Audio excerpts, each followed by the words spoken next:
Hello everyone, welcome to this lecture. In today's video, we would like to write a program in C++ to calculate the sum of the series here, okay, this series. In parentheses, 1 multiplied by 1 plus 2 multiplied by 2 plus 3 multiplied by 3 plus 4 multiplied by 4, etc. until the end n multiplied by n. So let me first run the code once, and then we're going to dive deep into the details. So enter the value of n. So we saw that it can go until n multiplied by n. So if I want to have only the calculation of the sum of this series for the first part, I would say number 1. So only 1 multiplied by 1 is calculated and the output is 1. Okay. So when I run the code one more time, when I type down 2, and we are having 1 multiplied by 1 plus 2 multiplied by 2. So this one is 4, and this one, the outcome is 1. 4 plus 1, the output is 5. Okay. And for example, if I have number 5 as the input, we are going to start from 1 multiplied by 1 plus 2 multiplied by 2 plus, and it is going to continue until 5 multiplied by 5. So the output is 55. So this is the series that we would like to calculate its sum, and we would like to have its sum in C++, and we would like C++ to help us to calculate the sum of this series. To do that, first of all, we are having two variables. The first variable is n. It's of integer type, so this is the number of terms in the series that we want to have. And then we are having one integer called sum. It is initialized to be 0, and it is the variable that we are going to use to store the sum of the series. After that, we are going to ask the user to enter the value of n. For example, the user is going to enter 2. It means that they want to have this series. So 1 multiplied by 1 plus 2 multiplied by 2. So when the user is going to choose n to be equal to 2, it means that they want the sum of this part of the series. If they're going to choose 5, it means that they're going to have it like this, okay? So they're going to have it from 1 multiplied by 1, sorry, until 5 multiplied by 5. So we are going to ask the user to enter the value of n, and we are going to store it in the n using the cin. Then we are going to have a for loop to do the calculation of the sum. We are going to have a for loop starting from 1. It is going to continue as long as I is lower than or equal to n, and I is going to increase by 1 unit in each iteration. After that, in the next line, we are having sum plus equal I multiplied by I. So for example, this line means that we can have sum equals sum plus I multiplied by I, okay? So this equation here is exactly equal to this one, okay? So it depends on us. Which one you want to write down, it's okay. It's your choice. But they're going to do the same thing in terms of mathematics. So if, for example, the user is going to enter n equals 3, we are going to have 3 iterations. For I equals 1, because we start from 1 in the for loop, I equals 2, and I equals 3. I equals 3 because I can increase as long as it is lower than or equal to n, and n is 3, so I is going to take 3 as well. So in the first iteration, when I equals 1, sum equals sum plus 1 multiplied by 1, okay? So the output of this will be sum equals 1. Why? In the first iteration, I equals 1. Sum equals sum plus 1 multiplied by 1. Why 1 multiplied by 1? Because this is the formula. Sum equals sum plus I multiplied by I. So in the first iteration, I equals 1. Therefore, we are having I multiplied by I. So 1 multiplied by 1 is the result of this. And then we are having the sum in the formulation, and sum was initialized to be 0. Therefore, 0 plus 1 equals 1. So sum is 1 for the first iteration. Then I equals 2. So sum equals sum plus 2, sorry, multiplied by 2. Okay. So sum plus 2 multiplied by 2. And already sum equals 1 from the first iteration. We know that sum equals 1. Plus 2 multiplied by 2 is 4. So 1 plus 4, it means that sum equals 5. In the third iteration, which is the last iteration because we assume that n equals 3, for example, we are going to have sum equal sum plus 3 multiplied by 3. This means that 5 plus 9. We are having 5 plus 9. 5 comes from the last iteration of sum, so sum equals 5 already. And then 3 multiplied by 3 is 9. Therefore, we are going to have the sum equal 14. This is how we're going to use it. So in the last iteration, sum equals 14. And now if we want to increment the value of I equals 4. 4 is lower than 3. No, this statement is not true. Therefore, the for loop is finished. And now we are going to see out this message to the user saying that, for example, the sum of the series 1 multiplied by 1 plus 2 multiplied by 2, etc. equals sum. And the sum is getting this value for n equals 3. So when I run the code one more time, I enter the value of n, I enter 3, and we see that the calculation that we did was correct. So because the output is 14 here, and we also had this 14 in the calculation ourselves. So when we enter number 3, it means that we want the series to be 1 multiplied by 1 plus 2 multiplied by 2 plus 3 multiplied by 3. Therefore, the output is 14. Thank you for watching. Hello everyone, welcome back. In today's video, we would like to write a program to display the cube of the number up to an integer. For example, if I enter n equals 5, I would like the C++ to calculate cube of 1, cube of 2, cube of 3, cube of 4, and finally cube of 5. And cube means, for example, cube of 2 means 2 multiplied by 2 multiplied by 2. So if number 2 is multiplied to itself 3 times, it means the cube. So 2 multiplied by 2 is 4. 4 multiplied by 2, it's 8. Okay. So if the user is going to enter n equals 5, we are going to write a program to calculate the cube of 1 up to 5, from 1 to 5. Okay. To do that, we are first of all having a variable called n, and we are going to ask the user to enter the value of n. Whatever the user is going to enter, we are going to store it in n. Then we are going to show this message, number and cube.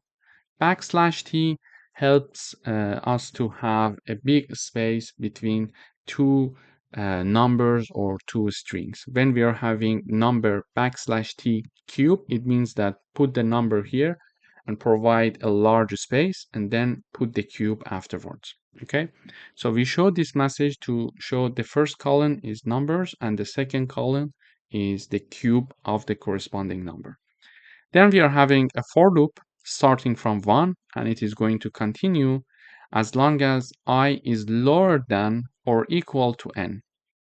Then in the for loop, we are going to first print the value of I, and then provide a big space using \t, and then calculate the cube of I.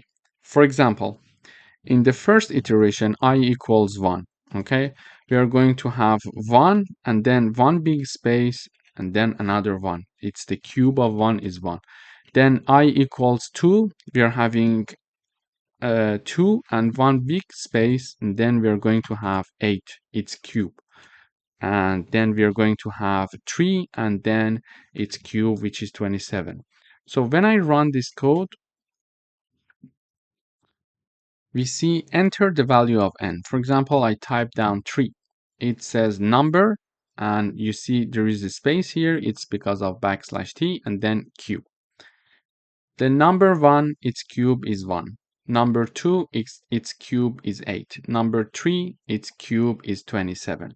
So we enter number n equals 3, and it is going to calculate from 1 up to 3 the numbers and their cube. How we do that? We are using a for loop. We are using a for loop. In each iteration, we are printing I, and then we are calculating if I multiplied by itself 3 times. And in each iteration, I is taking one value. For example, then first of all, it takes the value 1, then it is increased by one value, so it is taking number 2. In the next iteration, it is taking number 3, and it is going to continue up to it is equal to n, which is the entered number by the user. Thank you for watching. Hello everyone, welcome back.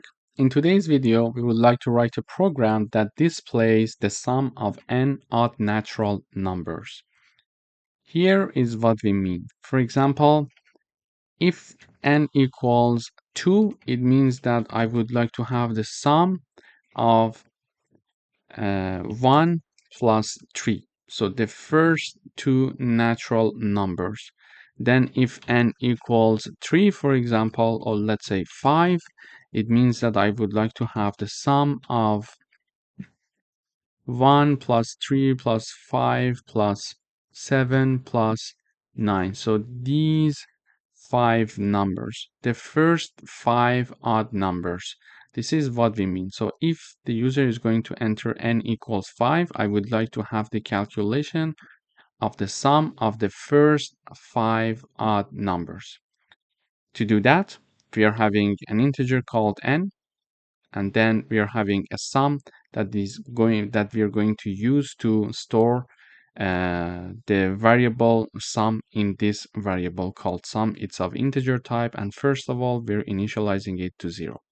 Then we are going to ask the user to enter the value of n, and whatever the user is going to enter, we're going to store it in n. For example, the user is going to enter 2, and then we are going to calculate the first two odd numbers summation, 1 plus 3. And if the user is going to enter 5, for example, we are going to have the sum of the first 5 odd numbers. Then we are going to have a for loop starting from 1, and as long as I is lower than or equal to n, we are going to continue this for loop. And then in order to find the odd numbers, we can have this formula. So sum plus equals 2 multiplied by 1 minus 1. And this equals sum plus 2 times I minus 1. This one is also I, it's not 1. So this formula is exactly this formula. They're doing the same thing. So it means that in the first iteration, for example, when I equals 1, let me test to see if the formula that we provided is working or not. So if I equals 1, it means that sum equals 0 plus 2 multiplied by 1 minus 1. Okay, it means that sum equals, why we are having 0 plus this number because sum plus this formula, and I equals 1, so 2 multiplied by 1 minus 1, and sum equals 0 because we initialize it to be 0. Therefore, sum equals 2 multiplied by 1, the output is 2 minus 1, it will be 1, okay? Then we are having I equals 2, sum equals 1 plus 2 multiplied by 2 minus 1, okay? This means that we are having 1 plus 2 multiplied by 2 is 4 minus 1, it will be 3, okay? And then we are having 3 plus 1, therefore sum equals 4. And I equals 3, sum equals 4 plus 2 multiplied by 3 minus 1, and the output will be 4 plus 2 multiplied by 3 is 6 minus 1, it's 5, therefore sum equals 9. So for example, if the user is going to enter n equals 3, it means that we need to calculate the sum of 1 plus 3 plus 5, and this sum will be 9, okay? Here we did the test for 3 iterations, so when I equals 3, the sum will be equal to 9. And how we did the computation, we used this formula to get only the odd numbers. If you see here, when we are using this formula, when we are implementing for the first iteration, 2 multiplied by 1 is 2 minus 1, it will be equal to 1. So 1 is an odd number, so we are having it to assigned to sum. Then we are having in the next round, we are calculating 2 multiplied by 2 will be 4 minus 1, it will be 3. And 3 plus the previously calculated sum, which is 1, it will be 4. So the summation of 1 and 3 is 4. Okay, the first two odd numbers. Then in the third iteration, we are having 2 multiplied by 3, it will be 6 minus 1, it will be 5, and 5 is added to 4, and 4 was the calculation of 1 and 3. 1 and 3 is 4, and then we are adding 5 to this 4, so the sum equals 9. This is how, in fact, we are going to calculate the sum of, for example, first 3 odd numbers. When I enter the value n equals 3, it says the sum of the first 3 odd natural numbers is 9. So this is how we can have their summation. Thank you for watching. Hello everyone, welcome back. In today's video, we would like to write a program to find the number and sum of all integers between 100 and 200 which are divisible by 9.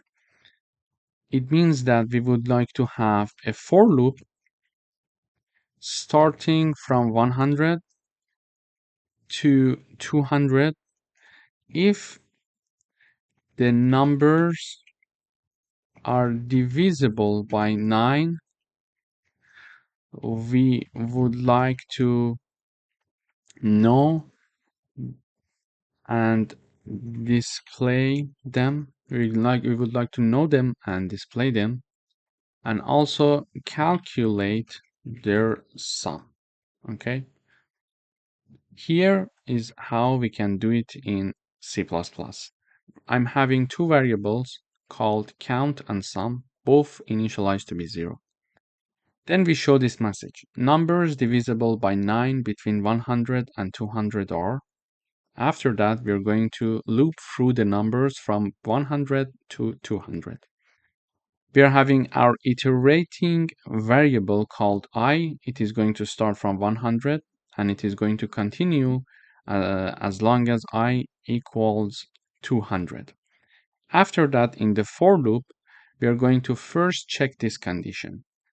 If I divided by 9 and the remainder of this division using the modulo operator equals to 0, it means that that I is divisible by 9. Therefore, cout that I, then increment the value of count, which was set to 0, and then add that I to the sum.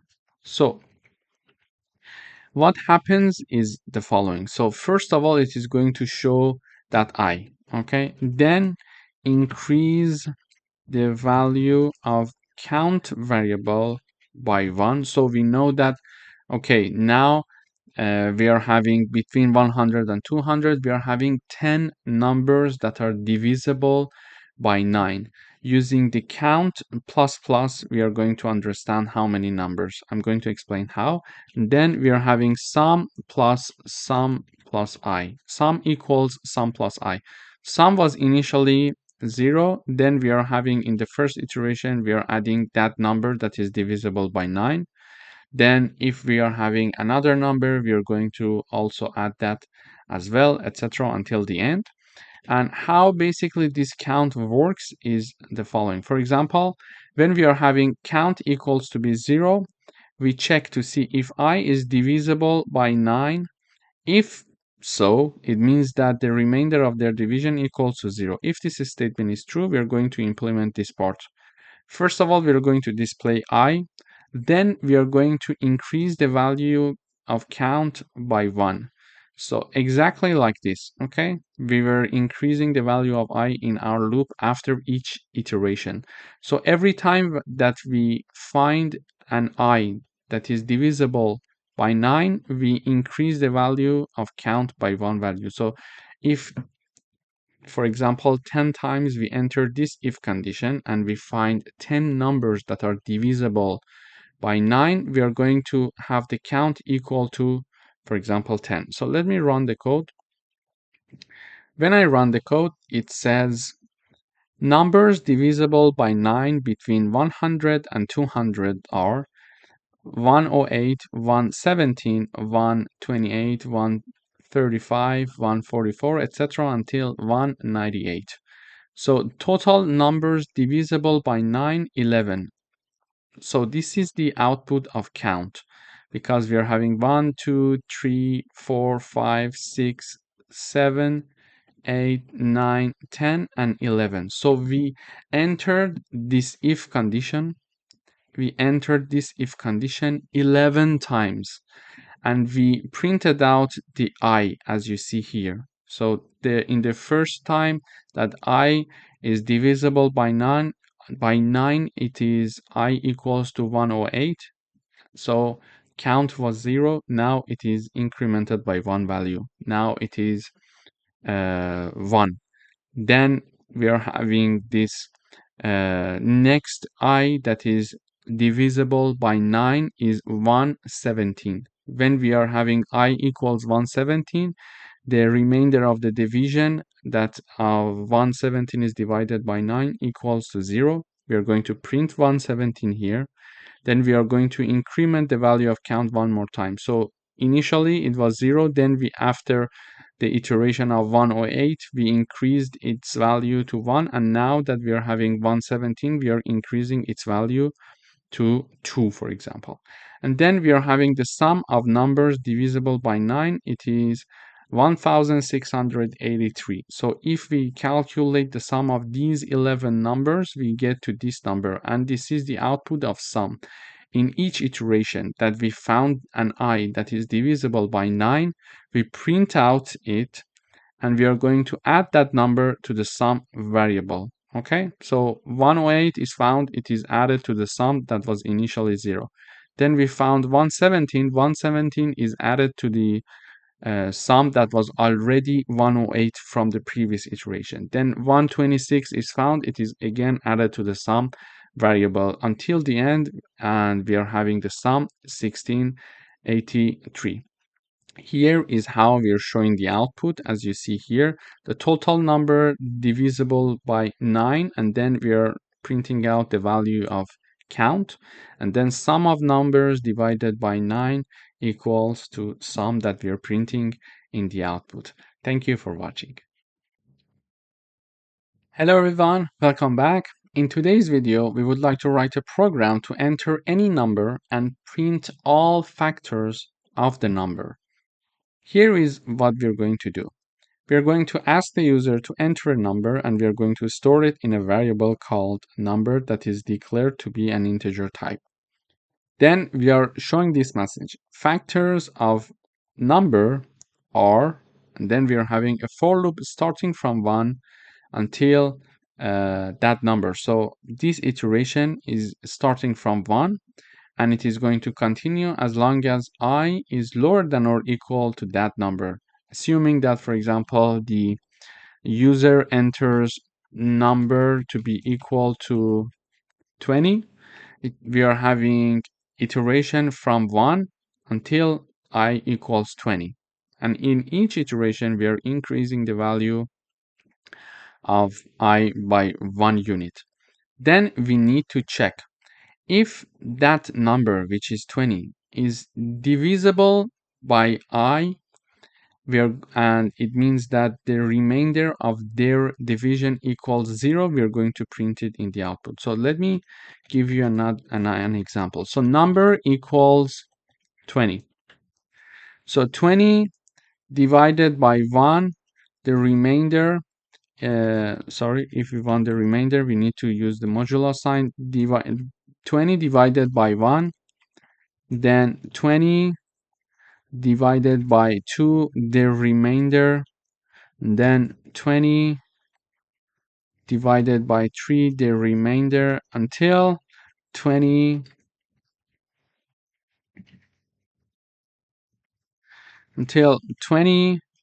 divided by 20 and their remainder.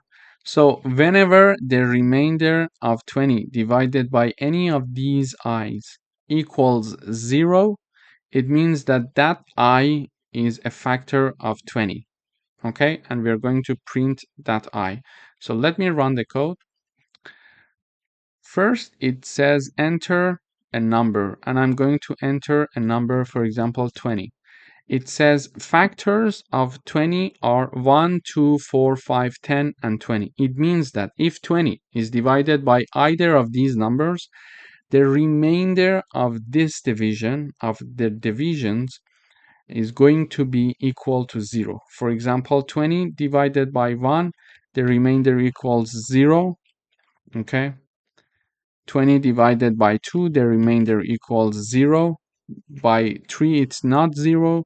And then, for example, if we have 20, let me type it here. So we have 20 divided by 4, the remainder equals 0. 20 divided by 5, the remainder equals 0. And 20 divided by 10, for example, the remainder is 0. And 20 divided by 20, their remainder equals 0. So when I run the code one more time,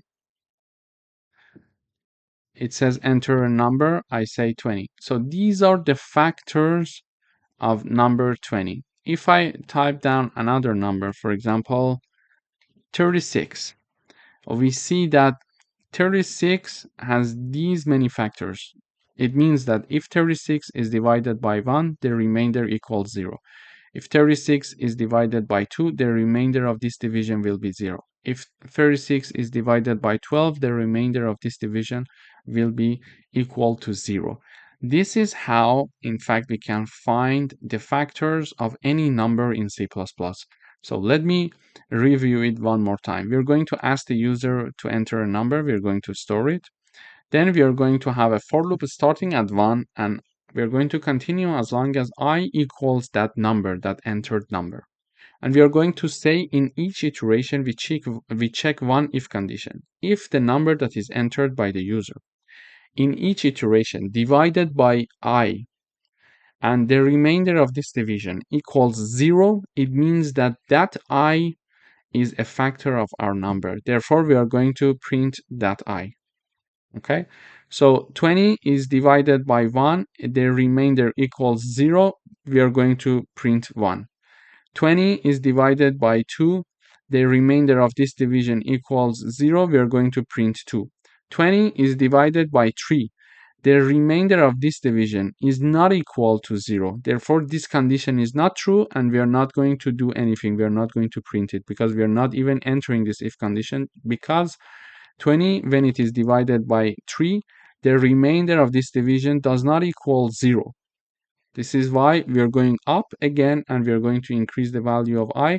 This time I equals 4, and 20 divided by 4, the remainder equals 0. Yes, so we are going to print 4 here. Then 20 is divided by 5, the remainder of this division equals 0. Yes, we are going to, this condition is true, we are going to print 5. Okay, so the next iteration, I equals 6. 20 divided by 6, the remainder of this division equals 0. No, this statement is not true. Therefore, we are not going to enter this part, and we are not going to print the 6 in the output. This is why when we type down 20, we see 1, 2, 4, 5, 10, and 20. So this is how we can find a factor to any number in C++. Thank you for watching. Hello everyone, and welcome to this lecture. In today's lecture, we are going to write a program that calculates the compound interest. In order to calculate the compound interest, we need to have 3 values. The first one is the principal amount. The second one is the rate in percentage. And also the third one is the number of years in which we are going to return the money. We are going to read this information from the user. So to do that, we initialize principal, rate, and time as doubles. And then we are going to ask the user using cout syntax to enter principal amount, and we are going to, whatever the user is entering, we are going to store it in principal. Then we are going to tell the user, okay, enter annual interest rate, and we are going to use the cin syntax in order to store the user input in the rate, and then we are going to get simply the number of years from the user and store it in time. After doing this, we are going to have the compound interest formula. So it's a common formula that we are going to write down here. We are having the principal times 1 plus rate divided by 100 to the power of years, to the power of time, which is the number of years that we are going to repay this amount. So in order to have one number added to another and then being to the power of another number, we are going to use po keyword in C++. In order to be able to use this keyword in C++, we need to include this library. So CMath library is already included in the header. Make sure that you're going to include it. And then when we are writing down po, there are 2 arguments in the parentheses, and they are separated by a comma. The left-hand side is going to be increased to the power of the right-hand side argument. For example, if you type down po 3 to the power of 2, it is going to do the calculation like this. Okay, 3 times 3. Or if you type down po 5 times 3, it is going to calculate it to be like this. Sorry, like this. Okay, so this is the compound interest formula, and the only point that we need to be careful about is the use of the po keyword, which needs the inclusion of the CMath library in C++. So basically we have this formula to the power of the number of years, that is time here, and the rate is first divided by 100 because it is entered as a percentage, and then it is added by one value, then it is the result is going to be calculated to the power of time. And then when we have the calculation, the result is stored in the double called amount. We're going to show the output using cout. We are just mentioning the compound interest after, for example, 30 years is, and the amount minus the principal. So because this formula is going to give you the amount that you're going to pay throughout, for example, 30 years. And when this amount is reduced, the principal amount that you got is reduced from this amount, you're going to have only the compound interest. And the total amount is the amount. So let me just run the code first and then we continue analyzing the code together. So when I compile, it is asking enter principal amount. I would say, for example, 1000. Then enter annual interest rate. I would say, for example, 4.5%. And then enter the number of years. So I'm going to get a mortgage, for example, from the bank, and I'm going to get $1,000 from the bank, and the interest rate for this amount of money is 4.5, and I'm going to return this money after, for example, 30 years. So when I enter, it says that the compound interest after 30 years is 2,745 approximately dollars, and then the total amount is this number. So let me analyze the code one more time. So here it is asking enter the principal amount. We enter that, it stores. Enter the annual interest rate. We are entering the annual interest rate, and then it is saying that enter the time. I say, okay, I'm going to give this money back in 30 years with this interest rate. Okay, it does the calculation here and it shows the compound interest after 30 years. So this is the time that is being printed there. So it is printing 30 because we actually entered 30 ourselves in the first place. Is, so this number. So if you're getting 1,000 from the bank and you're going to repay in 30 years using this interest rate 4.5, you are going to pay $2,745 after 30 years more. So the total amount is 3,745. So you're getting 1,000 and you're returning 3,745, and the 2,745 of which is the interest that you're paying after 30 years with this interest rate. So it is a very interesting and practical example of how you can use basic knowledge in C++ and have a very useful program that calculates the compound interest for you. Thank you for watching. Hello and welcome to another lecture. Now we're going to write a program that calculates the distance between 2 points. In order to do that, we're going to initialize 4 doubles called x1, y1, and x2 and y2. x1 and y1 are corresponding to the coordinates of the first point, and x2 and y2 are corresponding to the coordinates of the second point. So we are going to show the user this text saying that enter coordinates of the first point, x1 and y1, and then using cin, we are going to store x and y accordingly, x1 and y1.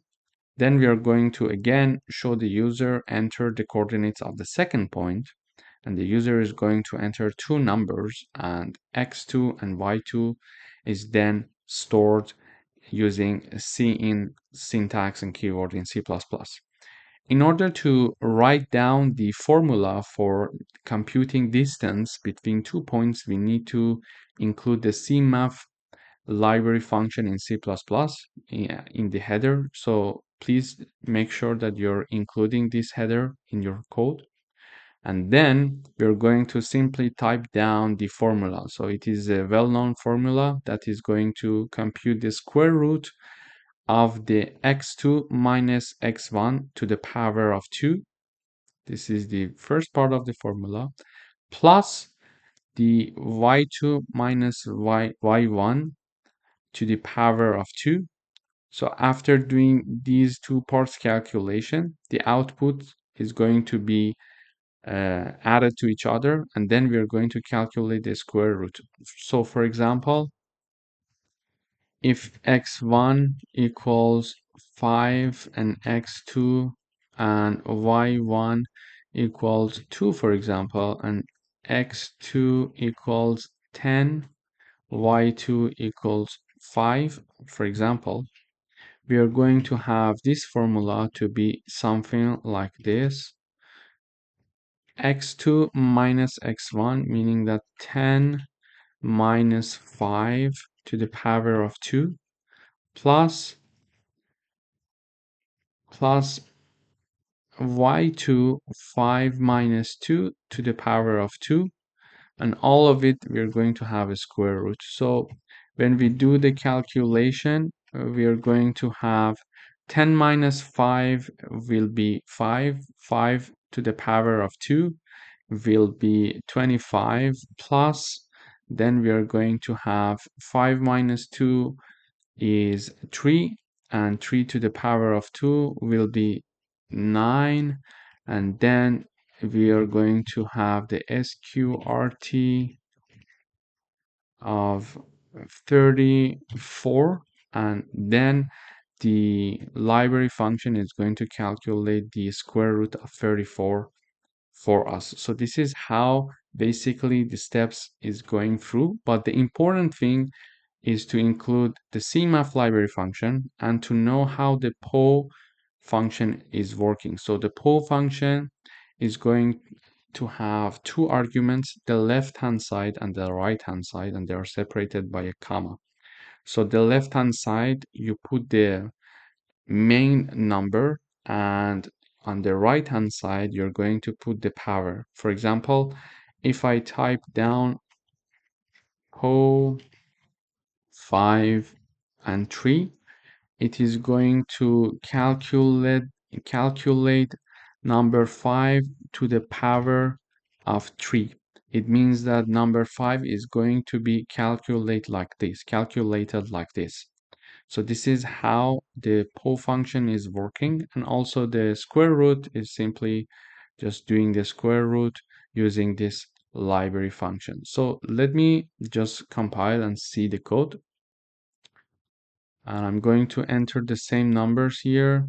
So x1, so it says enter coordinates of the first point, enter coordinates of the first point, x and y, x1 and y1. So x1, I'm going to, because we are first storing the first number in x1 and the second number in y1. So the x1 equals 5, and then I would say y1 equals 2. Then it shows the message saying that enter coordinates of the second point, and the second point, the x2 is 10 and y2 is 5, and it is mentioning that the distance between the 2 points is 5.83. So this is basically how this code is working. You see that we can write very useful and practical codes even with very basic knowledge of C++. And please go ahead and do the exercise yourself, because it may look easy, but there are many parts that you need to be careful about, and you need to do the errors and improve from there. Thank you for watching. Hello everyone, welcome to another lecture. In today's lecture, we are going to write a program that generates a number between 1 and 100 and let the user guess the number. In order to do that, we need to include two library functions. First, ctime, and the other one is cstdlib. So make sure that you include these two. These are basically needed for generating a random number in C++. First, we need to know how to generate a random number. So in order to do that, we initialize the random number generating, using the current time as a seed using this line. And then we are generating an integer between 1 and 100 and assigning it to the integer target. And the formula for this right-hand side is like this. So if you would like to have something between 1 and 100, you're going to have the max minus min plus 1, which in our case is 100 minus 1 plus 1, which will be 100, which is written here, plus the minimum, which is 1. But if you're going to have, for example, a random number between 20 and 30, you're going to have 30 minus 20 plus 1, then plus 20, okay? And 30 minus 20 will be 10 plus 1 will be 11. So the formula for having a random number being generated between 20 and 30 will be like this. Okay, so depending on what you want, the range, you can simply choose it using this formula. Then we are going to initialize an integer number called guess, and the user's input is going to be stored in this integer. And then we are asking the user guess a number between 1 and 100. After that, we are going to define an infinite loop, so a while loop that is infinite because the condition for this while loop is true. So it is going to repetitively continue this loop until we break. Okay. Then when we are entering the loop, we are storing whatever the user is entering, and we are simply having an if-else condition here. So if the number that the user entered is lower than the generated number, simply sign that it's too low, try again. And if the number that the user entered is larger than target, it says it is too high, try again. And otherwise, if they are equal, means the else condition, because if guess is neither lower than target nor larger than target, it is going to be equal to target. So in this condition, say that congratulations, you guessed the number. So let me run the code once to see how it works. So guess a number between 1 and 100. So I'm going to write down 50. It says too high. I would go with 25. Too high. I would go with 13. Too low. I would say 20. Too high. 18. I would say then 15. It's too low. 16. It's too low. 17. So it says, congratulations, you guessed the number. You see, it was an infinite loop. So as long as I was not guessing the correct number, it was asking me again and again to enter a number. And when everything equals, when my number is equal to the generated number, it is going to break. And when it is breaking, it is getting out of this infinite loop here. So this time the number was 17, the generated number. So when I recompile, it's a new number. So I would say 50, it says too high, 25, too low. I would say 40, too high, 35, too low, 37, too high, probably 36. Okay, and it generated a new number that is 36. Okay, and it says congratulations, you guessed the number. However, if you don't consider this line of code, which initializes the random number generator using the current time as a seed, we will see that the number is not going to be generated in every run, and it is going to be one fixed number. So when I type 50, it says too high. If I type 36, it's too low. I would say 40, too low, 45, too high, 41, 42. So now the number is 42. If I compile again and I type down 42, it says you guessed the correct number. So I recompile again, I type 42, congratulations, you guessed the correct number. So it is important to include this line of code. So every time that you run, it, it provides a new generated number. So if I run now, it should be different. You see, it is too high. So I go with 20, it is still too high, 10, 15, too low, 70, 17. Okay, now it says, congratulations, you guessed the number correctly. So, and you see it is not 17 anymore. It is saying that it is too low when I type 17. So 50 too low, 75 too high, I would say 60 too low, 65 too low, 66, 67, 68, 69, and 70, 71, 72, 73. Okay, 73 is the number. So you guessed the number. So this is how we can generate a number between any given range and start um, letting the user to guess the the output, the generated number, and also you can go even further and let the user to choose only 3 times. So to guess only for 3 times. If they guess in the first 3 rounds, you give them a prize. Otherwise, you would say no, you lost, etc. So this is basically how it works with many machines that are for entertainment out there. Thank you for watching. Hello everyone, welcome back. In this lecture, we are going to write a program to calculate the factorial of a given number using a for loop. In order to do that, we do all the calculation in another function that is called factorial. And in the main function, we are just going to call the factorial function to do the calculation for us. But before that, we initialize and declare one integer called number.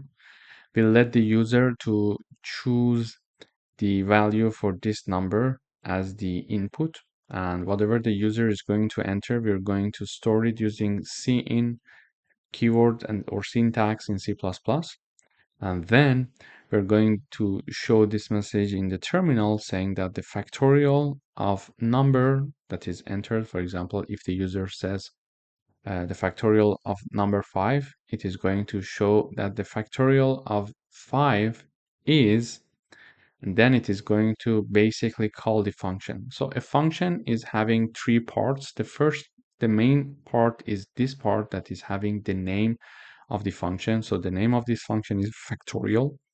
And before that, we are having the type of function. So it says that the output type of this function is going to be an integer. Therefore, when there is an integer here, we expect that this function is going to return an integer value in the output. So it is returning the result, and result is an integer declared initially here. And there are some calculation done about the result here that we're going to discuss. And then the third part of a function is the argument, which is in the parentheses. So one input or argument is allowed for this function, which is of type integer. So when we are willing to call a function, we are typing down the name of the function, and in the parentheses, we are going to pass the argument because it requires an argument to be passed. We are going to pass the argument, and we are going to pass the argument here that is number. So if the user wants to do calculation for the factorial of number 5, this 5 is going to be passed here. Then, when we're calling this function, and this part of the code is going to be executed. So it is going to initialize one integer called result to be set to 1. And then we are going to have a for loop. The loop is going to start from 1, and it is going to be repeated as long as I is lower than or equal to n. And then we are going to have the calculation over the result. So basically this line, this line means this equals result times I. So another form to write this equation is to write this equation. It means that whatever the value of the result is already there, make it multiplied by I and then store it in the result. So let me run the code first and show you how things are working here. So let me give you an example first and then we are going to run the code. So if the user is going to enter the number to be, for example, 5, okay? Imagine that the user is going to enter the number 5. So the user wants the program to calculate the factorial 5 for it. So basically, we are going to call the function with the number 5. It is going to initialize the result to be 1. And then in the first round, when I equals 1, because I starts from 1, and it is going to be continue until I is lower than or equal 5. So, and here, when I equals 1, it is going to have this function, this line of code, meaning that result equals 1 times 1. Why? So the first one is this one because we initialized the result to be 1. So this result is 1. Then it is going to be multiplied by 1. Why? Because it's a multiplication to I and I equals 1.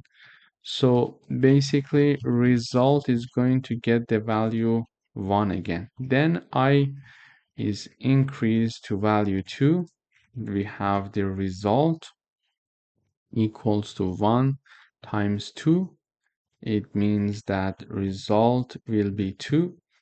Why here it is also 1 again? Because previously we calculated a result to be equal to 1 and I equals 2 now. So we are having the multiplication by 2. So result equals 2. Then we are having I equals 3, for example. Result equals 2 times 3. Why 2? Because the formula is result multiplied by I. So the result from previous step was 2 times 3, which is the value of the I. So it is going to calculate it to be, for example, result to be 6. Then I equals 4, then I equals 5. So let me run. If I say 5, it is going to say the factorial of 5 is 120. So when I equals 4, we are having 6 times 4, meaning that result will be 24, and 6 comes from the previously calculated result multiplied by 4, which is the value of I. So it is 25. And finally, when I equals 5, result will be equal to 25 times 5. This is going to be 120, which is the number that we saw here. So basically, using a function can help us to calculate the factorial of a given number. So if we would like to have the factorial of 3, it is going to say the factorial of 3 is 6. If I recompile again and say that the factorial of 10, it is going to do the calculation for the factorial of 10. So it is going to be 3,628,800. So this is the factorial of 10, for example. And please go ahead and do this exercise because we are reviewing in this simple exercise, we are reviewing how to get and store an input from the user, how to call a function, and everything about a function almost is being reviewed because the output the argument of a function, the name of the function, and it is going to return an integer value. So it is basically returning an integer value. So here we are calling the function, and in return it is giving us the result value here, the result integer. And then we are also reviewing how a for loop works in C++. Thank you for watching. Hello everyone, welcome to another lecture. In this video, we would like to write a program to check if a number is prime using a Boolean flag. So let us define the prime number first. So a prime number is a number that is greater than 1 and has exactly two distinct divisors. So it can be 1 and itself. For example, number 20 has many divisors, and the divisors are 1, 2, 4, 5, 10, and 20. It means that when 20 is divided by either of these numbers, like it is divided by 20 or it is divided by 10, it can be divided by, for example, 5, etc. When number 20 is divided by any of these divisors, the remainder would be 0. So it is not a prime number, because a prime number is only divisible by 1 and itself. However, when we are going to discuss the divisors of 11 and of number 11, we see that it is only divisible by 1 and itself, which is 11. This means that 11 is a prime number. So now we would like to write a program to check if a number is a prime or not using a Boolean flag. To do that, we wrote a code here, but before doing anything, let me run the code first and see how it works. Then we are going to analyze the code step by step. So when I run, it asks me to enter a number. I say 15. It says that 15 is not a prime number. Let me run again. I say 20. It says 20 is not a prime number. I say 11. 11 is a prime number. So basically, we have a program that is asking the user to enter a number, and the number is stored somewhere in the memory.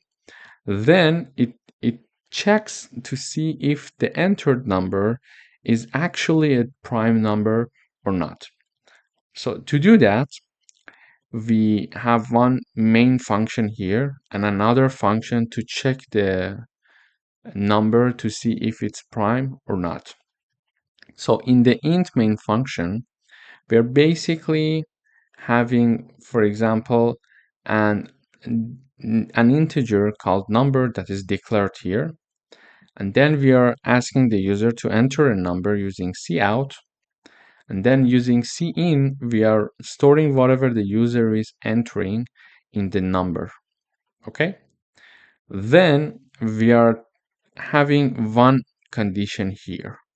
So the if-else condition here is checking to see if the number is prime, go and do this action, and otherwise, meaning that if it's not a prime, go and do this action. Okay? But how is it checking to see if the number is prime or not? To see that, it is calling a function called isPrime and passing number as the argument. So when we go up, we see that we have a function here called isPrime. It is of Boolean type. It means that it returns a Boolean, either true or false. It is going to return.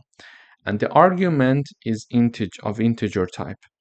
So basically, when we are having this condition in the parentheses, it means that either the result of this function is true or false, because it is going to return either true or false because it's of Boolean type. If it says that it's true, it means that this condition is true and this action is going to be performed, saying that the entered number is a prime number. And if it returns false here, this condition is not going to pass and it is going to enter the else part, and it is going to print that the entered number is not a prime. But let's check and see how we are checking to find out if a number is prime or not. To do that, we are initializing one boolean called prime flag, and by default it is set to true.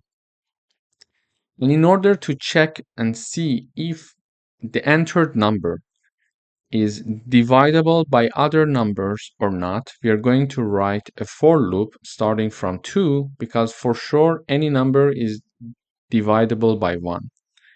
So we are going to start from 2 and we are going to continue as long as I is lower than the entered number by the user, which is num here.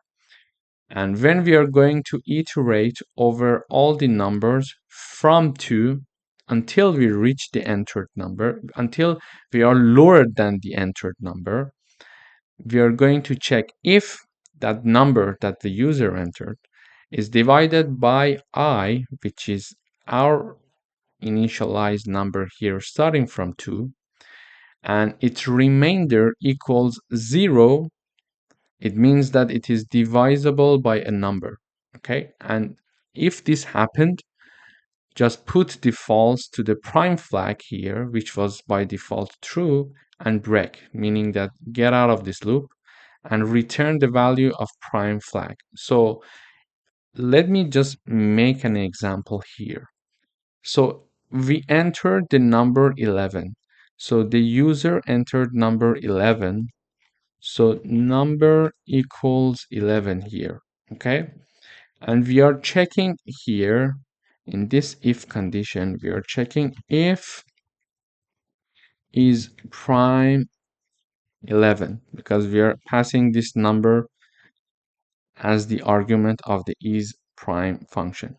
And when we are calling the function like this, using this line, we're calling the function like this to check if this function with this argument is going to return a true value for us or a false value. By default, it is true, and it checks to see if in certain conditions it becomes false or not. But let's go up and see. So the user entered 11. So here num equals 11, and I is going to start from 2, and it is going to be 3, 4, 5, etc. until 10. Why not 11? Because 11 is not lower than 11. So the maximum number that the I can get is 10, because 10 is lower than 11. Okay, so we are going to iterate from 2 to 10 for different values of I and check if 11 is going to be divided by 2 and its remainder equals 0 or not. So in the first iteration, for example, when I equals 1 equals 2 and num equals 11, we are basically in this if condition here, in this part, we are basically saying that 11, if 11 is divided by 2 and its remainder equals 0, then if this is true and if this happen, just put the prime flag set to be false and then break, okay? And then break. But we know that if 11 is divided by 2, its remainder is not going to be equal to 0. Therefore, it is not going to enter this condition, this part. So it is going to it is not going to enter this part, so it is going to go up again and increase the value of I by one value. So I now equals 3. I equals 3, and it says num is, it is a fixed number, so it is 11. So we are checking to see if 11 divided by 3 equals 0. It means that prime flag has to be set to false and then break. Okay, then break. But we know that if 11 is divided by 3, its remainder is not going to be equal to 0. Therefore, this condition is not passed. Therefore, it is not going to enter this if condition, and it is going to go up again and increase the value of I. So in the next iteration, I equals 4, and it is going to continue until I equals 10. And in neither of these situations, 11 is not divisible by any of these numbers because 11 is a prime number. So this is why it is not going to enter this if condition in any case. So we make sure that 11 is a prime number, and when we found out that it's a prime number, it is going to, in the end of the function, when I equals 10, the last check will be if 11 divided by 10, its remainder equals 0, and this is the last time that it enters this for loop, and it is going to check this if condition here. So in this part, it is going to not enter this if condition again because this part is not true, so it is not going to enter this part. And this for loop is also finished, and by default the prime flag was set to be true, so it is going to return prime flag, which is true. And therefore, when that part is going to return true, this part will become true, and this if condition is true now, and we are going to enter this part of the code, which means that we are going to enter that 11 is a prime number. However, if we, for example, number 20 here, the user enters 20, so imagine that it is 20, and I is going to start from 0 and goes up until 20, 19. And when we are having different, like when I equals 2, it means that, okay, I equals 2, we have the number 20. So 20, if it is divided by 2 and its remainder equals 0, which is true because 20 divided by 2, the result is 10 and the remainder is 0. So set the prime flag in this line to be false and then break. It means that we found one divisor for the number 20 that is neither itself nor the number 1. So break because it is not a prime number. So it is going to set false here. It is going to get out of this and out of this part. Okay, out of this part, sorry, out of this part, and then it goes to check again, and when it is set to false, it is going to return the false value here, and when it is going to return the false value here, this part is not going to pass because it is going to pass only if it's true, and when it's not true, it is going to enter this part and it is going to mention that, okay, this number is not a prime number. So let me explain it one more time. So if the number is like, let me enter another number. So if the user enters number, for example, 10, number equals 10. If the user enters 10 and it is 10 here, and number is 10, for example, now, so I is going to start from 2 and it is going to go up until 9, and when 10 is divided by 2 in the first round of this for loop iteration, its remainder is going to be equal to 0. So it means that this condition is passed, so it is going to enter this part.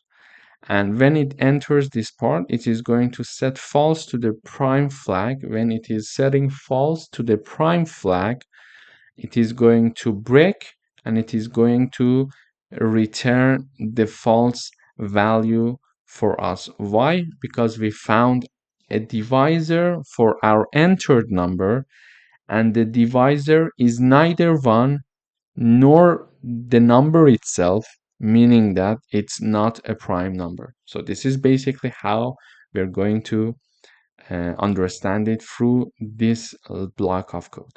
Thank you for watching. Hello everyone, welcome to another lecture. In today's lecture, we would like to write a program that converts a temperature from Celsius to Fahrenheit or vice versa. So let me first run the code and see how it works, and then we're going to dive deep into the details. So when I compile, it shows me this message saying that temperature converter. First, Celsius to Fahrenheit, to Fahrenheit to Celsius. Enter your choice. So if I enter 1, it means that I'm going to give a Celsius number, a Celsius degree, and get in the end, in the result, its equivalent in Fahrenheit. And if I'm going to enter number 2, it means that I'm going to give a number that is in Fahrenheit, and then I'm going to get in the end from the program the Celsius value. So I'm going to first click 1. So it says enter temperature in Celsius. I would say 180, and when I enter, it says that temperature in Fahrenheit, so its equivalent in Fahrenheit is 356. And when I compile again, now I'm going to choose number 2, and it says enter temperature in Fahrenheit, and I'm going to enter, for example, 300. It is going to give me its equivalent in Celsius, which is approximately 148. So we would like to write a program that converts Celsius to Fahrenheit and vice versa. To do that, we have two functions here to do the this conversion for us. Here, these are basically the formulas that you can find on internet. And one main function that I have here I'm going to declare one integer and one double that are called choice and temperature respectively. So the choice will be integer because it's the number that the user is going to enter, either 1 or 2. But the temperature is a double because you may want to enter, for example, the equivalent of Fahrenheit of 185.42 in Celsius is what number?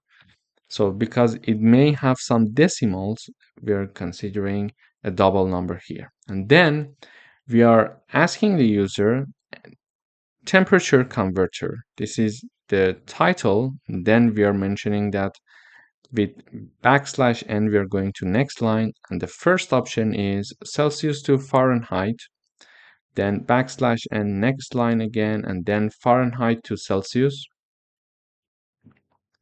and then again it goes to the next line and it says enter your choice, and whatever the user is going to enter is going to be stored in the integer choice using cin keyword. And then we're going to check the user entered what. So if the user entered 1, do this part. If the user entered 2, do this part, and we need to write else if because it's another if condition. And otherwise, if the user entered any other number than 1 and 2, just do this part. So if the user enters any number other than 1 and 2, we are going to show this to the user that it's an invalid choice because we asked either 1 or 2. So if the user is going to choose number 1, we are mentioning that again, enter temperature in Celsius. And whatever the user is going to enter is going to be stored in the temperature double. And then we are going to just print out in the terminal saying that temperature in Fahrenheit, so or the equivalent in Fahrenheit, is, and then we are going to call the function that is called Celsius to Fahrenheit, and we are going to pass the temperature argument to this function here. So this function name is Celsius to Fahrenheit. It's of double, so it is going to return a double value for us, and its argument is also a double. So what it does, that is, it is going to do some mathematical operations here, and it is going to return the output. Basically, this is the formula of converting a Celsius number or a Celsius degree to a Fahrenheit number or a Fahrenheit degree. Basically, we have the Celsius degree here multiplied by 9 divided by 5 in parentheses, and the result of this parenthesis is going to be added to number 32. And then when this calculation is done, it is going to return the resulting value here, and it is going to show it in the output. Okay, so and if the user choice was equal to 2, we are going to again show this part to the user saying that enter temperature in Fahrenheit, and we are going to, whatever the user is going to enter is going to be entered to be stored in the temperature here. And then we are saying that, okay, you wanted to convert from Fahrenheit to Celsius. We are saying that your temperature in Celsius, or its equivalent in Celsius, is, and then we are going to call this function with the temperature argument, and this function is Fahrenheit to Celsius. This is the other function. It's of the type double, so it is also going to return a double value for us, and it is going to accept one argument that is doubled here. Basically, it is going to return this part. So after doing the mathematical operations over this part, it is going to return the resulting value. And the formula is like the Fahrenheit degree minus 32. It is going to be multiplied by 5 divided by 9. And when it is doing the calculation, it is going to return the value basically here, and that's it. So let me recompile again. So it says we are here now, enter temperature converter, we have \n, it goes to next line, Celsius to Fahrenheit, Fahrenheit to Celsius. I'm going to choose 1, and when I choose 1, it is going to enter only this part of the condition. So this part, it is going to show the message saying that enter temperature in Celsius. When I enter, for example, 180, it is going to store my number into the temperature double here. And then it is going to, when I enter, it says temperature in Fahrenheit, which is here.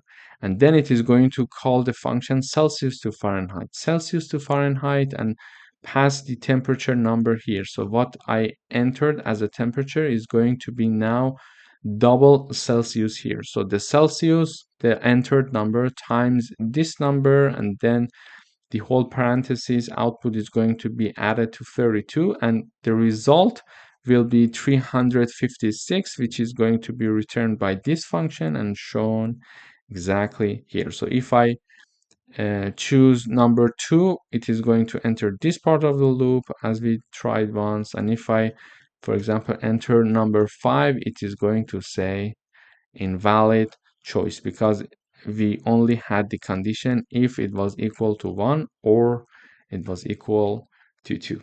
Thank you for watching. Hello everyone, welcome to another lecture. In today's lecture, we would like to write a program to generate the first n numbers in the Fibonacci series. So let me just run the code first to see how the code works and talk about what the Fibonacci series is, and then we're going to dive into the details. So when I run, it asks to enter the number of terms. I'm just going to type down, for example, 7, and it is going to print out the 7 terms of the Fibonacci series. So the first 2 terms in the Fibonacci series is always 0 and 1. And then the third term is computed based on the summation of the first two ones. So 0 plus 1 is 1. Then 2 is calculated to be 1 plus 1. Then 3 is calculated to be 1 plus 2. Then 5 is calculated to be 2 plus 3. And 8 is calculated to be 3 plus 5. So any term in Fibonacci series is going to be calculated based on the summation of the two previous terms before that number, except for the first two ones that are constant. And so basically the program was asking the number of terms. So we mentioned 7, and then it prints the 7 term of this series for us. But how do we do it? So we would like to write a program to generate the first n numbers in the Fibonacci series. To do that, we have one main function and another function that does the mathematical operations part of the work for us. Initially, we're going to declare one integer called n. We're asking the user to enter the number of terms, and we're storing the number that the user is telling us. We are then printing out, okay, if the number that you entered is lower than 1, it's an invalid input. Number must be greater than 0. And then we are saying that, okay, if the number was larger than 1, so it was larger or equal to 1, it is going to call the print Fibonacci function, and it is going to pass the argument, which is the entered number by the user, which is n, to the function. So the name of the function is print Fibonacci. It's a void type, so it is not returning anything. It is just doing some mathematical formulation for us, and it may be printing some stuff for us. And then the argument is of integer type. Here we are initializing int a and b. So a equals 0 and b equals 1, and they are the first two terms in the Fibonacci series. As I showed you before, the first two terms are 0 and 1, so we are declaring the first two terms, and based on them we are going to create the following terms, and we are declaring one integer called next that is going to compute the next term for us. Then we are going to print out Fibonacci series, and a and b are printed here, 0 and 1 are printed directly here. After that, we're going to start a for loop. So the loop is going to start from I equals 3, and this loop is going to continue as long as I is lower than or equal n, and n is the input number of the user. So I, for example, if the user enters 8, I starts from 3 and is going to continue until I equals 8. For every iteration, we are going to implement this part, and we are starting from 3 because the first two terms that are 0 and 1 are already printed here. So this is why we're starting from 3. So the first two terms, let me just explain with an example here. So if I have the n equal 8, I initially equals 0, and also b equals 1. Okay, and in the first iteration I equals 3. So let me have them all in one line. It would be, I think, easier. So then I equals 3. Okay, so in the first iteration we calculate next. The next was declared here, but it was not initialized. So a plus b will be assigned to next. So next is a plus b. It means that 0 plus 1. It means that next equals 1. And then we are printing out the next value and then 1 space. So it means that initially we printed out this part. So we printed out this part. We had this part. So A and B were already printed, meaning that 0 and 1 as the Fibonacci series terms, they were already printed here. Okay. And then we calculated the next to be A plus B, which is 0 plus 1. And we printed out next using this line with and then 1 space afterwards. So therefore next is printed here. After that, after next is printed here, we are assigning B to A. So now B equals 1. When we are assigning B to A, means that it means that A now equals to 1. And then next is assigned to B. Next was also 1, so B is now 1. We did this line of code because if we want to calculate the fourth term here, we have the first term, second term,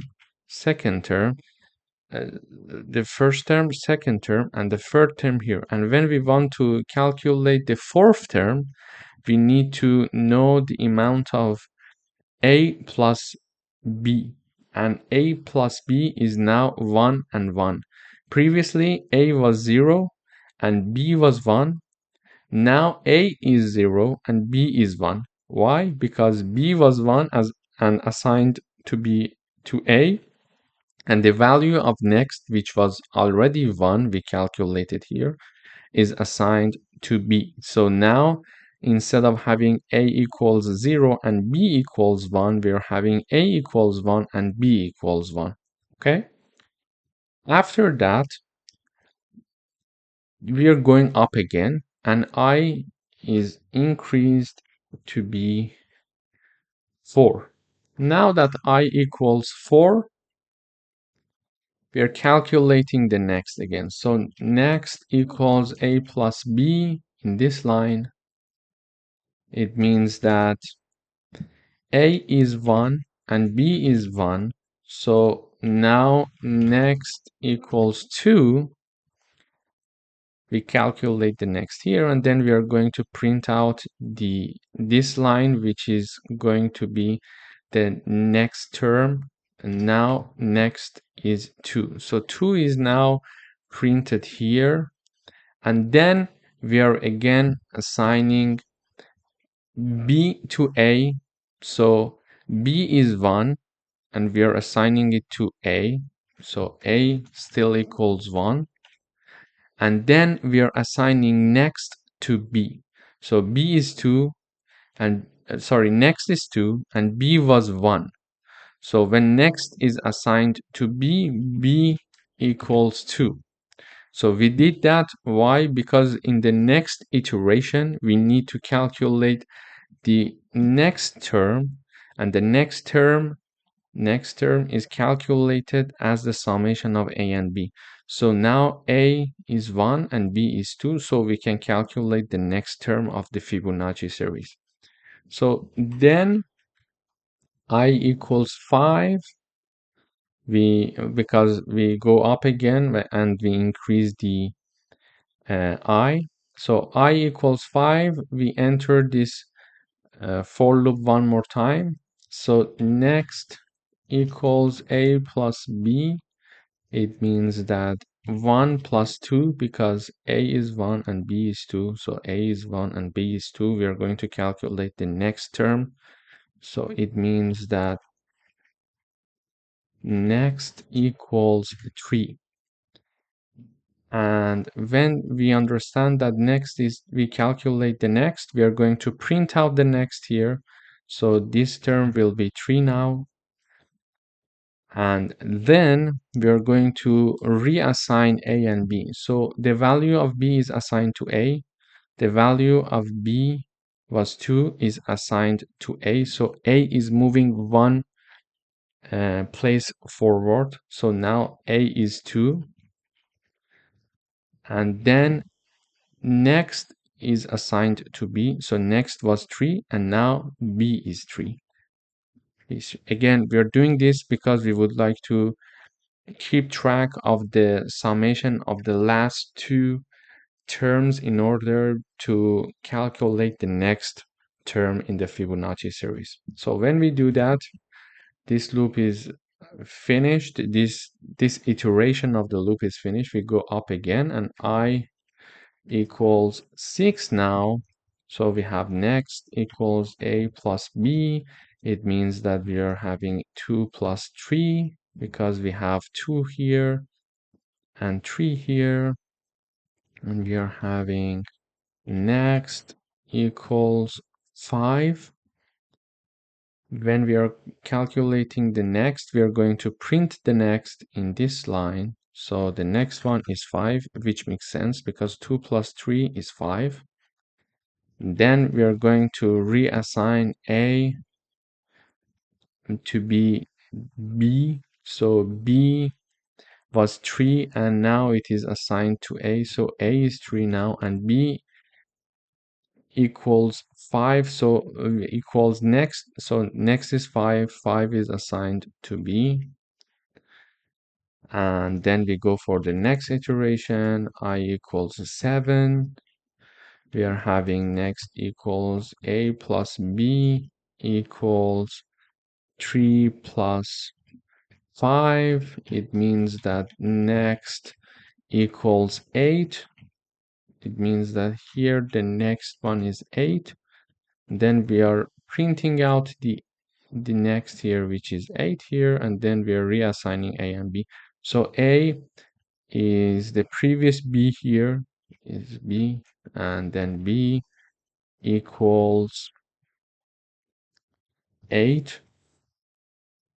So after doing that, I equals 8 because we mentioned that if the user entered to print out the first, for example, 8 terms of the Fibonacci series. So next equals A plus B, meaning that 5 plus 8, we know it from the previous line. Then next equals 8 plus 5, it means it is 13 now, for example. And then we are reassigning A and B. Before that, we are printing 13 here.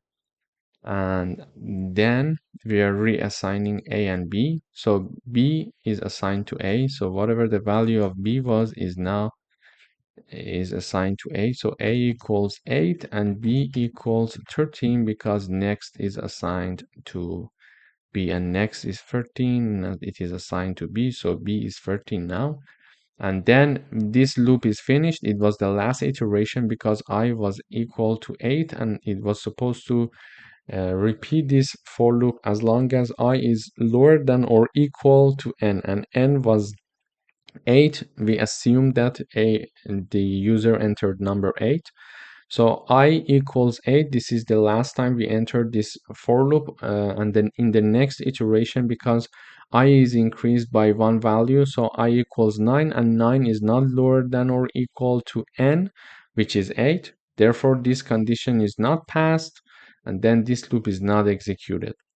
After that, we are simply just having the handle keyword here, which gives the function, the syntax, the command to go to the next line, and that's it. So this is how we are printing out the terms in the Fibonacci. So here, if I run the code one more time, you see that it says enter the number of terms. I would say 8. And when we say 8, is it lower than 1? No. So it is going to go to the else part. It is going to call the print Fibonacci function and pass the n argument. And n is the 8 number that we entered here. Because whatever we enter, it is going to be stored in n. When we do that, first A and B is printed, so 0 and 1 is first printed out.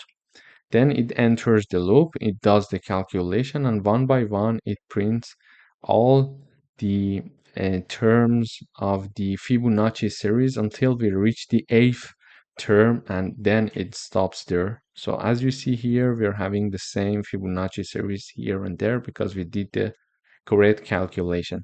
Thank you for watching. Hello everyone, welcome to another lecture. In this lecture, we are going to write a program that calculates the average grade of a student from 3 test scores and determines the final grade.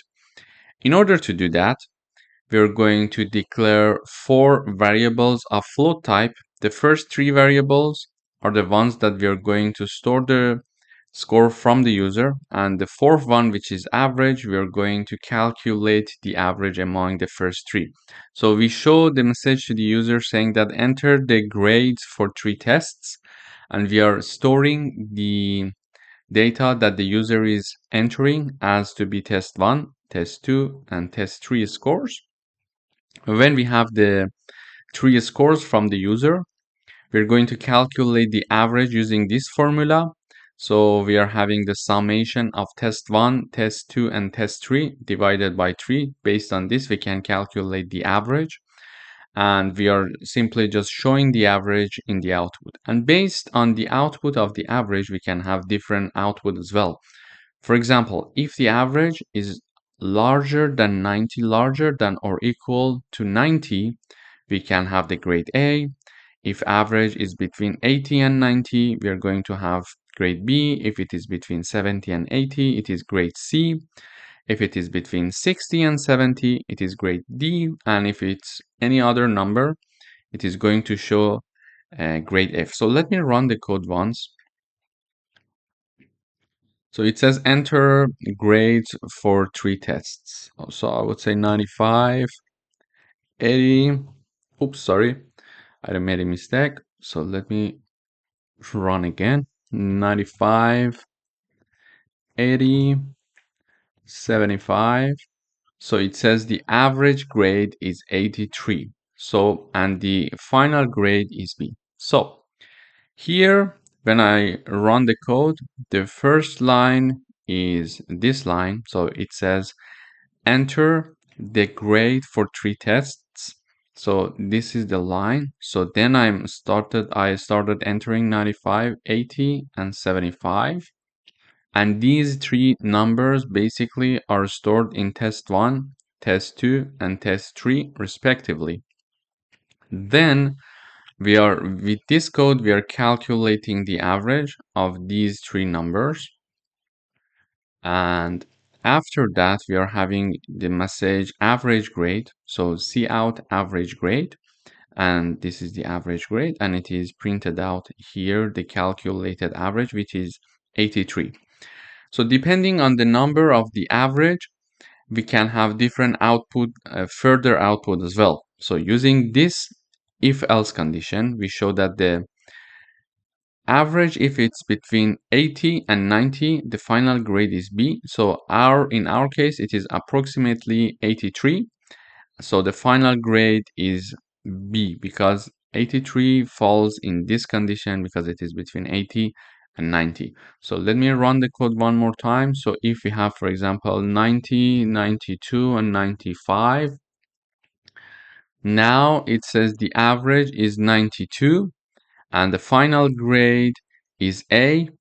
And the reason why is that because the average is 92, so it is larger than 90, so we're going to have the final grade A. So using this exercise, we reviewed the if-else conditions here, so how the output would be different if the conditions are different. And also we reviewed how to do one mathematical operations here and how to read and store data entered by the user from the terminal. Thank you for watching. Hello everyone, welcome back. In today's video, we would like to write a program to create a simple calculator that performs addition, subtraction, multiplication, and division using a switch statement. To do that, we have a function that does these per mathematical operations and performs these operations for us. And then we are having one main function that we're calling the other function that does the work for us. Initially, we declare two double numbers, num1 and num2, and we are also declaring one character called OP. So we ask the user to enter the first number, and we store the first number. We ask the user to enter the second number, then we store the second number. Then we are asking the user to enter an operator, meaning that they can have the addition, the subtraction, multiplication, or the division here, and we are storing it whatever the user is mentioning. But please note that the first two, because they were numbers, we stored them in double, but the last one we are storing them in OP, which is a character, because it's a character and it's not a number. Okay, so and then we are declaring and initializing a result double that is going to call the calculate function and pass three arguments. So the first number, the second number, and the character that the user entered. By these three arguments, we're calling the function, and then the function is going to do the calculation for us, set the result into result. So calculate and obtain the output and put it to result, and then we are going to print out the result. So let me run the code, and then we are going to analyze the code one by one. So enter the first number, I would say 2. Enter the second number, I would say 5. And enter an operator, I would say plus or addition. So it says result 7. So if I have like 20, the second number is 10. And if I choose division, it is going to give me the result of 2. So when we call the function, you see, let me rerun one more time. So enter the first number, we are here, I would say 20. Then enter the second number, then this part of the code is executed, I would say like 2. And then enter an operator, I would say like subtraction. And then when I enter the subtraction, it is storing it in OP. And then it is calling the calculate function. It does everything, and it is going to print out result. And then this is printed out, which is 18 here. Okay, so when we call this function name is calculate, and it's of double type, so it is going to return a double for us. So as you see, we see the return here. And then it has three arguments, each is separated by a comma. So the first two are double, and the last one is a character.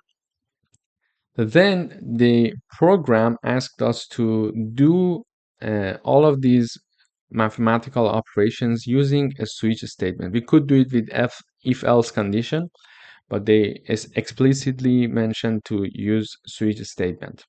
To do that, we have the switch keyword, and then we are going to perform the condition over the character that the user is going to enter. So addition, subtraction, multiplication, or division. Then when the variable is there in the parentheses, in the brackets, we're going to type down in this part the conditions. So the first case, if the user enters addition, return a plus b. So a plus b, the first argument plus the second argument. If the user enters subtraction, return a minus b. If in case the user enters star, return a multiplied by b. And then if the user entered division, first we need to check to see if b is not equal to 0. This part is the condition part, is not equal to 0. This question mark is going to separate the condition from the potential output. Okay, so on the left hand side we have the condition, and on the right hand side we are having the potential answers, potential output, and outputs are separated with colon. So this is first potential output, this is the second potential output. So it says that return and return something, but before we know that what that something is, we need to check this condition. So if b does not equal 0, return a divided by b, otherwise return 0, because if b equals 0, we cannot do the division. This is why we need to check this condition. So if b does not equal to 0, we are going to return the a plus b, the first potential output, which is separated by a colon here. Otherwise, if b equals 0, we are going to return 0. It means that, for example, if the first number is 20 and the second number is 10, 10 is b, and b now b is 10, so 10 is not equal 0, so a divided by b is going to be returned in the output. However, if we are going to enter like the first number is 20 and the second number is 0, it is going to return 0 because it does not pass this condition, because it says b does not equal 0, but we entered the second number to be 0, so it is going to return 0 because it's not possible to divide the number by 0.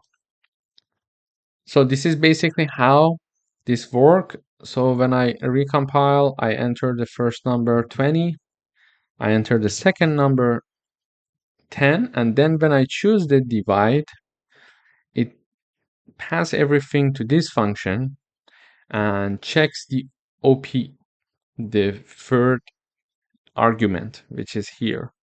And the OP in our case was a division, so it came here, it checked the condition.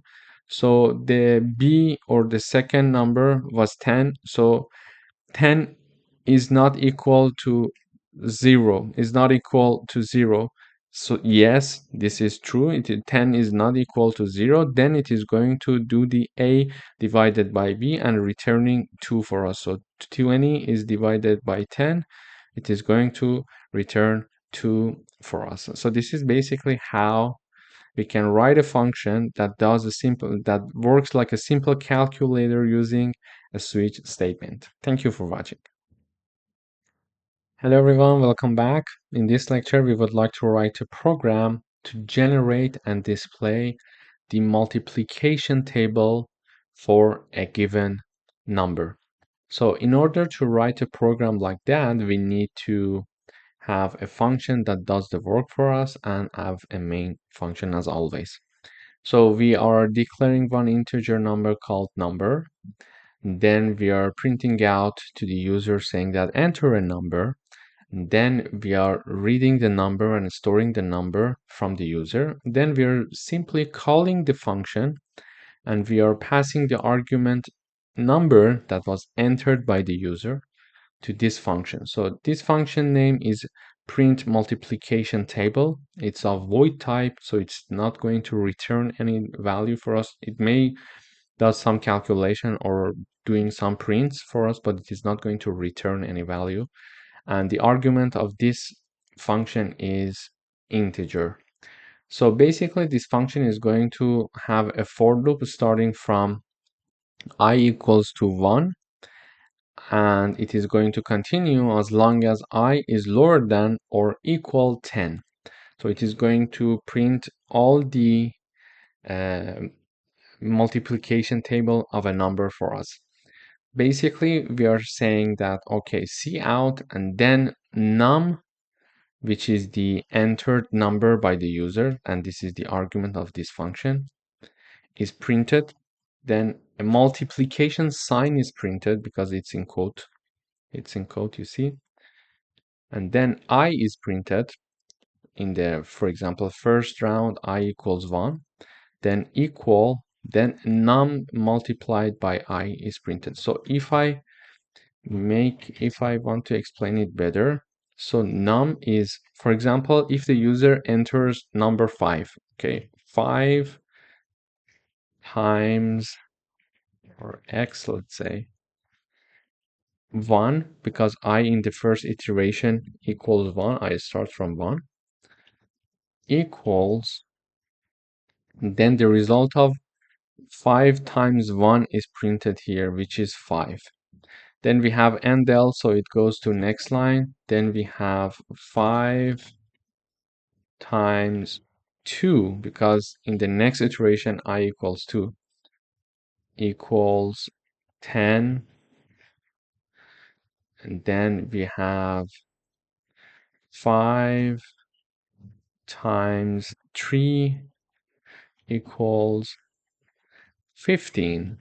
Okay, and it is going to continue until I equals 10. When I equals 10, we are having the last row being printed. 5 times 10 equals 50. So basically, this is how we are going to print a multiplication table. So let me run. When I enter 5, it is going to give me a multiplication table of number 5. So basically, it says enter a number, enter a number. I enter one number and it is going to store that number. Then it is going to call the function. So when it calls the function starts from 1, as you see here, and it goes until 10. Okay? And in each iteration, 5 is multiplied by the number of I, and then the result is written here. So 5 is multiplied by the number of I, and the result is written here. Okay?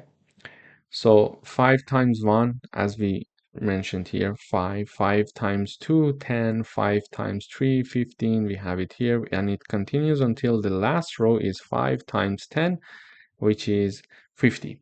Basically, this is how we can write a program to generate and display the multiplication table for any given number. Thank you for watching. Hello everyone, welcome to another lecture. In today's lecture, we would like to write a program to track the balance of a bank account by tracking an initial amount and allowing a deposit and withdrawals.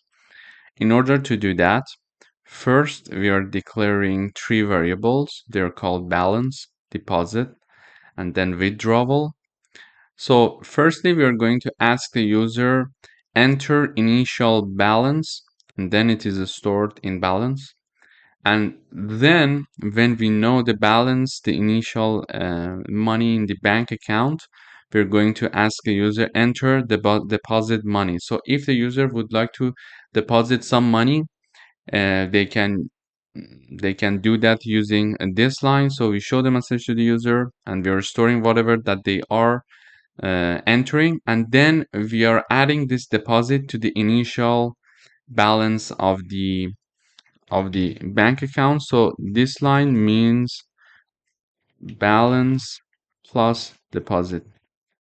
So this line is the equivalent of this line.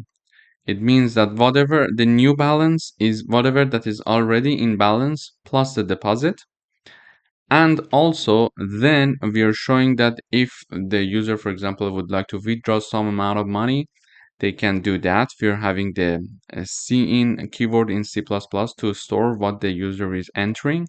And then we are having the withdrawal money reduced and subtracted from the original balance. So here this line also means balance equals balance minus withdrawal. And finally, we are showing the final balance of the bank account to the user. So let me run the code first, and we will also analyze the code afterwards. So when I run the code, so we are here, enter initial balance. So I would say the initial balance is 0, for example, and I would like to deposit some money in my bank account. So I would say like $500, for example. And here it was the $500, and then here it says enter a withdrawal amount. So I would say I would like to withdraw $100 and the final balance is 400. So basically with this code, we can have the initial balance, we can have the deposit of money, and we can have the withdrawal of money, and we calculate the balance of the bank account accordingly.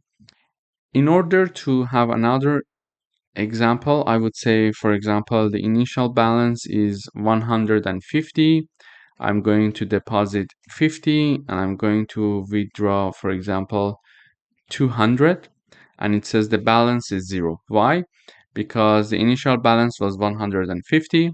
We deposit some money like $50 and total balance is now 200, and then I'm going to withdraw all the 200, so the final balance is 0.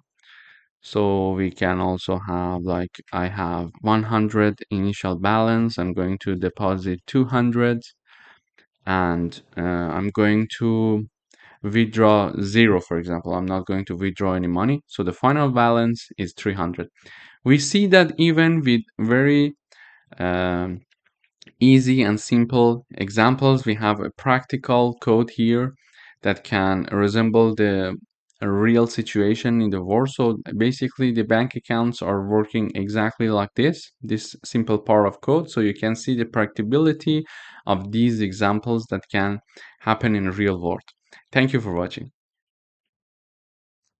Hello everyone, welcome back. In this lecture, we would like to write a program to calculate the body mass index or BMI for a user. To do that, we have one main function and another side function that does the calculation for us. So in the main function, we are declaring two double numbers that are weight and height. We are telling the user enter your weight in kilogram, and then we are storing the entered number by the user. And we are asking the user to tell your height in meter, and then we are going to store it. And then we are going to declare another double called BMI, and we are going to call the calculate BMI function, which is this function, and we are going to pass two arguments, the weight and the height that were read from the user. So basically the result of this function is assigned to BMI, and then we are printing out the BMI. So basically this function name is calculate BMI, so it's of double type, so it is going to return a double value for us. And there are two arguments in the parentheses for this function, and they are separated by a comma. The first one is weight and the second one is double. So basically this function is going to return the result of this equation. Weight is divided by height times height. So this is how we can calculate the BMI based on the weight and the height of a user. So when it is calculated, it is going to assign the result in this double, and then we are going to print out this double here. Okay, so let me run. If I run the code, it says that enter your weight. I would say, for example, 90 kilograms. Enter your height. For example, I could say 1.82. It says that, okay, your BMI is 27.1706. We could write another one. For example, I could say enter your weight. I would say 100. And then the height, we could say, for example, 1.6. It means that your BMI is around 39, so it's a pretty much high number. So this is basically how we can calculate the BMI given the weight and the height of a user. Thank you for watching.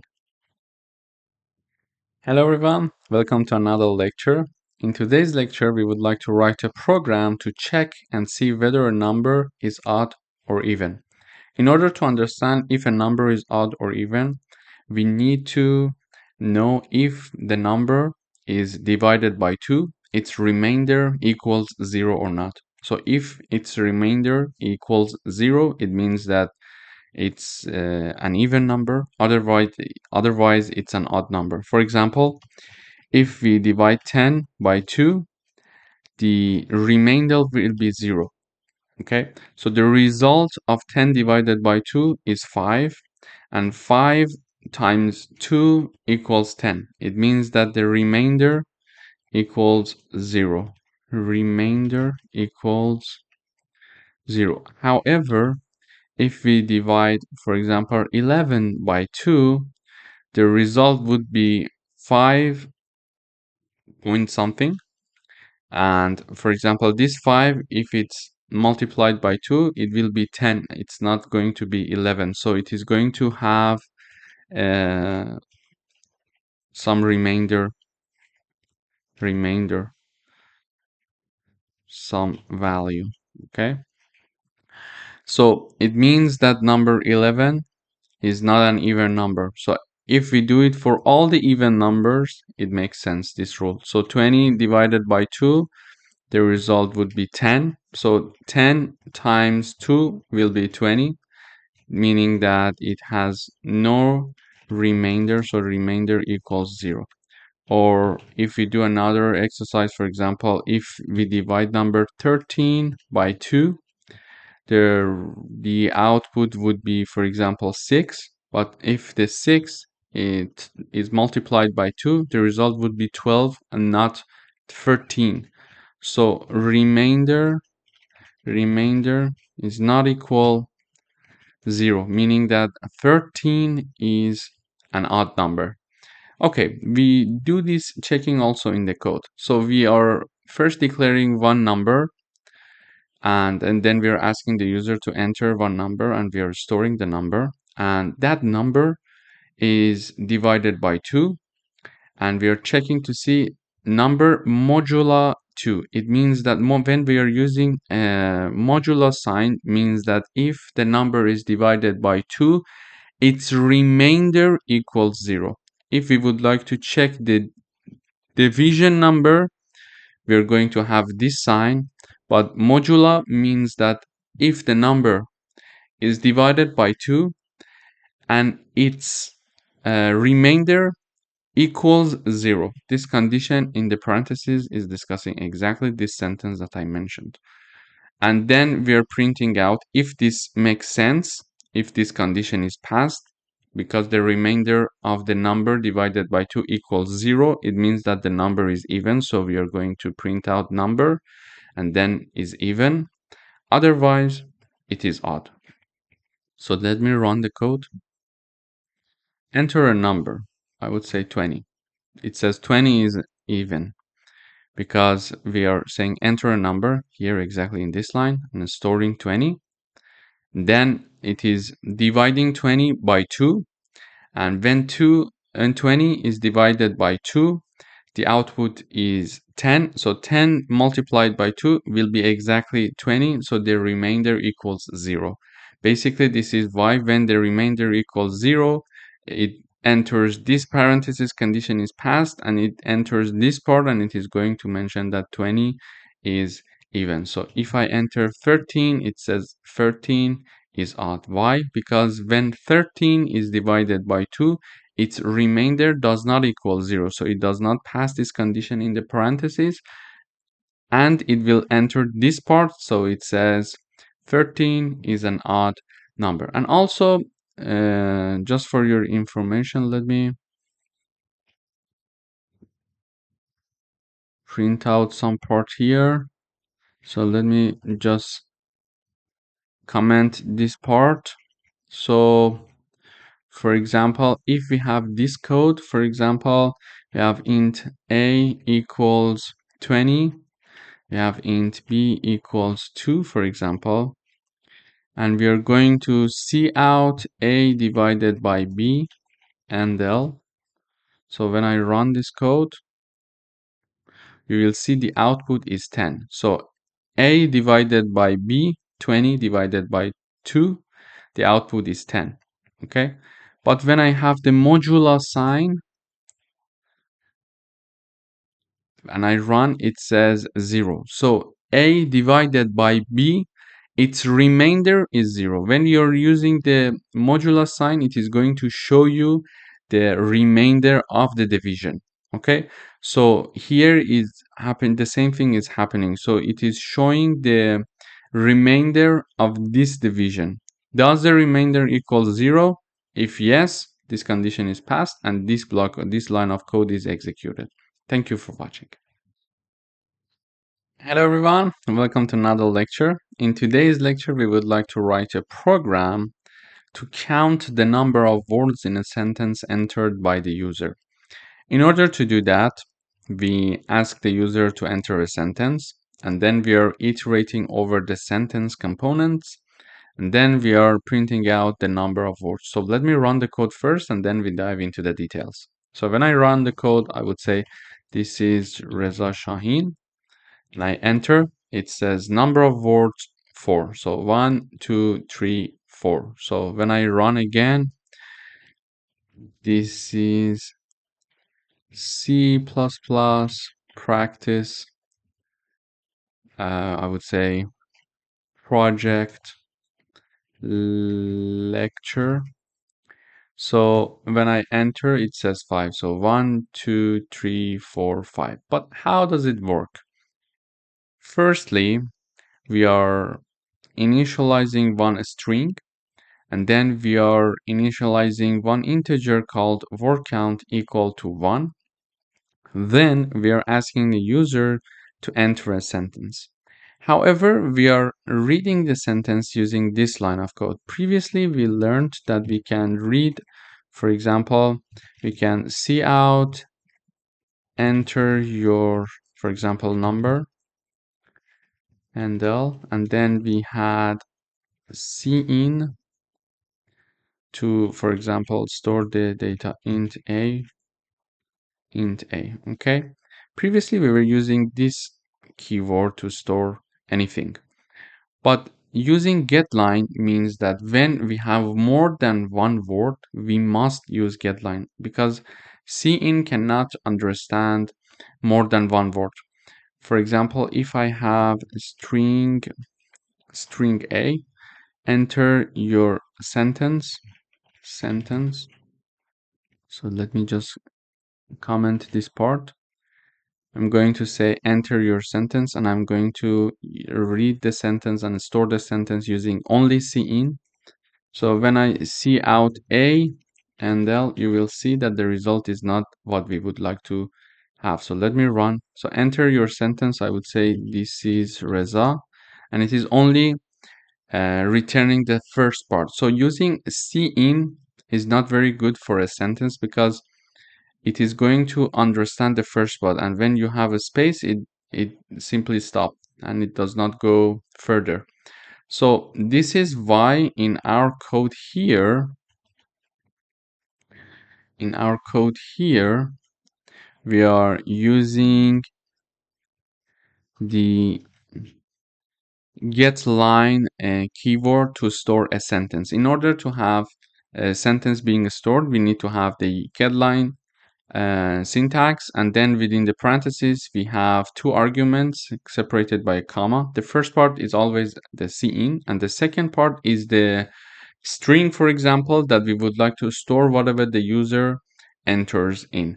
So we initialize the sentence here as a string, and then we are storing everything in the sentence here when we are putting it as the second argument. And then we are having one for loop here that the character C is going to iterate over the sentence string, and if C in the meantime equals any space, it is going to increment the value of the word count, which is already initialized to 1, and then it is going to print out the output. So let me run the code one more time. I would say this is Reza Shahin. It says number of words 4. So 1, 2, 3, 4. It is correct. So why we are starting from 1? Because any sentence would have at least one word. So we start from 1. And then while we are iterating over the, when we are iterating over the sentence string, which is this is Reza Shahin, we are going to increment the value of this word count one by one if in the iteration we see any space. Okay, so we start from here, and when we start from here, we are already having the word count equal to 1. Then we are seeing this space, we are saying 2. Then we see this space, then we are saying 3 words, and then we see that this space exists also, so we are saying we have 4 words. Basically, any space is counted as to be a word here, because between any words we are going to have a space already. So we have one word initialized, like here, and then any space that we see, we increment the value to understand how many words do we have. This is the policy to count the number of words. So I will explain one more time. So we are initializing word count as to be 1, because in any sentence we are going to have at least one word. Okay, so it is equal to 1, and then we are iterating over this string, this sentence, and any space in this sentence is making the word count to be incremented by 1. So initially it is 1. It sees the first space, meaning that we are having a space to separate a word from another. Okay, so this is why when we see a space, we are incrementing the word count. So initially it was 1, now it is 2 because it saw this space. Then it saw this space, so it is 3 now, and then it saw this space, so it is 4 now. So any space is counted to be number of words here. And how do we check that? We are having a for loop here. A character C is iterating over the string sentence, and if C equals a space, it is going to increment the value of word count by 1 value. Thank you for watching. Hello everyone. We would like to write a program to calculate the power of a number.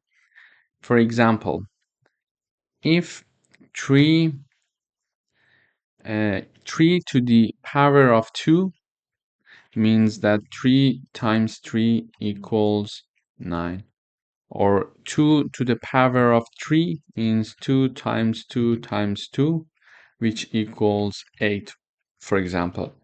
To calculate this in C++, we can use one library function called POW, or POW. And in order to use that, we need to include the header called CMath. To do that, we are asking the base number and the exp, which is the power of the number. And then we are having the message showing to the user saying that enter the base and exponent. So the base and exponent is mentioned, and then we're simply printing out the result using this part. So in this function POW, or we have POW, we can have two arguments. The first argument is the base argument, and the second argument is the exponent argument. For example, when we would like to calculate 3 to the power of 2, which is 9, we need to have something like this: POW 3 and 2. Okay, when we are going to have, for example, 5 to the power of, for example, 6, we can have POW 5 and 6. Okay, so the left side is the base number, and the right side is the exponent. Okay, and basically it is going to do all the calculation for us. It is an already predefined function in C++, so it made our life much easier. So let me run the code. So when I run the code, it says enter base and exponent. I would say the base is 5, the exponent is, for example, 2. It is going to give us 25, which is the result of 5 times 5. So if I say, for example, 5 and 3, it is going to return 125. Basically, using the library function POW, we can calculate a number to when a number is going to a power of another number. So for example, to calculate the power of a number, Thank you for watching. Hello everyone, welcome back.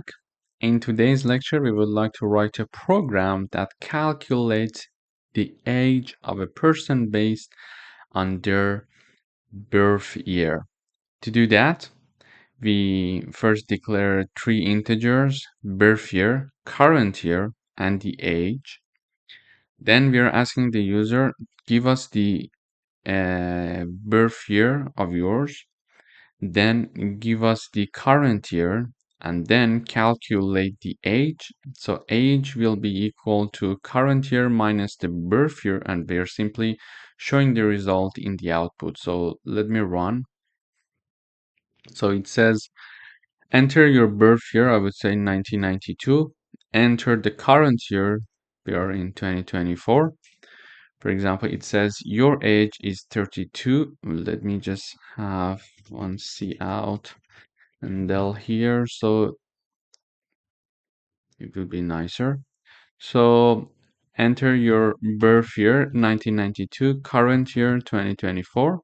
So your age is 32. So when I added this ndl, this part went to the next line, so it is easier to read the output for us, the last line of the output. So your age is 32.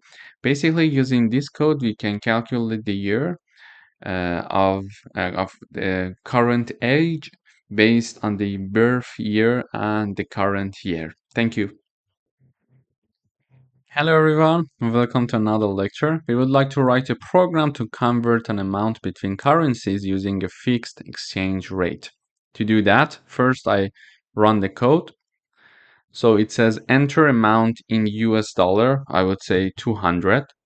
And it says amount in euro is 170. So in order to have this part in the next line, I'm going to add one cout ndl. So cout ndl. Okay, so when I say, for example, 200 USD, it says the amount in euro is 170. To do that, we declare two doubles, that is the amount and the converted amount, and we are having one fixed exchange rate, which is just an assumption here. It may not be the correct number here. It is just an assumption. You can check the current rate, basically in Google. So here I assume it is 0.85. Then we are asking the user to enter amount in US dollar. The user is going to enter it and we are going to store it. Then we are going to calculate the converted amount. So the converted amount is the amount multiplied by the exchange rate. So 200, for example, if I enter 200, 200 is going to be multiplied with 0.85. So the converted amount in euro, the equivalent in euro, is going to be stored here. And we are simply outing the amount in euro is whatever. So if I, for example, say 500 USD, it says it is 425 euros, the converted amount. So this is how basically we can use C++ to convert one currency to another. Thank you for watching. Hello everyone, welcome back. In today's lecture, we would like to write a program to swap two numbers using call by reference. In order to do that, we are going to declare two variables called x and y, and then we are going to ask the user to enter two numbers, and the numbers that the user is entering is stored in x and y. Then in order to perform the swapping operations, we are calling a function called swap, and we are passing as arguments x and y. So here, the name of the function is swap. It's a void type, so it's not going to return anything. And it has two arguments, the first one and the second one. Here, they are separated by a comma. And you see that both of them are of type integers. And we are having the call by reference. How do we know that? Because we are having the and sign. When we are having the and sign in the arguments of a function, it means that this function is going to have access to the reference of these two variables, meaning that it can directly find the address in which these two variables are stored in memory, so it can directly make some changes into the values of these two variables. So we call the swap function and passing x and y, and we would like to simply swap them. In order to swap them, let me first run the code, then we are going to dive into the details. So enter two numbers. I would say 10 and 20. It says x is 10 and y is 20. Let me just enter one endl here. Cout endl, and let me just have this part here, enter x, so it is separated. It would be easier for you to understand. Then cin x, cout, enter y, endl, then cin y. So when I separate them, it's easier for you to follow what I'm teaching. So here we're saying enter x, I would say 10, enter y, I would say 20. And after swapping, it says x equals 20, y equals 10. So initially x was 10 and y was 20. Now x is 10 and y is x is 20 and y is 10. Okay, so we swap the values. To do that, let me just assume that x equals, let me just assume here, x equals 10, y equals 20 in the input. We know that in the input, as the input, the user is going to choose that. So therefore, initially, a equals 10 and b equals 20. Why? Because x is passed as the first argument, and the first argument here is a, therefore a equals 10, which is the value of x.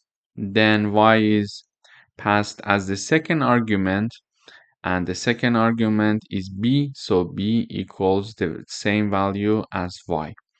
So initially we have a equals 10, b equals 20. Then we are going to have one new variable called temp that we are declaring here, and we are assigning whatever that we have in a to be in temp, sorry. So now temp is 10 because we are assigning a to temp in this line. Then we are assigning b to a, so now a equals 20. So b is 20 and we are assigning b to a, meaning that a equals 20 because b was 20. And then we are having the b equals temp. So we are having the assignment of temp to b. So b equals 10 now. So basically we declared one new variable that is called temp here. We are setting a to temp and we are setting b to a, and then we are having temp to b. You see what I mean?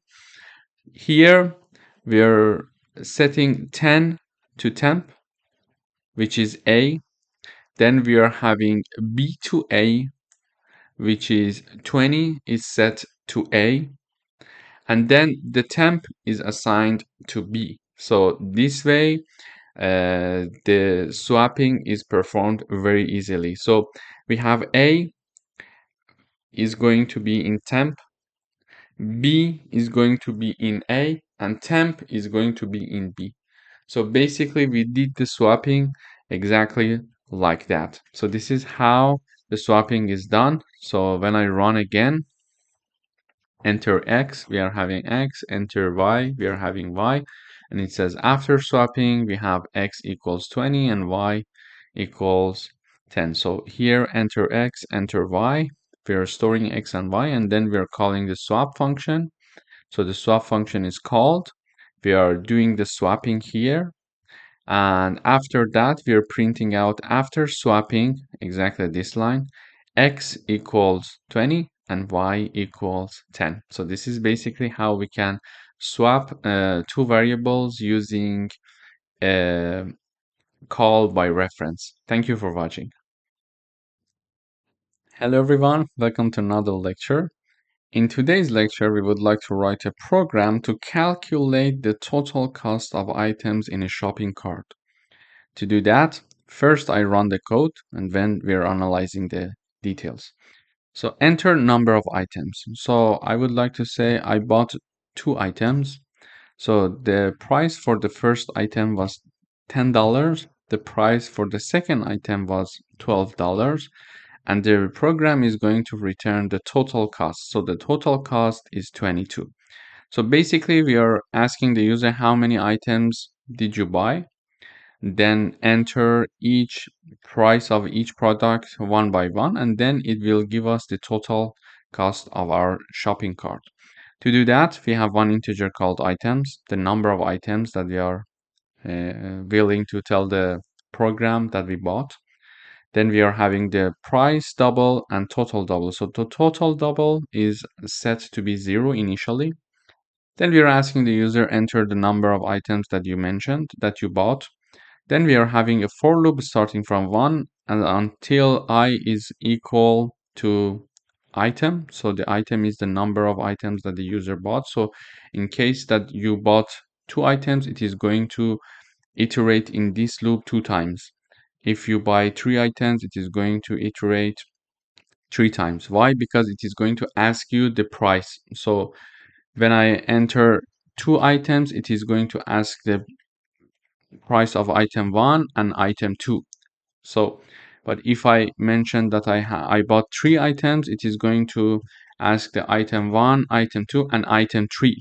Okay, so basically here this loop is for the case when you're having different items and it is going to ask you different price of each product. So if you buy 5 items, if you mention that you bought 5 items, it is going to show you this message, enter price item 5 times. Okay, so it is going to have a for loop. For example, if you bought 2 items starting from 1 and ends with 2, so it is going to enter price of item, for example, when I equals 1 and then I equals 2, so the item 1 and item 2. So in the first round, when I equals 1, it is saying enter price of item 1. Then you tell the price and total equals total plus price. Then it is asking you enter the price of item 1 in this line. You're going to enter the price, so it is going to store it in the price double. Then this price double is added to the total. So this line of code is equivalent of this line of code. So the new total is the already total plus price. So already total was 0 and price was whatever that we entered here. So in case I mentioned that the price was 10, we're going to have 0 plus 10. So the total equals 10 now. And then when I equals 2, because I had 2 items, enter price of item 2. Then total equals total plus price. So total was already 10 plus the new price of product 2, for example, it is 12. So we are going to have the new total equal to 22. So using this code, we can simply calculate the total amount that we paid for buying like 2 items. For 3 items, it depends on the case and the instance, but this is how it works. Thank you for watching. Hello everyone, welcome to another lecture. We would like to write a program to create a mini quiz game with multiple choice questions. To do that, I would first run the code, then we dive into the details. So the question is, what is 2 plus 2? Option 1, 3, option 2, 4, and option 3, 5. So option 2 is my choice, so I would say 2. Then question 2, what is 3 multiplied by 3? Option 1, 6, option 2, 9, option 3, 12. So I'm going to choose option 2. My choice is option 2. And it says your score is 2 out of 2. So basically, we would like to design this mini quiz that is going to ask certain questions with multiple choices. And then we are going to give the answer, and it is going to calculate the score for us. To do that, we initialize two integer called answer and a score. And a score is set to be 0. Then we are showing this to the user. Question 1, what is 2 plus 2? And then we are having \n, which helps the compiler to go, which force the compilers to go to next line. Then we are having option 1, 3, then \n, which is going to next line. Then option 2 is 4, \n, next line. Option 3 is 5, and \n, next line. So when I mention next line is like this. When we are having option 1, which is 3, which is this part, and then \n means that the compiler is here now. When we are having \n, it goes to next line and starts writing from this line. So it is having the option 2, which is 4, and then after 4 we are having \n, which forces the user to go to option 3 to be printed in the next line. Okay, so then we are having this, and the user is going to answer. So the answer is stored using cin in the answer variable. And then we are saying if, because we know that the option 2 is the correct answer, if answer equals 2, meaning that if the user entered 2, we're going to increase the score by one value. So we're going to increment score. To do that, we simply do it score plus plus. Then we're having the question 2, what is 3 multiplied by 3? Option 1, 6, option 2, 9, option 3, 12. We're going to store the answer again, and if the user is going to choose option 2, which is the correct answer, we are going to increment the value of the score, which was initially set to 0. And finally, we are going to show the score. Your score is, and then score out of 2. So we are having the /2, meaning that we were having 2 questions, for example. So let me run again. So what is 2 plus 2? I would say option 1, which is not the correct answer. Then what is 3 times 3? I would say option 2. So it is going to say your score is 1 out of 2. So this /2 that you see there is exactly this /2 that you see here. And score is calculated based on the correct answer that is shown here. Okay, your score is, and then the score, and then /2. You see that you can have very nice game, very nice and small game in C++ easily, which helps us to proceed and progress in learning in a more convenient and engaging way. Thank you for watching. Hello everyone, welcome to this video. In today's video, we would like to write a program to check whether numbers in a vector can be rearranged so that each number appears exactly once in a consecutive list of numbers. Return true, otherwise return false. So first of all, we need to see if there are some duplicate numbers in the vector, and then to check if they are in a consecutive list or not. To do that, we need to navigate through the solution in 3 steps. First, we are going to sort the vector. It would be easier to check for duplicates if we are having a sorted vector. This is why we are going to sort it. Then we are going to check for duplicates, and then we are going to check for consecutive numbers. Okay, here is my program. This is the main function. I'm having a vector called nums, and it is of integer data type. And these are the numbers and elements of my vector nums. Okay, so 4, 2, 3, 5, and 6. So first of all, we need to sort this vector. Then we need to check for duplicates, and then we need to check if they are in a consecutive order or not. Consecutive order means that, for example, after sorting this vector, we are going to have 2, 3, 4, 5, and 6. So they are in a consecutive list because we see no gap between the elements. If we had something like 2, 4, 5, and 6, for example, this was not a vector in consecutive order because we are missing one number here.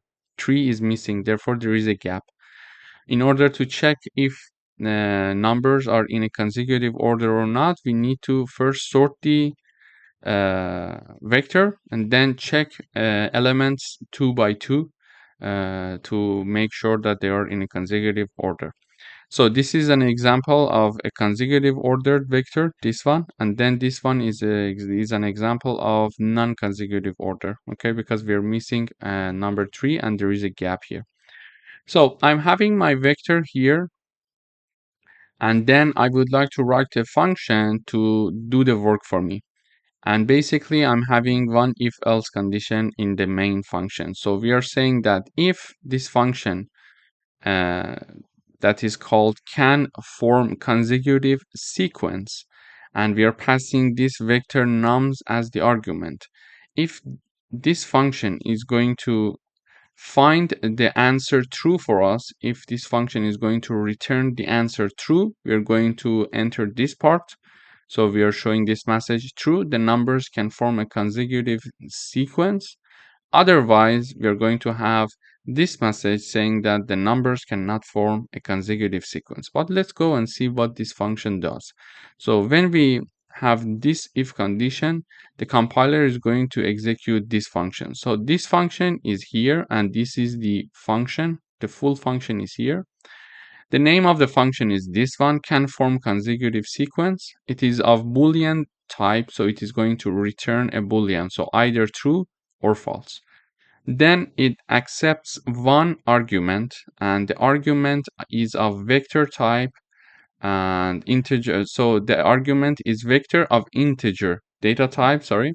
Then we are using the const and call by reference. Why we are using the call by reference? Because we don't want to make a copy of the vector and then work with the copy. When we are having the call by value, we don't need to have this reference here in the argument of the function, and we are working with a copy version of the vector. But when we are having a call by reference, and this is the sign of the call by reference, we are having the AND operator here, okay?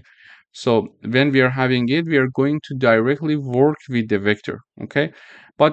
So it's a good way to save memory. But the thing is that we may accidentally going to make some modification to the original vector when we are using the call by reference, because call by reference is directly working with the original vector in here, okay?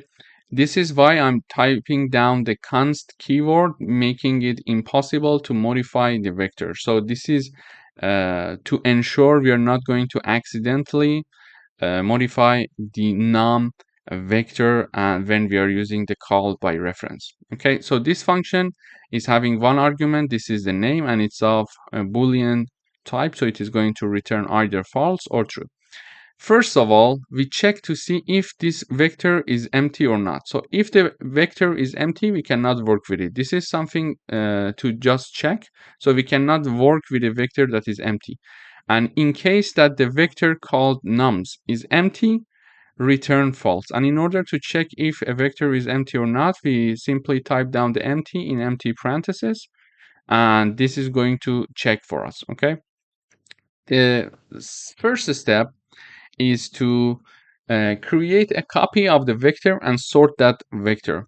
In order to create a copy of the vector, the original vector, we are going to declare and initialize a new vector called sorted nums. It's a vector of integer data type, and we are assigning the original vector nums, which is passed as an argument to this function. We are assigning that to our new declared vector here. So sorted nums is our new vector. we are copying it to a new vector because we don't want to mess with the original vector, and we don't want to do something with the original vector, and it is a bit consecutive way to work with the original vector. So I use the constant keyword to make sure I'm not modifying it, and I'm just making a copy of this vector to another vector, and I'm going to work with this vector that I feel safe about. Then, in order to use the sort function, we need to include this header.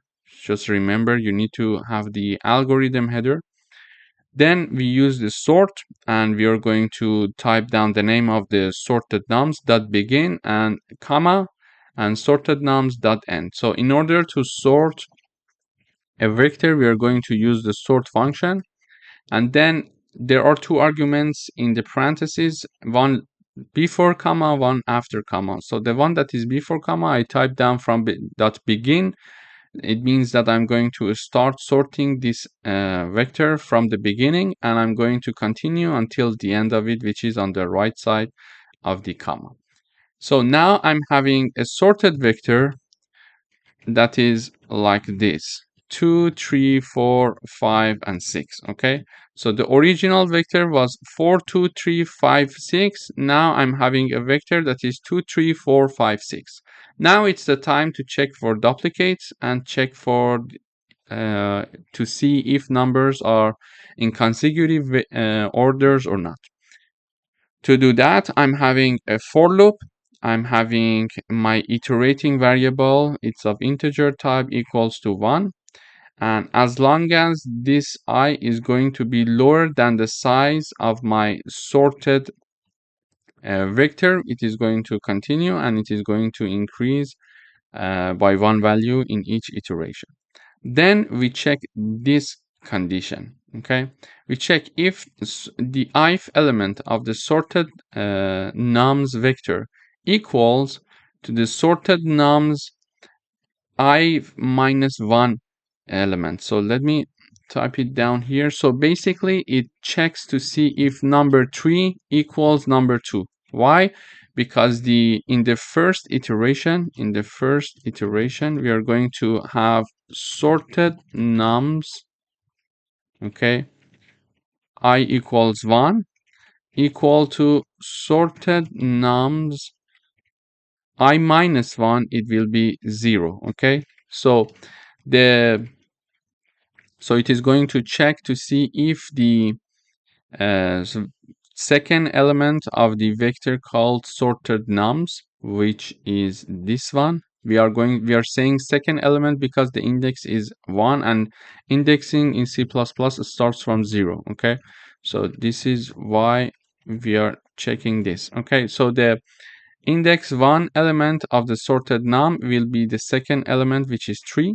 It is checking if 3 equals to the first element of the sorted num vector, and the first element with index 0 is number 2. So it is checking to see if 3 equals 2. We are looking for duplicate elements, and in the next iteration it is going to check if 4 equals 3 and if 5 equals 4, and finally if 6 equals 5. As you see here, because we don't have any duplicates, neither of these conditions are true.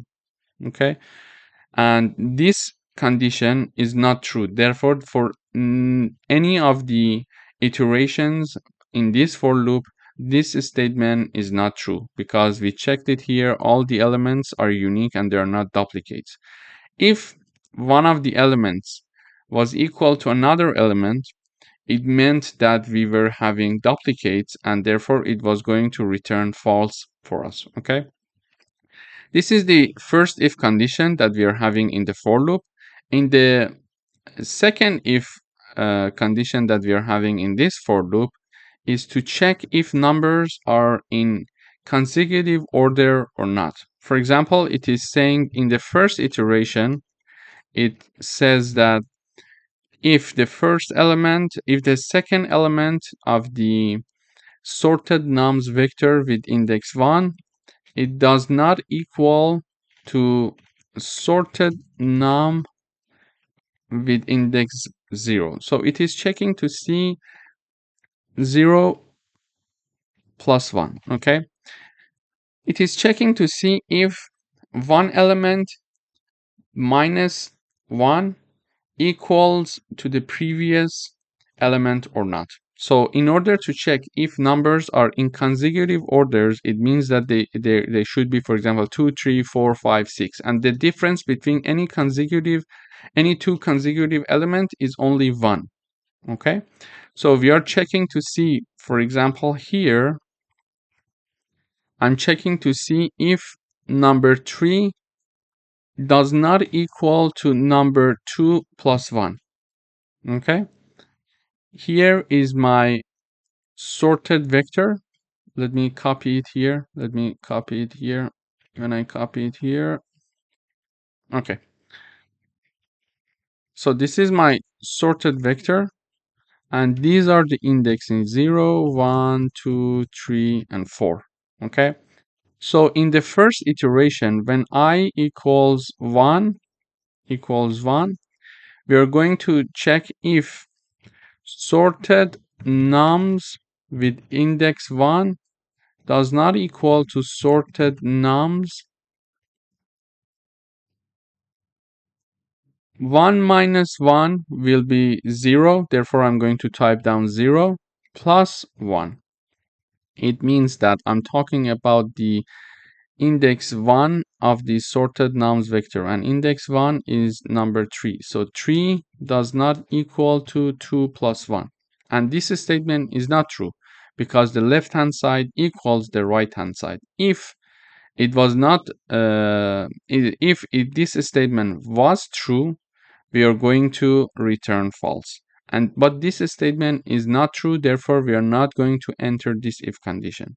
Okay, because the left hand side is 3 and we are saying 3 is not equal to 3, and this statement is not true, therefore this statement is not true, therefore we are not going to enter this if condition, and therefore we are not going to return false. Okay, in the second iteration we are saying 4 does not equal 3 plus 1. Why I'm saying 4? Because 4 in the second iteration, I equals 2 and I equals 2 is the index 2 of the vector with the third element of the vector sorted nums, and number 4 does not equal to the previous element plus 1. Previous element plus 1 is 3 plus 1, and indeed 4 equals 4, and therefore this statement is not true, and therefore this statement is not true, and therefore we are not going to enter this if, and we are not going to return false. And we are going to continue saying that 5 is not equal to 4 plus 1, and this is not true again. 6 does not equal to 5 plus 1, and this one is also not true. If either of them was true, this statement was true, and we were going to return false, meaning that there was a gap between any two consecutive elements of this vector. For example, if we had a vector like 2, 4, 5, and we were checking one by one, we were saying 4 is not equal to 2 plus 1. Yes? So left hand side is 4 and the right hand side is 3. Therefore, this statement is true. It means that there is a gap between the two elements of my vector. It means that there was a gap there, and therefore, because there was a gap, it means that we were not having all two consecutive elements in a consecutive order. So there was a gap there. Therefore, 4 does not equal 3. Therefore, it was true. And if it was true, then this statement was true. Then we were entering this if, and we were returning false, saying that, okay, gap found and they're not consecutive. Okay, so this function is going to work for us like this. Let me review it one more time. So we are going to call this function with the vector argument called nums. So we are passing this vector as argument for this function. If this function is going to return true for us, we were saying that, okay, the numbers can form a consecutive sequence. Otherwise, it was going to say the numbers cannot form a consecutive sequence. And this function, first of all, is going to check if the vector is empty or not. If the vector is empty, return false. So we are going to say the numbers cannot form the consecutive sequence. And then after checking if the vector was empty or not, we were going to create a new vector, assign the original vector to the newly created vector. Then we were sorting the vector. Then we were having a for loop here. And in the for loop, we were checking two things.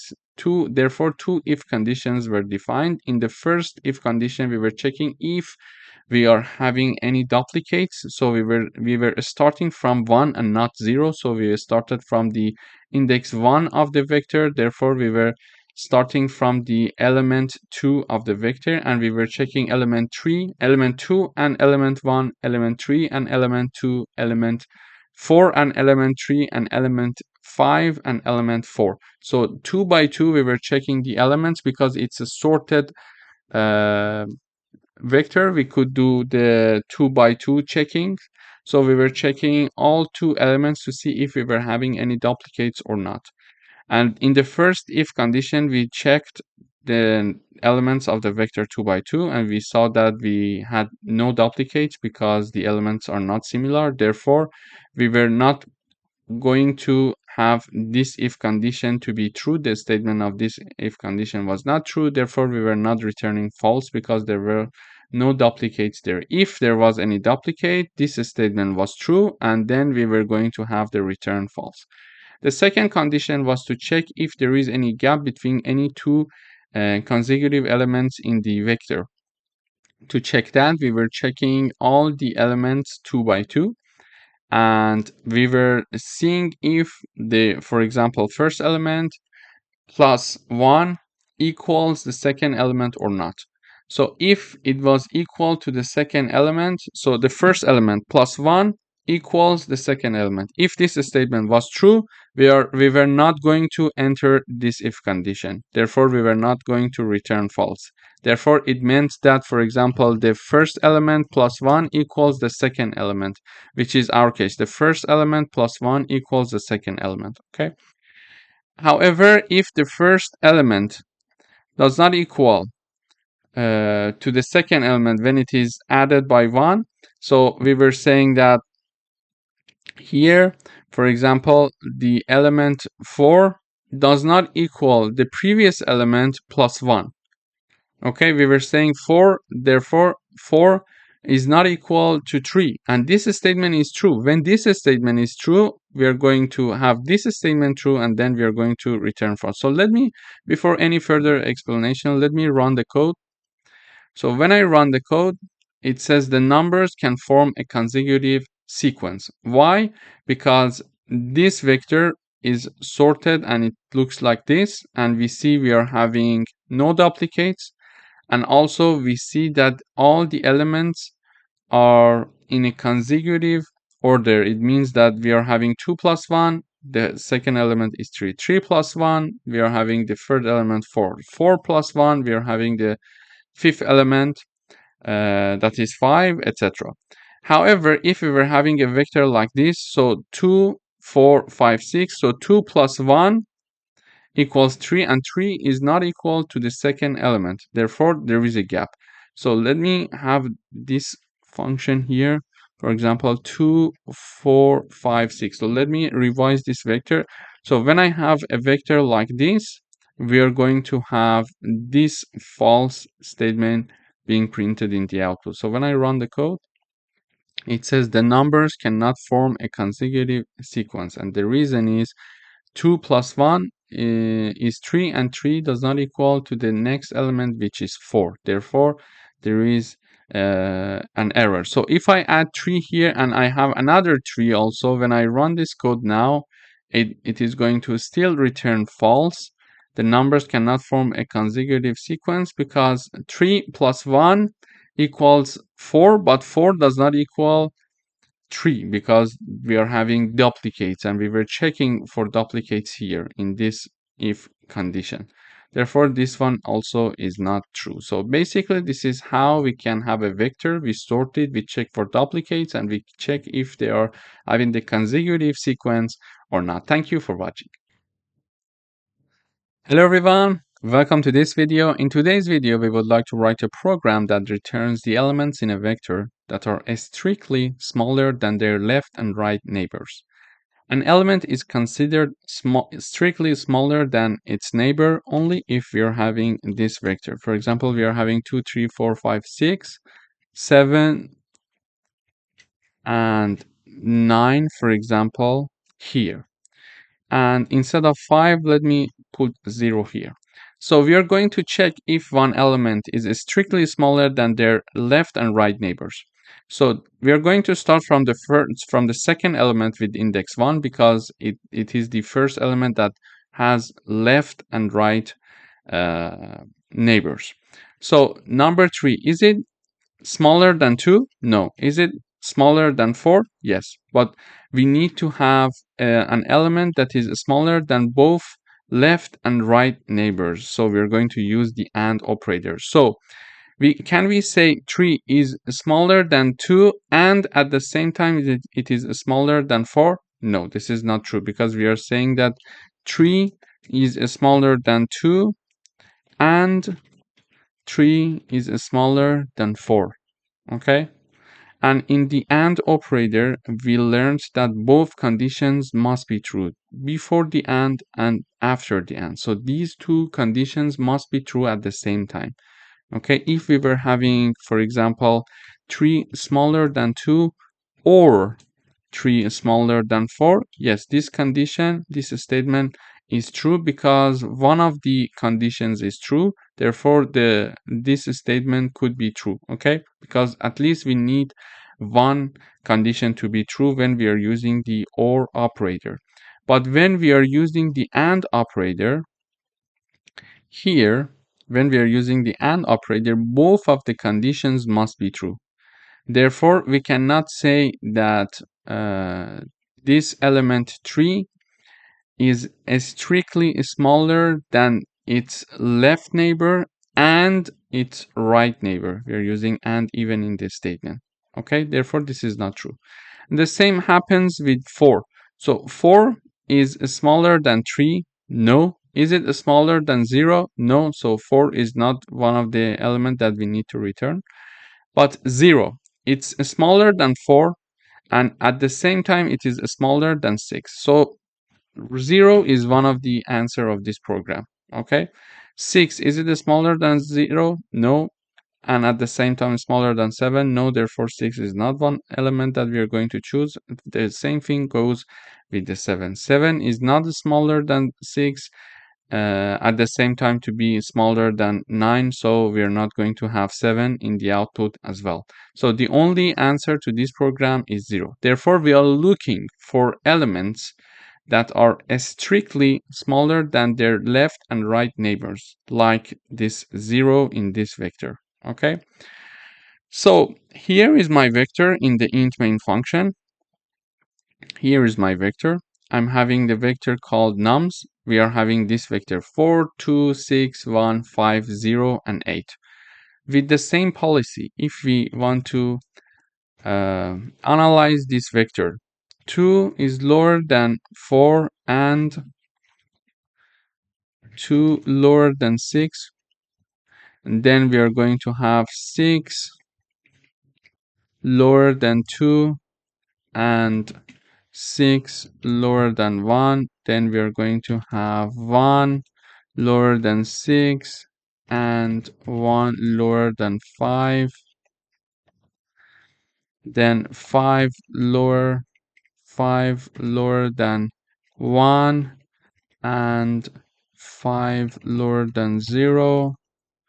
Then 0 lower than 5 and 0 lower than 8. Okay, so this is how we are going to check elements one by one. So starting from the second element, we are checking to see if 2 is lower than 4 and it is lower than 6. Is it true? So 2 is lower than 4 and it is lower than 6. Therefore, it is true. So 2 is one of the elements that we are looking for. Then we are saying that 6 is lower than 2. 6 is lower than 2 and 6 is lower than 1. Neither of the conditions of the comparisons are true. Therefore, the answer is false and we are not looking for this element. So 1 is lower than 6, 1 lower than 6, and 1 lower than 5. So left neighbor and right neighbor. And this is true because both of the comparisons are true. 1 indeed is lower than 6 and it is also lower than 5. Therefore, this one is true. Therefore, another element that we are looking for in this vector is 1. And then we are checking 5 is lower than 1 and 5 lower than 0. It is false. And also here we are checking to see if 0 is lower than 5 and it is lower than 8. Yes, this is true. Therefore, this is another element that we are looking for. So the answer of this program is 2, 1, and 0. Okay, but how do we do it in C++ instead of doing it manually? In order to do that, we are having a vector called result of integer type, and the output of the find a strictly smaller elements with the argument nums is going to be assigned to my vector called result. Okay, so we're calling this function and we are passing this argument, and this argument is nums, which is our original vector. So let's go and see what this function does. So this is the name of the function. This function is going to return one vector for us. Okay, the output of this function is return of integer type. So this is why the function, when it is called, the output is assigned to this vector, because the output of this function is a vector of integer type. And as the argument, we are having the vector in the argument. You see vector of integer type. We are having the call by reference because we don't want to make a copy of the vector and work with the copy. We are going to have the original vector to work with. This is why we are having the AND operator, which is a sign of using the call by reference. And I'm using the const keyword in order to make sure that I'm not going to modify by accident this vector, because we are using the call by reference. We are working with the original vector and we don't want to make any modification to that. Therefore, to be conservative, I'm going to use this keyword to make sure I'm not making any mistake and I'm not modifying the vector. So here I'm declaring a vector called result. It's of integer type, and we are going to have a for loop to check if elements are strictly smaller than their left and right neighbors. To do that, I'm having a for loop starting from 1, and we're going to continue this loop as long as I is lower than the size of the original vector that is passed to this function minus 1. And because we are not going to check the last element, and also we are starting from 1 because we don't want to start from the first element, because the first element does not have the left neighbor.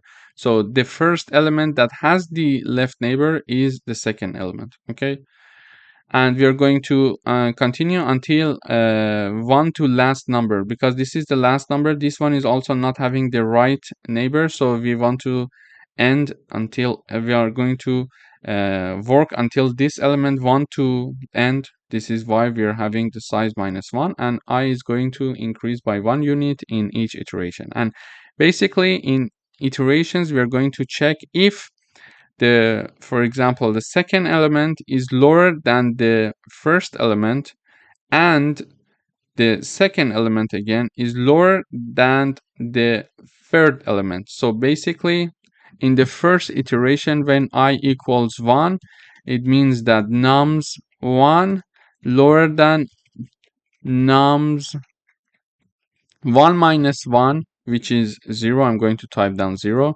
And nums 1 is lower than nums 1 plus 1 means 2, so I'm going to type down 2. Okay, and this vector, we know the index, so let me type down the index here. So here this one is 0, 1, 2, 3, 4, 5, and 6. Okay, and in this for loop we are going to start from the index 1 and we are going to continue until index 5. And here I'm checking the index 1 of the nums vector, which is number 2, is lower than the index 0 of this vector, which is 4, and 2 also is lower. Okay, 2 also is lower. The index 1, which is 2, is lower than the index 2, which is number 6. This is true. If this condition is true, we are going to enter this if statement, and we are going to push back that element of the nums vector into our result vector. So now the result vector equals 2 after the first iteration. Okay. In the second iteration, it is going to compare 6 with 2 and 1. So 6 is lower than 2 and 1? No. So when the answer is no, this statement is not true. Therefore, we are not going to enter this if condition. Then it is going to compare 1 with 6 and 5. So 1 is lower than 6 and 5? Yes. When the answer is yes, it means that this statement is yes, and this statement is true. Therefore, we are going to enter the if condition, and we are going to use the pushback function to add the if element of that num vector to the result vector that we declared here. And this if element means, for example, when we are having the nums, for example 3, which is the third index of the element with the third index with the index 3 of the vector nums, which is number 1. Therefore, number 1 is also added to this vector. And finally, we check the 5, it's not true. And then we check the number 0. 0 is lower than 5 and 8. Yes, so we are going to add 0 also in the result vector. And this function is going to return us this result vector when all the work is done. When it is going to return the result vector, that output of the vector is going to be assigned to this vector that we are having with the same name. We could change the name. We could call it x, for example. Okay. And in order to show the elements of this result vector, which is storing actually the output of the function, we are going to have a for loop, the iterating variable called num. It is going to iterate over the elements of the result vector, and in each iteration it is going to print it. So when I run, we expect to see 2, 1, and 0, exactly as we expected. 2, 1, and 0. So these are the elements that we are looking for. So in this program, we learned how to find elements in a vector that are smaller than their left and right neighbors. Thank you for watching. Hello everyone, welcome back. In today's video, we would like to write a program to create an n multiplied by n matrix by taking an integer n as the input from the user using vectors. But before that, let me review some concepts of vectors for you. So the first thing is when we want to initialize a one-dimensional vector with size n, we're going to initialize it like this. So this line is going to create a one-dimensional vector with size n of integer type, okay? Where all elements are default initialized. For example, when we are having the integer type, all the elements are 0, okay? So this line represents a single row of matrix. However, if we want to have two-dimensional vectors, we need to have vectors of integer with size n, where each inner vector is a vector of integers of size n. So this is how we're going to read it. So with this line, we are creating a two-dimensional vector with size n, okay? And each row is initialized as a copy of vector of integers with size n. Okay, so this is basically how we can declare. We learned it before, how to declare a two-dimensional vector of integer with size n, okay, where each inner vector is a vector of integers of size n. So we are going to have, for example, row 1 and row 2, okay? So the size of the row 2 equals to the size of row 1, for example, okay? This is how we're going to have a two-dimensional vector, where one-dimensional vector is only having one row and row 1, and it is going to have only two elements, for example, in this case. But for two-dimensional vectors, we are having multiple rows, maybe 2 rows, maybe 5 rows, okay? And each inner vector, so this one is an inner vector, for example, is a vector of integer of size n, and size n is the size for the outer vector, okay? So this is a review of vectors of two-dimensional and one-dimensional vectors. So what we want to do is to ask the user to enter one number, for example 5, and then create a matrix using vectors, or let's say create a two-dimensional vector that is having the size of 5 by 5, okay? And then ask the user all the elements. After that, we are going to show it in the output. So let me run the code once to see how it works. So it says enter the size of matrix. So I would say 3, for example. So I would like to have 3 multiplied 3 by 3 matrix. So I say 3. It says enter the elements row by row. So we are going to start from the first row, then the second row, and then the third row. And in each row, we are having 3 columns because it's a 3 by 3 matrix. So I would like to say 1, 2, 3, 4, 5, 6, 7, 8, and 9.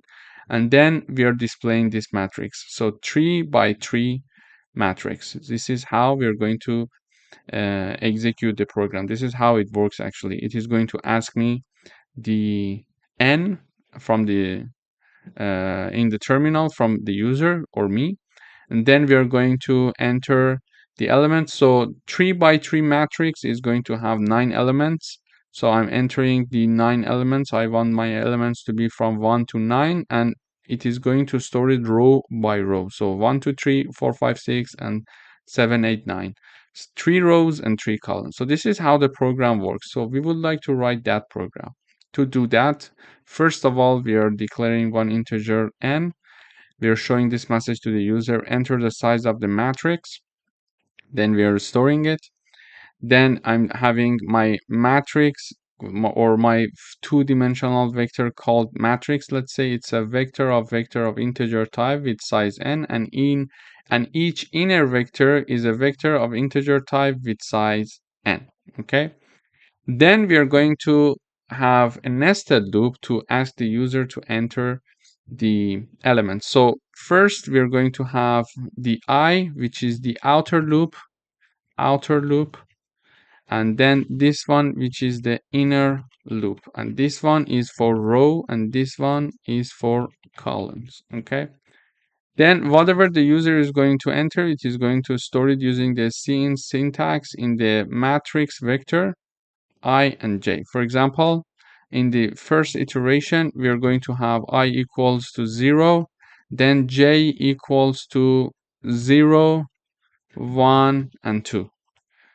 Then we are going to have I equals 1, j equals to 0, again 0, 1, and 2. And finally, we are going to have I equals to 2, j equals to 0, 1, and 2. And we're going to store based on the user input. So first of all, when the user is going to enter the first number, it is going to be stored in the I equals to 1, j equals 0 means, for example, if I'm having this part, and then let me write down an example, it would be easier. So for example, here, if I say I equals, in the first iteration, I equals 0, j equals 0, we are going to store in the row 0, column 0. Okay, so row 0, column 0 is this one, and I would like to type down number 5, for example. Okay, then in the next iteration, I still remains to be 0 because it's a nested loop, and we are going to increase the value of j firstly. So j from 0 is 1, so we are going to have I equals 0 and j equals 1. Therefore, we are going to have the element of the first row because I equals 0 and the second column. And then we're going to type down, for example, 10 here. Then we are going to have I equals 0, j equals 2. Therefore, we are going to type down in the first element and third column. And therefore, I'm typing down, for example, number 15 to be there. Okay. Then when all the iteration for j is finished, we are going to now increase the value of I from 0 to 1. And then we are going to enter the j one more time. So I equals 1 when j equals 0, when j equals 1, when j equals 2. So we are going to fill the second row for column 1, column 2, and column 3. So I type down, for example, 20, 25, and 30. Okay. And then when all the iteration for j is finished, we are going to increase the value of I one more time, and I equals 2. And 2 is lower than n, which is 3. Yes, so we assume that the user is going to enter n equals to 3. It's just an example. So I equals 2 and j equals 0, 1, and 2. So the third row and 1, 2, 3 columns are filled. For example, 35, 40, and 45. So let me run the code up until here so we see. I say I want a matrix 3 by 3. I'm going to type down 5, 10, 15, 20, 25, 30, 35, 40, 45. And we are displaying this matrix exactly as we expected here and as we analyze through the nested loop. Okay, 5, 10, 15, 20, 25, 30, 35, 40, and 45 is the output. Okay. But after storing all the elements in the two-dimensional vector, we need to show it in the output as well. So I'm showing this message saying that the 3 by 3 matrix is, and then we are having a nested loop. Again, I from 0 until it is lower than and it is going to loop through rows, and here it is going to loop through columns, j for us, starting from 0 until j is lower than n, and then we are going to print and show this matrix element in the output. For example, when I equals 0, j equals 0, 1, and 2, so it is going to print for us 5, 10, and 15. Okay. So the first row, which is I equals 0, and then 3 columns. First column, second column, and third column, which is 5, 10, and 15. Then I has increased to from 0 to 1, so we are going to fill the second row and first column, second column, third column with different values of j when we are doing the iteration. So 20, 25, and 30. Okay. And finally, when I equals 2, we are going to have 35, 40, and 45. So this is how this program works. We are printing out in the output, let me say 10, 15, 20, 25. This time I started from 10 and not 5. 30, 35, 40, 45, and 50. Okay, so this is the matrix 3 by 3. And we are having the output of the matrix here. So we learned how to declare a two-dimensional vector with size n. We read n from the user. We had a nested loop to get all the elements one by one of this two-dimensional vector called matrix from the user, and then how to display it in the output. Thank you for watching. Hello everyone, welcome back. In today's video, we would like to write a program to capitalize the first character of each element of a given string vector and return the vector.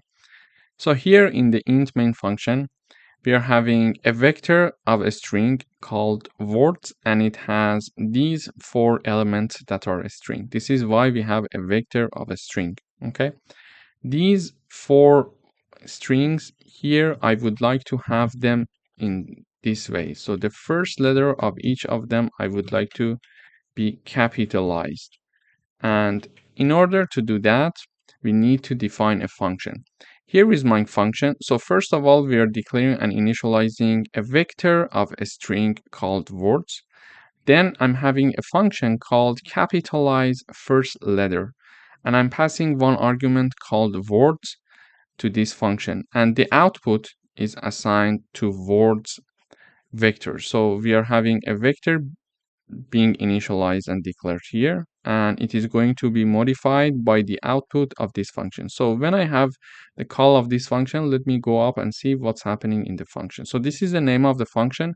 The output of the function is a vector of a string. So the output of this function is a vector of a string, and this is why the output is assigned to words vector, which is also a vector of a string.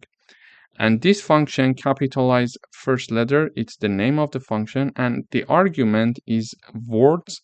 Then the name of the word it comes from this part. We can name it whatever we want, but the type of this variable should be a vector of a string, and we are using a call by reference because we want to modify this vector, because we want to capitalize the first letter of each string inside this vector of a string. And in order to capitalize the first letters, we need to loop through this vector. So we start our iterating variable from 0 to be continuous as long as this iterating variable I is lower than the size of my vector.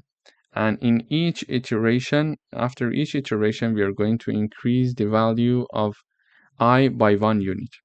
And in each iteration, we are having the words I and 0. So words, we are typing down the name of the vector.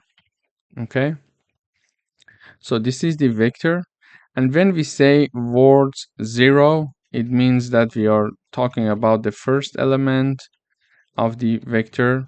Let me type them down here so I can explain it better with the example for you. Okay. So this vector, each element has its own index. Okay, this is the index 0, this is the index 1, this is the index 2, and this is the index 3. Okay, so when I equals 0, we are talking about the index 0 element of the words vector. So index 0 element means the index 1, which is hello, and then I'm typing down 0 here. Okay, so it means the first letter of the first element of the vector called words. So the first letter of the first string or first element of the words vector, which is this one. So this is the first letter of the first element of the words vector. And then it is assigned to two upper functions. So two upper function, in order to use that, we need to include this header. This is something to consider. And then we use the two upper functions. So two upper function is going to capitalize the letter that we are mentioning. And in the parentheses, we are saying that in the first iteration, capitalize the first letter of the first element of the words vector.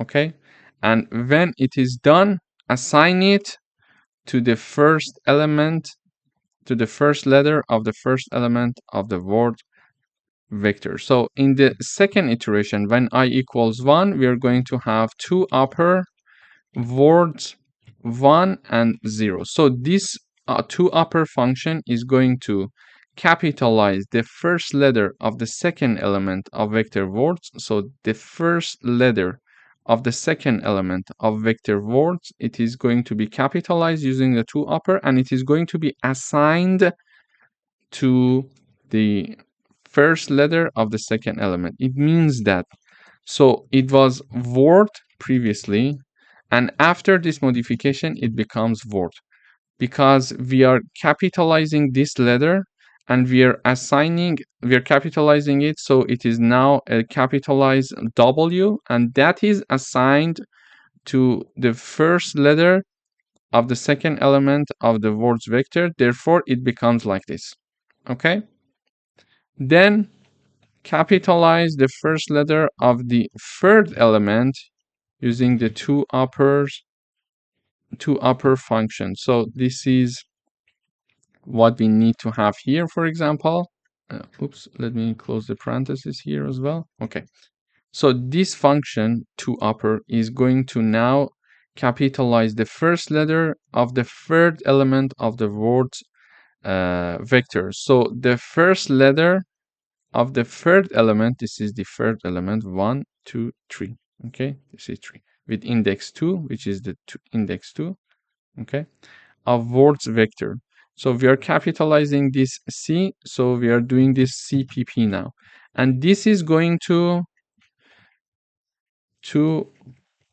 put instead of CPP. Okay, actually only the C part is going to be modified. So this C is going to be to put instead of this small letter C. Okay, and then finally in the last iteration we are going to have this part toUpper words 3 0.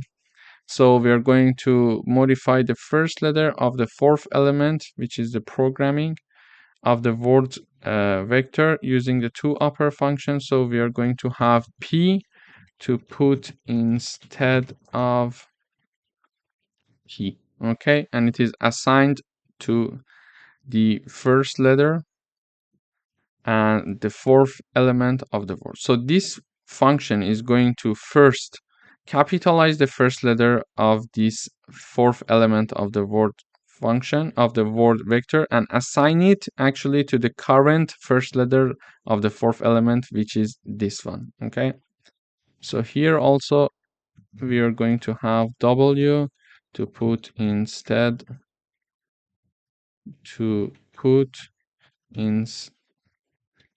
of W. And then here we are having H to put instead of H. Okay. After doing these modifications, after this for loop is finished, we are going to return these words. Okay, so we modified the vector and we are returning it. So the return of the function is a vector of a string, which is true, so we are returning it. Then the output of the function, which is a vector of a string, is assigned to words, which is also a vector of a string. Okay. Then we are having a for loop to now print the modified vector. So the printing the modified vector would be like writing a for loop starting from 0 until I is lower than the size of the vector. And then in each iteration, we are going to show the element of the word vector. So we are going to first have the first element, then word second element, then third element, and then the fourth element in the output. Okay, so when I run the code, here is my original vector. Okay, all of them are small letter, so they are lowercase. Here we see hello is starting with a capitalized H, the same with the second element, third element, and fourth element. Okay, so this is how we can actually have a function to uppercase the first letter of each element of a vector of a string, and then this is how we can print a vector of a string in the output. Thank you for watching. Hello everyone, welcome back. In today's video, we would like to write a program to separate odd and even integers into separate vectors. Okay, so here I'm having my main function. Here is the main function. I'm having one variable called n, it's of integer type. I'm having 3 vectors of integers that are called nums, odds, and evens. First of all, I'm going to ask the user enter the number of integers. So for example, the user wants to have a vector with 10 elements. Okay, therefore n equals 10. N equals 10. And then we are going to tell the user enter the integers. So we are looping from 0 until I is lower than 10. So from 0 to 9, we're going to have 10 elements, and whatever the user is going to enter, we're going to store it in the num variable, and we use the pushback function to assign that num into the nums vector of integer. So this is how we are creating the first vector. Okay, so the first vector is being created, and for example, the user is going to enter 10 elements: 1, 2, 3, 4, 5, 6, 7, 8, 9, and 10. So these are the elements of the vector called nums. Okay, and then we would like to separate even numbers of this vector and assign it to a vector called evens, and then separate the odd numbers in this vector and assign it to a vector called odds. So we are going to ask the user how many elements you're going to enter, then create a vector with that element, then separate the odd elements of that original vector that was created by the user, and push back the elements into the vector called evens, and also separate the odd numbers and push back them into the odd vector. So let me run the code once. When I run the code, it says enter the number of integers. I would say 10. So it says enter the integers 1, 2, 3, 4, 5, 6, 7, 8, 9, and 10. So it says the odd numbers are 1, 3, 5, 7, 9, and even numbers are 2, 4, 6, 8, and 10. So these are two created arrays from the original arrays that we created here. And this one is having the odd numbers, and this one is having only the even numbers. So we're going to create the original vector here by asking the user to enter the integers. Then we are going to call this function separate odd even, and we are passing three arguments: the original vector, the odds vector, and the evens vector. Okay, so when compiler sees this call of the function, it goes and starts to implement this part. Okay, so this is a function called separate odd even. It's a void type, so it's not going to return anything, and it has three arguments separated by commas. And in the arguments, we are having the vectors of integers, as you see for all of the arguments, vectors of integers, and we are having a call by reference. So we are going to work with the original vectors and not a copy of them. And because we don't want to change the original vector, which is called nums, as the first argument, this is the first argument of the function. So the first argument is the original vector that we are creating from the user. That one we are using the const keyword, so we don't want to modify that, and we're going to make sure that we are not modifying it accidentally. But for the rest of the arguments, the second and the third arguments, we are not going to have the const keyword because we indeed would like to modify them, because these vectors are now not having the odds and evens values, and we would like to push back some values into them. In order to push back values and add some numbers into these two vectors, we are going to loop through the first and original vector. And how do we know that a number is odd or even?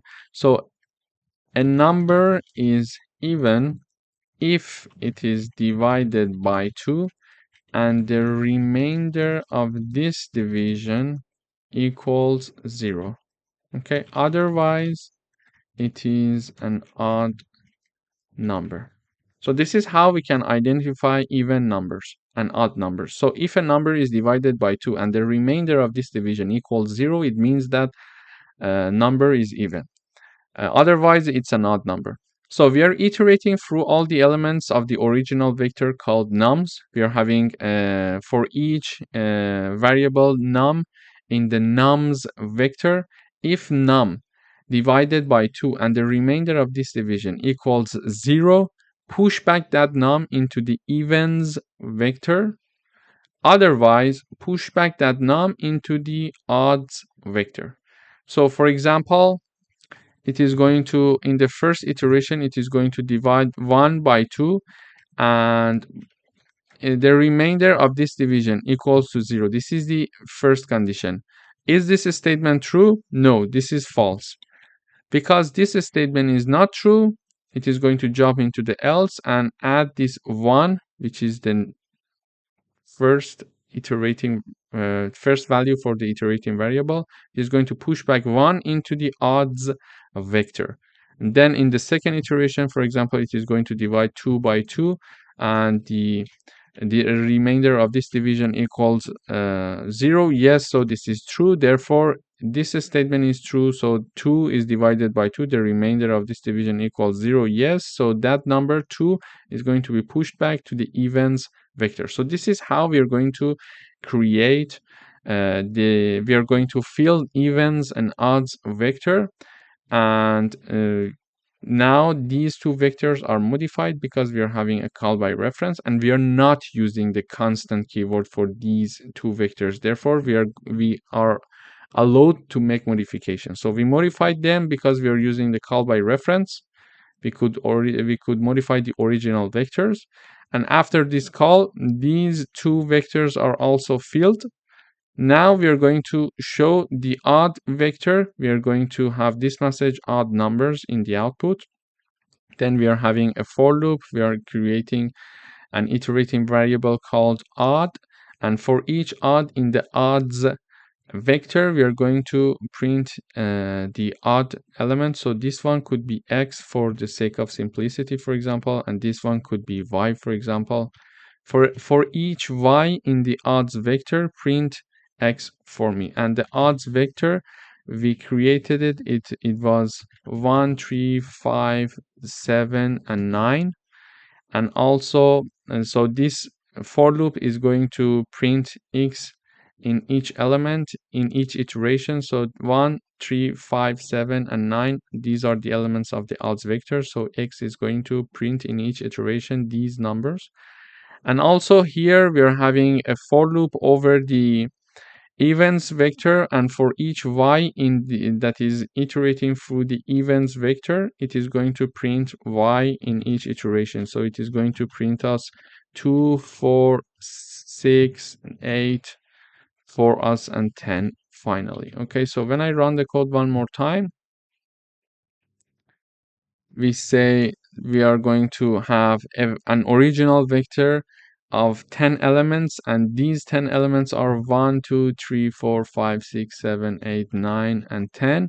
And it says, okay, the odd numbers in the original vector are shown in the odd vector, and these are 1, 3, 5, 7, 9, and the even ones are 2, 4, 6, 8, 10, as we expected here. So in order to review what happened, we created an original vector of the user input.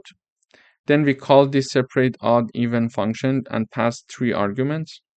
Here we are looping over the original vector, and if each element of this original vector divided by 2 and the remainder of this division equals 0, we are going to push back that element into the evens vector, because when a number is divided by 2 and the remainder of this division equals 0, it means that it's an even number. So we are going to push back that number into evens vector.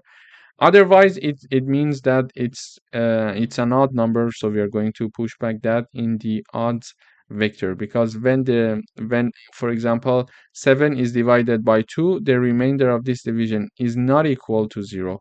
Therefore, this statement is not true. Therefore, we are going to jump into this else part and, for example, push back 7 into the odds vector. After filling these two vectors, evens and odds, after this call, we are going to print the odd vector by iterating through it, and we are going to print the evens vector by iterating through it. Thank you for watching.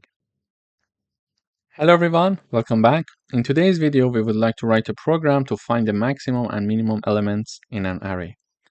So here is how we would like to proceed. We would like to ask the user to enter the number of elements in the array. Then we are going to get that number, and we are going to create an array using dynamic allocated memory.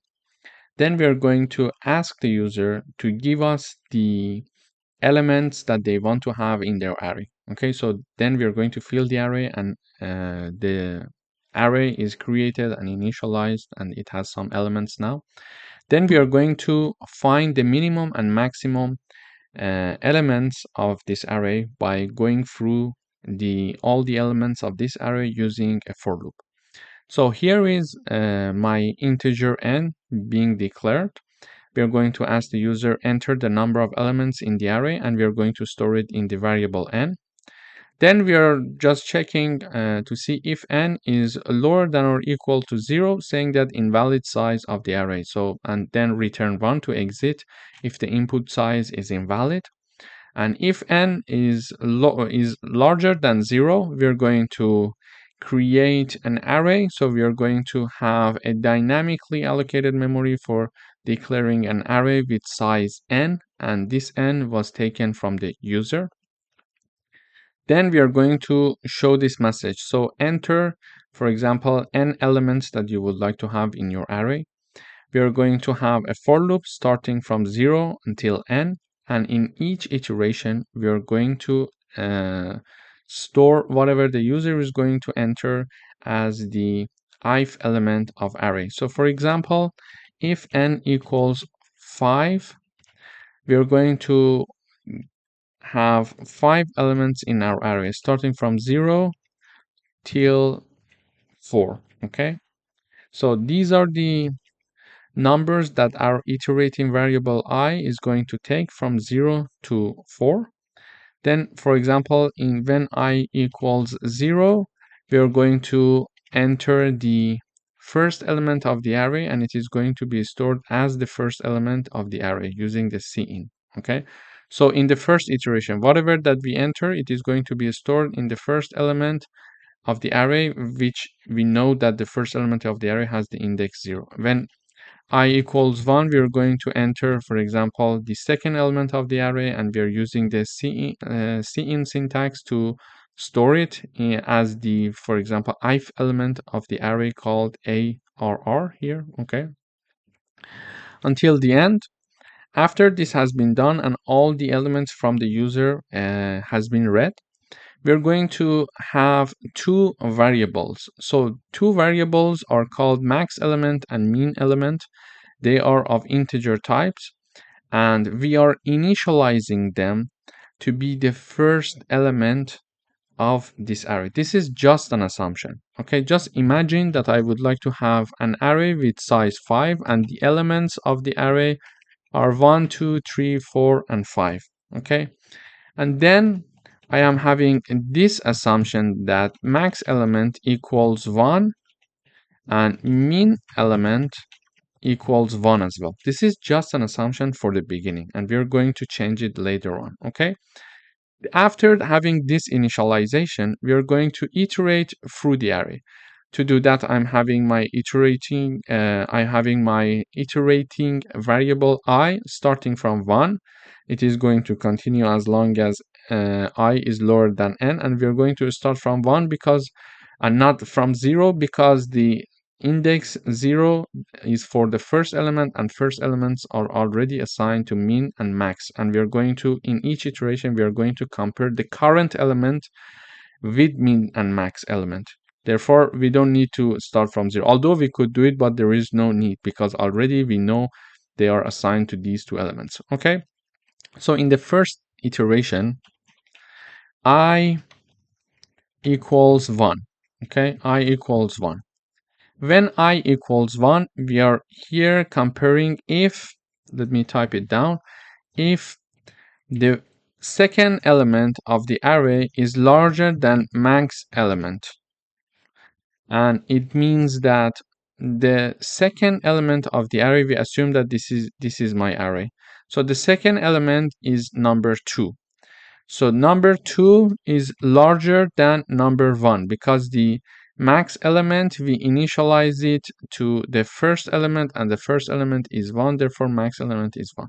So if 2 is larger than 1, meaning that the second element of the array is larger than the max element, which was initialized with the first element, then If this is true, which is true in this case, assign that element to max element. So max element equals 2 now. Okay, and then assign that element to max element. So if, for example, when I equals 1, if the index 1 element, which is the second element of this array, is larger than max element, which is 2 larger than 1. If this statement is true, enter this if condition and assign that element, which is 2, to be new max element. So this is my updated max element. Okay, and then again here, when I equals 1, we are saying that if the second element of the array is lower than min element, we're going to check. It means that the second element is 2. Is it lower than the first element? No, it's not lower than the first element. So this statement in the first iteration when I equals 1 is not true. Therefore, we are not going to enter this if condition. So we go up and now I equals 2. Okay, so let me type down I equals 1 here, not here. We go up and I now equals 2. I equals 2. When I equals 2, we are going to have this if condition to check. We say that the third element of the array is larger than max element. Okay, it means that the third element of the array is number 3. Okay, so number 3, we are checking to see if number 3 is larger than max element, and max element was number 2. Okay, and this statement is true. Is it true? Yes. So the third element is larger than the the max element, sorry. Therefore, that element is going to be assigned to max element. Therefore, max element is going to be equal to 3 now. Then we are going to have it here. Okay, now I equals 2. We are going to have the third element of the array lower than min element. Okay, element. In this case, we are going to have the third element, like number 3, to be lower than 1. Is it true? No, it's not true. Therefore, this statement is not true, and therefore we are not going to enter this if condition.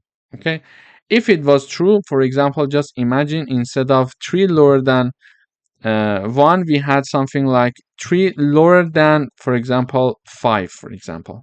Just imagine.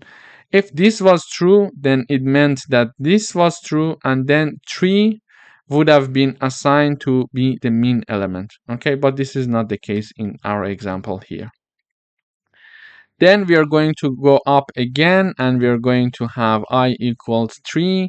When I equals 3, we are going to have the fourth element of the array to be larger than max element, and we are going to have number 4 to be larger than 3, because the fourth element with index 3 is this element, and then the max element is number 3 here. So we say the fourth element larger than max element, so 4 larger than 3. Is it true?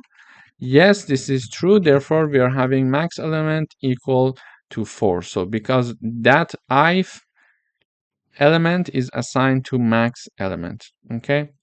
Then here again, we are going to say I equals 3. So 4 is lower than 1. Is it true?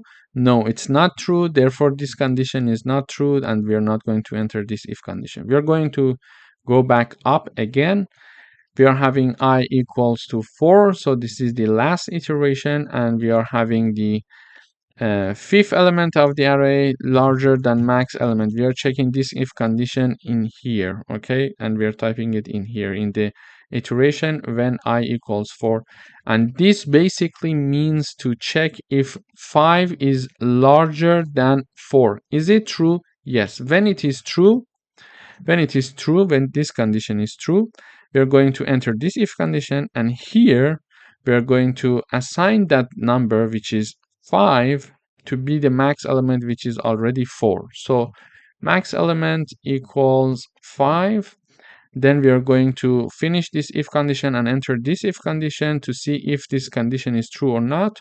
So here I equals 4, and we are saying that number 5 is lower than 5. Is it true? No, it's not true. Therefore, this part is not true, and we are not going to enter this part. And I equals 4 is the largest number that it could get because n equals 5, and I is going to continue as long as it is lower than 5. So 4 is lower than 5, and we cannot increment the value of I anymore. Therefore, this if condition is finished.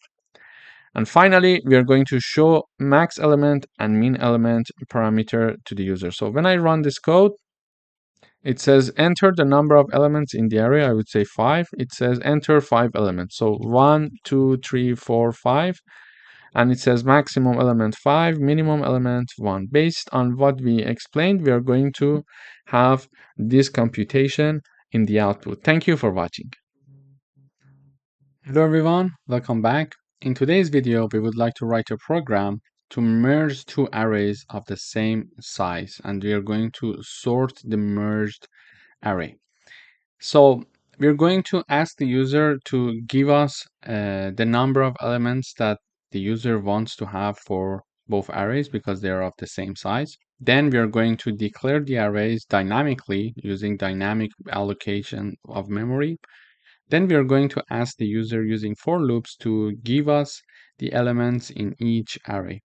Then we are going to merge these two arrays and create the third array. After that, we are going to sort the third array, and then we are going to display the third array. So in order to do that, let me first run the code and show you how the code works. It says enter the size of the array. So I would say I would like to have two arrays of size 2. It says enter the elements of the first array. I would say 1 and 2. Enter the elements of the second array, 3 and 4. And it says merged array is 1, 2, 3, and 4. So this is how the program works, and we would like to have the code for this program. We are initializing one variable called n, and then we are asking the user to enter the size of the arrays. Whatever the user is going to enter is going to store it in n. Then we are dynamically allocate memory for our arrays. So this is the first array with size n, second array with size n, and the third array which is of the merged array, and it is going to have double of the size n. Why? Because the elements of this one and this one is going to be inserted in this one, so it needs to have the size double n, which is the individual size. For example, first array has 2 elements, second array has 2 elements. Therefore, merged array will have 4 elements, okay? And if the user enters, for example, number 2 to be the size of the array, so we are going to have the first array with 2 elements, second array with 2 elements, and therefore we are going to have the merged array with 4 elements. So it is the double of the n that is entered by the user. This is the size of the merged array. Then we are going to have a for loop starting from 0 until I is lower than n, and we are typing down the name of the first array, and in each iteration we are going to insert the numbers of the user to the array of the first to the elements of the first array.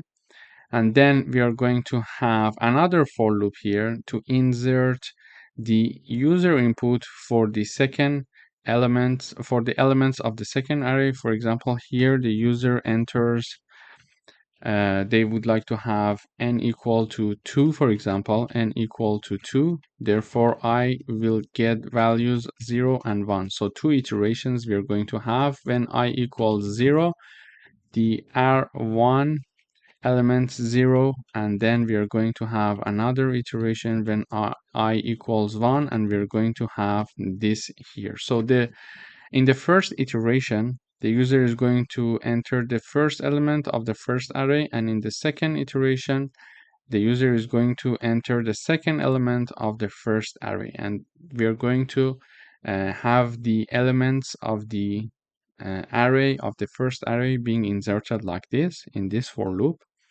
We're storing the elements, and then with the same logic, because we assume that the user enters, for example, number 2, when I equals 0, we're going to have R2 0, so the first element of the second array inserted, and then the second element of the second array is also inserted and stored in the second array. Okay, now we would like to merge these two arrays. In order to do that, we need to have a for loop, again, starting from 0 until n. But before that, let us assume that the user is going to enter 1 and 2 for the first array. And this is just an example to make it clear. So, and the second array has two elements that are 3 and 4, okay? So here we are going to create the merged array. So we're going to insert some elements into the merged array, and it is going to be elements of the first and second arrays, okay? So here we are going to start from 0, and we're going to continue as long as n is lower, I is lower than n. So I is going to take value 0 and 1 for each iteration. So we are going to have 2 iterations, okay? And in the first iteration, when I equals 0, we are assigning merged array 0 to be equal to the first element of the first array. So we are saying to we are basically, what we are doing here is the following. We are assigning the first element of the first array, which is number 1, to be inserted as the first element of this merged array. Okay, so we are creating the merged array to be now have the number 1 as its first element, for example. So in the first iteration, when I equals 0, this line does this. It is assigning the first element of the first array to be the first element of the merged array. And therefore, we are having the first element of the merged array to be like that, okay? Then for the same first iteration, we are having this as well. So we are typing down merged array. N was number 2. So 2 plus I, which is 0 in this iteration, we are going to have number 2 to be equal to the first element of the second array. Okay, so here our merged array has the size of 4. It means that it will accept 4 elements, 1, 2, 3, and 4. Okay, so this is the first element for the moment. Here I'm saying that the merged array element n plus I, and I in the first iteration equals to 0, and n equals 2 because we assume that the user is going to enter the size of the arrays to be 2. Here we wrote it. Yes, here it is. Then we are assigning the first element of the second array to be the third element of the merged array, which is here. Okay, so I would say this one more time. We are assigning in the first iteration when I equals 0. We know that n equals 2 in this example. We just assumed it, okay? The first element of the second array to be inserted as the third element of the merged array. And how we got this third element? So this third element is after the first array is inserted. So the second array is going to start as of third element. How do we know that? Because n equals 2. When n equals 2, we know that if we insert the first array into this merged array, we are going to have 2 space being filled. Therefore, as of the first space is going to be empty. Therefore, the starting point of insertion of the second array for its first element is going to be n plus I. And in the first iteration, I equals 0, therefore it will be n the starting point of the insertion of the second array. Okay, so the first element of the second array is inserted as the third element of the merged array. Okay, then we are going to go up and we are going to increase the value of I by 1 unit. So I now equals 1. When I equals 1, we are going to have merged array 1 equals R1 R1. So it means that to assign the second element of the first array, which is number 2, to be assigned to the second element of the merged array. So it was empty and now we're going to enter 2. Okay? So in the second iteration, when I equals 1, we are going to assign the second element of the first array, this number 2, to the second element of the merged array. So this is the second element of the merged array. So number 2 is there. And then for this line, when I equals 1, we are going to have the following. Merged array, then in parentheses, we are having n plus I. Okay?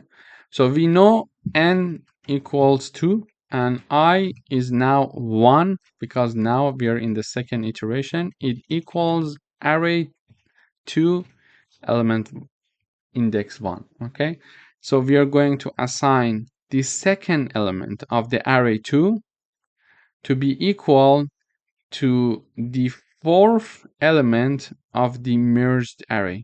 This is the 2 plus 1 will be 3, and this is the index 3 is the fourth element. Okay, this is the fourth element.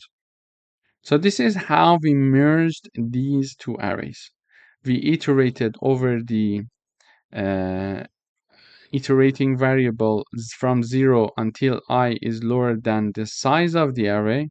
Then in each iteration, when I equals 0 and 1, we are going to fill the first two elements because n equals 2 for the assignment of the first array to the merged array, and then we are going to use the last two elements for the insertion of the second array into the merged array. Okay, now the merged array is created and has 1, 2, 3, 4. So these are the numbers. But this is just an example. For example, if you solve this program, you may, for example, have so this was my example. The array 1 was having number 1 and 2, and array 2 was having number 3 and 4. If you solve it, for example, you can add 10 and 5. Then for the second array, you might have these numbers of, for example, 2 and 37, for example. So you may solve it using these elements. Okay, you may want to have these numbers for your first array and then these numbers for your second array. Then your merged array with this logic will be 10, 5, 2, and 37. Okay, next step is sorting the array.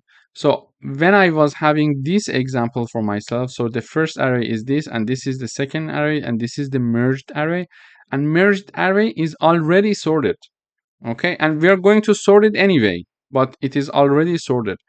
You could have your first array 10 and 5. These are the two elements of your first array, and the second array to be having 2 and 37. These are the two elements. And then your merged array would have looked like something like this: 10, 5, 2, and 37. So you're going to sort this array as well. Okay, we're going to sort it anyway, but this one was already sorted. Then we are going to use the sort function. We are going to type now merged array and separate it with the comma, and then merged array plus 2 multiplied by n. And this merged array, so when we are using the sort function, we are going to show the starting point and ending point. Okay, so the starting point is the merged array. So it is going to consider index 0 of the merged array when we type it down, merged array. Okay, and it is going to continue from the index 0 until double of the size, double of its size. assuming that, for example, we are having an array of size 4, we are having these elements. Merged array is the starting point, meaning that we are going to start from index 0. So this is the index 0, and we are going to continue. Let me type it down. So it will be something like this: sort from index 0 until 0 plus 2 multiplied by n. So 2 multiplied by n, it means 2 multiplied by by the size that was entered by the user. So n was the user input, so 2 was what the user entered. And then we are having 2 times 2, we are having 4, and 4 plus 0, it is 4. So we are going to perform the sorting for the merged array from index 1 inclusive until index 4 exclusive. So ending point is exclusive. Okay, this means that it is going to have, so this is the index 0, 1, 2, and 3. It is going to have the sorting of the merged array from 0 inclusive until the ending point, which is exclusive, until index 4, and we don't have the index 4. So when index 4 is exclusive, we are going to have the index 3 inclusive as the ending point. So this means that the merged array is going to be sorted from the start until the end. Okay, then the work is done almost. We are going to show this message saying that merged array, and then we are going to iterate through 0 until I is lower than 2 multiplied by n, or we could simply type down 4, for example, because n equals 2, and 2 multiplied by 2 means that we are going to continue as long as I I is lower than 4. And basically we are typing it down because this is the size of our array, merged array. We could say merged array dot size in empty parentheses. And in each iteration, we are going to print each element of the sorted array. So when I equals 0, we are going to print, for example, 1. Then I equals 1, we are going to print 2, and then 3, and then 4. And we are having the new line at the end. We are having the endl for a new line, and we are going to deallocate dynamically allocated memory for these 3 arrays. So when I run this code one more time, we're having enter the size of the array. I would say, for example, this time 3. It says enter elements. I would say 10, 5, and 8, for example. Enter elements of the second array. I would say 8, 2, and 1. And it says merged array, which is sorted also. It's 1, 2, 5, 8, 8, and 10. So this is how we can merge 2 arrays and create a new array using dynamically allocated memory and using for loops to assign the elements of the merged array, and use the sort function to sort the merged array, and finally to show the elements of the merged array. Thank you for watching. Hello everyone, welcome back. In today's video, we would like to write a program to count the number of duplicates. Here is our array being declared and initialized. We are having an array with size 4, and we are having 1, 2, 3, and 4 elements. And the second element and the third element are repetitive. So we are having the duplicates. So we would like to write a program to count the number of duplicates. In this example, we see that we have 1 duplicate. Okay. Then we are having the variable n, and the variable n is going to calculate the size of array. And in order to count the duplicate, we are having this variable duplicate count equals to 0, and we are initializing it to 0. Then we are going to have a nested loop. We need a nested loop. For example, here I type down our array one more time. It's 1, 2, 2, and 3. Okay. In order to understand if we have duplicates in this array or not, we need a nested loop. So the outer loop and the inner loop. So the outer loop, for example, I is the iterating variable for the outer loop. we're going to have the I equals to 0, then j equals to 2, 2, and 3. And we are going to compare each element with any other element. So we are going to compare if this element equals to this element or this element or this element. This way we are going to compare the first element, with the second, third, and fourth element to see if we have any duplicates or not. Then we are going to compare this element, and I equals, for example, 1, because the index of the second element is 1. We are going to compare this element with this element, this element, and this element. So of course we are not going to compare the second element with the second element because they are similar for sure, and we don't want to count that. So any similarities that are not having the same index must be tracked. So this one and this one, they are having the same index because they are the same element. So this is the second element and the second element is here. So the second element should not be compared with the second element, but it should be compared with the first, third, and fourth element. Also for the third element, it should be compared with the first, second, and fourth element. So using a nested loop, we are going to compare each element with any other element to see if we have duplicates or not. So here is my outer loop.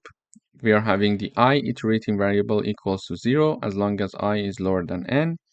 We are going to enter this loop, and we are going to have the count variable equals to 0. Okay, this count equals 0, and then we are having the inner loop j here. So inner loop. Okay, and here when I equals 0, j equals 0, 1, and 2, and 3. When I equals, for example, 1, j again equals 0, 1, 2, and 3. And it is going to continue as long as I equals 3. Still j is going to be equal to 0, 1, 2, and 3. So in the first iteration, I equals 0 and j equals 0.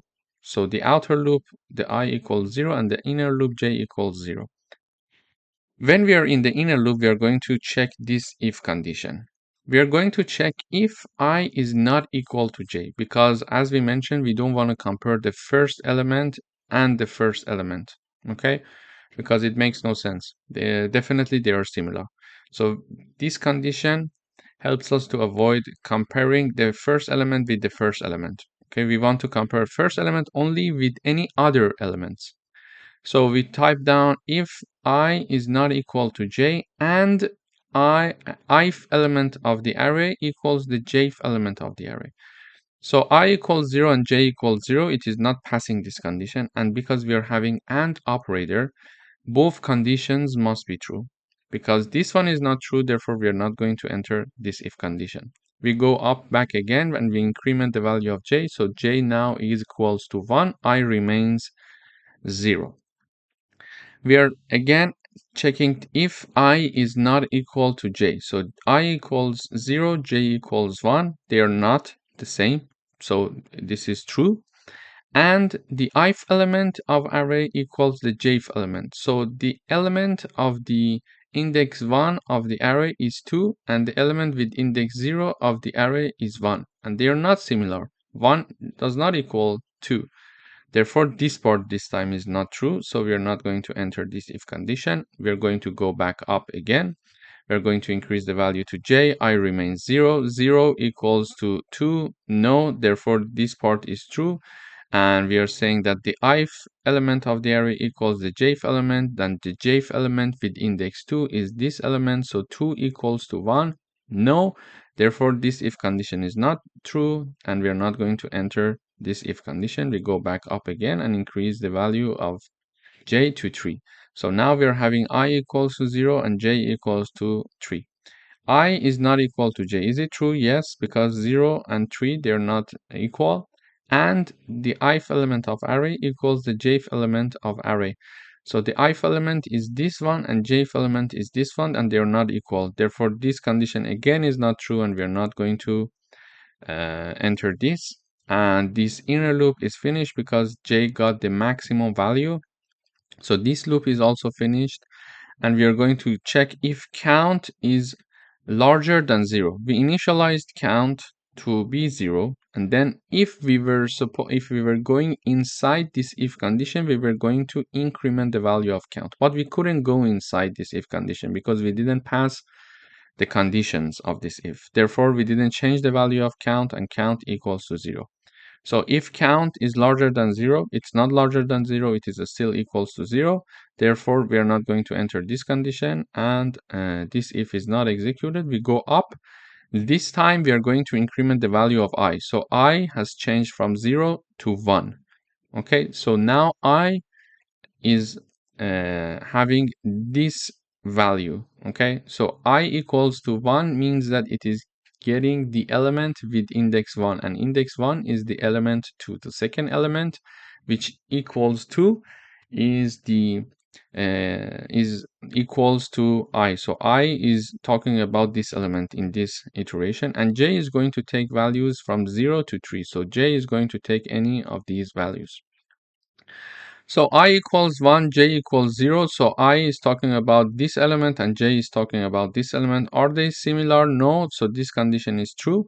And the ith element equals the jth element. So this is 2, this is 1, and they are not similar. Therefore, this condition is not true.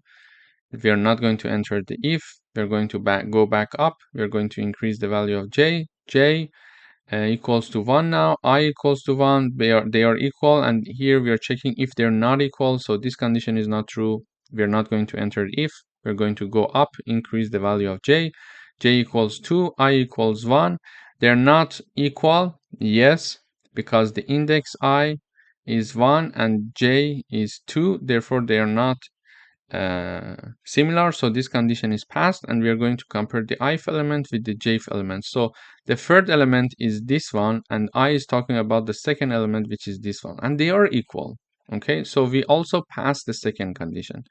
Therefore, we are going to enter this if condition and increment the value of count by 1. So now count equals 1. And we found a duplicate because we see that we have the second element to be 2 and the third element to be 2 as well. So we found a duplicate. We are going to increase the value of count.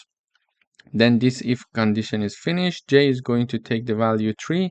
I equals 1. When I equals 1, we check I is not equal to j. Yes, 1 is not equal to 3. And the ith element equals the jth element. So I is number 2 and j is number 3. They're not equal. This condition is not true. We're not going to enter this part. And then this loop is finished because j took the value 3, which was its maximum. And then we are going to check if count is larger than 0. Yes, because we incremented the value of count and it is now larger than 0. So count equals to 1. And if count is larger than 0, we are going to enter this if condition and increase the value of duplicate count. Okay? We increase the value of duplicate count, which was initialized to 0. Okay? Then we are going to go back up again, and this time we are going to increase the value of I again. So now I equals 2, j equals 0, 1, 2, and 3. And when I equals 2, it is talking about this one, and j is going to take these values, all of them. So I equals 2, j equals 0. They are not similar. They are not the same. Yes, and are the elements of the array with ith element and jth element are the same? So this is 2 and this is 1. So they are not similar. This if condition is not passed. We increase the value of j. J equals to 1. So this part is passed again because I is 2, j is 1, and ith element and jth element. So we see that we are having 2 for the I and 2 for the j. So this is also equal because I is talking about this element and j is talking about this element, and I equals 2, j equals 1, and this condition is also passed and this condition is also passed. So we enter the loop and we increase the value of count one more time, because anytime that we increase the value of I, we are initializing count to be 0 again. Okay, so when we increase the value from 1 to 2, we initialized count to be 0 again. Now count is 1 again, but this is the duplicate we already counted, yes? So because we already counted this duplicate. Now I is talking about this variable and j is talking about this variable, and in the previous iteration we counted this duplication, and we are going to find a solution for this later on this video. We increment the value of count, okay, and this if condition is finished, we go here and increase the value of j equals 2, I equals 2, they are the same, so this condition is not passed. Again, we increase the value of j, I equals 2, j equals 3. They are not the same because it is 2, this one is 3, so this condition is passed. Ith element equals the jth element, so this element equals to this element. No, not going to enter this part, and we finish this loop because j took the number 3. Then if count is larger than 0, increase the value of duplicate count. So duplicate count, in the previous iteration we assign it to be 1, duplicate count equals to 1. Now we are going to increase another 1 unit the duplicate count, so it will be equal to 2. So now the duplicate count equals to 2, and we go back up again. We increase the value of I equals 3, and we assign count to be 0 again because we want to restart the counting. And j is going to take these 3 values, so 1, 2, 2, 3 are the values of j, and I is talking about the last element, and we're going to compare 3 with 1, 3 with 2, 3 with 2, and then we're not going to compare 3 with 3 because the indexing will be the same. When I equals 3 and j equals 3, this condition is not passed. But because we don't see any similarities between 3 and any other elements, nothing is going to happen. We are not going to enter this loop as I explained earlier, and this loop is finished, and we check to see if we increase the value, incremented the value of count, and it is larger than 0. No, we didn't do that, and this for loop I is also finished because I got its maximum level. It must be it must be lower than n, and n is 4 because we calculate the size of the array, and the size of the array in this case is 4. Now you remember that we counted 2 and 2 in one iteration, and in another iteration I was pointing at the third element and it was equal to this element. Okay, so we found the duplicate, but we counted it twice. Because we counted it twice, we are going to have duplicate slash equal to, and this means that duplicate count equals to duplicate count divided by 2. Okay, so the duplicate count was equal to 2, we found it, and if it is divided by 2, it will be equal to 1, and 1 is assigned to this duplicate count. Okay, so this equation equals to this equation, but it's another way to type it down. Okay, therefore, the duplicate count was 2. 2 divided by 2 equals to 1, and 1 is assigned to duplicate count. Therefore, we are having only one duplicate. So because we counted it twice, we had this division by 2. And indeed, we are having one duplicate because we are having 1, 2, and 3, and this one is the duplicate. So we are having only one duplicate. And now that we know the duplicate, we are going to show this message in the output, total number of duplicate elements, and we're going to show this variable. So when I run this code one more time, we see that we are having the total number of duplicate elements equal to 1 as we expected in the detailed analysis of the code. Thank you for watching.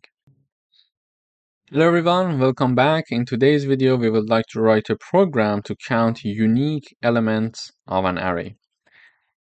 So we are having a predefined array, and we see that this array has 4 elements, 1, 2, 2, and 3, and unique elements of this array are 1 and 3 because 2 has duplicate, so it's not a unique element. So we would like to write a program to print us this 1 and 3. We're going to calculate the size of the array using this formula. and we are assigning to variable n. Then we are having again a nested loop. So a nested loop would be working like this. So let me rewrite the array here. So this is our array. A nested loop will help us to have two iterating variables, one I and one j. Imagine I is iterating over this array and j iterating over the same array, okay? So when I is pointing at these elements, when I is getting the element equals to 1, and j gets these 4 elements. So we are going to compare 1 with 1, 1 with 2, 1 with 2, and 1 with 3. Then I is going to be incremented 2 with 1, 2 with 2, 2 with 2, and 2 with 3. And then 2 with 1, 2 with 2, 2 with 2, 2 with 3. And finally 3 with 1, 3 with 2, 3 with 2, 3 with 3. Okay?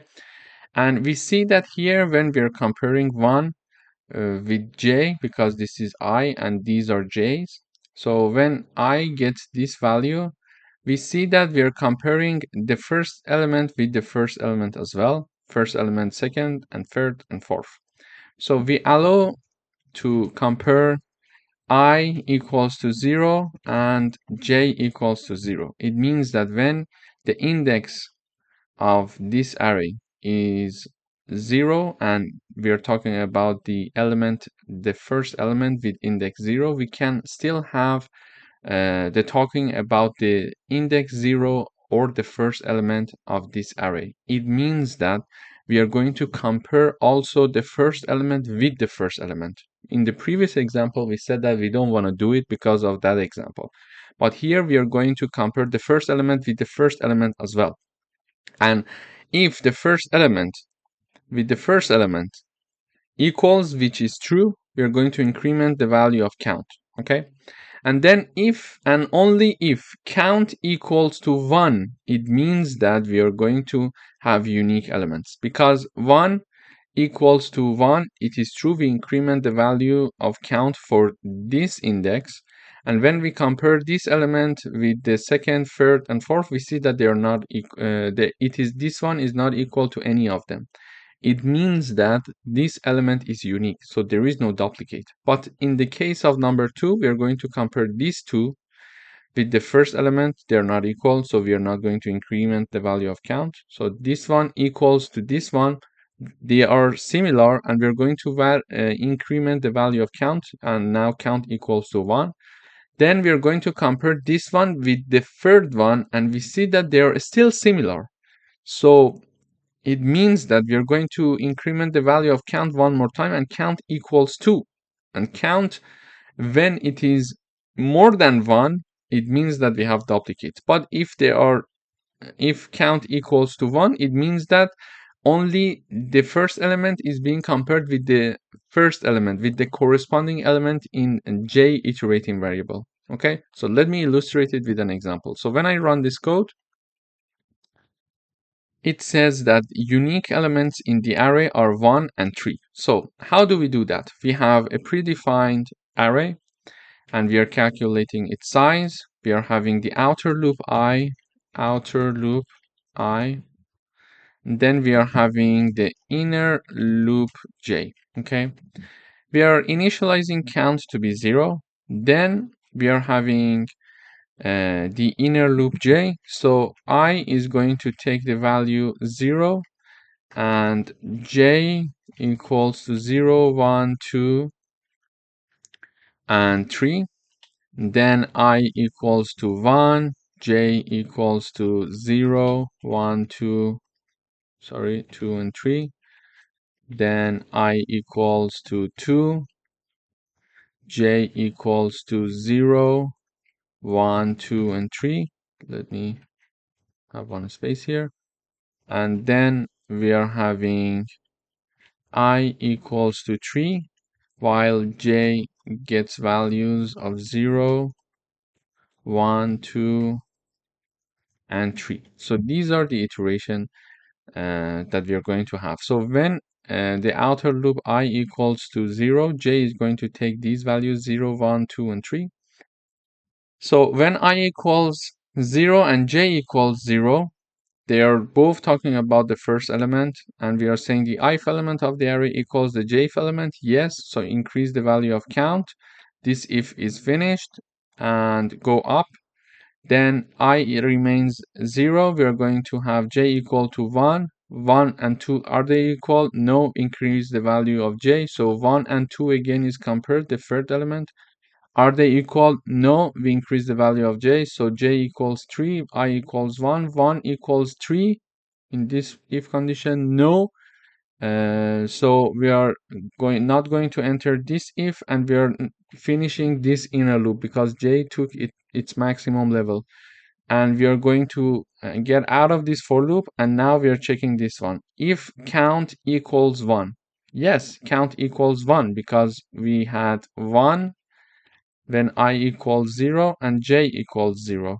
Okay, therefore print that element which is 1 for me in the output. And we go back up again, we increase the value of I, so I equals 1 now, and we are going to reinitialize count to be 0 because now we are going to iterate again. When I equals 1, j takes equal 0, 1, 2, and 3. So I is talking about this element and j is talking about these elements. So we say 2 equals to 1, no. So this if condition is not true. We increase the value of j. 2 equals 2. Yes, this if condition is true. We are going to increment the value of count. So count equals to 1 now. Then we increase the value of j one more time. So we say I is showing this element number 2, and j is showing the third element with index 2. Okay, this one. Are they similar? Yes. So we are going to increase the value of count one more time. So count equals 2. We are going to increase the j, and j equals 3 now. So 2 equals 3. No, they are not equal. And this 4 is also finished because j took its maximum level. And we are saying if count equals to 1. No, count equals to 2. It means that we have a duplicate. So we are not going to print that element. We are not going to enter this if condition. We go up back here again. We reinitialize count to be 0. I equals 2 now. So count is count equals 0 again. I equals 2, and j is going to take these values. So I is talking about this element which has the index 2, the third element, and we are going to compare 2 with 1, 2 with 2, 2 with 2, and 2 with 3 because we have two number 2's here. We are going to have count equal to 2 again, and when this inner loop is finished, we are going to have count equal to 2, and when this j loop inner loop is finished, we are going to jump here, count equals to 2, but here we are checking if count equals to 1. So we are not going to pass this if condition, so we're not going to print this element because it's a duplicate and not a unique element. We are going back up again here. Now we are reinitializing count to be 0, and I is incremented from 2 to 3. Now I is talking about this element, and j is talking about these elements. Okay, and we are going to compare 3 with 1, 3 with 2, 3 with 2. They are not similar, so this if condition is not true. We are not going to increment the value of count. However, when I equals 3 and j equals 3, both of them are talking about the last element, and they're equal. So we are going to increment the value of count to 1. Then this if is finished, this nested loop is finished because this j equals 3 in the last iteration. Then count equals to 1. We are going to check if it equals 1. Yes. Then print that element, the ith element, which is this one, because I equals 3 in the last iteration, and we are going to print this one. And we are not going to increment the value of I anymore because n equals 4, because we are having 4 elements in this array. We calculated the n here, and 3 was the maximum number that I could get. And now we are going to finish the program by printing a new line. So we printed out number 1 and number 3 in the output because they are the unique elements. So when I run the code one more time, we see again the same output. So here we learned how to use nested loops to find unique elements in an array. Thank you for watching. Hello everyone, welcome to this video. In today's video, we would like to find the sum of array elements. Here we are having an array called numbers, and it has these elements, 5 elements, 5, 15, 25, 35, and 45. We're going to calculate this value, 5 plus 15 plus 25 until 45, and we would like to know the sum of the elements of this array equals to what number. Because we want to do that, we are initializing a variable called sum equals to 0. Then we would like to calculate the sum of array element. We are having a for loop starting from 0, and as long as I is lower than 5. And the reason is that we are having the size of this array equal to 5, and I is starting from 0, so index 0 means the first element, then index 1, 2, 3, and 4. So I is getting from 0 until 4. It is covering all the elements of this array. Okay, then in each iteration we are going to have sum equals sum plus numbers I. So the ith element of the numbers array is going to be added to sum and assigned to sum. This exactly equals this one. Okay, so if you are familiar with this concept, you can either use this one or this one. It depends on you.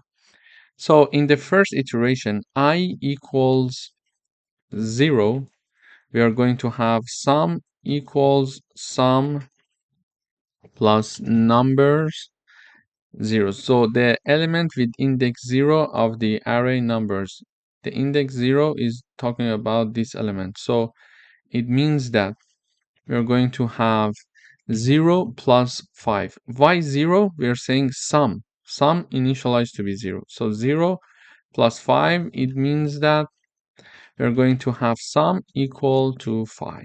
Okay, so sum equals sum plus the index 0 of this array means that 0 plus 5, 0 plus 5, sum equals 5. So we increment the value of I. Now I equals 1, sum equals 5 plus 15. Why 5? Because we are having sum plus now index 1, because I equals 1. Now index 1 is number 15, and sum equals to 5 because we calculated in the previous iteration. Therefore sum equals to 20 now.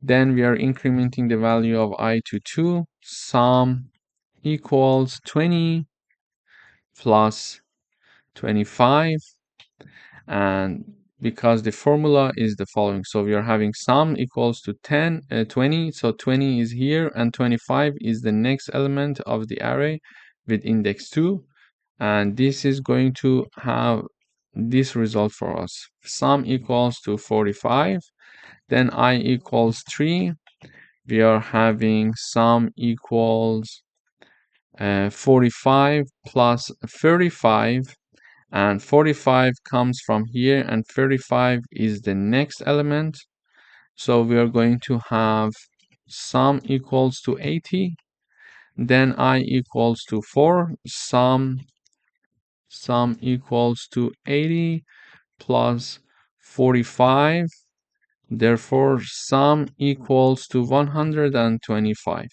Okay, so this way we calculated the sum of array elements. So when I run this code, we see that the sum of array elements is 125. So this is how we can find the sum of array elements. Thank you for watching. Hello everyone, welcome back. In today's video, we would like to find the maximum element in an array. Here is my array. It has 5 elements, 12, 45, 67, 23, and 9. And we would like to find the maximum element in this array. To find that, we know that this 67 is the largest number in this array, but we want to find it using C++. So when I run this code, we see that 67 is printed out in the output as the maximum element. In order to find it in C++, I initialize a variable called max to be equal to the first element of numbers array. This is just an assumption. Okay, this is just an assumption. We are going to check its validity.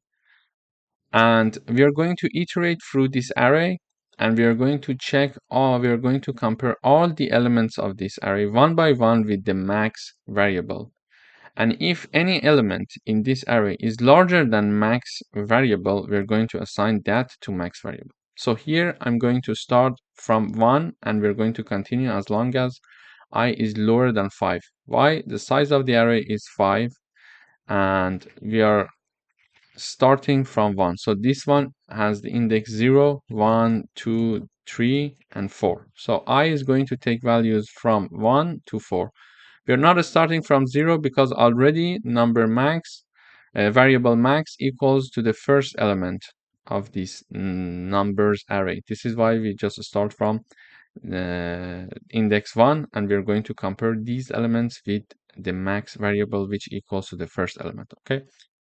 When I equals to 1, we are going to compare if the ith element of the array, which is 45, larger than max. So when I equals 1, we are going to say 45 is larger than 12. The answer is yes. So this statement is true. When this is true, we are going to assign 45 to max. So now max equals 45. Okay. Why? Because we compared the ith element. I equals to 1 means we are talking about 45. So 45 is larger than max. Max was 12. It was initialized here. And yes, this statement is true. Because this statement is true, we are going to assign that ith element of number array to max. So 45 is assigned to max. In the second iteration, I equals 2. We are checking to see if 67 is larger than 45.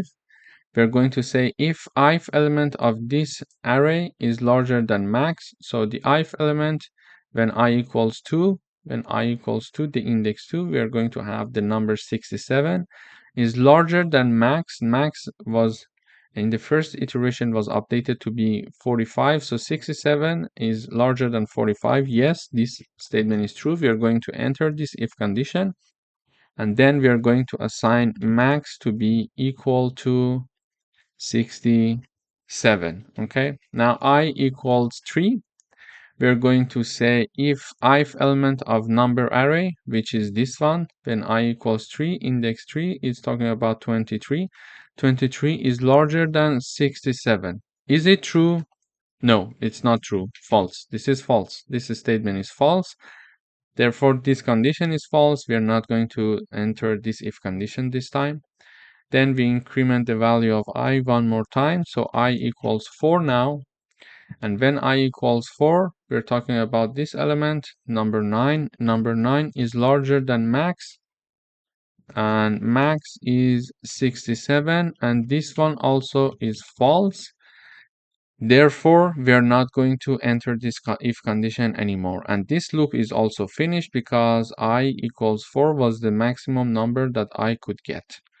And we are going to print out the maximum element that we found. And the maximum element that we found was 67 in the last update that we had in our for loops. So here in this example, we learned how to find the maximum element in an array using for loops. And in order to do that, for review, I'm saying that we are having just an assumption in the beginning to assign the first element of this array to be equal to a variable called max, and then you go ahead and compare that max variable with any other element of this array. If any other element is larger than this max, assign that larger number to this variable and continue comparing. Okay, this is how we can proceed to find the maximum element in an array. Thank you for watching. Hello everyone, welcome back. In today's video, we would like to search for an element in an array. So here is my array with these numbers 10, 20, 30, 40, and 50. I would like to check if this element that we call key, this variable key, when it is equal to 30, we would like to see if 30 exists in this array or not. So we would like to see if there is an element in this array equal to this key or not. And we see yes, the answer is yes. But we would like to see how we can do it in C++. So when I run this code, we see that it says element 30 found at index 2. And this number 30, the index in this array is 2 because we start from 0. Here is the index. Okay, so index 2 has the same number in this array called numbers, and it equals the key variable. But how we can do it? We can iterate through all the elements of the array and then compare each element with the key variable to see if they are equal or not. And for that, we are assigning a Boolean variable found, and we are by default say that it is false. And if one element of the array equals to the key variable, we are going to assign true to this found Boolean variable because we found the answer. We're going to print the answer and we are going to break if we get out of this for loop, so we don't want to continue. Okay, so in order to do that, this is my array. This is the key variable I'm looking for, and we're having a Boolean, a variable called found. It is by default assigned to be false, and in case we find the element, we are going to assign it to be true. We are iterating through this array, starting from 0 until I is lower than 5. And then if any of the ith element of the numbers array equals the key variable, assign true to the found Boolean variable, and then cout print element 30. This is the 30, we're printing key, found at index, and print I for us. And then break, so get out of this loop. And we are here checking if found is false. So it's not false, we are not going to execute this part of the code. If we couldn't find the key in this array, found variable was still equal to false, and we were going to enter this if condition saying that this element not found in the array, but we are going to have an example of that as well. So here we are going to have I equals to 0, I equals to 1, I equals to 2, I equals to 3, and finally I equals to 4. So when I equals to 0, when we are talking about ith element of numbers array, we are talking about this element. When we are saying 10 equals to key is 30, okay? 10 equals to 30, no. Not entering this if condition, increment the value of I. 20 equals to 30, no. Increment the value of I. 30 equals 30, yes. So when I equals 2, we are having the ith element of this numbers array equal to 30, and 30 equals the key, which is also 30. Therefore, this condition is true. We are going to enter this part. We assign true to the found Boolean variable, and we print that this element 30 found at index 2 because we were in the third iteration with index 2, and we are going to break so we get out of the loop. So when I run this code, you see that it says element 30 found at index 2 exactly as we wanted. But here, if I have some number like 14 and it's not equal to any of the elements in this array, so what is it going to do is like the following. When we are having the for loop, we are saying 10 equals 14, no. 20 equals 14, no. 30 equals 14, no. 50 equals 40, and 40 equals 14, no. Therefore, we were in this for loop, we were not entering this if condition, and this for loop is also finished. And here also, the found variable remained false. When it remained false, we are having this message element 14 not found in the array. So the way that we are going to have this to be activated is again here. So I'm going to review. We are going to loop again over the array numbers. We are going to compare 10 with 14, 20 with 14, 30 with 14, 40 with 14, and 50 with 14. Neither of them are equal. So this if condition is not true in any of the situation. And this part is not executed. And this for loop is finished. And found Boolean variable remained false because we didn't enter this if condition. Okay. And it remained false. So we say found Boolean variable is false. Yes, it's false because we are having this mark here. It means that it is false. Then we are going to say element 14 not found in the array. So this is how basically we can search for a specific element to see if it exists in an array or not. Thank you for watching. Hello everyone, welcome back. In today's video, we would like to write a program to find the largest 3 elements in an array. In order to do that, here is my array, and the size of this array is 6. So we are having 12, 13, 1, 10, 34, and 16. And we are using this formula to calculate the size of the array. And we know because the array is not so big, we know the size of it, but for the sake of simplicity, we are going to calculate the size. And then because we are looking for the largest 3 elements in this array, we are going to say if the size is lower than 3, say that the array must have at least 3 elements, okay? Then we are going to use the sort function to sort the array. And in order to use the sort function, we need to include this header algorithm. In the sort function, we are going to type down the name of the array before the comma. So there are 2 arguments to take care of. Before the argument, we need to type down the name of the array. After the comma, we need to type down the name of the array plus the size of the array. So when I type down the name of the array, here it is going to assume that we are going to start from the index 0 of this array. Okay, so this is the starting point. So sort function, starting point, then ending point. Okay, so before the comma, we're going to have the starting point. After the comma, we're going to have the ending point. Then this name of the array that is written, the compiler in the sort function is going to translate it to start from the index 0 of this array called ARR. And then we are having the comma, and then we would like to have the ending point. We are going to have 0 again because we are having the name of the array plus the size, and plus size is the 6. Okay, number 6 is the size. We calculated the size. This is the size, and we calculate the size with using this formula. Okay, so now we see that the number 6 is the ending point. But here, when we are using the sort function, starting point is inclusive and ending point is exclusive. Okay, so here I'm typing down start from index 0 and end at index 6 exclusive.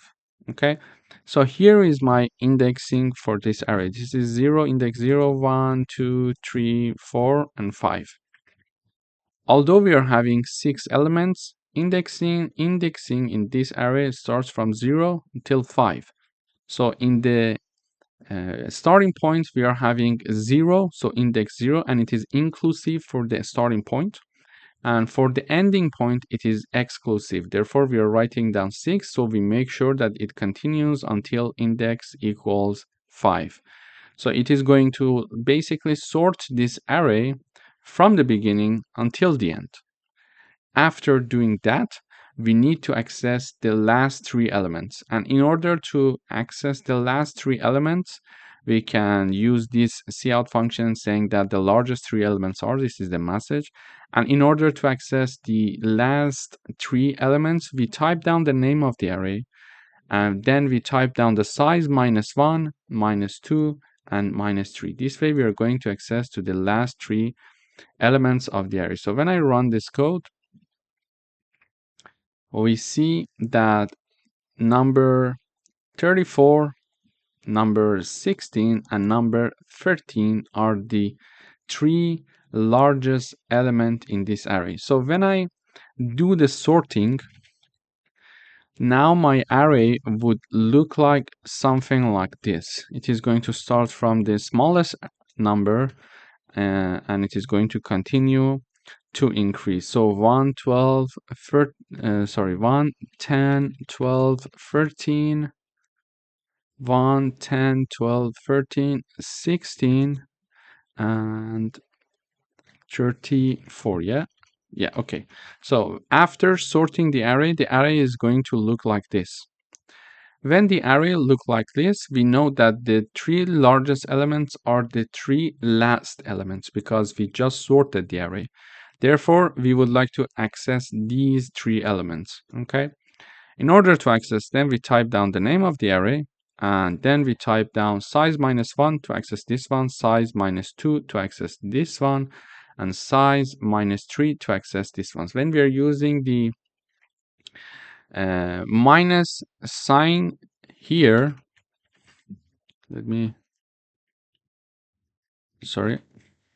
when we are typing down size -1, it means that so the size was number 6, so we calculated the size equals 6, and when we type down 6 -1, it is the last index, so we are calling the element with index 5 from the array, which is now after sorting 34.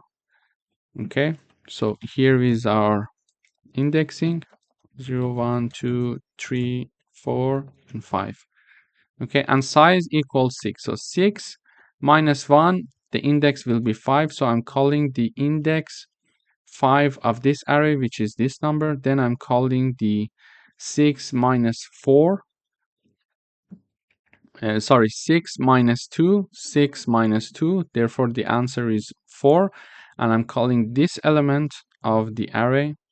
And then I'm having the 6 -3, which leads me to index 3, which has this element, which is the third large element in this array that we provided here. So here it's like I'm typing down array 6 -1, which will be 5 in the end. Array 6 -2 will be 4, and array 6 -3 will be 3. So I'm calling the element with index 3 in this array, element with index 4 in this array, element with index 5 in this array. Thank you for watching. Hello everyone, welcome back. In today's video, we would like to write a program to find the smallest element missing from a sorted array. So here is my sorted array, 0, 1, 2, 6, and 9.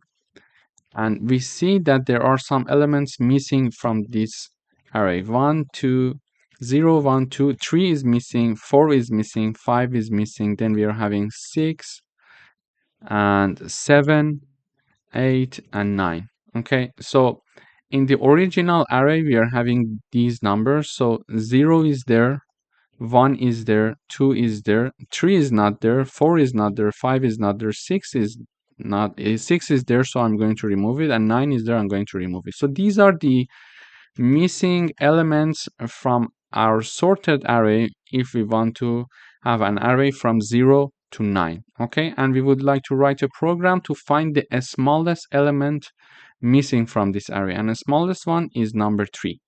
Okay, so we are missing number 3 here, and we are looking for number 3.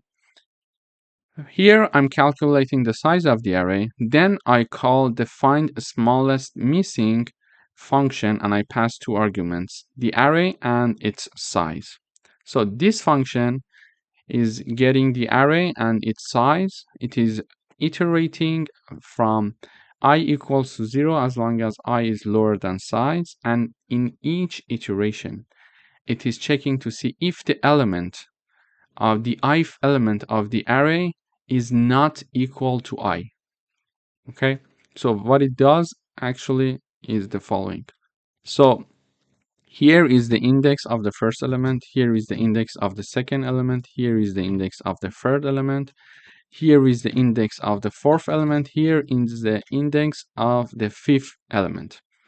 We are checking to see if 0 is not equal to 0 here, okay? Because when the index and the element, they are equal, it means that we are not missing that number. We are investigating index 0 and we are having the number 0. So we are not missing number 0. And in order to check if we have number 1, I'm having 1 equal to 1. Okay, so we are not missing number 1. 2 equals to 2. But then number 6 is assigned to index 3 because it's the fourth element. And here we could have number 3 to be equal to number 3. Okay, index 3 for number 3.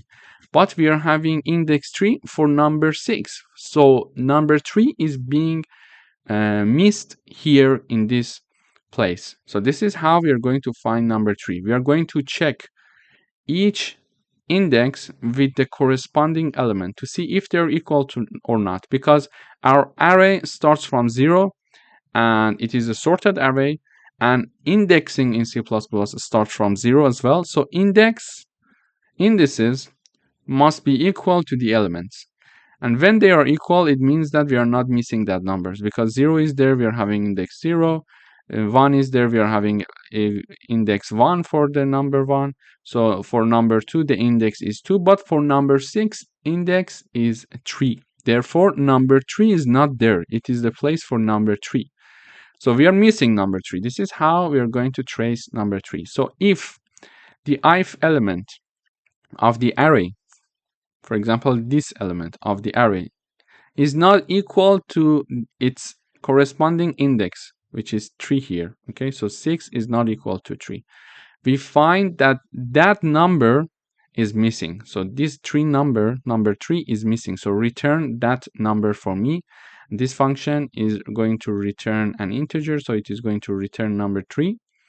And then the returned number 3, or the output, let's say, is assigned to the missing variable, which is of integer type. And we are showing this message, the smallest missing element is, and then this is the name of the variable. So when I run this code, it says the smallest missing element is 3. So if I change this, for example, here, okay, just imagine that we are having now an array with this format. So 0, 1, 2, 3, 4, and 6, and 9. So index 0 for number 0. Index 1 for number 1. Index 2 for number 2. Index 3 for number 3. Index 4 for number 4. But index 5 for number 6. So number 5 is being missed out here. We should have had number 5, but we don't have it. We are missing it. Therefore, now in this example, we're going to have number 5 being missed out. So when I run this code, when it is run, it shows that number 5 is being missed in this sorted array. So this is how we can find the smallest missing number in an array. Thank you for watching. Hello everyone, welcome back. We would like to write a program to count all the vowels in a given string. Here is my main function. We are declaring one variable called input string. It's of a string data type. We are showing this message, enter a string. Then using the get line, we are storing whatever the user is entering in the input string. Okay. Then we are calling this count vowels function, and we are passing our string to this function as the argument. Then this is the name of the function, count vowel. It is going to return one integer value, and it is going to get one variable in the string data type, and it's a call by reference, so we can directly work with the original variable, and we use the keyword const, let's say, in order to make sure we are not doing any modification to the variable. Although we're using the call by reference, so we can do some modification, we just do it because of the efficiency of the memory and we don't want to change it. Then we are having a variable called vowel count initialized to be 0. And then we are going to iterate through this string. So for any character ch in the string called str, if this iterating variable ch equals to small lowercase or uppercase, let's say a, lowercase or uppercase e, I, o, or u, if ch equals to either of them, we are using AND operator. Either this one, or this one, or this one, or this one, or this one. If any of these situations happens, increment the value of vowel count, and then after finishing this for loop, just return the vowel count value for us. So whenever this function is called, this is going to find the number of vowels and return us the number of vowels, and the number of vowels is going to be assigned to vowel integer, and then we are going to show it in the output saying that the total number of vowels in the string, and then show the message in the output that, for example, our string has 2 vowels, etc. So I type down the string. It says type down your string. As you see, I would like to type down Reza, and Reza has 2 vowels, E and A. So when I run the code, it says the total number of vowels in the string is 2. So when I run the code one more time and I type capital E, for example, it says the total number of vowels in the string is 2, because we said either lowercase or uppercase. It is going to consider both cases. So it's not a sensitive case program because we considered both options. So when I run the code one more time, for example, I type down Reza and Shaheen. It says the number of vowels in this string is 4. So we are having 1 E. So this is 2, this is 3, and this is 4. So basically, this is how we can count the number of vowels in a string using C++ programming. Thank you for watching. Hello everyone, welcome back. We would like to write a program to compute the sum of all elements in an array using pointers. Here is my array. It has 5 elements, 10, 20, 30, 40, and 50. So we would like to have a variable called sum, which equals 10 plus 20 plus 30 plus 40 plus 15. So we would like to know the sum of all elements in this array. What is that number? In order to do that, I calculate the size of the array. Then I define an integer pointer ptr equals assigned to be pointing at the first element of the array arr. Okay, so integer pointer ptr is pointing at the first element of the array because array is assigned to it. Then we are having a variable called sum, which equals to 0, which equals 0. So we are initializing it to be 0. Then we are going to iterate through this array, and we are going to use the pointer to calculate the sum. In order to do that, here our iterating variable I starting from 0, and it is going to continue as long as it is lower than the size of this array, and the size of this array is 5, and we are going to continue as long as I is lower than the size of the array, and the reason is the indexing in C++ starts from 0. So I starts from 0 and the size is 5.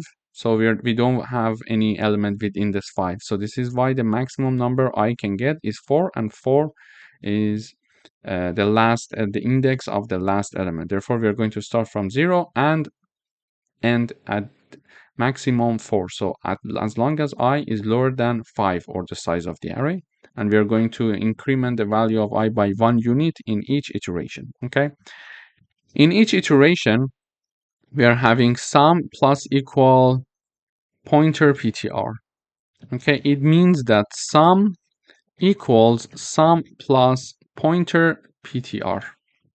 Okay, and we know that this equation equals this equation.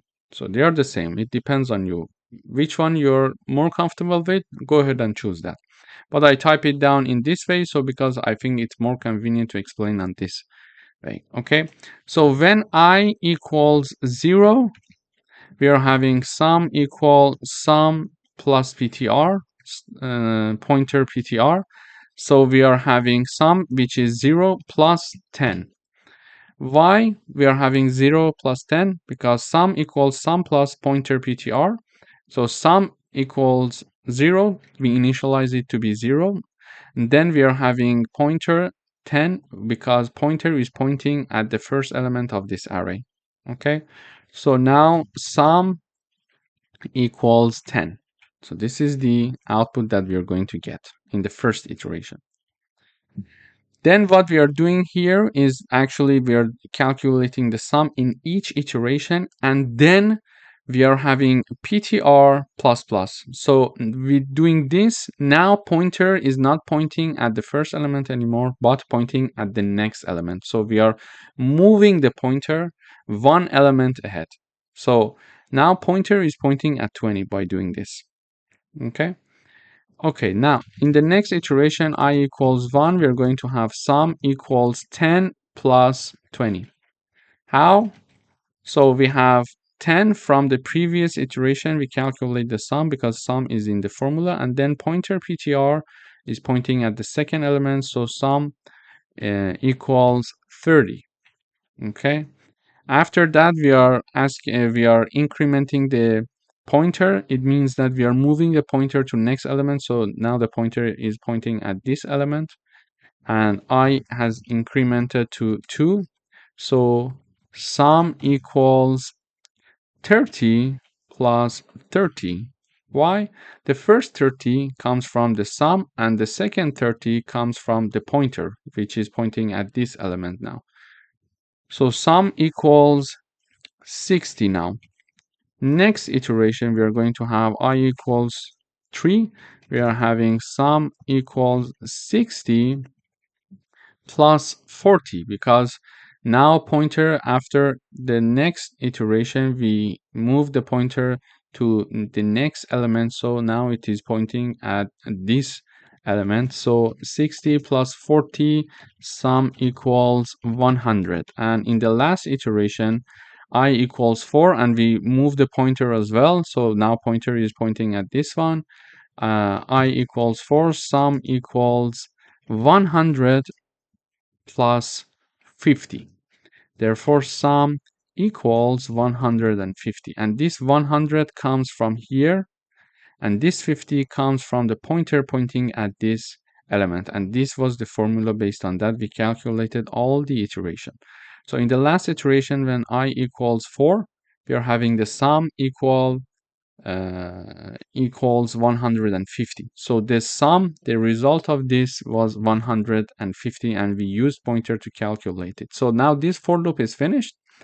Then we are showing this message in the output. The sum of all elements in the array is, and then we are having the sum here being printed out in the output. So when I run this code, we see the sum of all elements in the array is 150. So this is how actually we can compute the sum of all elements in an array using pointers. Thank you for watching. Hello everyone, welcome to this video. In today's video, we would like to write a program to check whether two characters appear equally in a given string. So let me run the code. We are having a code. When I run, it asks me to enter a string. I would say this is my string Reza. It says enter the first character, I would say R. Enter the second character, I would say A. It says the characters R and A appear equally in the string. It means that we are having one R and we are having one A. If I run the code one more time and I type down result with double A, this time the first character is R, the second character is A. It says the characters R and A do not appear equally in the string. Why? Because we are having one R, but we are having two A's. So we would like to write a program to check whether two characters appear equally or not. In the main function, we declare one string called str and two characters. First, we show this message to the user, enter a string. Using getLine, we are going to store it in our string str. Then we ask for the first and second character. We are going to store them in ch1 and ch2. Then we are having an if-else condition. We check if this condition is true. We are going to show this message, these two characters appear equally. Otherwise, they do not appear equally. But what is this condition? This condition is a call of a function called rCharacters equal. And because they are in the parentheses of the if condition, I assume that it is going to return a boolean, either true or false for us. But we're going to see and check it out. And this function accepts 3 arguments. The first argument is the string that we have. The second argument is the first character. The third argument is the second character. So when we are calling this function with these 3 arguments, the compiler starts executing this function. So this function, the name is rCharacters equal. It's of Boolean type, so it is going to return either true or false as we expected. And we see that there are 3 arguments in the parentheses separated by a comma. So the first argument is a string. We are having a call by reference, so we are directly accessing the original string. Then we are using the const keyword to make sure that we are not doing any modification while working with the string. The second argument and the third argument are the characters that we have, and they are of char data type. Then we are initializing 2 variables, 2 integer variables called count1 and count2. They are equal to 0. In order to understand if ch1 and ch2 both appear equally in the string, we're going to first of all loop through the string. So we are writing a for loop saying that for each character ch that is going through the str string, if my iterating variable ch here equals ch1, the first character, then increment the value of count1, which is initialized to be 0. And also if ch equals to ch2, which is the second character, increment the value of count2, which was initialized to be 0. For example, if my string is Reza and ch1 is r, ch2 is a. Okay. Now we are iterating through this string, and we are going to have 4 iterations because there are 4 letters in this string. So in the first iteration, ch equals r. Okay. And then we are checking in this condition, we are checking if ch equals ch1. So ch equals r and ch1 equals 1. So we are going to increment the count 1. So count 1 equals 1 now. Okay, we incremented by 1 unit. And then we are going to see if ch equals ch2. Ch in this iteration is r, ch2 is a. So they are not equal. So we are not going to increment the value of count2. Then we go up, we are having the second iteration. Now this time ch equals e because we are iterating through the string. So now we are having the second letter of this string. We check ch now with ch1. So e equals r. No, so we are not going to increment the value of count1.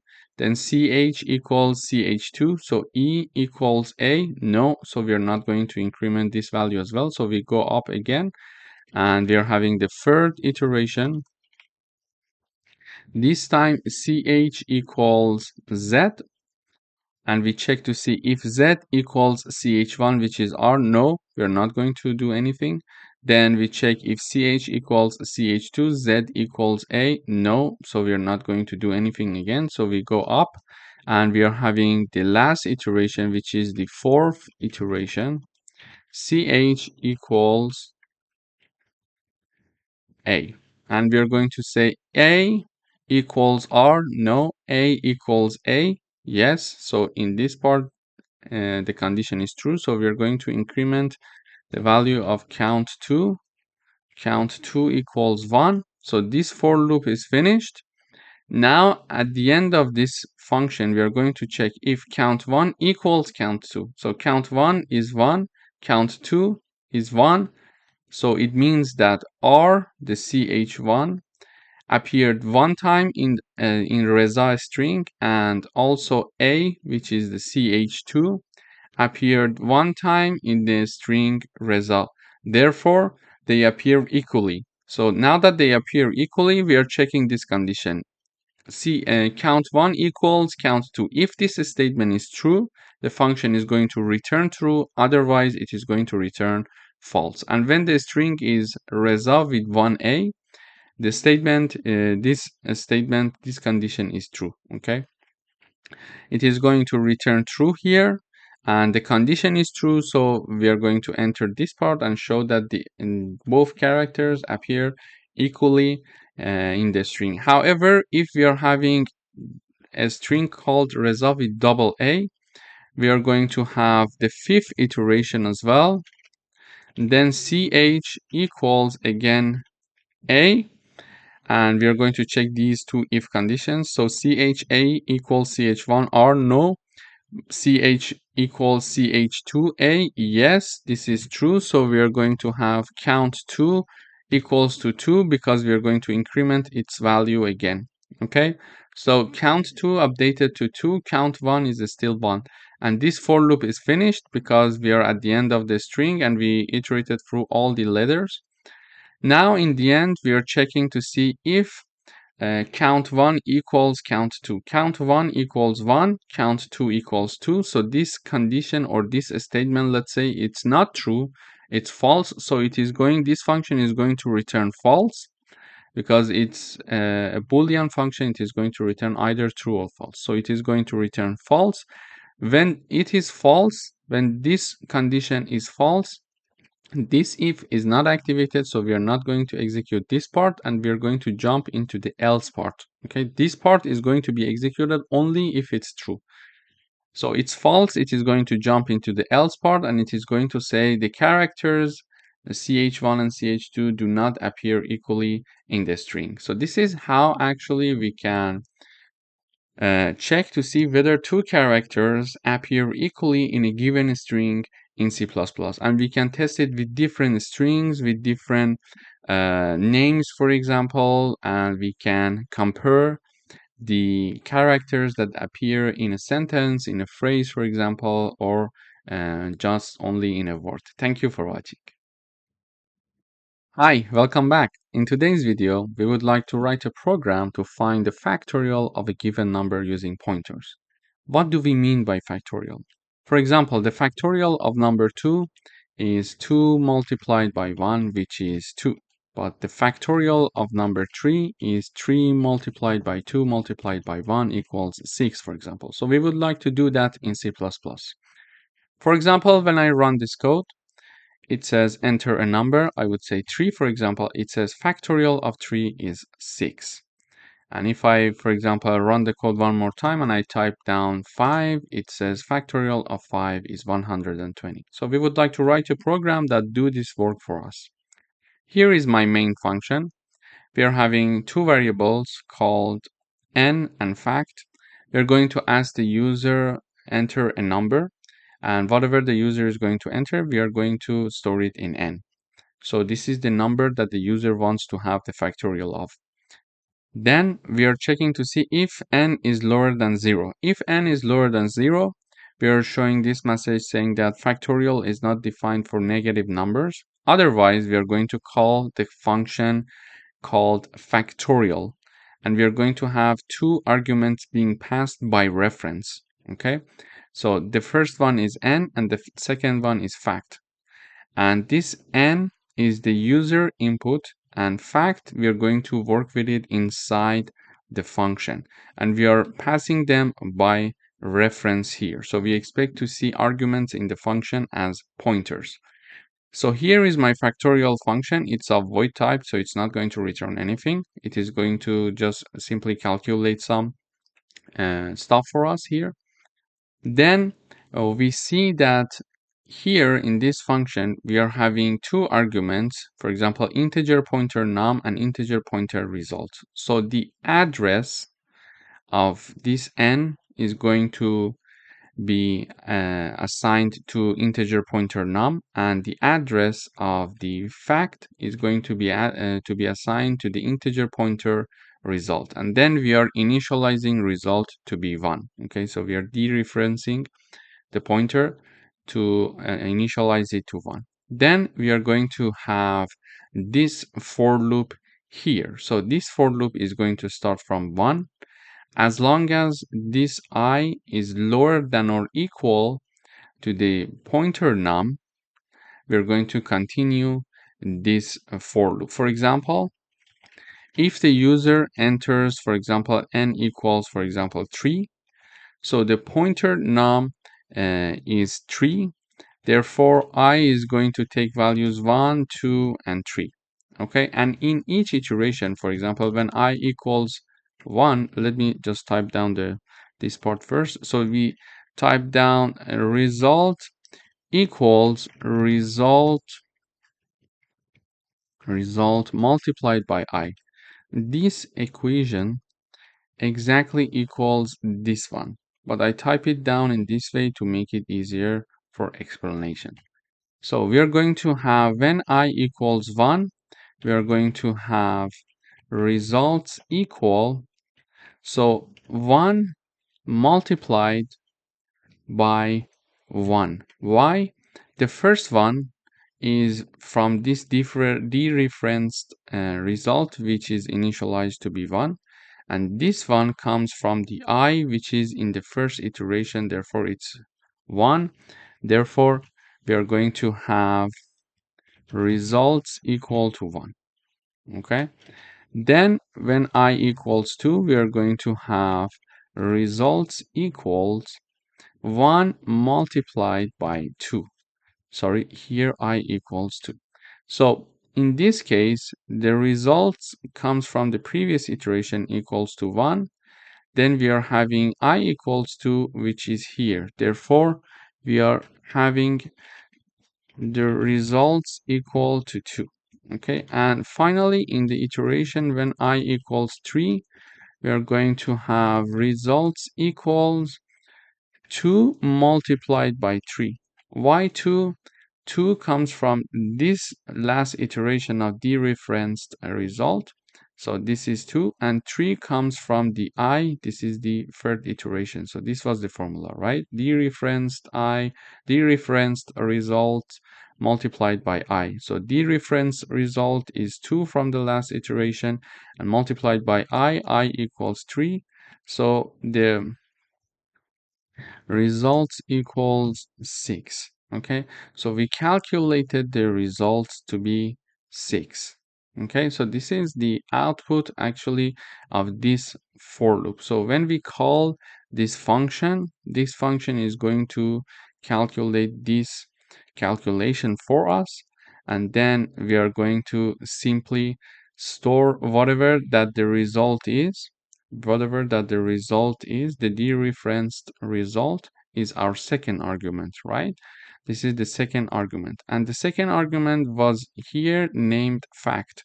And finally, we are going to first call this function, and then showing this message factorial of n is, and we are going to print out this fact in the output. And because we are passing the address of this variable to this function, and this function has an integer pointer result, so it is working exactly with the same variable. So any modification that is done here in this for loop with the result, we are going to see it also in the fact as well. So we are going to then print in the output. So when I run the code one more time, I type down 3.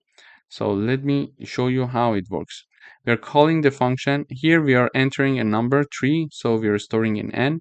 3 is lower than 0? No, so we jump into the else part. So we are calling this factorial with the address in which this number 3 is stored, so the address of n and the address of this variable fact. Okay, then this function is called. We are initializing this dereferenced result, or let's say result for the sake of simplicity, equals to be 1. So fact, which was the second argument, is assigned to be 1 now.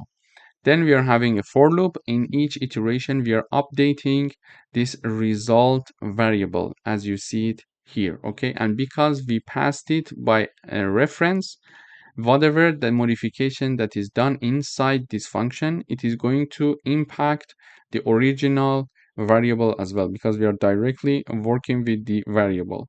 Then in the end, we calculated the last iteration and result equals to 6. And finally, because result was the second argument, therefore it was working with this variable, yes? And we're going to show after the call of the function, after all the calculation is finished, we are going to show this message saying that, okay, factorial of n, which was 3, is 6, which was the calculation here that we did in our program. Thank you for watching. Hello everyone, welcome back. In today's video, we would like to write a program to swap two numbers using pointers. Here is my main function. In the main function, I'm having two variables, x and y. And we are asking the user to enter x and y, so we are storing them respectively. Then we are calling the swap function, and we are passing the addresses of these two variables to the swap function. Okay, and here we are having integer pointer a and integer pointer b as arguments. So integer pointer a has access to the address of variable x, and integer pointer b has access to the address of variable y. Then in order to do the swap, what we are doing here is the following. We are creating a new variable that is called temp, and then whatever that is inside a, we are assigning to temp. Whatever that is inside b, we are assigning to a, and whatever that is inside temp, we are assigning to b. So let me illustrate it with an example. Imagine that x equals 10, y equals 20. And in this case, when x equals 10, it means that a equals 10, okay? Because we are putting the address of x into the integer pointer a, and the same goes with b and y. So, and we would like to swap them. In order to swap them, I'm having a variable temp, and we're assigning 10 to this temp variable. Then whatever that is inside b is being assigned to a. Whatever that is inside b is being assigned to a. So a equals 20 now, okay? Then whatever that is inside temp, we are assigning to b. So b equals 10. As you see here, a was equal to 10 and b equal to 20. Now a equals to 20 and b equals to 10. So we used a third variable in order to swap these two numbers. And when the work is done, because we were having access to the address of these two variables, so we were using pointers here, we directly modified the original variables. So now we are saying after swapping x and y are this. So let me also have this message here before swapping x and y. So before swapping, we are printing x and y, and after swapping also we are printing it out. So when I run this code, it says enter two numbers. So here is the message, enter two number. I would say 10 and 20. It says before swapping x equals 10, y equals 20. After swapping, x equals 20 and y equals 10. So in this video, we learned how to swap two numbers using pointers. Thank you for watching. Hello, welcome back. In today's video, we would like to write a program to print an array using pointers. Here is my main function. I'm having my array here. It has 5 elements, 10, 20, 30, 40, and 50.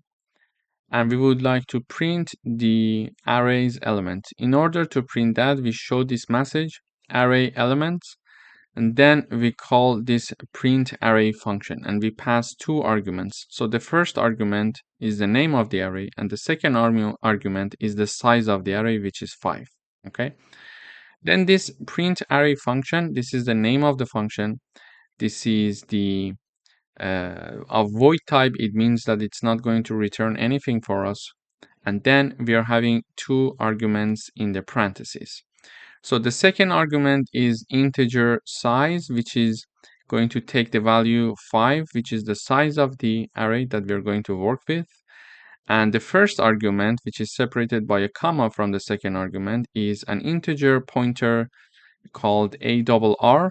And now, because we are having this as the first argument, it is pointing at the first element of this array called ARR.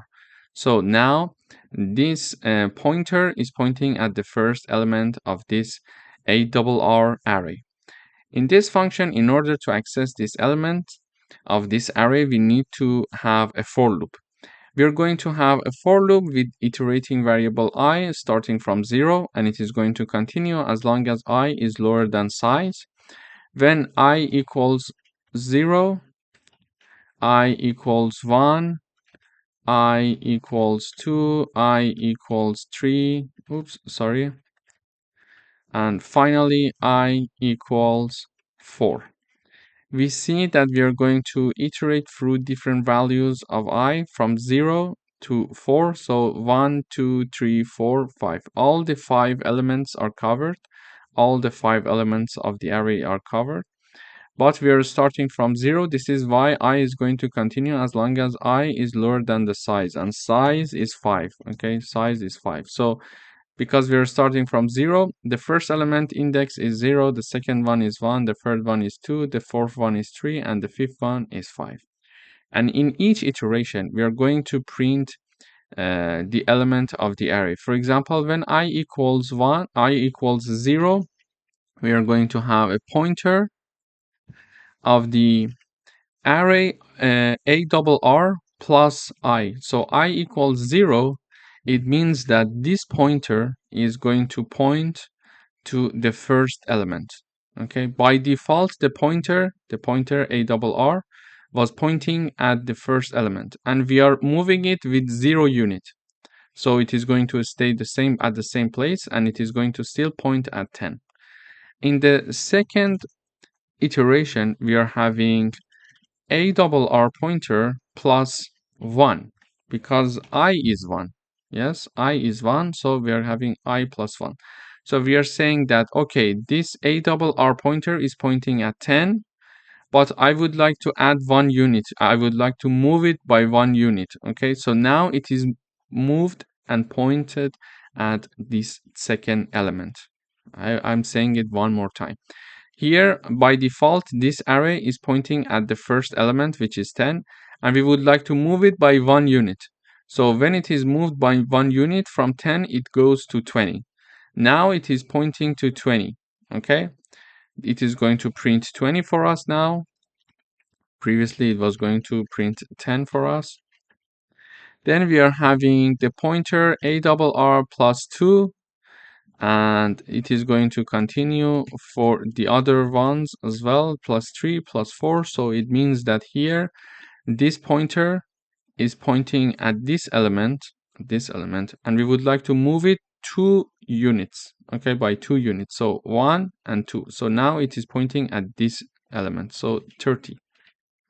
Then it is going to print 40 and 50 as well. So the reason why we are typing it this way, because we first want to move the pointer, then use the star. If I type it like, for example, pointer ARR plus I means plus 0 or plus 1 plus 2 plus 3, this is going to point at this number, which is 10, and then is going to be adding 3 values to 10, so the result will be 13, sorry. So this is why we are not typing it this way. We would like to type it in parentheses to first decide the pointer is going to point at which element, then have the star, okay? Then have the dereferencing, let's say. This is why. So when I type it this way, it means that the pointer still pointing at the first element, and we are adding 3 units to the first element, meaning that it will be 13. Okay, but here when I type it down this way, it means that I am moving the pointer from the first element 3 units, which will be here. So it is pointing at this element now, and then I'm dereferencing it. So I'm putting the star. This is the important thing that we need to be careful about. So when I run this code, it says array elements 10, 20, 30, 40, and 50. So this is how we can access the elements of an array using pointers. Thank you for watching. Hello, welcome to this video. In today's video, we would like to write a program to input data for 2 students, display their information, and find the average of total marks. And we would like to have a structure for storing our information that we are using, that we are reading from the user. Here is my structure. I have the struct keyword. The name of my structure is student. There are 3 variables inside this structure. I'm having a string, 1 integer, and 1 float. The string name is name, the integer name is age, and the float name is total marks. In the int main function, first of all, I create 2 objects from the student structure to manipulate data in this structure. Then I'm going to show the user enter details for student 1. Then we show the name. Okay, just enter the name. And whatever the user is going to enter, we are going to use the first object dot name, meaning that we are accessing the name variable using the first object, and we are storing the data here for the first student. Okay, so whatever the user is going to enter here, we are going to use the getLine function to store it in the name variable using the first object that is called s1. So s1.name, this is the name of my string. So here I'm going to store the name that the user is going to enter. Then we are showing this message, age, meaning that enter the age.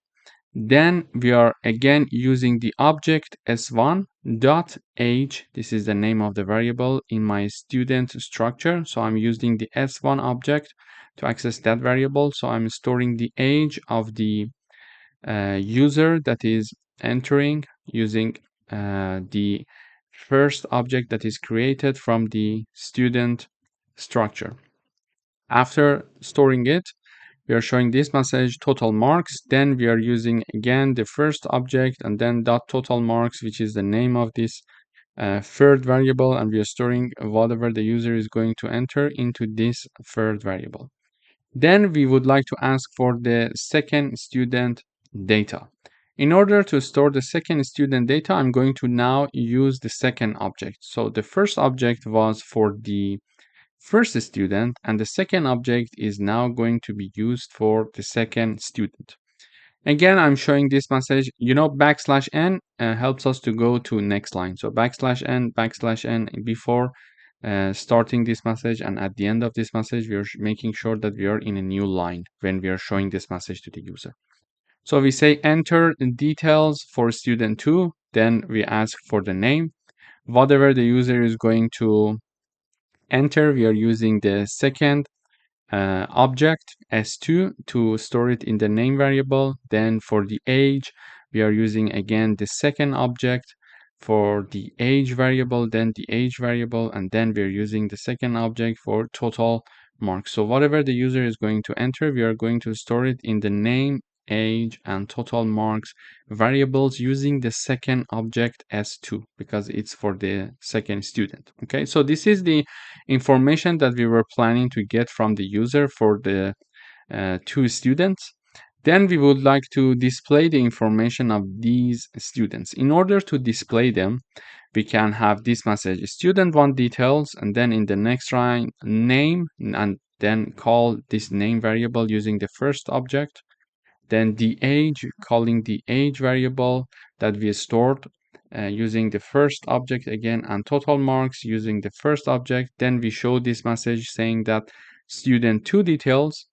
Then we type down the message name and we call the name variable, this time using the second object. So the information that we stored for the second student is going to be displayed, and then the age and total marks, both using the second object. So this is how we are going to show the information that was stored for these two students. Then we discussed that we would like to calculate the average marks. Here we mentioned find the average of total marks. So student 1 is going to have 1 mark and student 2 is going to have another mark. And we would like to calculate the average of these 2 marks. In order to do that, we are having a new variable called average marks. Then we are going to call the variable total marks using the first object plus then total marks using the second object. So we are calling the total marks of the first student because I'm using the first object, and then the second student I'm using the second object, divided by 2 because there are only 2 students. Then when we are the result of this division is stored in the average marks variable. Then we show this variable in the output. So let me run the code once so we can see how it works. It says enter details for student 1. So this is the message, enter details for student 1. This \n is because after 1 and colon it goes to next line. You see, this \n helps to go to next line. Then it says name. So when it says name, I would type down, for example, Reza. Then it asks me for age. So Reza is already stored in the name variable using the S1 object. Okay. Now it says age. I would say 33. It says total marks. I would say, for example, 100. After storing the information for student 1, here it is showing the message saying that, okay, you see \n before and \n at the end of the sentence. So we are having next line and this message is being printed, and then we are having a \n at the end. So it is going to the next line as well. So it says the second student, for example, the name, I would say John. It says age, I would say 35, and total marks, I would say 90.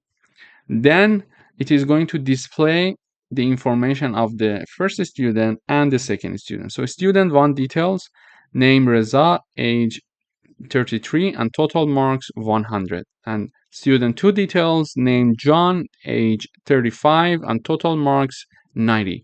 And average total marks 95. How we got this 95? Because the total marks of Reza and total marks of John are being added to each other and then divided by 2. So 190 are added, 190, and then they are divided by 2, and the output will be 95. So this is how we can create a structure, store data in a structure, and then display the information in the structure and calculate, for example, the average mark for 2 students. Thank you for watching. Hello everyone, welcome to this video. In this video, we would like to write a program that allows the user to store either Celsius or Fahrenheit temperature values in a unified data structure using a union. The program should provide an option to convert the stored temperature from Celsius to Fahrenheit or vice versa. We are going to use the union to conserve memory by holding only one type temperature at a time. So we know that this is one of the features of the union. And here is my program. So I'm having a union called temperature. And this temperature union has 2 variables, one Celsius and one Fahrenheit. Okay. Then I'm having a function called convert to Fahrenheit. It's a void type, so it's not going to return anything. Basically, it gets the object of this temperature union, and it's a call by reference, so we are going to directly modify it. And then it is going to convert the entered Celsius to Fahrenheit. Okay, so whatever the user is going to enter here, and when calling this function, that is going to be converted to a Fahrenheit temperature. Then I'm having a function here called convert to Fahrenheit. it accepts one argument that is object of this temperature union again.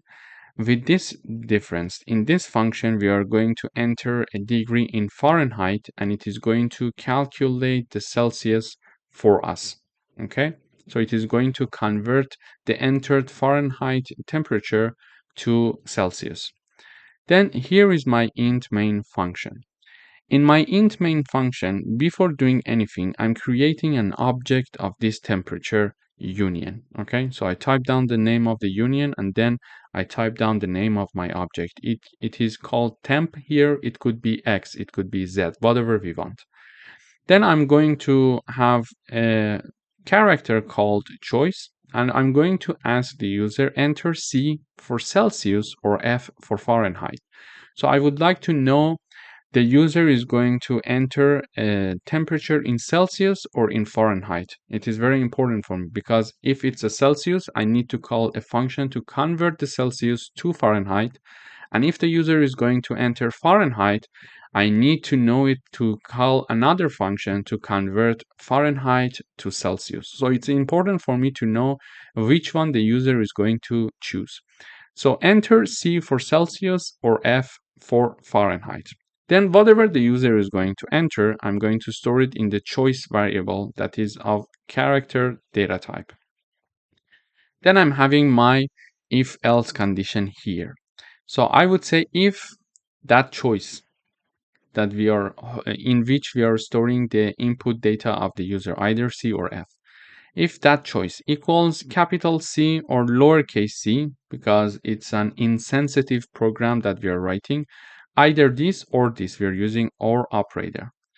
If this is the case, ask the user to enter temperature in Celsius. And whatever that the user is going to enter, we are going to store it in the Celsius variable. This is the Celsius variable. It is one of the elements of the temperature union. In order to access this Celsius variable, I type down the name of the object dot the name of the variable. Okay, so we're storing it here, and then I call the function convert to Fahrenheit, and I'm passing this object to this function. So convert to Fahrenheit function is this one, and here I'm typing down the Fahrenheit variable. This is the variable, and in order to access it, I type down temp.fahrenheit equals, this is the formula to calculate the Fahrenheit equivalent of the input Celsius that we discussed. Because here I'm storing the data already in the Celsius variable, and then I'm just passing this object of my temperature union in order to be able to be used in this function to call Fahrenheit variable of this union and Celsius variable of this union as well. So this is the formula of how to convert a Celsius degree into a Fahrenheit degree. Okay, and I type down temp.fahrenheit to store the output in the Fahrenheit here. Then when the calculation is done, I'm going to show this message temperature in Fahrenheit, temp.fahrenheit to access that variable because we calculated the conversion and we assign it to this variable. Now I'm calling that variable to be shown in the output. However, if the user have chosen F instead of C, I have an else condition here saying that if the user chose F, capital F or lowercase f, enter the temperature in Fahrenheit. This message is going to be shown in the terminal for the user. Then whatever the user is going to enter, I'm going to store it in this variable Fahrenheit using the object temp. Then I'm calling another function that is called convert to Celsius, and I'm passing as argument this object of the union. Then here is the convert to Celsius function. Here I'm having this temp.fahrenheit, we got it from the user, and this is the formula to convert a Fahrenheit degree or temperature to a Celsius degree or temperature. And whatever the output of this equation is, it is going to be assigned to the temp.celsius, so this variable is filled. After the calculation is done, we are showing this message temperature in Celsius and then calling the variable Celsius using the object of that union. And this is how actually we are going to convert the temperatures either from Celsius to Fahrenheit or from Fahrenheit to Celsius. And if the user is going to enter anything but C and F, we are going to show this message invalid choice because we ask the user to enter either C or F. If, for example, the user is going to enter R, it will be an invalid choice. So let me run the code. So when I run the code, it says enter C for Celsius and F for Fahrenheit. So if I type down R, it says invalid choice. You see, invalid choice because R is not included in any of the if conditions here. So I run the code one more time. I say C. It says enter the temperature in Celsius. For example, in Celsius, the degree is 20 degrees. So the equivalent of 20 in Fahrenheit is 68. This is how it is calculated this for me. And now I'm going to use, for example, capital C. When I type it down, it's okay. So it's insensitive to lowercase or uppercase, okay? Enter the temperature in Celsius. This time I'm going to say 28. It says temperature in Fahrenheit is 82.4. So when I run the code one more time, it asks me to enter C or F. So I choose F here. It says enter temperature in Fahrenheit. Now I'm going to say, for example, 70. And it says temperature in Celsius approximately 21, for example, here. So this is how basically we can have a program using a union to convert Celsius to Fahrenheit or Fahrenheit to Celsius. Thank you for watching. Hi, welcome. In today's video, we would like to write a program to manage an event registration system where each event has either a number, base, code, or a name. Use a union to store event information and demonstrate adding, retrieving, and displaying events. So when I run this code, it asks me enter C to input event code or N to input event name. So I type down C and it says enter event code. I type down 123. It says stored event information, event code 123. And when I run the code one more time, it asks me, for example, to enter C for code and N for name. I type down N, for example. Now it's word cup. Okay. So when I enter, it says stored event information, event name, word cup. So this program is written like this. So here I'm having a union called event info.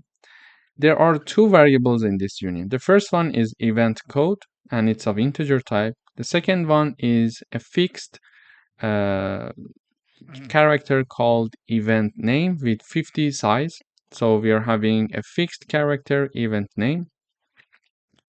Then I'm having a structure called event, and this structure event is having two variables here. So the first variable is a Boolean variable and it's is code, okay? And the second one is the object of the event info union. So the event info union has one object that is called info and it is inside the structure event. Okay, so here up until here. Then I'm going to discuss this function later. Then here is my main code. Okay, so my main function, first of all, I'm creating an object called event from the event structure. Okay, so I'm creating an object called event from the event structure. And inside the event structure, I'm having the object called info from the event info union. Okay. Then I'm having a character called choice. I'm showing this message to the user saying that enter C to input event code or N to input event name. Whatever the user is going to enter, we are going to store it in the choice variable. Then I'm having one if else condition here. So in the if else condition, first of all, I check to see if the choice equals capital C or lowercase c, because this is a program that is insensitive to uppercase or lowercase. So this is why I'm including both capital C and lowercase c. Therefore, if the choice variable equals to C or C, we're going to assign true to isCode variable from the event structure. So here is, let me go a bit down. Okay. So here is the isCode variable. It's of Boolean data type. Okay. So if the user is going to enter C, I'm going to assign true to this variable. So this variable equals true when the entered information by the user is C. So they want to enter a code. We are going to assign true to isCode variable. And how to access this? I'm going to use the object of the event structure. And the object of event structure is the event. Okay, this is the name of the object. So event dot isCode, the name of the variable, helps me to access this variable. So I'm assigning true to this one. Okay. And then I'm saying that, okay, enter the event code. And when the user is going to enter the event code, I'm having my union called event info. I'm going to store it here. Okay, store it here in the event code variable in the event info union. In order to access that, whatever the user is going to enter, I'm going to store it there. But how can I access this one? I don't have in the int main function, I don't have any object of this union. You see? But I have an object of the event structure, and inside the event structure, I have the object info from the event info union. Therefore, to access this variable, I'm going to use the event object and then the info object. So I type down event.info and down .event code. To access this event code variable, I type down the name of the object of the event structure. Okay, so this is called event. Then I type down the name of the object from that union that is inside the event structure. So info, the variable, the object that is here defined, that is the object of the event info union, and then dot the name of that integer variable. So whatever the user is going to enter, I'm going to store it in the event code variable using the object of the event, then the object info. Therefore, we can access it. Okay.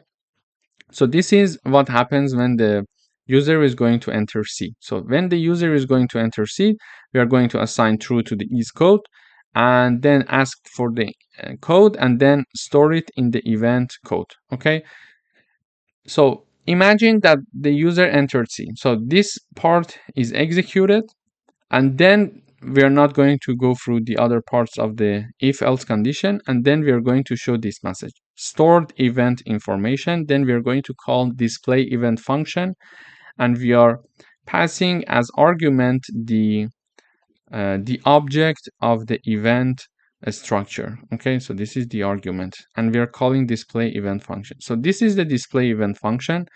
It's a void type, so it's not going to return anything for us, and it has one argument, and the argument is the object of the event structure, and it's a call by reference. But because I don't want to do any modification, I type down the keyword const.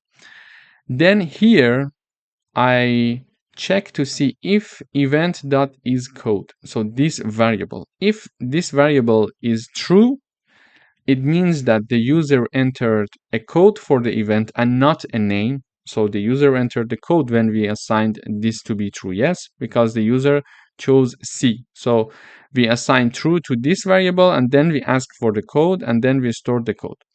So if this is code variable is true, it means that the user entered a code, and we are going to, this condition is true, so we are going to execute this part, meaning that we are going to show event code, and we are going to show the code that is entered by the user using the object of the event structure, then object of the union that is inside the structure event. Okay, so this is what's going to happen, what is going to happen when the user enters C. When the user enters N, So imagine that we are running the program one more time, and the user enters C. So C is stored, n is stored, in the choice variable. Then here in the else if part, we are checking to see if choice equals n, either capital or lowercase. Okay, because it's not, this part is not true because n is not equal to C, so this part is not going to be executed. And this part n equals n, either capital or lowercase. So this one is true. When this condition is true, this part of the code is going to be executed. Okay, first of all, we're going to assign false to the is code variable. So whenever that the user is going to enter code, we are going to assign true to this variable. Whenever the user is going to enter a name, we are going to assign false to this variable. Then we are asking the user enter event name. Okay, we are asking the user to enter event name.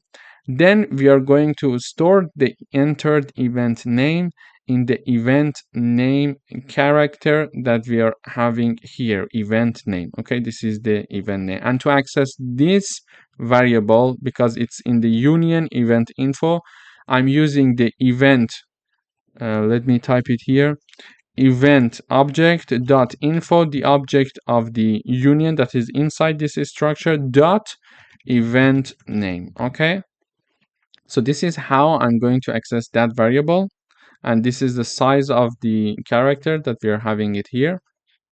Then whatever the user is going to enter is going to store here. Okay, then we are not going to jump into any other parts of this if condition because only this part is true.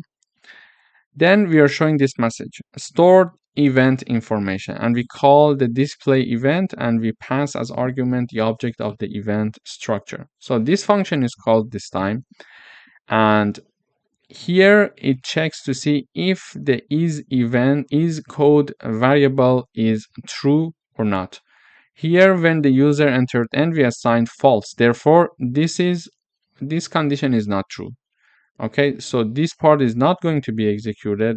Instead, this else part is going to be executed. And here we are asking to say an event name. And when this message is printed in the output, we are going to call this character here. And we are, in order to access that, we type down the object of the event structure, then the object of the union that is inside this structure, and then the name of this variable here. And whatever the user entered is going to be shown here. So when I run the code one more time, I type down C, it says enter the event code. I would say, for example, 14, and it says store event information, stored event information, event code 14. Okay, so and when I run the code one more time and I enter n, it says enter the name of the event. So I would say bootcamp, for example, and it says stored event information, event name, bootcamp. And we have one else here. So if the user is going to enter anything but C or N, it is going to fall into this else part because choice is neither equal to C nor equal to N. So it is going to fall into this else part, and we are going to show invalid choice message to the user. So for example, here it says enter C to input event code or N to input event name. So I type down J, it says invalid choice because this is not considered in any of the conditions that we provided here in the code. So this is how we can manage an event registration system using a union and a structure in C++. Thank you for watching. Hello everyone, welcome to this video. In today's video, we would like to have a display traffic message function that shows the status of the current status of the traffic light. Here is my enumeration, or let's say enum. Here is the name of the enum called traffic light, and there are three elements, red, yellow, and green. Okay. Then in the main function, I'm creating an object of this enum that is called current light, and this is the name actually of the enumeration or enum here. So in order to create an object of this enum, I type down the name of the enum, then I simply type down the name that I would like to have for the object. Then it is assigned, for example, to red. It could be assigned to any of these elements. It could be assigned to yellow, green, or red, whatever. So it's our choice. We're going to change it as well. Then we are going to ask this function to be activated. So I'm calling this function called display traffic light message.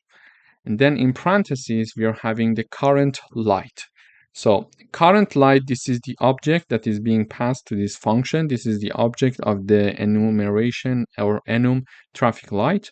And we are passing it when we are calling this function. So this is the function. The name of the function is display traffic light message. It's a void type, so it's not going to return anything, and it accepts one argument that is an object of the traffic light enum. Here we are going to have a switch statement for considering different conditions. We could use, for example, if conditions if we wanted. So this light that we are having in parentheses for the switch statement is exactly the object that we passed to this function, but here we name it light. We could name it anything. Here is the light, and in case light is red, so this red now has been passed to the function because red was assigned to the object and object was passed as argument to this function. So if light is red, for example, in case that it's red, show this message. Stop, the light is red. And if in case it is yellow, show this message. The light is yellow, for example. Or in case it's green, go. The light is green. And otherwise, if you're going to assign any other thing apart from these three, it is going to say invalid state. So when I run this code, it says stop, the light is red because red was assigned. So if I type down, for example, green here and I run the code, it says go, the light is green. And for example, if I have, the case yellow, for example, and when I run the code,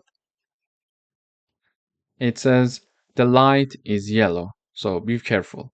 So this is how we can use enum to have these new elements defined and actually assign them to an object of that enum and have a switch statement. So each of them, whenever each of them is happening, there should be another condition that is taken care of. For example, in case that it's red, it is going to have this message, while when it is yellow, it has another message, while when it is green, it is having another message. So this is how we can have a traffic lighting system implemented in C++ using enumeration and switch statement here in CPP. Thank you for watching. Hello, welcome back. In today's video, we would like to write a program to manage student records using a structure. Each student should have a name, a roll number, and marks in 3 subjects. And the program should calculate and display the total and average marks for each student. Here is my structure. I'm using the struct keyword to build and create my structure. The name of my structure is student.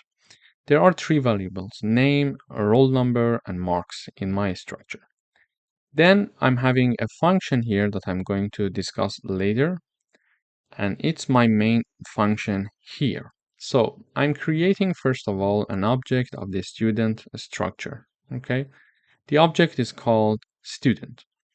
Then I'm showing this message, enter student name, and then I use the getLine to store the name of the student in the name variable here in my structure. But in order to store it, I type down the name of the object first and then the name of the variable, which is name in this case. Then I ask the user to enter the roll number, and then again I'm going to use the student object dot the roll number, the name of the variable, which is the name of the variable in my student structure. So the object name dot the variable name that is inside that structure. And using the cin, I'm going to store it as well. Then I'm going to ask the user enter marks for 3 subjects because we're going to ask the user to enter marks for 3 subjects, it's easier to use a for loop. We're going to have a for loop with I iterating variable starting from 0 as long as I is lower than 3. Then whatever the user is going to enter, we are going to store it in the marks variable here. And I'm using the object student.marks here to store it in this variable, these 3 subjects. Then after having all this information, I'm calling this display student details function, and I'm passing the student object, which is an object of the student structure. When I call this function, then I'm passing this object as an argument. So display student detail. Let's go and see what this function does. Here is the name of the function, that is display student details. We see that it's a void function, so it's not going to return anything. And here we see that the argument is an object of the student structure, and it's a call by reference. We see it because we're having the AND operator, and we're going to therefore directly work with this object, but we're not going to do any modification with it. This is why we're having the const keyword here. I'm having a variable called total, and it is initialized to be 0. And then I'm having a for loop starting from 0 as long as I is lower than 3. And I'm going to calculate the total of the marks of the student. For example, here, total equals total plus student dot marks I. Okay, and I is going to take values 0, 1, and 2. For example, when it is 0, let me copy paste it in the next line as well. So one time it's 1, one time it's 2, one time it's 0. So when it's 0, it is going to calculate the total based on the first mark. For example, imagine that the student marks are 100, 90, and 80. So the first mark that is stored in the marks variable here is 100. So 100 plus total, and total is initialized to be 0. Therefore, we are having 0 plus 100, 100. Therefore, total equals 100. Okay. Then we are having 100 plus 90. Why 100? Because we are having total plus the second mark, and 100 we calculated in the previous iteration, that is 100, plus the second mark, which is 90. We assume that it's 90. So the output is 100 total equals 190. Then we are having 190 because it's the total from previous iteration plus the third mark. Okay, when we are having this plus the third mark, we are going to have total equals to 270. So this is how we can calculate the total of the marks of the student using a for loop, and this is the formula. And this formula equals this formula if we are having an I here, for example. Okay, if this is I, this formula is identical to this formula. But if it's easier for you to type it down like this, type it like this. Otherwise, you can type it as well like this. The functionality is the same. Then when the total is calculated, we are going to divide it by 3 because we want to have the average, and there are 3 subjects. So we're going to have it divided by 3 and assign it to a variable called average. And finally, we are going to show the details of the student. So we are going to say student details, and then name, roll number, total mark, and average mark. So in order to call any of these variables that are in the structure, we're going to use the object. So object.name of the variable, which is name. So this is the name of the student. In order to have the roll number of the student, I'm typing down the object dot roll number, which is the name of this variable. And then total marks, we are having it in here because here is the total mark and we calculated it here. And then average marks, we calculated here, and then we are having the average. So these two, because we calculated in the current function and they are not stored in the structure, we don't need the student object to call them because they are just here declared and initialized. They are not a member of this structure. So let me run the code now. When I run the code, it says enter student name. I type down Reza, enter the roll number, I would say 1, for example, and enter marks for 3 subjects. I would say 100, 90, and 80. So it says now the student detail exactly as we expected here in the function. You see, name Reza, roll number 1, total marks 270, average marks 90. So this is how we can have a student record in a structure in C++ to store the details of different students. Thank you for watching. Hi, welcome to this course. In this video, we would like to write a program to manage a store's inventory using a structure. Each item should have a name, item code, price, and quantity. The program should display the inventory and calculate the total value of all items in stock. So here is my structure. We're using the struct keyword, and the name of the structure is item. There are 4 variables here: name, item code, price, and quantity, as the statement asks: name, code, price, and quantity. So we are having 4 items, 4 variables in the item structure. Here is my function to display the inventory. We're going to discuss this later. And here is my main function. So in the main function, first of all, I create a vector of a vector that stores objects of the item structure. So this is the item structure. Okay. And we know from before, when we wanted to declare a vector, we had to say it's a vector of integers, for example, called x. Okay.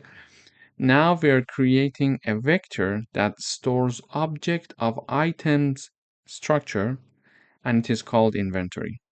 Okay, so inventory is a vector that stores objects of the item structure. Then we are having a variable called n. We are asking the user to enter the number of items. For example, the user is going to choose, okay, I'm going to give information about the inventory of 2 products, 5 products, 10 products. So whatever the user is going to enter, we are going to store it in n. Then we are going to have a for loop to store all the data.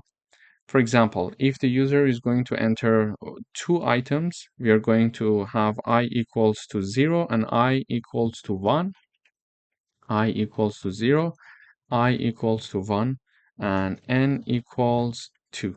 Okay, so we will have 2 iterations when the user wants to have 2 items. And in the for loop, I'm creating an object of the item structure. So the object that I create from the item structure is also named item. It could be anything.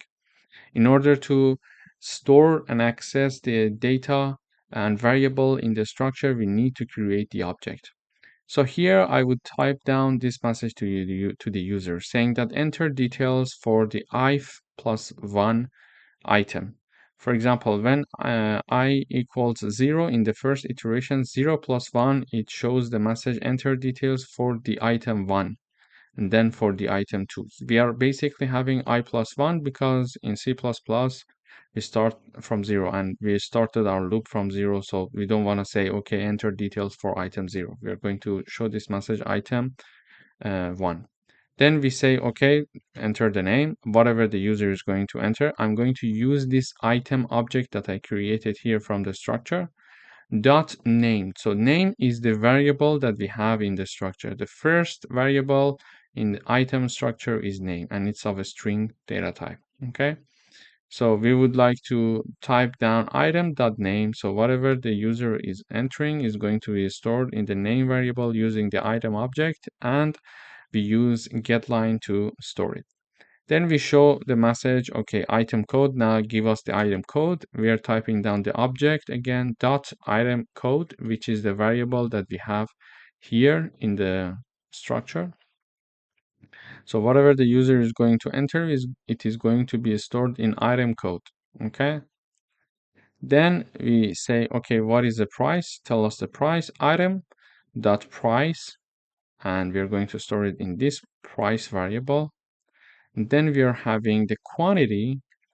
And here we are going to use the object item dot quantity here, and it is going to be stored here. So, and now it is for the, when it is for the first iteration, it's for the first product. So when we are having two iteration in this for loop, in the first iteration, we are going to store the data for the first product, because at the end, whatever that is here that is stored, we are passing this object to the inventory vector. So the inventory vector that we have is a vector that stores object of item structure.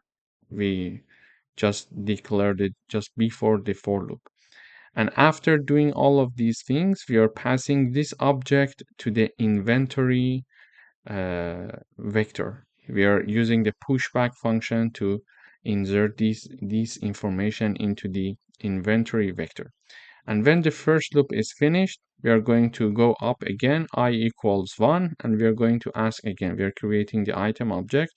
We are asking about the name, the code of the product, the price, and the quantity.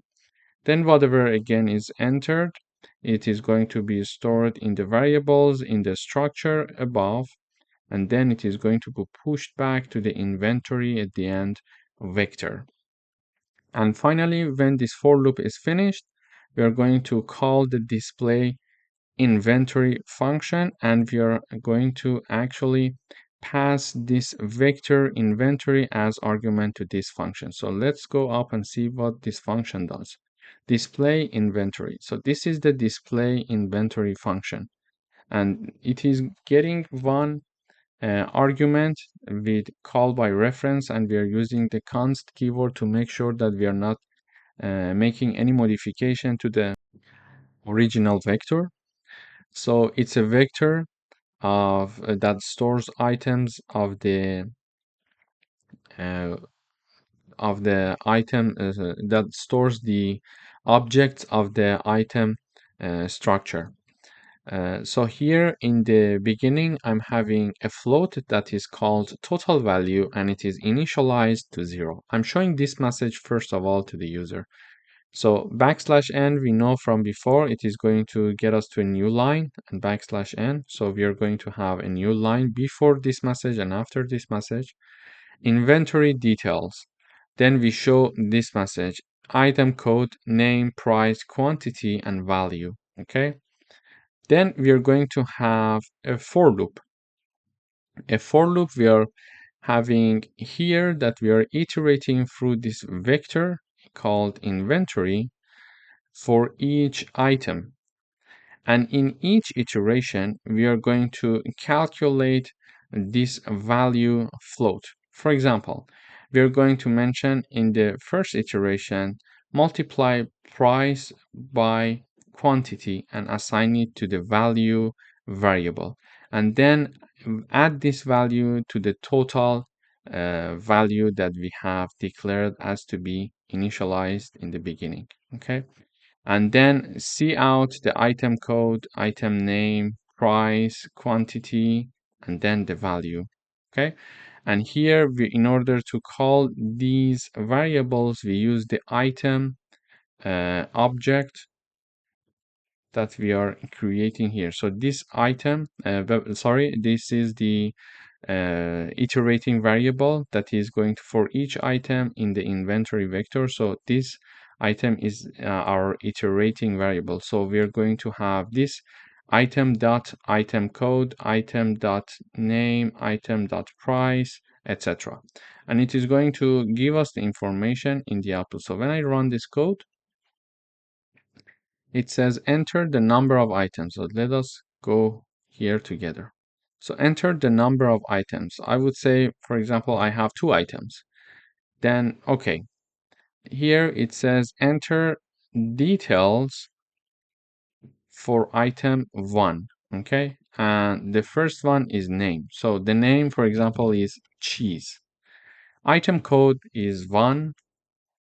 You see here, this is name, item code, and then now it is asking for price. The price is 3, for example, dollars, and quantity we have 50 in the inventory. Then it goes back up. Now we are having enter details for item 2, enter details for item 2. And the name, I would say, for example, milk.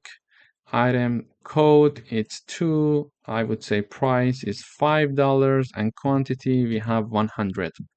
And now this is the message that is being printed in the output for us using this function. So first of all, we are having the inventory details. So inventory details, and we are having a table here, as you see, item code, item name, price, quantity, and value. So item code, name, price, quantity, and value. And this gap is created by \t.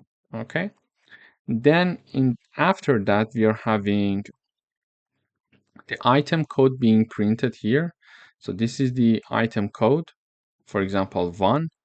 Then we are having \t to have this gap.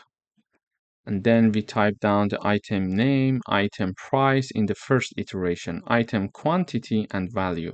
So item name, item price, and quantity and value. Basically, this value is the price multiplied by the quantity that we calculated here, okay?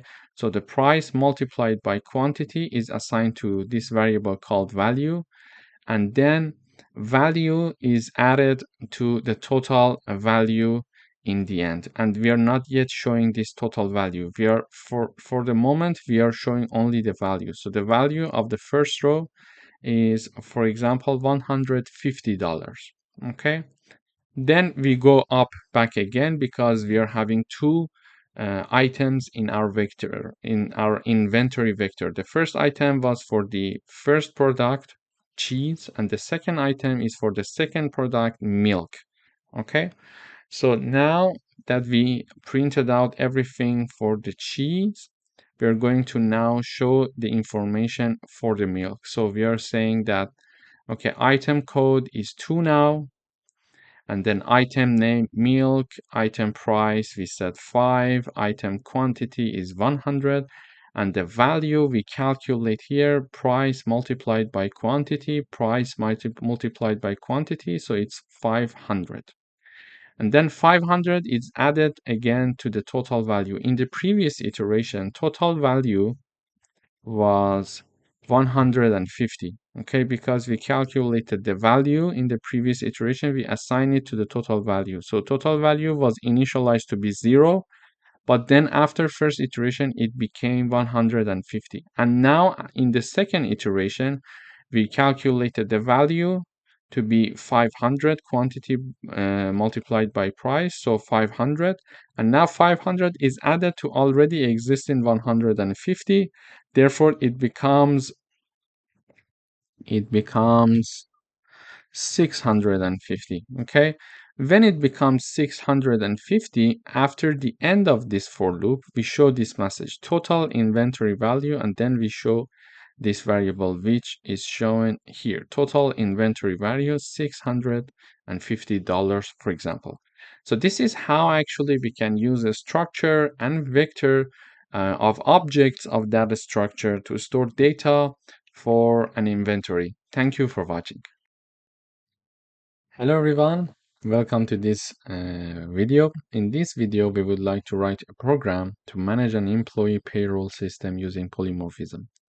So the system should have two types of employees, salaried and hourly. Each type should calculate their salary differently. Fixed monthly salary for a salaried employee, and hour worked multiplied by hourly rate for hourly employees. And we are going to use polymorphism to activate this. So here is my base class. The base class name is employee. In the protected part, we are having one string called name. And in the public part, we are having a constructor here. And this constructor is going to assign whatever that is, whenever we are going to create an object of this class, the constructor also is activated, and we need to create an object when we are creating an object, we need to initialize a string as well. And this string that is, for example, emp name is going to be assigned to the name variable in the protected part. So whenever we are going to create an object of this employee class, we need to have one one string in the parentheses as well to be able to create the object, and then that argument that is inside the parentheses is assigned to this name string. Okay, and here we are having a destructor as well, and then we are having a virtual void function called calculate salary, and it's a pure virtual function because it is initialized to be 0. Then we are also seeing a virtual function called display info, and it is going to basically show whatever that is stored in this name variable. Okay. Then we are having our first derived class that is called salaried employee. So it is derived from the employee class.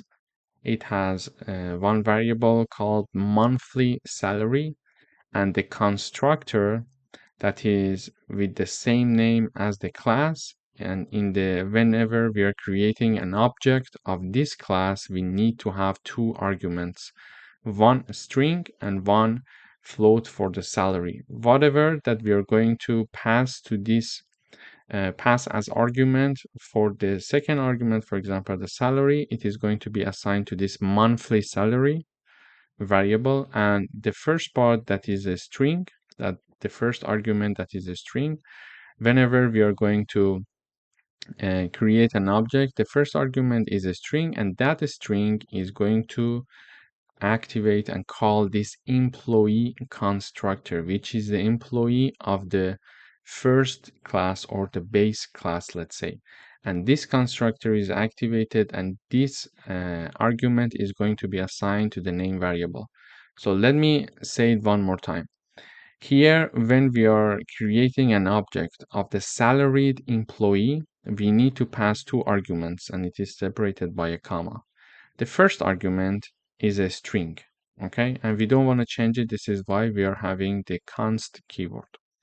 And that name, that string that is assigned as the first argument, that is passed, let's say, as the first argument, is going to call the employee constructor, which is the constructor of my base class.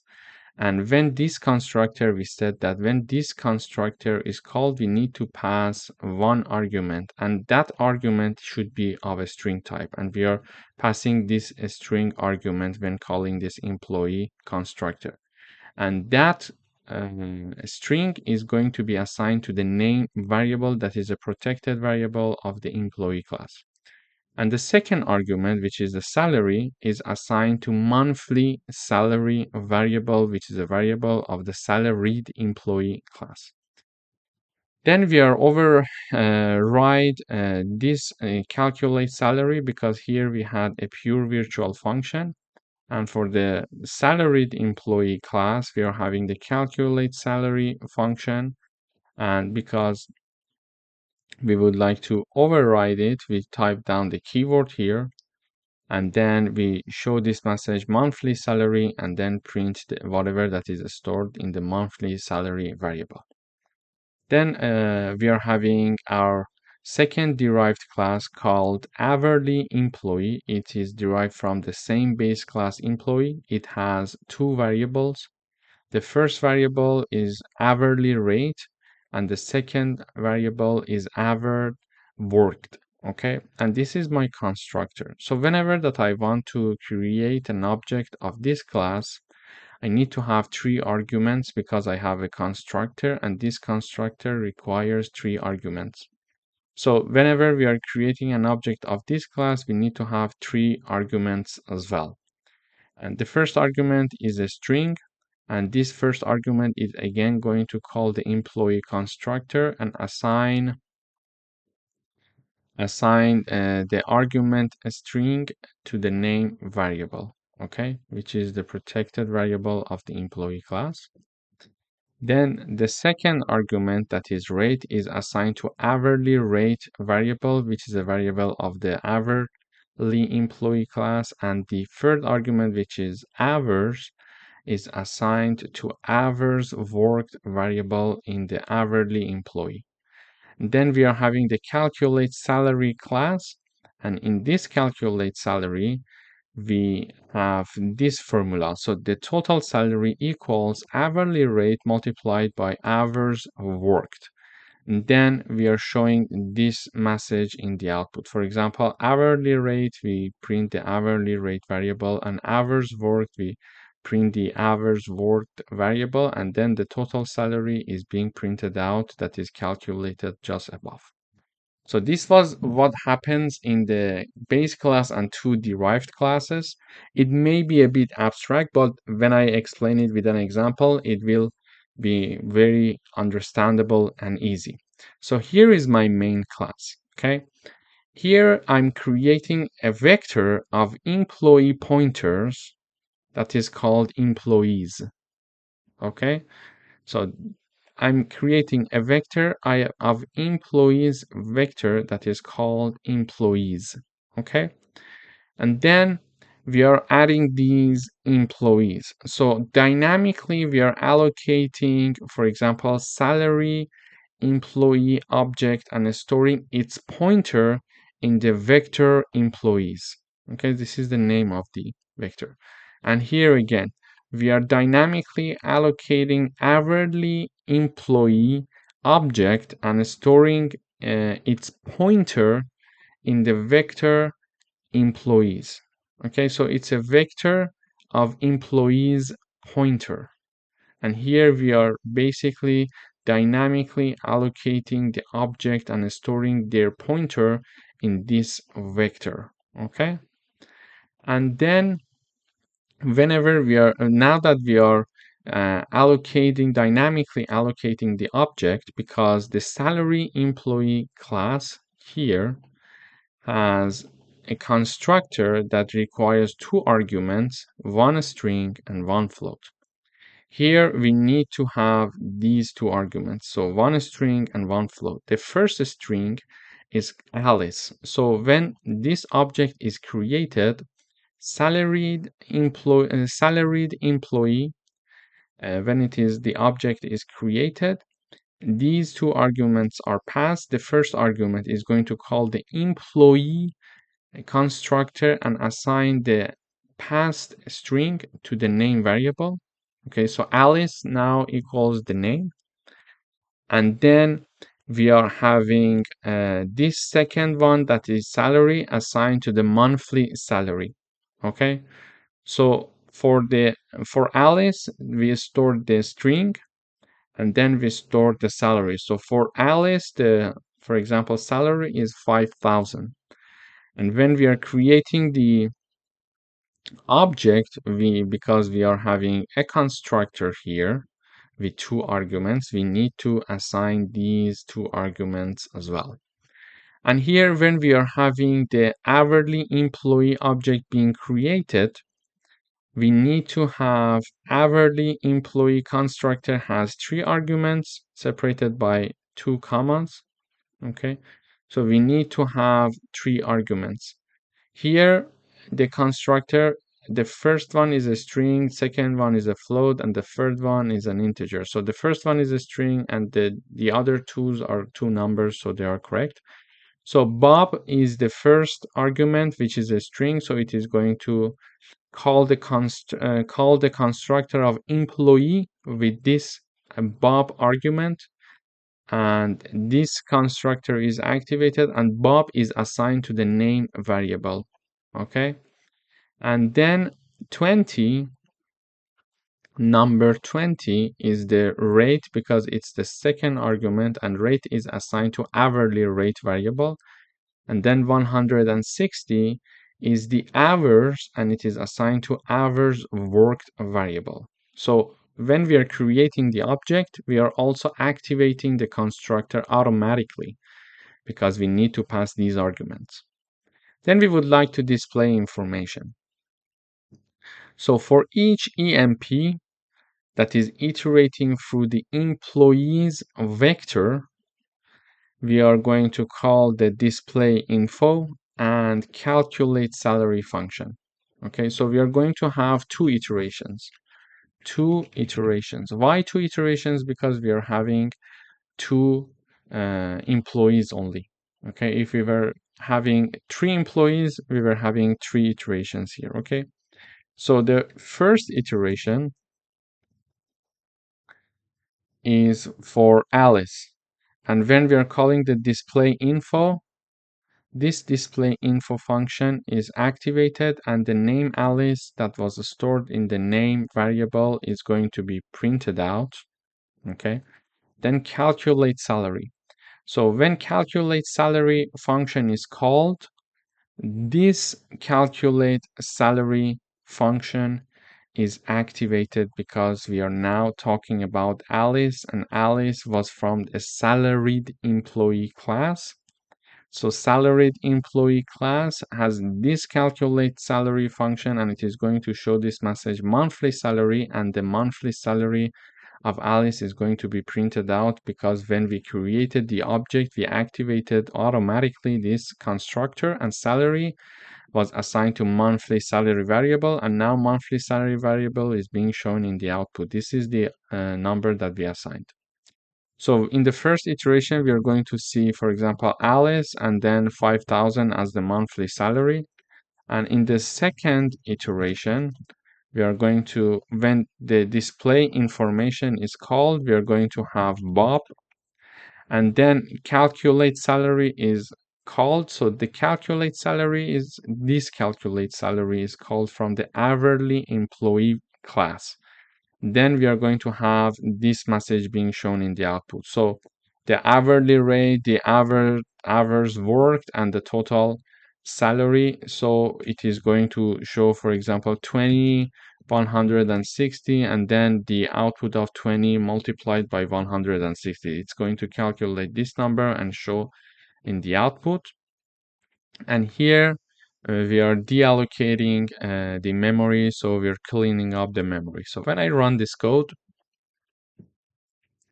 here we see, for example, name Alice. So in the first iteration, name Alice and monthly salary 5,000. Then name Bob, hourly rate $20, hours worked 160, and total salary is 3,200. So this is how actually that we can have an employee payroll system in C++ using classes, base class, a base class, and 2 derived class to have 2 payroll system in our, for example, company. Thank you for watching.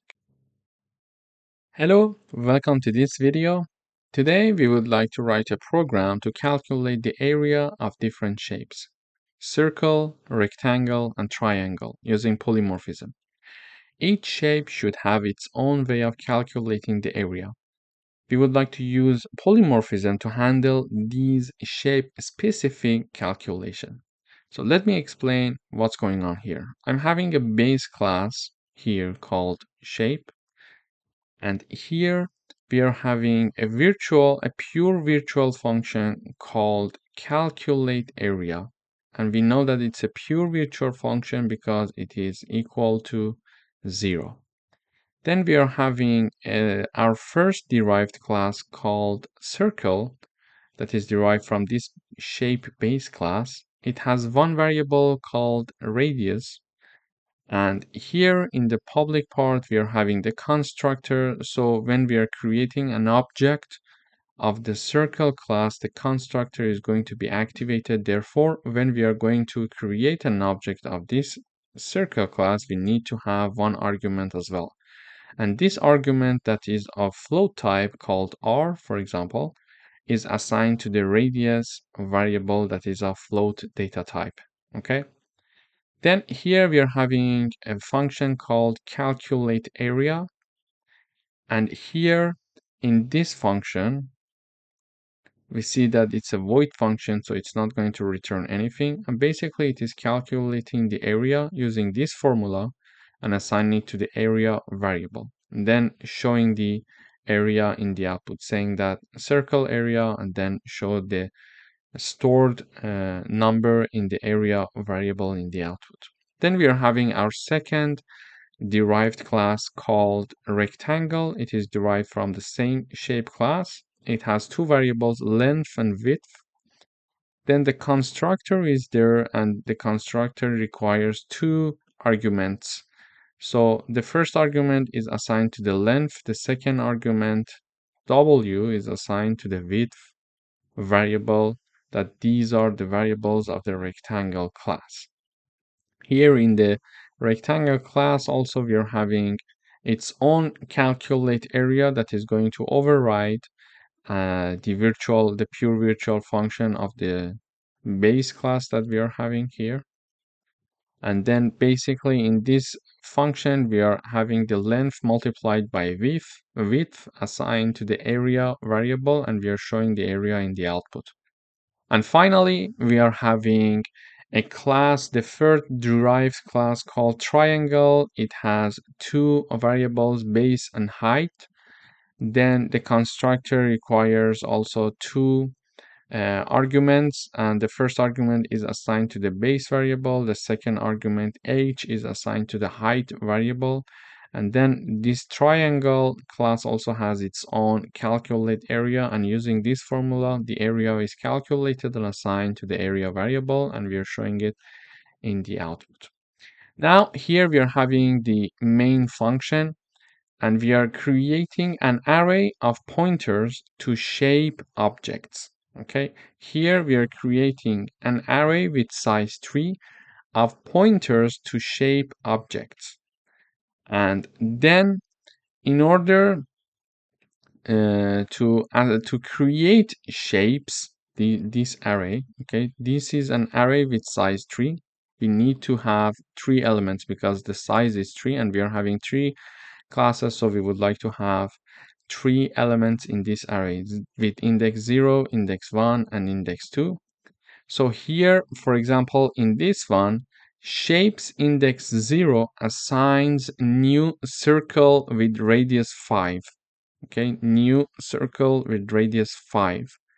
So it creates a dynamically allocated circle object with radius 5 and stores its pointer in the first element of the shape array.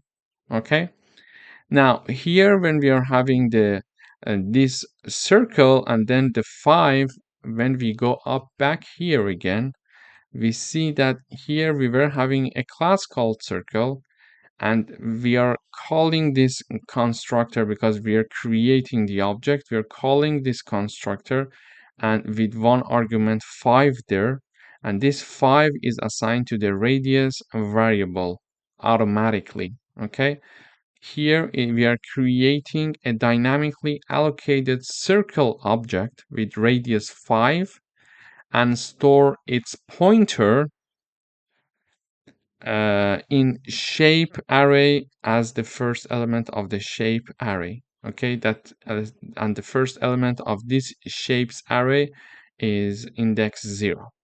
We are doing the same thing here also for the rectangle, and here also as the third element of the shapes array for the triangle. So when we are creating this with 4 and 6, rectangle constructor is activated, and 4 is L is assigned to the length, and W is 6 that is assigned to the width. And the same logic goes here, the triangle with 3 and 8, so this constructor is activated. So 3 is the base, so it is 3 is the B, it is assigned to the base variable, and 8 is the H that is assigned to the height. So we are creating and activating the constructors here as well. Then in order to display them, we are going to have a for loop to iterate over the elements of this shapes array. And in each iteration, so I is going to take values 0, 1, and 2. So because I starts from 0 and it is going to continue as long as I is lower than 3. So it is going to take three values because we are having three objects here and three classes that we are going to work with here. Okay, we could have another object here also. We could have like another object for another triangle, for example. This could happen. But here in this example, we only have three. We're only having these three. So these are the three objects that are created. So here is the for loop. So I is going to take three values. In the first iteration, the first element of the shapes array is pointing at this calculate area function. And if you remember, in each class, we were having a specific calculate area. So when we are talking about the first element, which with index 0, I equals 0, and shapes is the array of pointers. Okay, it's a pointer array. So it is going to talk about the first element with index 0, which is the circle, and the circle class has its calculate area function. Therefore, this formula is calculated in as and assigned to the area variable, and then this area variable is shown in the output. Okay, so for the I equals to 0, the calculated area is going to activate it for the circle because the first element with index 0 is for the circle. And then in the second iteration, when I equals 1, this calculate area function, when it is activated, it is dealing with the rectangle class because the second element is having index 1. So this is index 1, and we are talking about, we were storing the rectangle as the second element. Therefore, this calculate area in the rectangle class is activated, and using this formula, the area is calculated and shown in the output. And finally, when I equals 2, this array of this pointer array with index 2 is pointing at the calculate area function, and with index 2 we were having the triangle here, and here when we go up we see that the class triangle was having its own calculate area function. So this calculate area this time is going to be called, and then using this formula the area is calculated and shown in the output. So when I run this code, we see this. So circle area, in the first iteration 0 was for a circle, so circle area is 78.5. Rectangle area, this index 1 in the second iteration, is 24, which is true. So 4 multiplied by 6 is 24. And then triangle area is 12 for the index 2, which is the third iteration, and 12 is calculated based on the half, like 0.5 multiplied by base multiplied by height. So it's like multiplying 3 and 8, which is 24, and divide them by 2, which is 12. So we see 12 in the output. So this is how we can have, for example, a program to calculate area for different shapes using polymorphism. Thank you for watching. Hello, welcome back.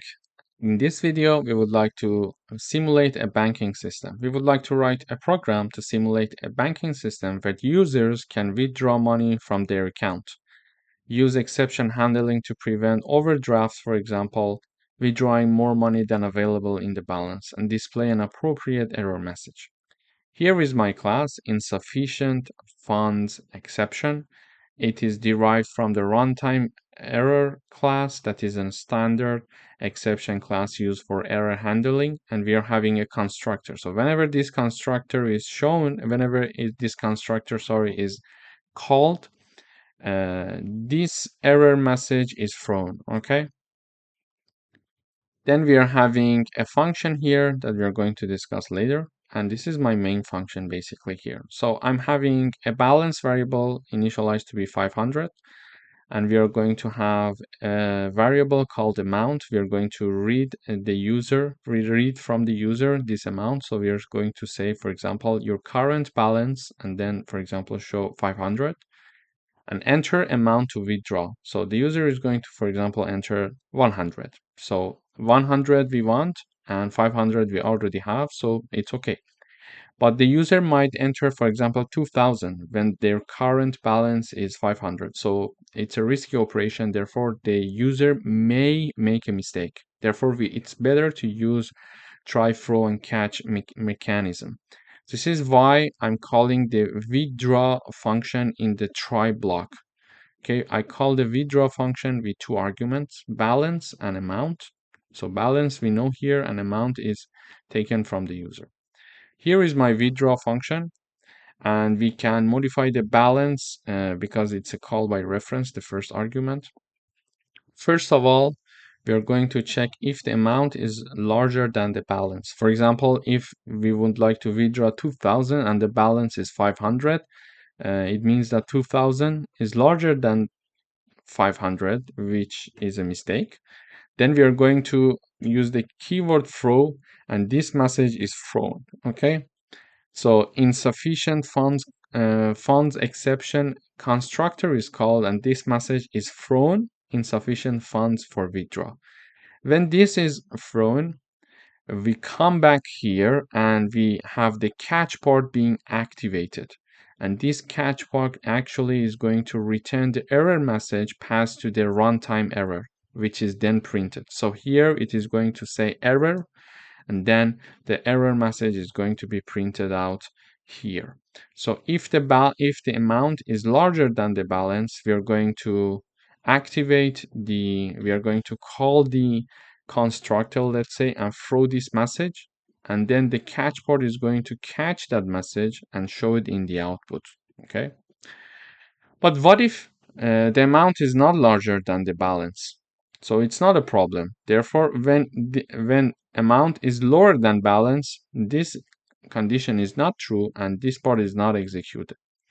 Therefore, the amount is being reducted from the balance, and we are saying withdrawal successful, remaining balance, and we are going to have the new balance because already it was, for example, 500 and we wanted the amount to withdraw, for example, of 100. So 500 minus 100, it is being done here, and now balance is 400. And because we are using a call by reference, we are allowed to modify the balance. We are modifying the balance. Now the balance is modified and we are showing it in the output. So let me run the code. It says your current balance, this part is being printed, your current balance is 500, for example. Enter amount to withdraw. So I would type down 100. When I type down 100, it comes here. It is the withdraw function is called with balance and amount. So balance is 500, amount is 100, for example.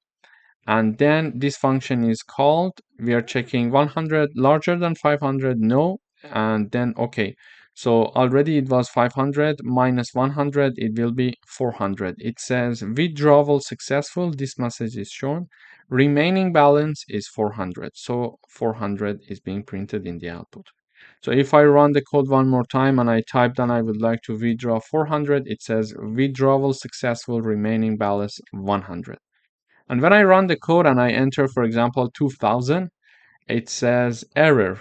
You see here, this error message is being shown, and then insufficient funds for withdrawal. This runtime error is printed here. So we are going to call the constructor and throw this message. Okay, insufficient funds for withdrawal, and using the catch block, we are going to print out that message error, then insufficient funds for withdrawal. So basically, this is how we can have a simulation of banking system and how we can withdraw up to certain amount of money, and above that, if we go beyond that, we are going to have some errors. Thank you for watching. Hello everyone, welcome to this video. In today's video, we would like to write a program that accepts a user age and ensure it's valid and non-negative and below 150. So this is the condition for an age to be valid in this program. And we would like to use exception handling to reject invalid inputs and display appropriate error messages. Here is my main function. We are having age that is of integer type. It is being declared here, so the name of my variable is age. Then we are asking the user to enter your age. When the user is going to enter a number, we are going to store it in the age variable. Then we would like to check if the age of the user is valid or not. And these were the conditions for validation: non-negative and below 150. But there is a potential that the user may make a mistake. For example, enter a negative number or enters an invalid number, which is like 300, and it's not reasonable for the age. Therefore, because there is a possibility of making a mistake by the user, we are going to use try block to make sure that everything is okay, and everything, if there is something wrong, we are going to tell the user, okay, you're out of range or you're entering a number that is negative, etc. So we're going to show the message, the error message. So we need to use try, throw, and catch mechanism to do that. Here in the try block, I'm trying to call the validate age function, and I'm passing one argument, which is the age that we got from the user. So this validate age, so the name of the function is validate age, and it's of void type, so it's not going to return anything, and it accepts one argument that is of integer type.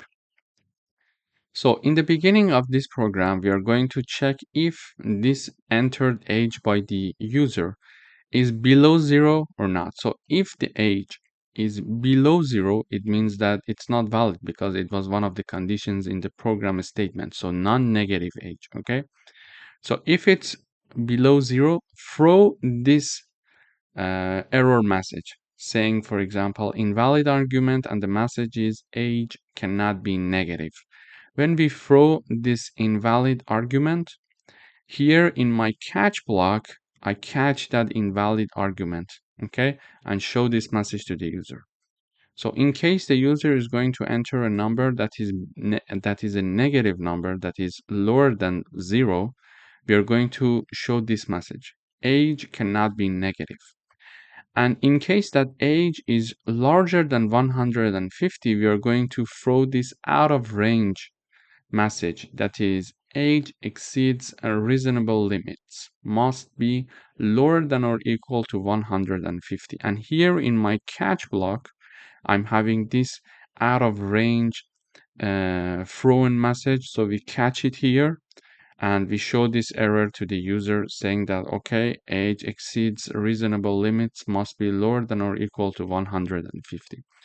And if neither of these two situations are the case, we are going to say, okay, age is valid, and print out the age that the user entered. So when I run this code, it says enter your age. For example, I type down 33 and it says age is valid. So 33 is being printed. So when I enter 33, it is stored in the age variable. Here we are in the try block, we are calling this validate age function and passing this 33 as the argument of the validate age function. Here it says 33. Is it lower than 0? No. So this condition is not true. So we are not going to enter this if condition. We are going to check now this one. It says age is larger than 150. Is it true? No, 33 is not larger than 150. Therefore, this part is also not going to be executed. And finally, it is going to show this message, age is valid. And then we are seeing this message in the output. Age is valid and 33 is printed in the output. So if I run the code one more time and I enter, for example, minus 20, like imagine that I just made a mistake and I enter, it says error, age cannot be negative. So when I enter minus 20, it is stored in the age. We are calling this validate age function, and then I'm passing this minus 20 as the argument. So it checks here Minus 20 is lower than 0. Is it true? Yes. Therefore, this part is executed, this if condition is executed, and we are going to throw this invalid argument message, age cannot be negative. And here in this catch block, we are catching that invalid argument, and we are showing this message saying that error, age cannot be negative. If I run the code one more time, and this time I'm going to enter, for example, 180, it says error, age exceeds reasonable limit, must be lower than or equal to 150. And in this case, when I type down 180, it is stored in the age variable, and we are calling the validate age function and passing this 180 as the argument, and we are going to check 180 lower than 0, no, so nothing happens. We check here 180 larger than 150, yes, so throw out of range error message, which is age exceeds reasonable limit. This is exactly what we see it here, and we are going to catch this error out of range in the catch block and show this message to the user, error, age exceeds reasonable amount of time, and it must be lower than or equal to 150. So this is how we can have multiple try and catch, try, throw, and catch mechanism in a single program, and we can use this exception handling to reject invalid inputs and display appropriate error message to the user. It's very important because there are certain programs that we are going to write and the user may make a mistake, and it's nice to have a try, throw, and catch mechanism to understand exactly where the problem comes from. Thank you for watching. Hello everyone, welcome to this video. In today's video, we would like to write a program that validates a user's password based on the following rules. So the password must be at least 8 characters long, and it must contain at least one uppercase letter, one lowercase letter, and one digit. And we are going to use exception handling to reject invalid passwords and display the appropriate error messages. Here is my main function. I have a string called password, and I'm asking the user enter your password, and I'm going to store it in the password string. Then, because we want to make sure if the user is going to follow these 3 rules or not, so they may make a mistake, we're going to use the try, throw, and catch mechanism to make sure that the user is not making any mistakes. Therefore, we're calling the function inside the try block. Here is my function name, validate password, and I'm passing the password string as the argument of this validate password function. So here is my function. Okay, this part is my function. This function name is validate password. It's a void type, so it's not going to return anything. And it has one argument that is of a string type, and we are using the call by reference, so we're going to directly work with the original string, but because we want to make sure we are not making any changes, we are using the const keyword in order to make sure we're not going to do any modification to the original entered string by the user. First of all, we are going to check if the password that is entered by the user is having at least 8 characters long. To do that, I use the length function, and I have an if condition here. I check if this string is at least having 8 characters. And in order to count the characters, I use the length function. So if the length of my string is lower than 8, we're going to throw this invalid argument and saying that password must be at least 8 characters long. And here in my catch mechanism, I'm going to catch that error message and show it to the user. Okay, so in case that it is less than 8 characters, we are going to have this error message. And then we are having 3 Boolean variables. So has upper, has lower, and has digits. and all of them are by default assigned to be false. And we are going to see if they're going to be true or not. To do that, we are iterating through this password string. For each character called C, we are iterating through this password string. So here in each iteration, we are checking if this character C is having uppercase. If it has any uppercase, we are using isUpper function. So this is the function that we are using, isUpper. We are checking to see if the C character is uppercase or not. And we are going to use the isUpper function to check if this character is uppercase or not. So if this C character is uppercase, assign true to has upper Boolean variable. If this C is in lowercase, assign true to has lower Boolean variable. And then if this C is a digit using the isDigit function, just assign true to the has digit Boolean variable. Just for example, assume that I'm entering, this is my string. This is my string, okay? So first of all, we're going to check if it has at least 8 characters or not. So this one has 1, 2, 3, 4, 5, 6, 7, 8, 9, 10. So 10 characters. So we are not going to enter this part, okay? Because 10 is not lower than 8. So this if condition is not going to be executed. And here we are going to have an iteration for each character of my string. So first we are going to have R. Is it upper? No. So it is not going to assign true to has upper Boolean variable. Is it lower? Yes. So true is assigned to has lower. Is it digit? No. So this part is not going to execute it as well. Then we're in the next iteration, we are going to move to the next character, which is E. So E, is it upper? No. Is it lower? Yes. So true was already assigned. Is digit? Yes, true. So true is assigned as well. Okay. Is it digit? No. So we are not going to assign true to it. So after going through all the characters one by one of this string, we are going to see this message.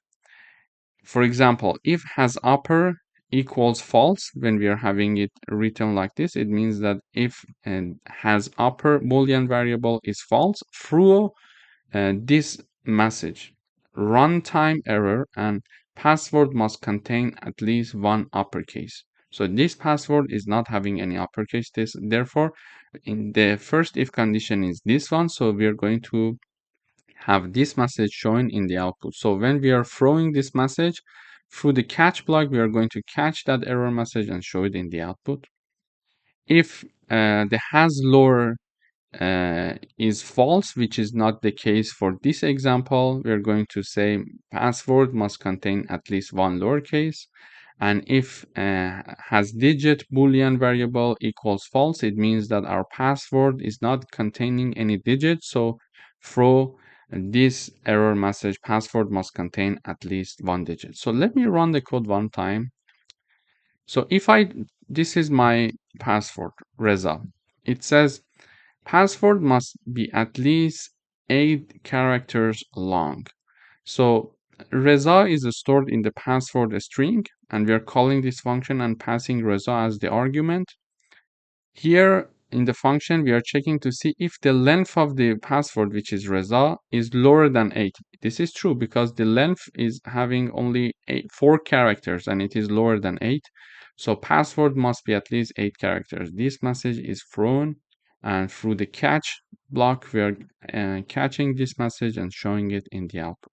So okay, now I know that I need to have at least 8 characters. Now I'm revising my password. I entered this and it says password must contain at least one uppercase letter. So we iterate through all the characters of the password Reza Shahin one by one, and we check that we couldn't find any uppercase there. And because the first condition is checking for uppercase, the message password must contain at least one uppercase letter is thrown, then it is catched here, okay, and it is shown in the output. Therefore, okay, now I understand I made a mistake. I need to have at least one uppercase letter. Okay, I revised my password. So I type down Reza Shahin with uppercase R and I enter. It says password must contain at least one digit.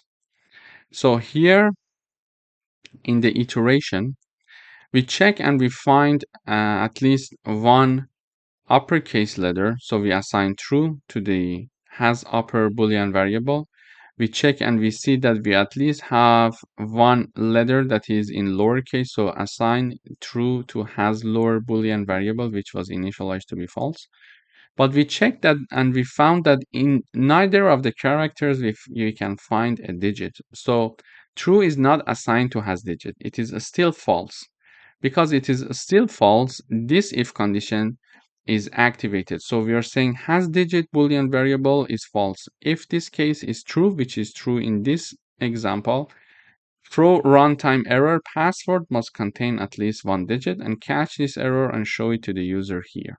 So now I understand that, okay, I also need to contain at least one digit. So I type down Reza Shahin 111. Okay, let's say I have one digit. It says password is valid. How come we are having this message? Password is valid, and the reason is we are going through the characters of this string password Reza Shahin 1, and we see we have one uppercase at least, we are having at least one lowercase, and we are having one digit. So this is what we were looking for, and this is exactly uh, what we were looking for to have a valid password. So when we call this function and neither of the exceptions are thrown and we have no errors, then in the next line we are showing this message password is valid, which is here that we see it. Okay, so this is how we can simulate a situation in which we are going to check for the password of a account. For example, you want to create a profile online, and for example, your customer would like to choose a password for their profile, and they must follow these three rules. And this is how we can have the rules being implemented and show this message also to the user. Okay, you're creating a password, but it needs to be at least 8 characters long for security reasons, and it must at least contain one uppercase, one lowercase, and one digit. And if you're making mistake in any of the parts, we are going to show the relevant and appropriate error message to the user. And we could also consider more, for example, more criteria and more rules for choosing the password. For example, we could say it cannot be your first and last name. It could be at least like a 10 characters line, etc. It depends on us. We can further practice this practical example in C++. Thank you for watching. Hi, welcome to this video. In today's video, we would like to write a program to create a class called triangle that has private members variables for the length of its 3 sides. And we would like to implement member functions to determine if the triangle is equilateral, isosceles, or scaling. So here is my class. In the private part, I'm having 3 variables called side 1, 2, and 3. In the public part, I'm having a constructor and it has 3 arguments, S1, S2, and S3. First of all, we are going to check if these 3 arguments are larger than 0. If they are larger than 0, this condition is passed, and we are assigning S1 to side 1, the first variable, S2 to side 2, the second variable, and S3 to side 3, the third variable. If they are not larger than 0, we are going to show this message saying that invalid triangle, setting default values 1, 1, 1. So, and then we are going to define default values for these 3 sides that we are having, side 1, side 2, and 3, and we are assigning it to be 1. This is my constructor, and here is the function. So This function is going to determine the type of the triangle. The function name is determine type, and it's a void type, so it's not going to return anything. We are saying that if side 1 equals side 2 and at the same time side 2 equals side 3, show this message that the triangle is equilateral. And if side 1 equals side 2 or side 2 equals side 3 or side 1 equals side 3, the triangle is isosceles. And otherwise, the triangle is scaling. So these are the rules to find the types of triangle. Okay. And afterwards, we are going to have a display function. And in this display function, we are going to say triangle sides, side 1 and side 2 and side 3. So whenever this function is called, this is going to print the sides of the triangle for us. So here in the int main function, we are creating object t1 from the triangle class, object t2 from the triangle class, and object t3 for the triangle class. And here is when we are creating the object of the triangle class, because we are having a constructor, we need to have 3 arguments, and these are the sides of the triangle that are included in the arguments here. So these 3 numbers or arguments, let's say, are exactly the numbers that are going to be assigned to side 1, side 2, and side 3. So the first argument basically is side 1, second argument side 2, and the third argument side 3. The same logic goes for the object 2 and object 3. So in T2, we are having 3 arguments. So this is the side 1, side 2, and side 3. Side 1, side 2, and side 3. Afterwards, we would like to display sides. So we're calling for this function. In order to call this function, we are typing down the object name for example, for the first object, t1.displaySides, and then t1.determine type. So this is the determine type. And based on these 3 values for the sides, this function is going to determine the type of this triangle. For example, if side 1 equals side 2, for example, this case, 3 equals 3, and side 2 equals side 3, side 2 equals side 3, so this is a triangle of equilateral type. So therefore, this function is going to fall into this condition, which is true.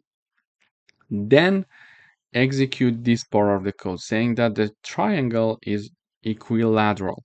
Okay. Then we are using the second object to call the display side. So we are going to print these 3 sides, which are 4, 4, and 5, because the constructor automatically assigns these 3 arguments to be side 1, side 2, and side 3. And then we call the determine type function. And in the determine type function, first of all, it starts with the first condition. Side 1 equals side 2. Yes, this one is correct. And side 2 equals side 3. 4 is not equal to 5. So this condition is not true. We check this condition. Side 1 equals side 2. This one is true. It says or. We are having the or operator. So either this one or this one or this one. If at least one of them is true, we are going to execute this part. And one of them is true actually. Side 1 equals side 2. So the triangle is isosceles. Okay. And that's enough for checking. And or after the or operator, we were having side 2 equals side 3.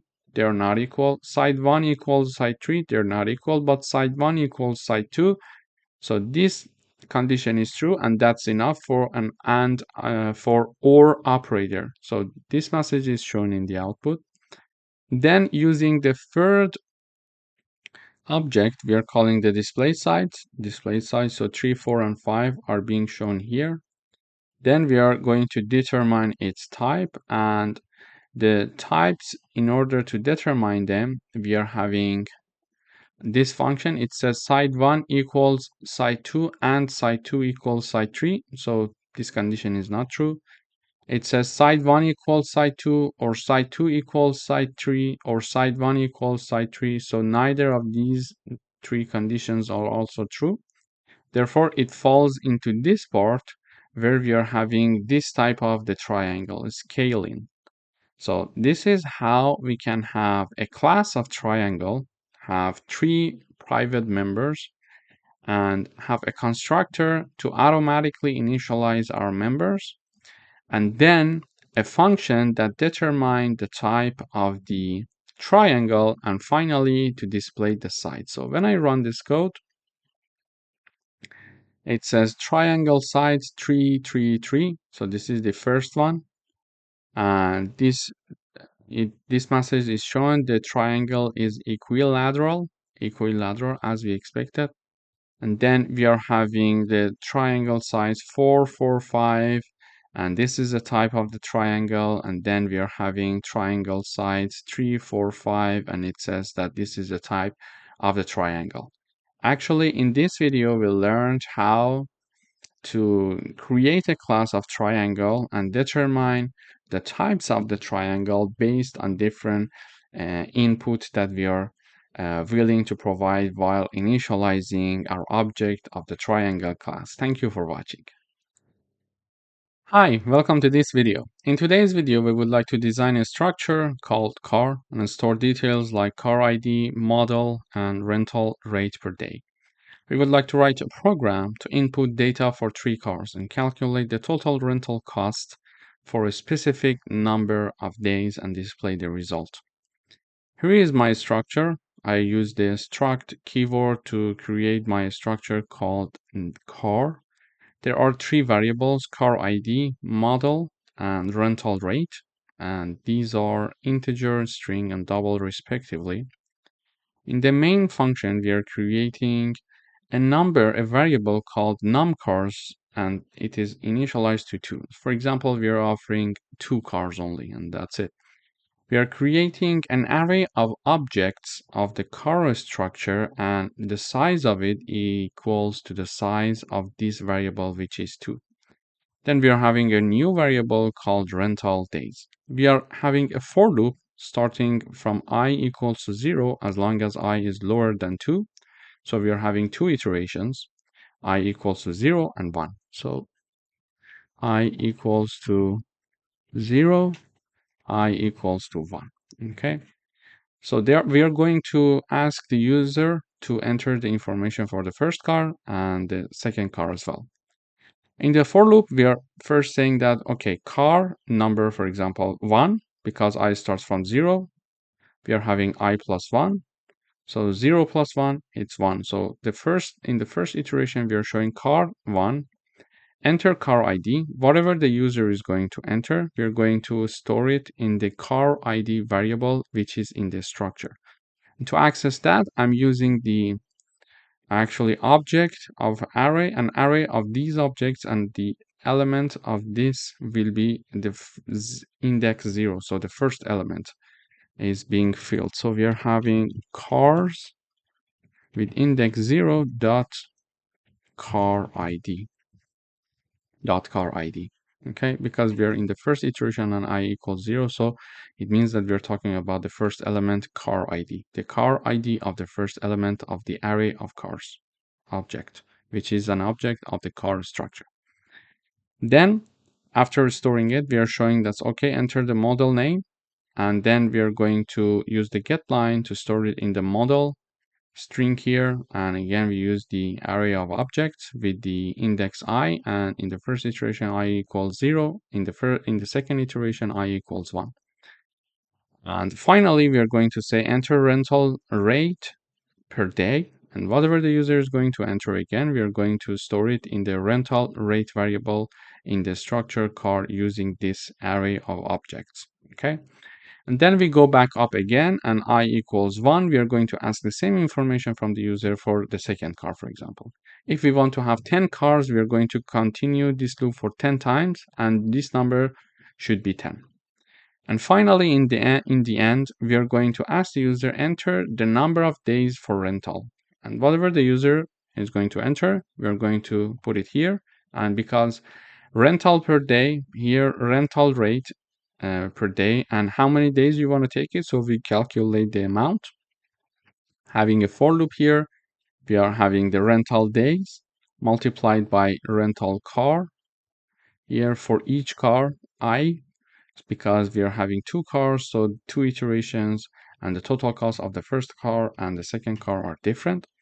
Then again, using the for loop, we are going to show this information in the output: car ID and car model, for example, and here the rental rate, and finally the total cost. We are going to show it here, and because we would like to have it in a nice table, I'm using the set W. In the parentheses, we are having the number 10, so there is 10 character space. So let me run the code. So when I run the code, it says car 1, so this message is shown, and then enter car ID. I would say car ID is 1, for example.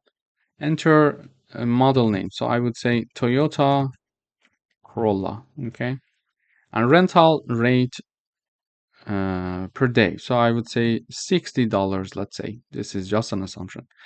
Now it says car 2. So the information for the first car is stored now in the structure. So now we're going up again and we're asking about car 2 here.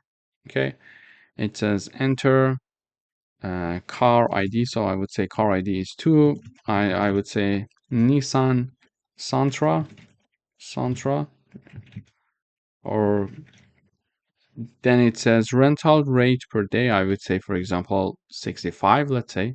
And in the end, it asks me, after having the two iteration, it asks me enter the number of days for rental. So if I would like to rent, for example, for 4 days, it gives me a detailed table here, as you see. So it says car ID, the model, rate per day, and total cost. So car ID is 1 and 2, then the model Nissan Corolla, Toyota Corolla and Nissan Sentra, and then the rate per day $60, $65, and total cost is shown here. And total cost, if you remember, we calculated here rental rate multiplied by rental days. Okay. And we're having this summary table in the output as the output of our work. For example, we could have another column for taxes and for I don't know, for petrol cost or any other things, and then calculate the total cost. It depends on you. But in this video, we learned how to create a system like for rental car companies to have a structure to store the data related to different cars. For example, having the ID of the car, having the model and the rental rate, and based on the user input on, for example, how many days they would like to consider this rental, then we were able to calculate everything for them and show a clear and nice table in the output with the total cost included, with the rental day calculated, based on the rental rate and rental days. Thank you for watching. Hello everyone, welcome back. Today we are going to do some exercises. So this is the video for the first coding exercise. So write a C++ program that reads two numbers from the user and print its result. So this is the exercise that you need to do on your own, and you should be able to do it on your own since you've been seeing these videos and I have taught all the necessary things that you need to know to solve this program.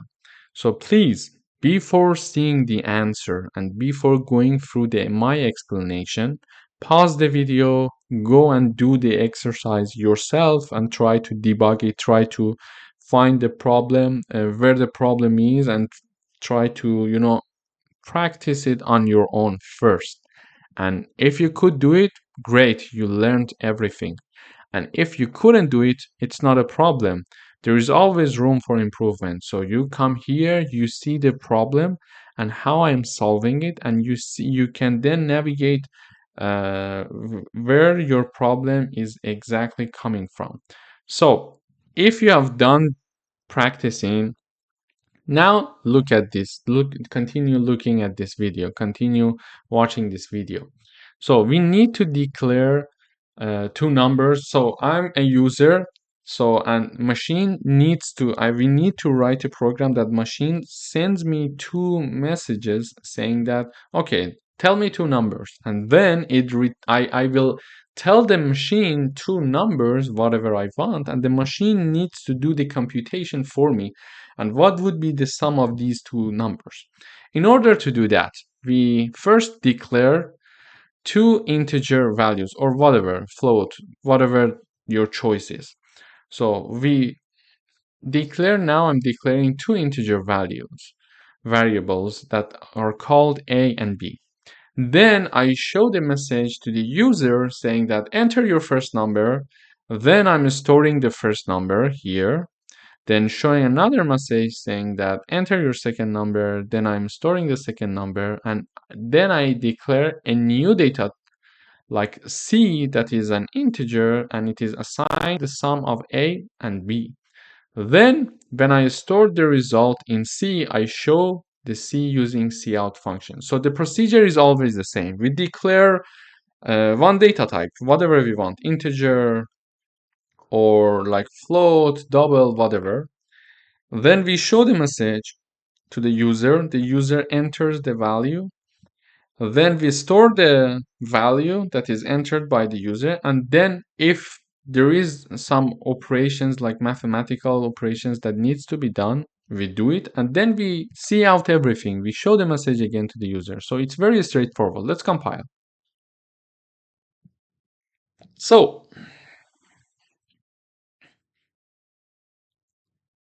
now it's compiling. So type your first number, I would say 14. Type your second number, I would say 20. And voila, it says the sum of your two numbers is 34. So this is the first coding exercise. We're going to have more and more coding exercises, and it's important to focus and try to learn from your mistakes, and first do the exercises on your own and then come back here to correct your errors or to validate your solution. Thank you for watching.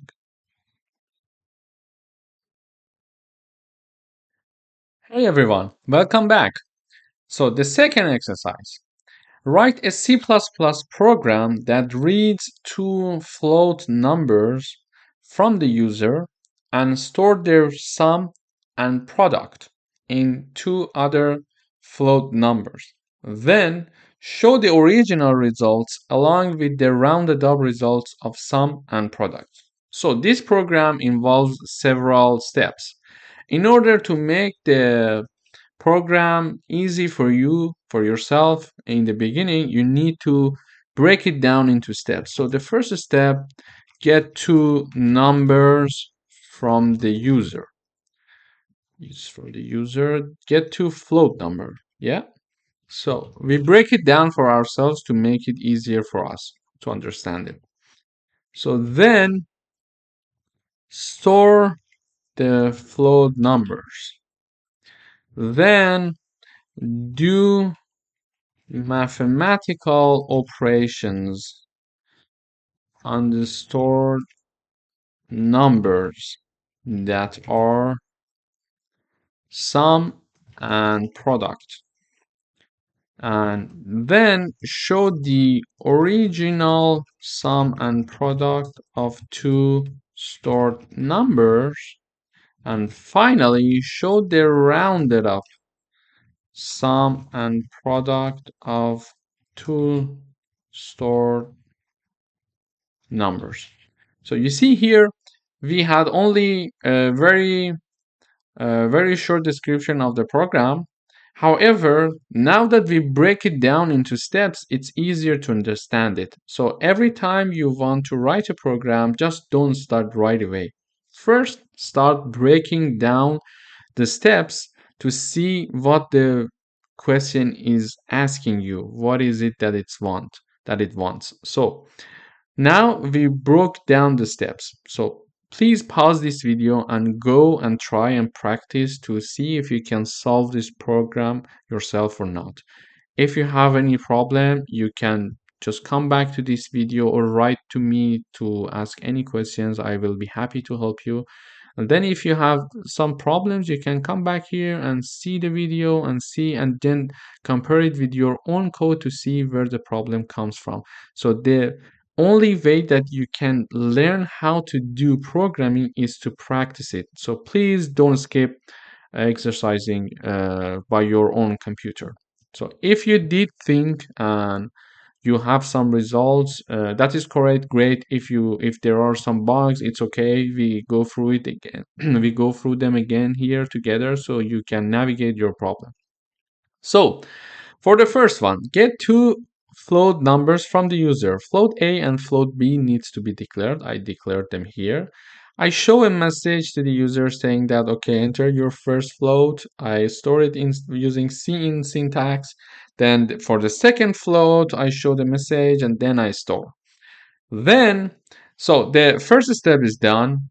The second step is done. So do the mathematical operations. So in order to do some mathematical operations, we declare two other new floats. So here I name one of them sum that is assigned to a plus b, and another one is product that is assigned the value of a times b.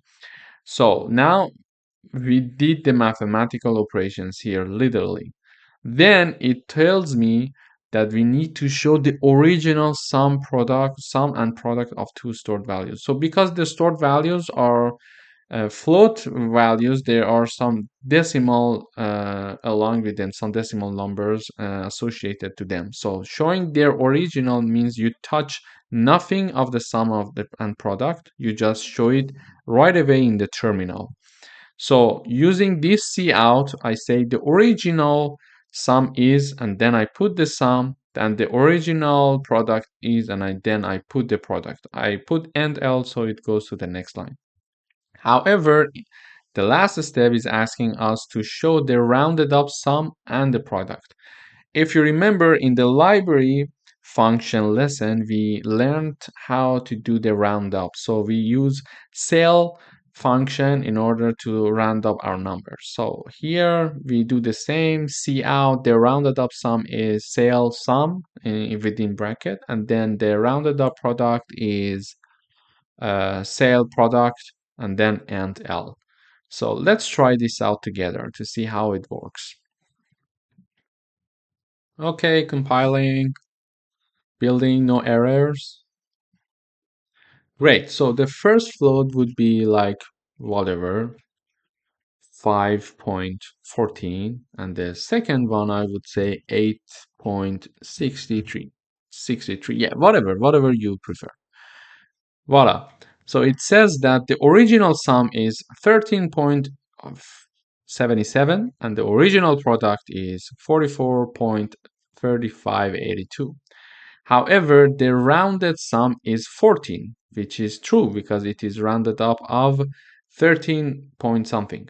And then the product rounded up is 45, which is true. It's like 44 something. It rounded up to 45. So great. We did the program and implemented it very well. Thank you for watching. Don't forget to practice this and then move to the next video. See you in the other one. Welcome back. So in this lesson, we're going to discuss about the third coding exercise. So the program is asking, write a program that asks the user to enter the radius of a circle, a floating point number, and then calculate and display the area of the circle. Sorry. So here, if we want to break down the program, we need to write it like so. First, to ask a number from the user, then to do the calculation of the area of the circle, and finally to display it.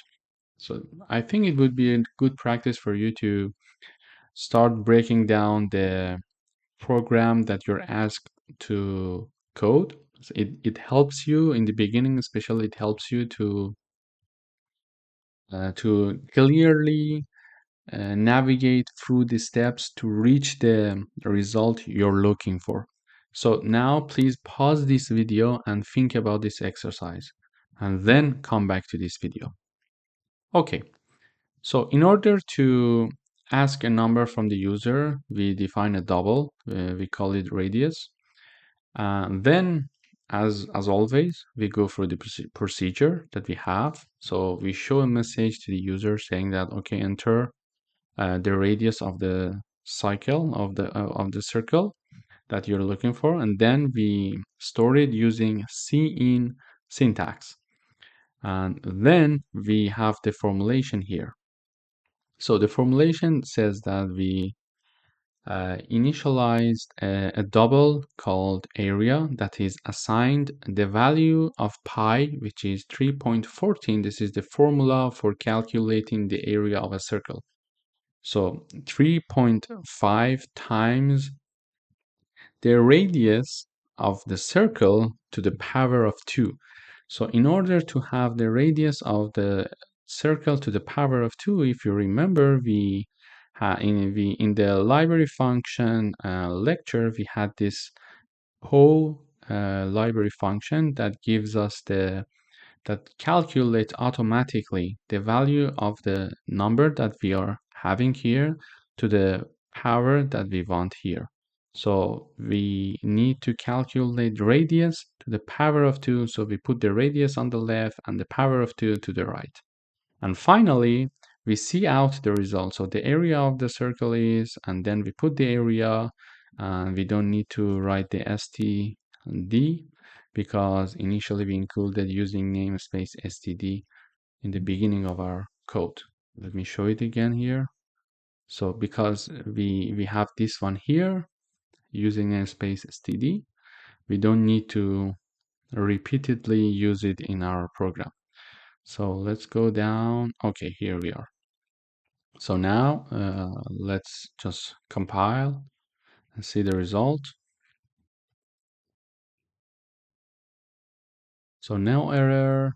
It is asking enter the radius of the circle. So here I would put like 2.25, and it calculates the area of the circle that we are looking for, which is 15.8963. So this is the third exercise. In the next lecture, we are going to dive deeper into other practices. Stay tuned.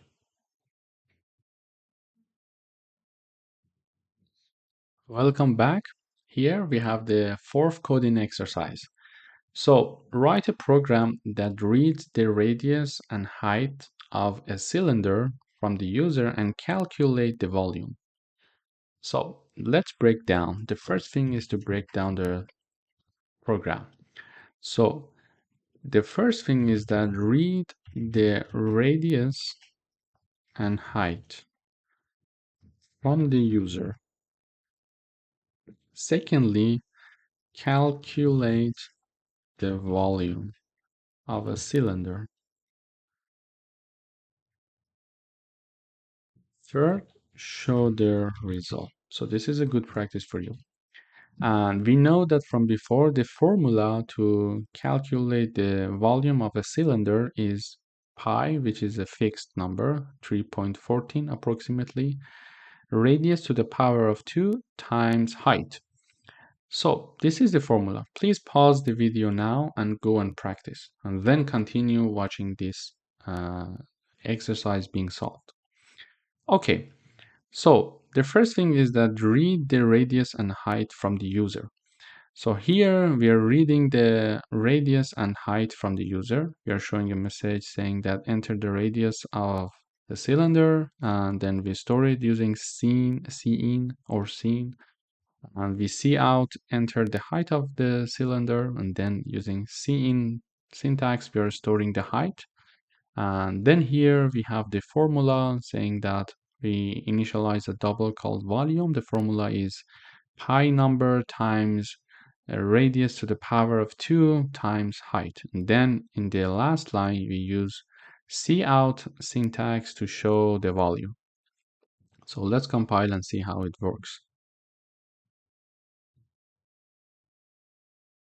Okay, no error. So let's just think about the radius, like I would say 3.17, and the height would be 10.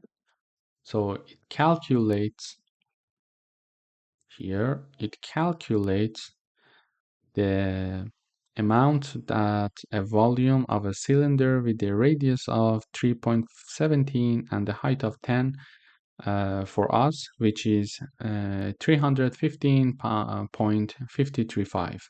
So this is very good.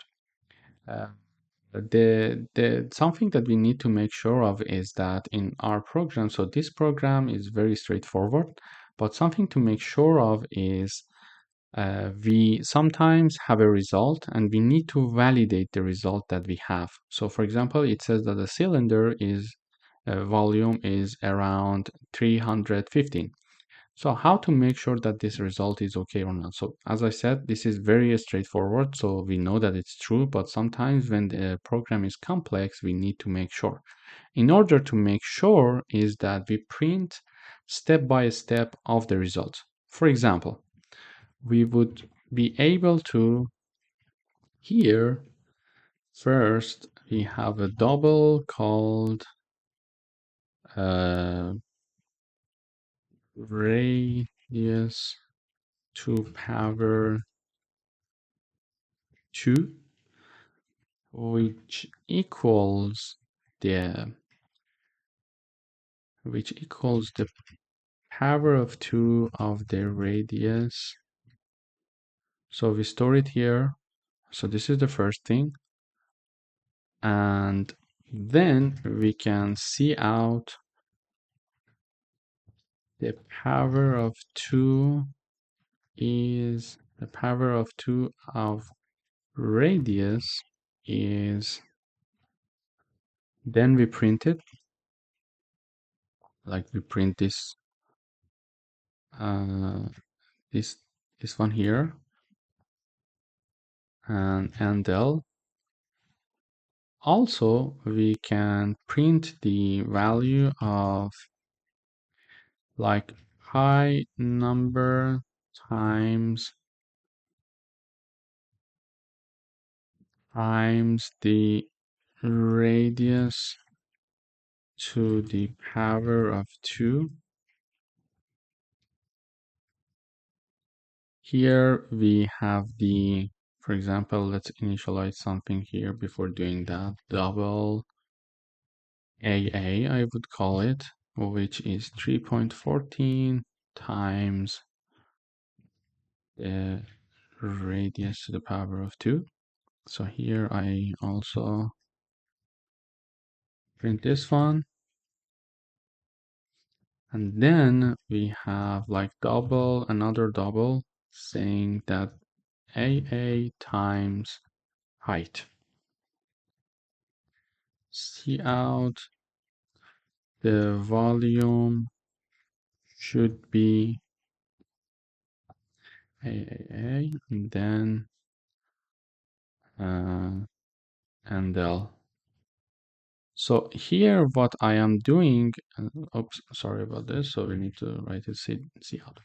So initially I straightforwardly stored everything, did the calculation here, and then I printed everything. So sometimes, as I said, it's very straightforward, but sometimes we make mistakes.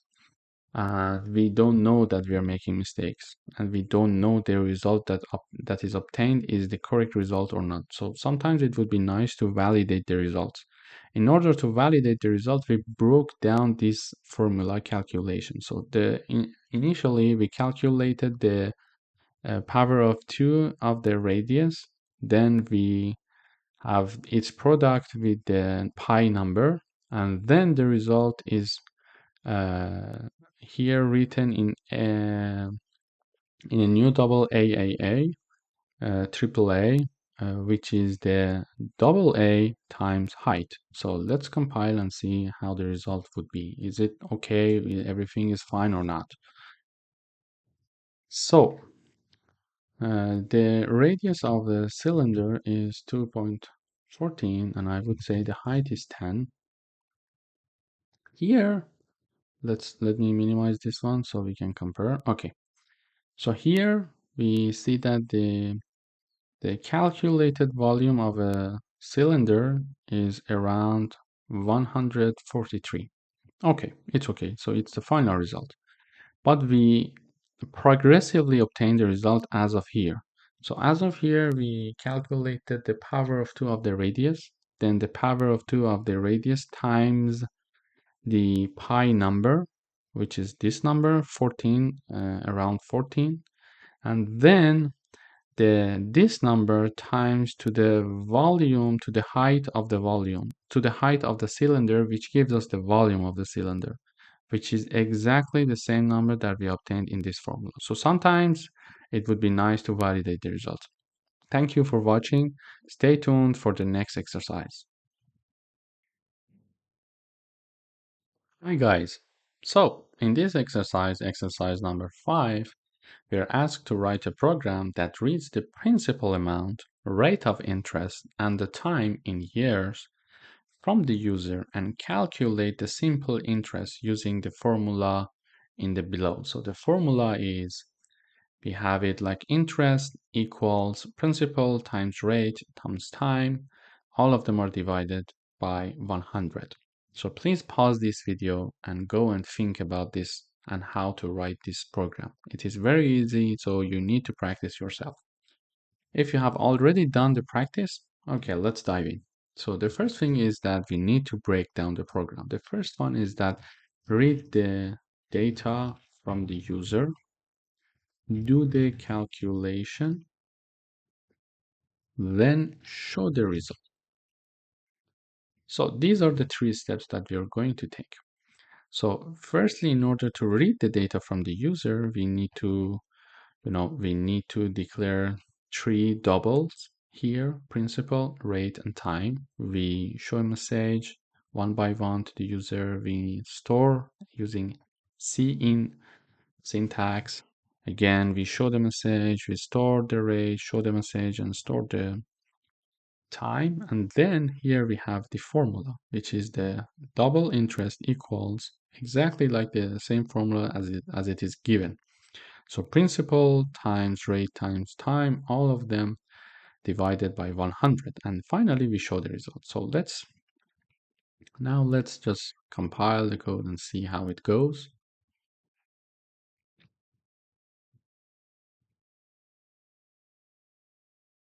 So I would say the principal is 200,000. The interest rate is like 4.15, and years I would say 30. So the simple rate is around 249,000. So this is the result. So let's check everything that we did together again. So we read the data, we first declare the double, we read the data, we store the data, we write the formulation, and then we show the results. Thank you for watching. Hi again. Congratulations on your perseverance and continuing to do the exercises. They are indeed very important. They may look very easy practices here, but it is essential to start coding yourself, to get used to the coding and follow the logic of the coding. So, coding exercise number 6. So write a program that reads a temperature in Celsius from the user and converts it to Fahrenheit. And we know from before that even if we don't know, we can just search Google and find this formula. So Fahrenheit, a degree in Fahrenheit equals a degree in Celsius times 9 on 5 plus 32. So this is the already known formula, and we accept it as it is. So we break the program. So we need to read the data from the user, do the calculation, and show the result. So it's very straightforward. So we initialize a double called Celsius, and we show a message to the user saying that enter the temperature you have in mind in Celsius. So and then we store it using cin syntax. Then we do the Fahrenheit double here equals Celsius, exactly like the formula. Celsius times 995 plus 32. And then we show the result as Fahrenheit. So let's try this. So I would say, let's say 25. So 25 degree in Celsius would be 77 in Fahrenheit. So let's try it again. So here we have like 12.5. So the degree in Fahrenheit would be 54.5. Thanks for watching. In the next video, we will have more exercising. Welcome back to another coding exercise. Coding exercise 7. Write a program that asks the user for a floating point number and rounds it up and down.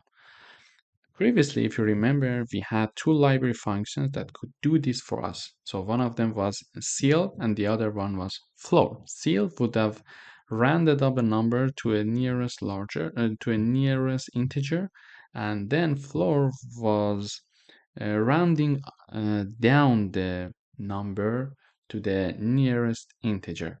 So we break down the program. So we read the data from the user. What's the floating point number that you want to enter? Then we do the calculation using these two library functions. And then we show the results. So here we initialize a double called number. We show the message to the user saying that, okay, enter a floating point number. Then we store this number using cin syntax. After that, we show the result using cout. Here, showing the result and the calculation are both in the same step. So here we can easily say that cout rounded up is ceil number within the bracket, and then rounded down is floor, the number within the bracket. So this number is exactly that number we initialize here, and we store the entered number in this number. So it could be like whatever, my value, for example. Okay, so don't get confused with the name. So it could be my value, whatever. So let's try this one.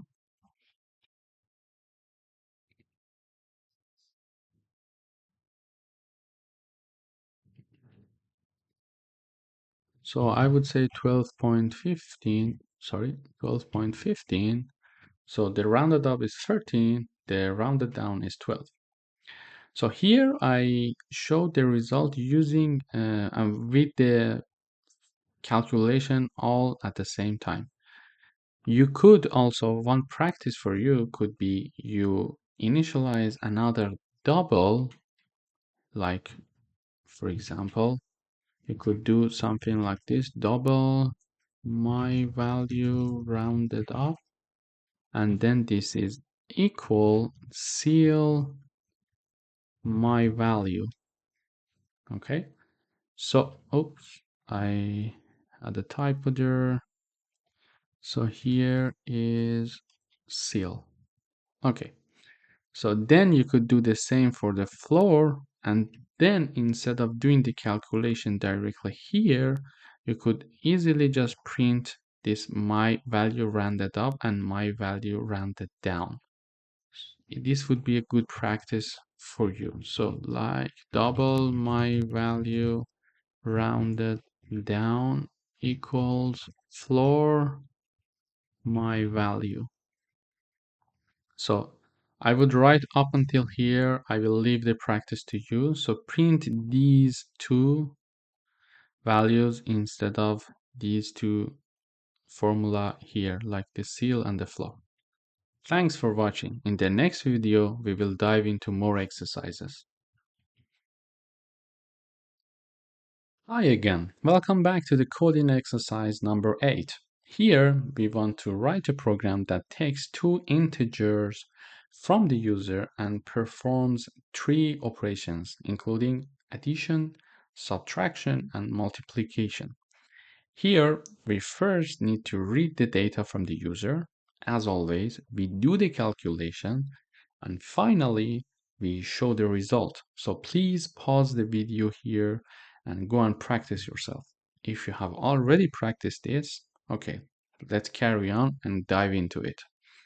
In order to do that, we need to first initialize two integers like int num1 and num2. The names are not important, as you know. Whatever you want, you can put it there. Then we cout enter the first integer, and then we use the cin syntax to store the num1. Then we have the cout enter the second integer, and then we store it using cin syntax in num2. In order to do the calculation, we can do the calculation separately and then show the results. But here since the calculation is not so complex, I am showing the result as I'm doing the calculation simultaneously. So what I mean is that I cout, I would say addition, then num1 plus num2. So the result of num1 plus num2 would be printed here. Then for the subtraction, I num1 minus num2. And then for the multiplication, we have the num1 and num2. So let's try and practice this to see. Let's compile and see how it works. So I would say the first number is, for example, 5, and the second number is 2. So the first number and the second number's addition are 7, is 7. The subtraction is 3, and the multiplication is 10. So it's very easy. We can do the math ourselves to validate the result. So this is one way to show the results. Another way to show the result would be like we initialize three other values like a, int b, and int c. So this is how we used to initialize our integers. Something to mention here is that we can do something like this. Instead of one by one initializing them, we could simply say int b, int c, and that's it. So we initialize three integers in one line, and we have the warning because we have not yet used them. It's not a problem with the declaration. So then we would say a equals num1 plus num2. Then we do the calculation for the num1 minus num2, and we assign it to b. And then for the c, we have the num1 times num2. So the second way of showing the result would be like this. So instead of doing the calculation here, we can just print a here. We can print b here, and we can print c here. So let's try again.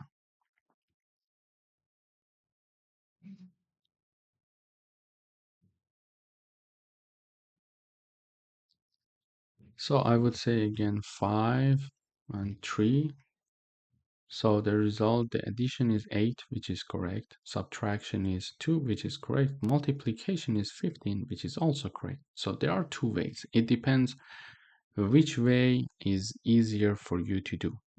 How it really depends on how you approach the problem and how it is convenient for you to do the coding. The steps could be different, but the result is important as long as we are writing everything in a clean way. And one reminder that I would like to mention is that here when we used to say slash slash, we could add comments that had no impact on the program that is being executed. So here I could say I am declaring 3 integers in one line. Here I am calculating the addition. So usually programmers, they add comments like this in their program because now the code is simple. But when you're becoming an advanced user of C++ or whatever the programming language that you want to program with in the future, there are syntaxes that are very advanced and there are computations that are very complex. So, and usually when you are in a team of developers, you share your codes with each other. So in order to save time for your colleague, it would be nice to leave some comments like this here so your colleague don't have to, go through the details of your code to, to understand what you did easily. He or she can read the comments and understand what you wanted to mention and what you were trying to do in your coding. Thanks for watching. Don't forget to practice. Hello everyone, welcome back to another coding exercise session of this section. So in this coding exercise, we would like to write a program that shows if a number is odd or even. Before we start the coding, we need to think about the statement of the program itself first. So if we want to, so we can break it down. So if we want to see if a number is odd or even, so we need to declare firstly one integer or float. So preferably integer. Otherwise, if it's float, we need to first round up or round down the number to be an integer, then do the mathematical formulation on it, like the mathematical operations on it. So firstly, we declare it, we read it from the user, and then using cin function, we can store it in the declared integer. Then, so far, these are the things that we learned from the previous section.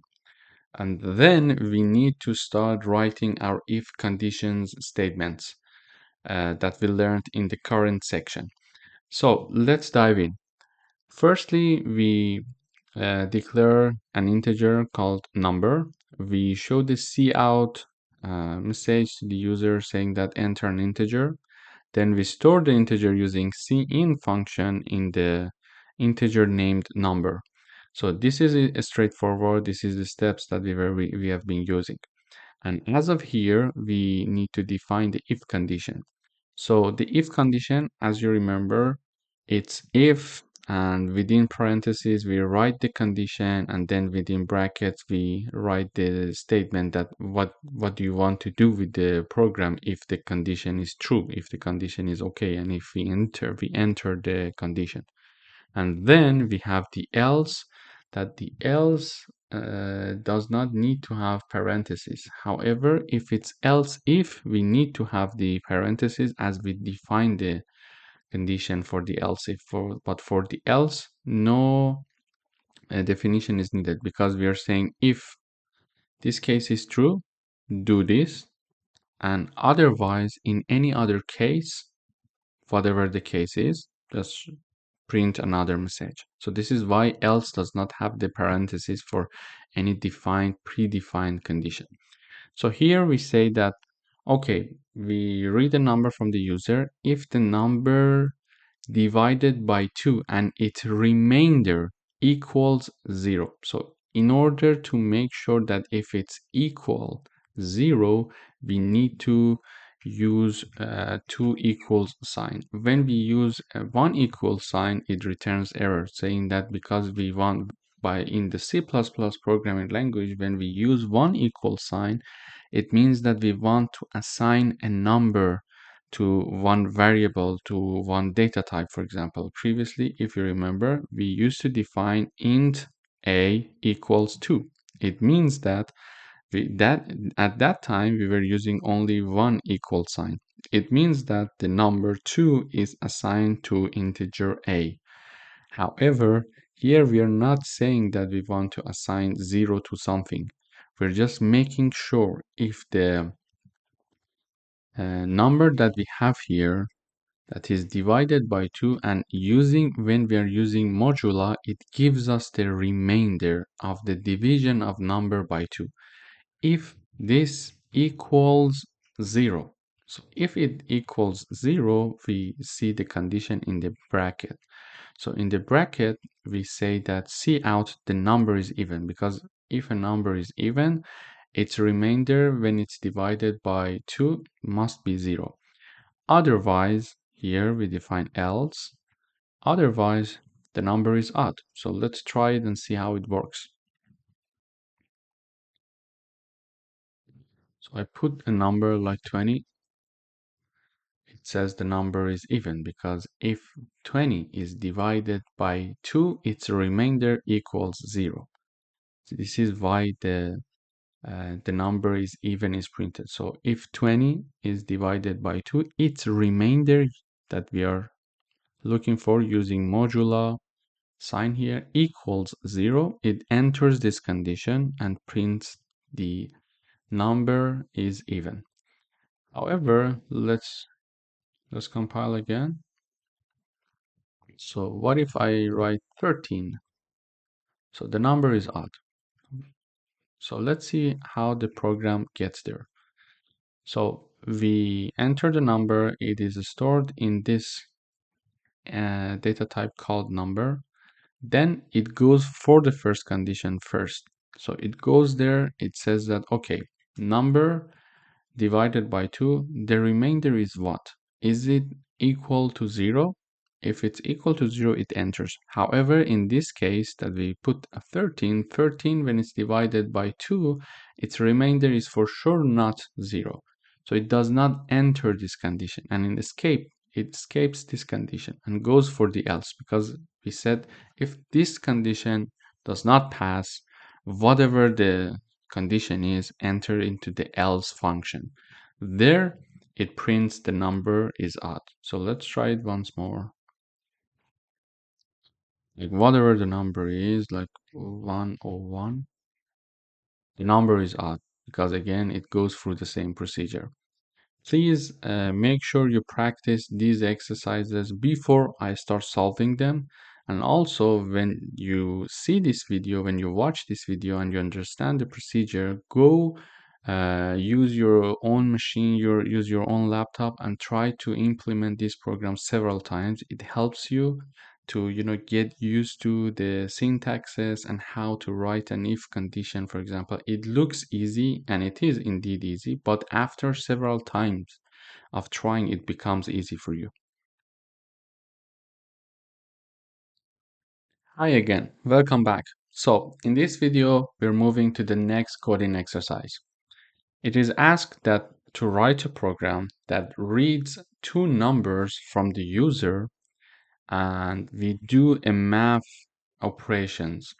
Like we also asks two numbers and also asks one math operations. Then perform the taken operations on the given numbers. So to do this, firstly, we know that we need to have at least two numbers to do the operations, and then one mathematical operations like we can consider addition, subtraction, multiplication, or division. Then, based on these information that the user is giving, it computes the result. So let's dive in. First of all, we define two numbers called num1 and num2 as double. And then in order to store the math operations, we need a character because it's like the signs are like this. So these signs are able to be stored in one character, not like in data types like integer or float or double. So firstly, we start by showing the information, reading the input and storing it in the first number in num1 using scene function. Then we ask the user to enter one operator like plus, minus, times, division, and we store the operator in the OP that is initialized as a char. And then we ask the user to give us the second number. When the user says the second number, it is stored in num2 using cin function. So these are the things that we learned from the previous section. So if conditions here. In order to see what operation the user is asking and is looking for, we need to have if conditions. So here, if you remember from before, we have the if condition, and within the parentheses, we put the condition. We say that if OP, which was the math operator that the user gave us, equals, using two equal sign, equals plus, and this is plus is within two commas, let's say, because it's important to have it because it is a character. So then if this condition is true, it enters this bracket, and in this bracket we mentioned that the result is num1 plus num2, and we print the result for the user. However, if this condition is not true, the else if condition here is used. We mentioned that if OP equals subtraction, like in quotation mark or in quotation signs, if this condition is true, then enters the bracket.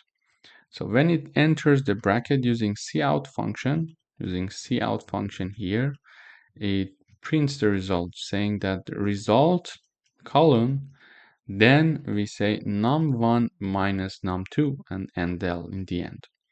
The same thing goes for the multiplication. We check else if the OP equals the star sign, and then if it's true, it enters here and do the mathematical formulation and write down the result to the output.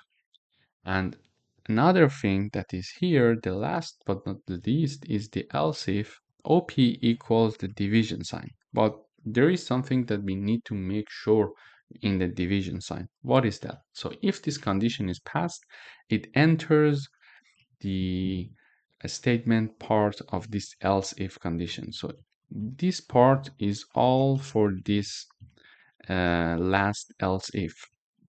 So here within this else if, we have another if.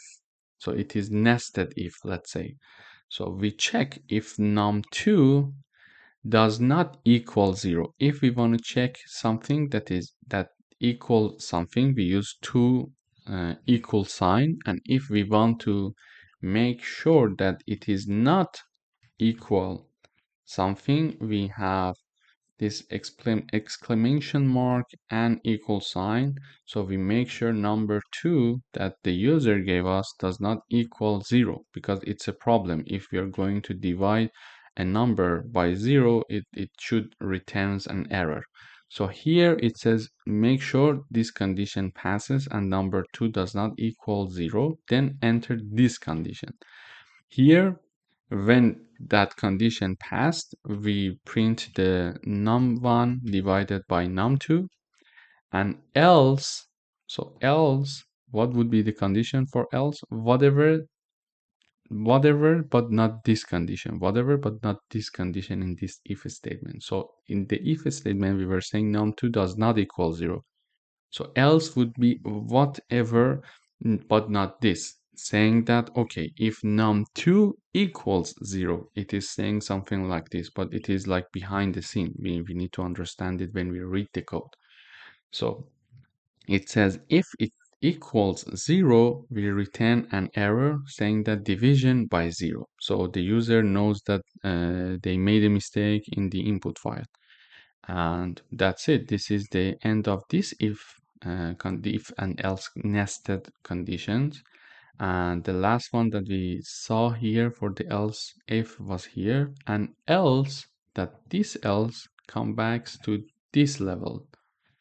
You see, to this level, and like discussing these things. And this else is for this level. So it is, as you see, it starts a bit later in the line, so it's a nested if. So else, so if the user does not mention addition, subtraction, multiplication, or division, else we need to say invalid operator. So they made a mistake when they were entering the data. So let's try and see how it works. It would be easier to understand it after that. So enter the first number. I would say 20. Then it says enter one operator. I would say addition, and enter the second number. I would say 12. So it says the result is 32. So let's see the code and understand how it started doing it. So here, as you see, we had the first message, first number stored, the operator message, the operator stored in a character, and the third message, the second number stored in num2. Then it starts with the first if. It says op equals addition. So is it true? Yes, this is what I mentioned there. So it goes to this statement and says that the result, and then do the math part here. So let's do it again with other parts, like if I say this time 12 and we use the multiplication, and then I would say 2, it gives us the result 24. Let's see it from the code here. So it starts with this if condition. Does OP equals addition? No. Then it escapes simply. Else if. Does OP equals minus or subtraction? No. It then escapes again. It does not enter the statement. So here, does OP equals star sign? Yes. Then when it's true, it enters here and it does the calculation for us. So, and finally, let's do something with the division. So if I say the first number is 10, and we want to divide it by 2, for example, it gives us the result 5 as like the others. So let's see. So it starts from the here again. Does it equal addition? No. Does it equal subtraction? No. Does it equal the OP? Does it equal multiplication? No. Does it equal division? Yes. It enters then the condition. Okay, when it enters this condition, the following if condition must be met also. So here it checks again. If number 2, it says that the second number that we had here, like 2, does it equal 0 or not? If it does not equal 0, then enter here. So it doesn't. So number 2 was the number that I chose for this. So it says, okay, it does not equal to, then okay, it does the math formulation for us. But if, let me choose the second number to be 0, like I would say 10 division and then 0. What, okay, you see what the error is. So here it checks here, does OP equal division? Yes, it enters. It says, does num2, the second number, equals 0 or not? It says, does it equal 0 or not? So if it does not equal 0, it enters here. But since it is equal 0, it escaped this condition and goes exactly to this else part.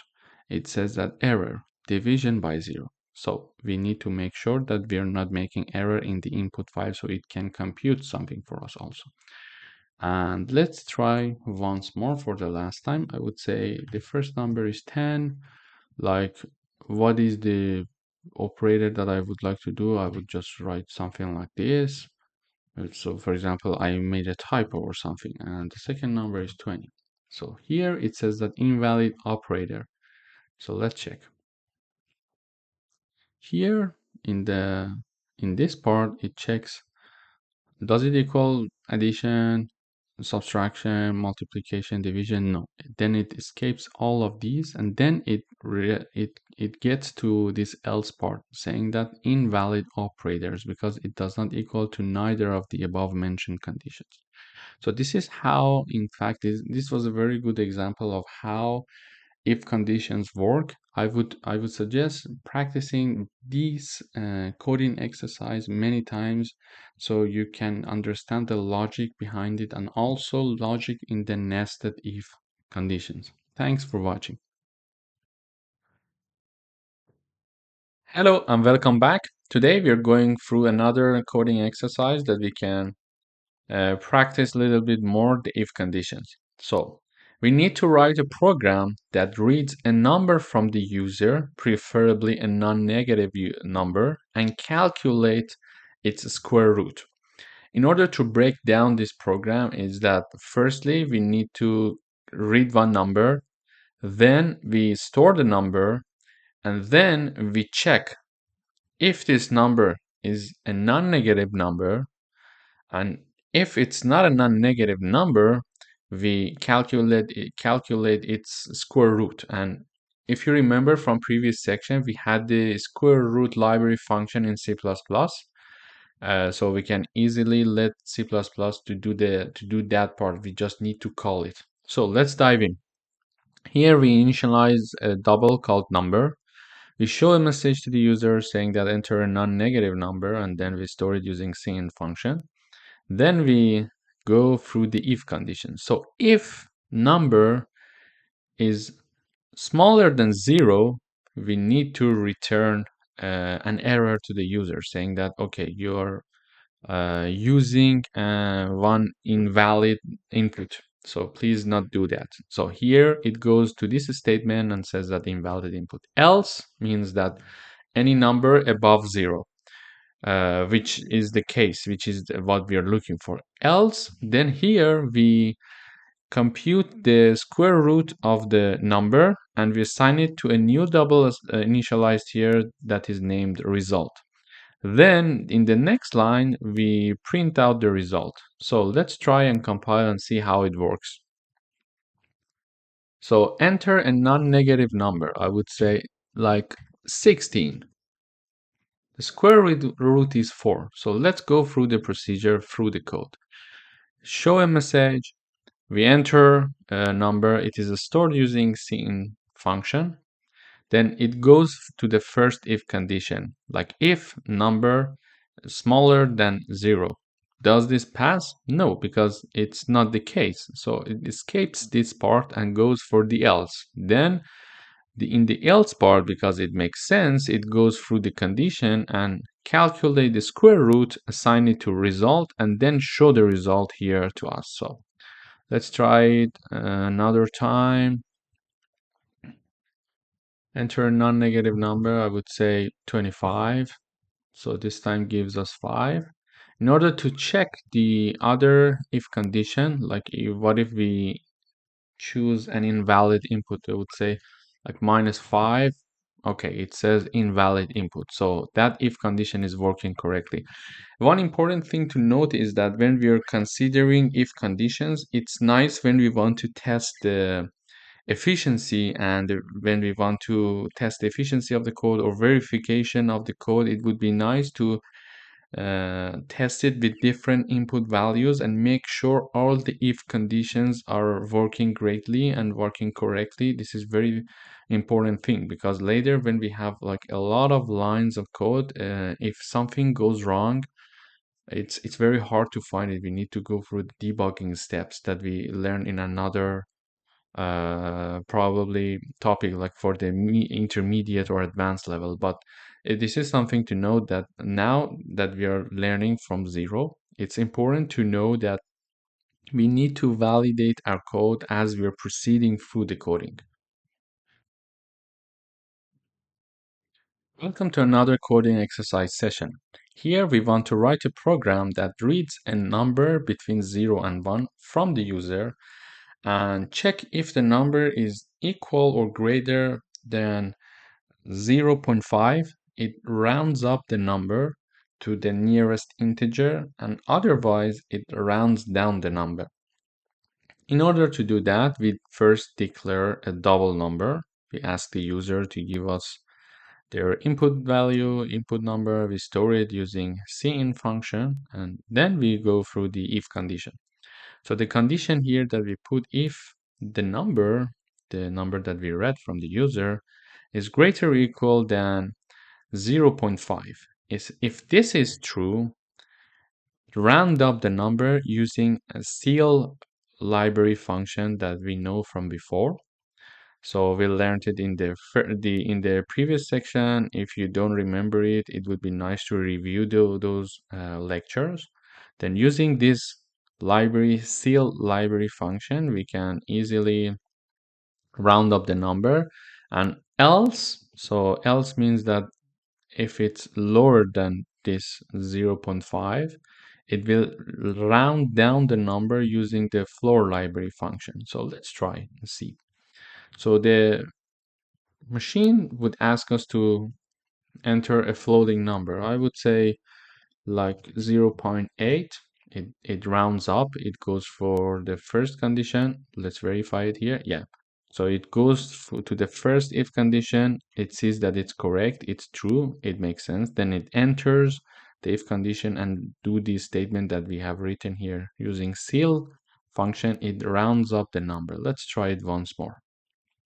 So if I say, for example, 0.5, it still rounds up to 1. Why? Because we say equal, greater equal than 0.5. If it was only greater than 0.5, it would have rounded down this number. But because it is greater equal, it rounds up the number. So let's try it once more with another to go through the else condition. Let's put another number, for example, like this one. It rounded down the number.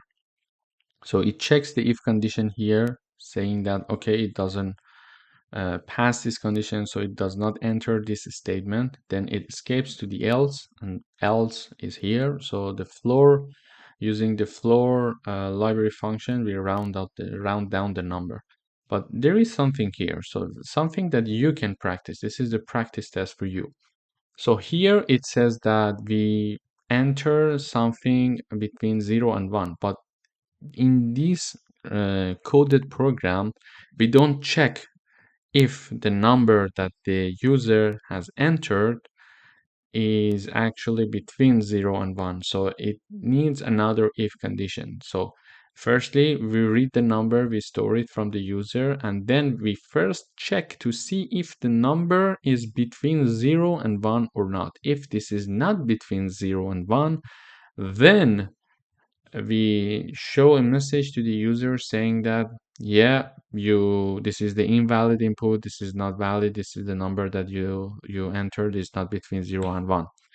And then we go, if it passes through that condition saying that okay, it is between 0 and 1, then it enters this if condition. It would be a nice practice for you to do that. Thanks for watching. Welcome back. Today we are going to discuss the assignment that I mentioned in previous video about coding exercise number 14. So here I mentioned we solved the problem like it was like if the number greater equal than 0.5, it rounds up the number, the output, and otherwise it rounds down the number to 0. However, we didn't check if the input number is actually between 0 and 1. In order to do that, we need to use nested if conditions. So here I added the code. So this part is like the previous video. It's like we just initialize the number, then we read the number from the user and store it using cin function. But before going through the round up and round down procedure, we first check if number is greater than 0. If this is true, enter this if condition. So, and then if number is lower than 1, then if this is true, then it enters this condition to round up or round down like before. However, the else condition here is that, okay, maybe the number is greater than 0, but it is not lower than 1. So then here it shows the message saying that invalid input. So this is the important thing that we need to consider. So let's try.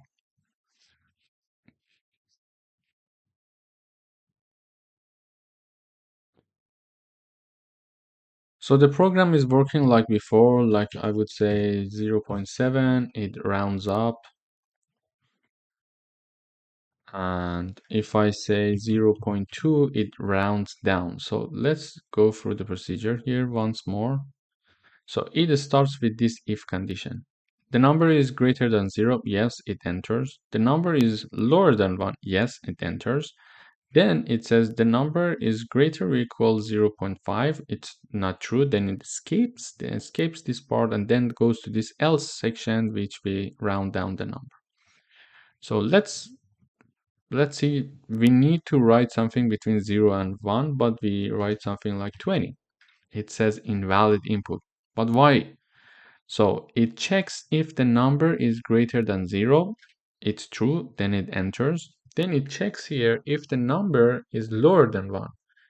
It does not pass this condition. So it escapes everything that is in this if condition, like until here. You see the bracket closes here. Then goes to the else condition saying that, okay, let's just print out the invalid input so the user would understand that they made a mistake. Welcome back. Here we are discussing another coding exercise. So it asks us to write a program that takes the amount of the purchase. Like imagine you're working in a mall that you want to sell your product, and as a salesperson you want to sell the product, or you're coding the sale system.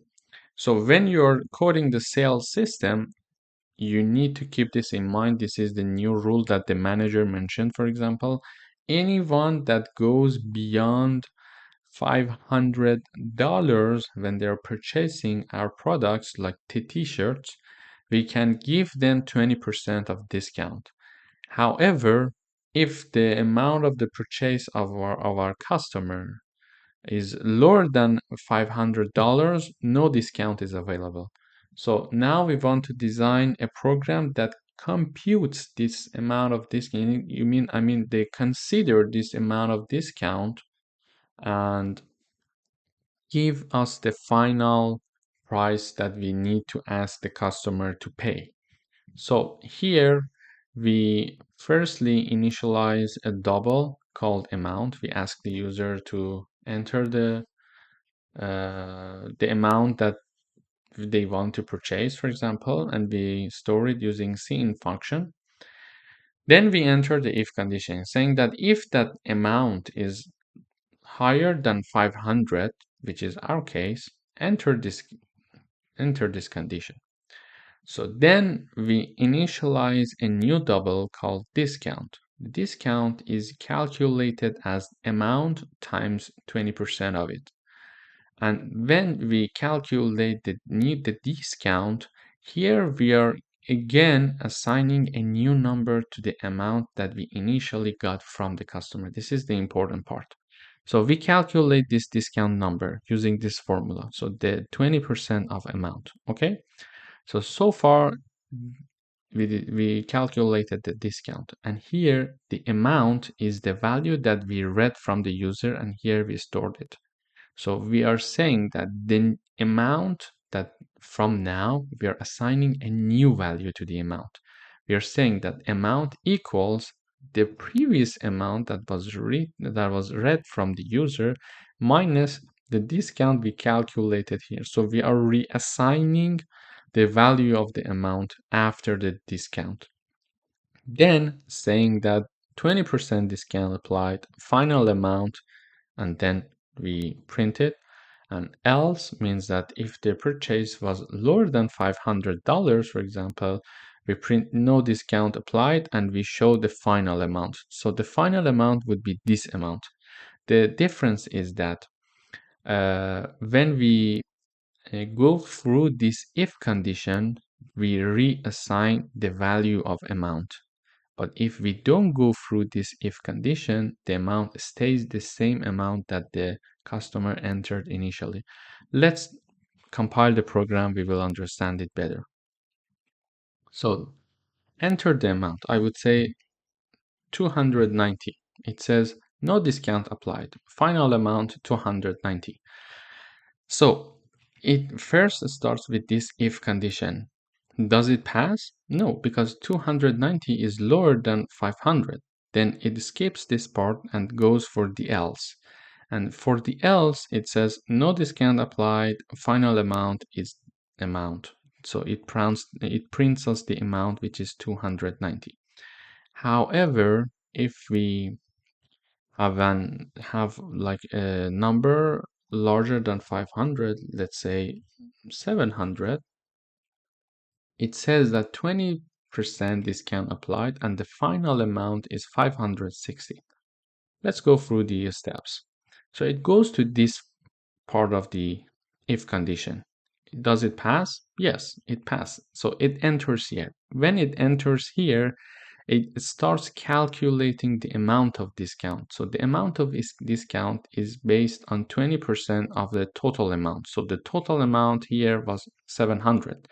700 times 20%. So it calculates the amount of discount, and we assign it to we assign this formula to the discount. So now we know what the discount number is. And we know the amount that the customer entered initially, which is 700. So 700 minus the discount will be the new value for the amount. So the new value, or let's say the final amount that they need to pay. So we are reassigning again in this if condition the value of amount. Then we simply just print the amount to the terminal for the customer. This is a very straightforward way of calculating discount. It has a wide range of application. As you know, in many malls or shopping centers, when there is a sale season, they just apply simply this coding to their system. So it computes the amount of discount automatically.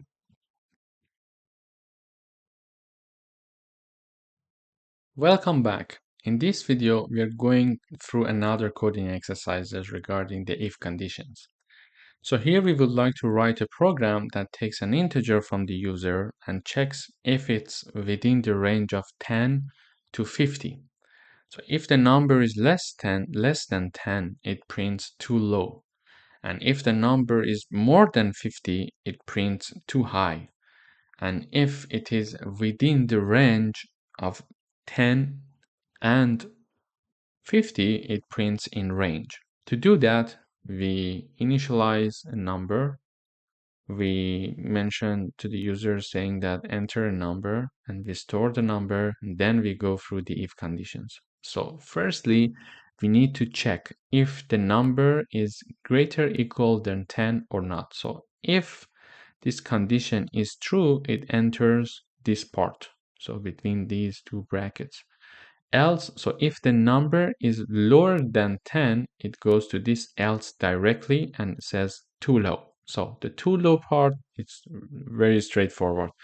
So if the number is greater or equal 10, it enters this statement of the if condition. Otherwise, this else will be activated and it says too low. So what if the number is greater or equal than 10? Then we need to check it again. So we check again saying that, okay, now the number is greater or equal than 10. However, we need to check to see if the number is also smaller or equal than 50. So if this condition passes, it says in range, and else it says too high. So let's imagine I enter one number called, like, say 2. So it starts here. If the number is greater or equal than 10, so no, because my number is 2, it escapes everything that is here and go to this, else part and prints too low. If my number is 20, it goes for the first if condition saying that, okay, 20 is greater than 10, then it enters. Then it enters here. Then it checks again. So my number was 20. It says the number is lower equal 50. Is it true? Yes. If it's true, it prints the in range and that's it. However, if my number, for example, was 100, although it passes the first condition, which is greater or equal than 10, it does not pass the second condition that must be lower than equal to 50. So if it does not pass through this condition, it goes to this else part, saying that it's too high. Let's try. So we mentioned here, like if the number is 2, it says too low, which is true. And then if the number is like 110, it says it's too high. Let's say why. So it's too high, and the reason is it says, okay, the number is greater or equal than 10, it enters, then it checks to see whether the number is lower or equal 50 or not. It's not. Then it goes for this else condition, which is too high. And if I choose a number within the range of 10 and 50, like say 25, it says it is in range. So here it checks, okay, it's greater than 10, it's lower than 50, then so it prints us the in range message in the terminal. Try to practice this exercise on your own and try to do it several times so you get convenient with the syntaxes of if condition. Thanks for watching. Welcome back. Today we want to write a program that asks a user for a test score, something between 0 and 100, and then classify it as failing if the score is lower than 50, passing if the score is between 50 and 69, and good if the score is between 70 and 84, and excellent if the score is 85 or above. To do that, we need to use several if conditions. So please pause the video and think about it. Try to see how you can solve it and how many if conditions are necessary to write such a program.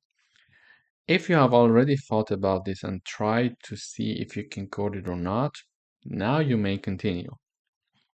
So here we initialize a score, an integer called score, and we mentioned to the user saying that enter your test score, something between 0 and 100, and then store the input of the user.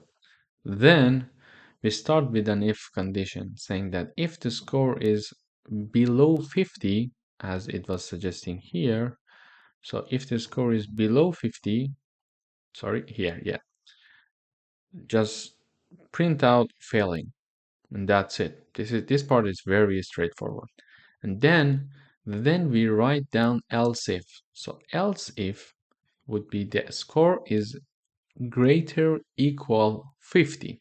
And in this situation, when the score is greater equal 50, there are several conditions to check because we are having different grading system here. Like we want to show the message saying passing or good or excellent. So we need to distinguish.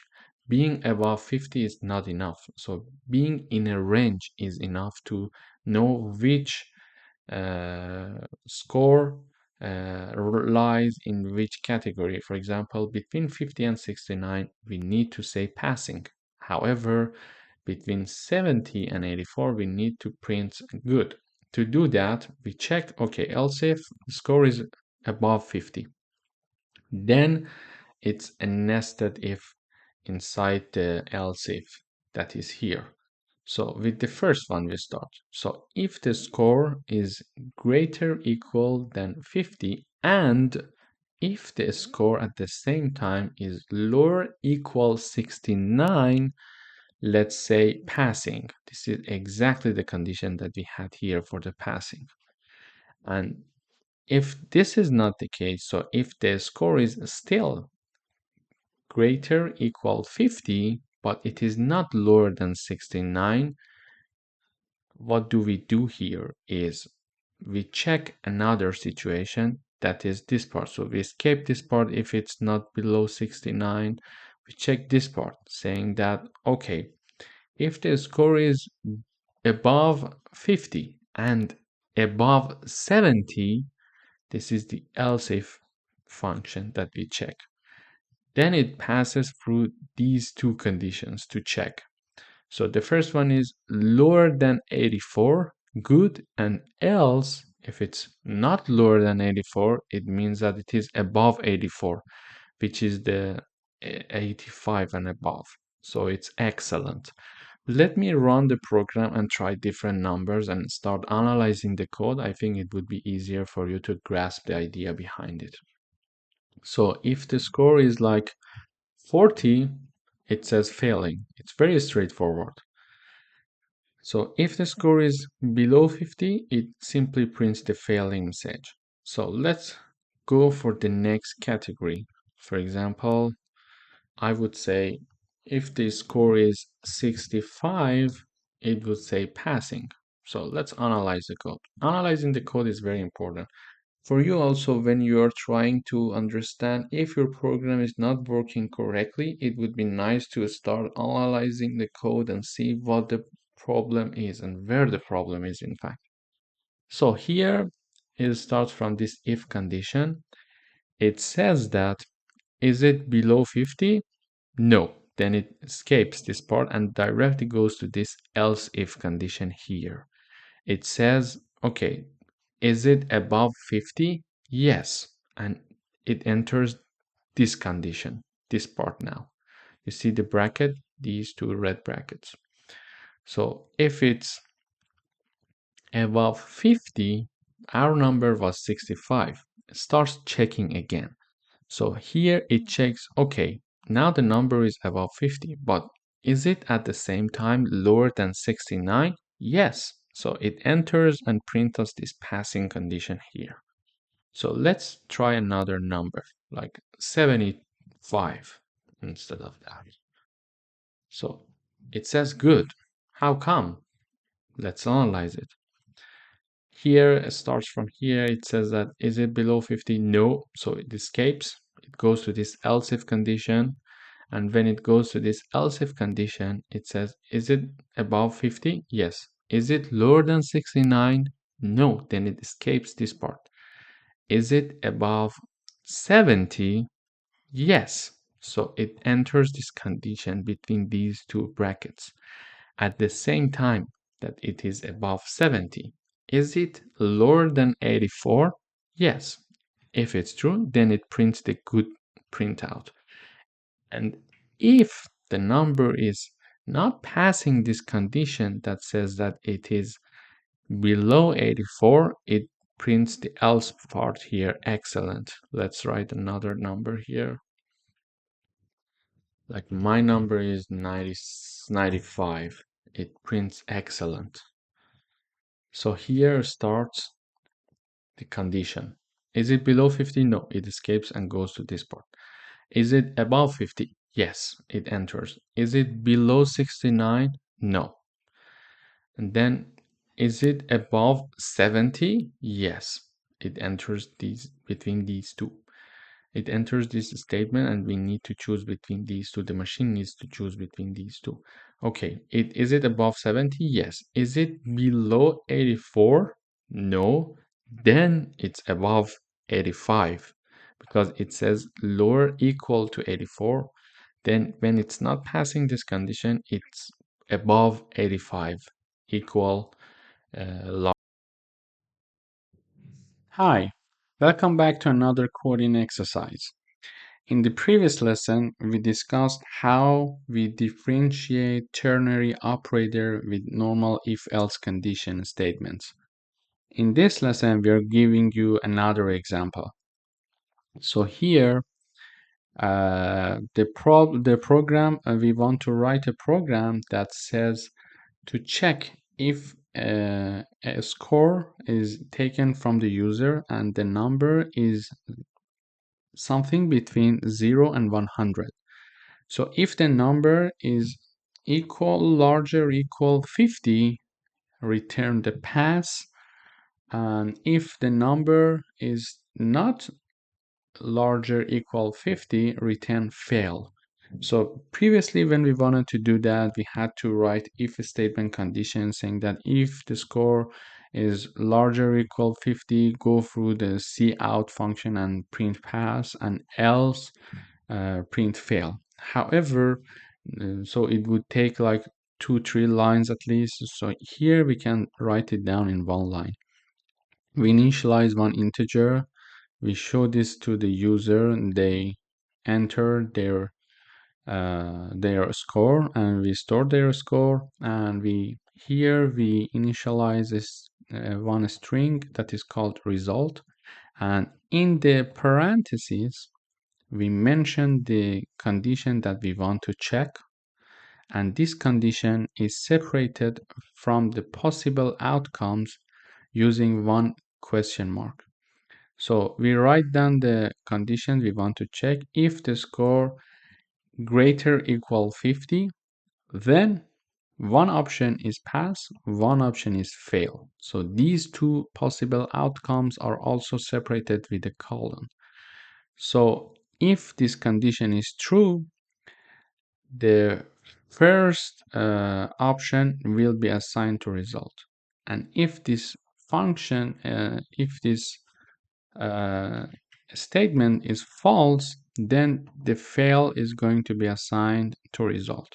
And finally, we print the result here like this. So we will print like cout u and then the score and then the exam. So we would say you pass the exam or you fail the exam.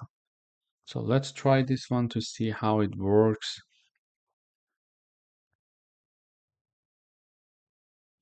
So it says that enter one number. I would say 88. You pass the exam because 88 is greater than 50, and it returns, because this condition is true, it returns the first possible outcome. And if we try it more with another example, it will be like 30 and you failed the exam. Why? Because the first condition, the condition is not true. It's going to skip the first option and return the second option, and the second option is going to be assigned to result. Welcome back. In this lesson, we're going to have another coding exercise for ternary operator. So the question is asking us that to write a program that checks if someone is eligible to vote or not. If the person is 18 years old or above, the person can vote and the person is eligible for voting. Otherwise, the person is not eligible to vote. So we want to do this with ternary operator. So previously, when we wanted to do this with if else statement, we could define one if condition. So, and we would say if age is greater or equal to 18, we print eligible to vote. Otherwise, we print not eligible to vote. However, here in only one line, we can use ternary operator to do that. So the first we initialize an integer called age, then we ask the user, we store the input, and then we initialize one string called result here. We put the condition within the parentheses saying that if we don't write if, but the statement says that age equal greater 18. So if this condition is correct, the first output will be assigned to the result. And if this condition is not correct, the second output is going to be assigned to the result. And please note that the condition is separated from the potential outcome using a question mark. And also the potential outcomes are separated from each other using a colon here. And then we are going to print the result. So let's try and see how it works. Let's try. So now it's compiling, and I would say 20. It says you're eligible to vote. Why? The reason is that the condition is true, so the first outcome is assigned to result. Let's try it once more. So when we try it again, we put for example, the number 15, and it says that you're not eligible to vote. Sorry. So this is how easy this ternary operator is. Keep practicing it, and where possible, you just use this condition instead of using if-else condition. Welcome back. So let's try another coding exercise using ternary operator. So here we would like to check if a number that is read from the user is positive, negative, or zero. To do that, we initialize it, we read the data from the user, we store it, and then we initialize a string named result.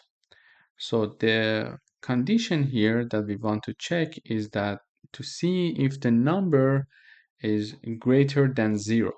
So if this condition is true, it's going to give us the output of positive. So the positive is going to be assigned to result, and then the result is going to be printed in the terminal. So the condition is separated from the potential outcome with a question mark. And if this condition is not correct, the second outcome should be checked. But the second outcome here is another condition. So if a number is positive, so positive is assigned to result. However, if the number is not positive, the machine will go and check the second condition. And the second condition here is that if the number is lower than zero, so, and it is separated with a question mark from the possible outcome. So if this condition is true, negative is going to be assigned to result. And if this condition is not true, then 0 is going to be assigned to result. And finally, the result is going to be shown here. Let's try and see how it works. So now I'm compiling. So enter an integer, I would say 12. So it says the number is positive. So when it says the number is positive, what I see here is that, so it checks the first condition. Is the number greater than 0? Yes. Then the positive is going to be assigned to the result, and then the result is going to be printed in the output. Let's try another number to see how it works. With other numbers, like I would say minus 15. It says that the number is negative, but how it gets there? So it checks the first condition. The number, is it greater than 0? No. So this option is not going to be assigned to result. So positive is not going to be assigned. Then it goes for the second option, but the second option itself is another condition. So then it checks the condition here. Is the number below 0? Yes, in our case, yes. So the negative is going to be assigned to the result, and the result is going to be shown in the terminal. Let's try with another number. So this time I'm going to set 0, and it says the number is 0. So let's analyze the code. So the first condition is not passed, so the positive is not assigned to result. And when the condition is not true, it's going to the second part. So the second part is another condition. It checks whether the number is lower than 0 or not. Is it true? No. Then, because it's not true, then negative is not going to be assigned to the result.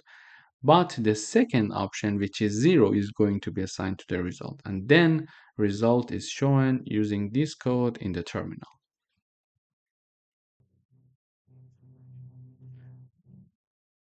Hello everyone, welcome back. Now we're going to do some coding exercises using while loop. We would like to write a program that works like a calculator to adds up whatever we give it as an input, and it's going to work as long as we are adding new numbers, except if we put 0 it will stop. So for example, I would like to add a few numbers and know the sum of all of these numbers. So I keep entering new numbers, and if I mention if I put 0 as one of the numbers, the program knows that I would like to finish the input numbers, and it returns me the result. So for this program, we need to write a while loop. We cannot write it using for loop because we don't know how many numbers the user would like to give us so that we can do the calculation for him.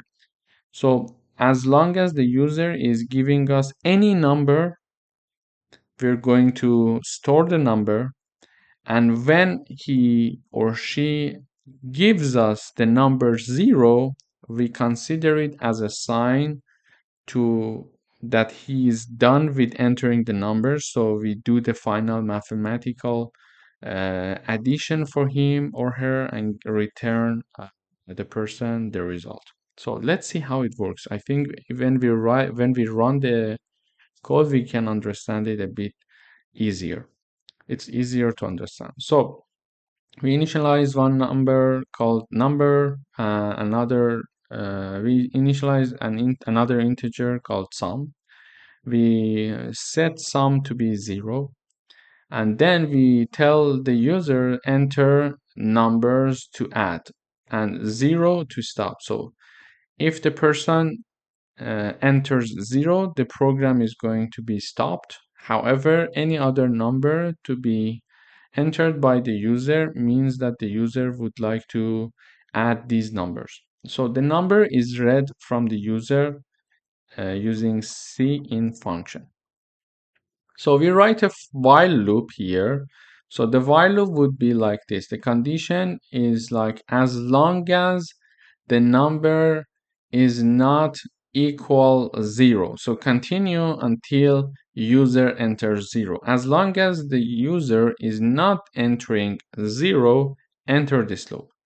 We enter the loop. We assign the number to sum, store it in the sum, and then we ask again from the user to give us the new number that the person would like to add up to the previous number. So let's try it once. It's easier to grasp the idea. So I mention, okay, enter numbers to add. I say 1, I enter, nothing happens. I say 2, I enter, nothing happens. I say another 2, nothing happens. Now I put 0. So now it's done. When I put 0, it gives me the final sum. So 1 plus 2 plus 2 would be 5. And when I put 0, the program is finished, because here we are mentioning that enter this while as long as number does not equal 0. So when I put 0, it cannot pass this condition, and it simply prints out the sum. And how is it printing the sum? So let me remind you of this. So we learned that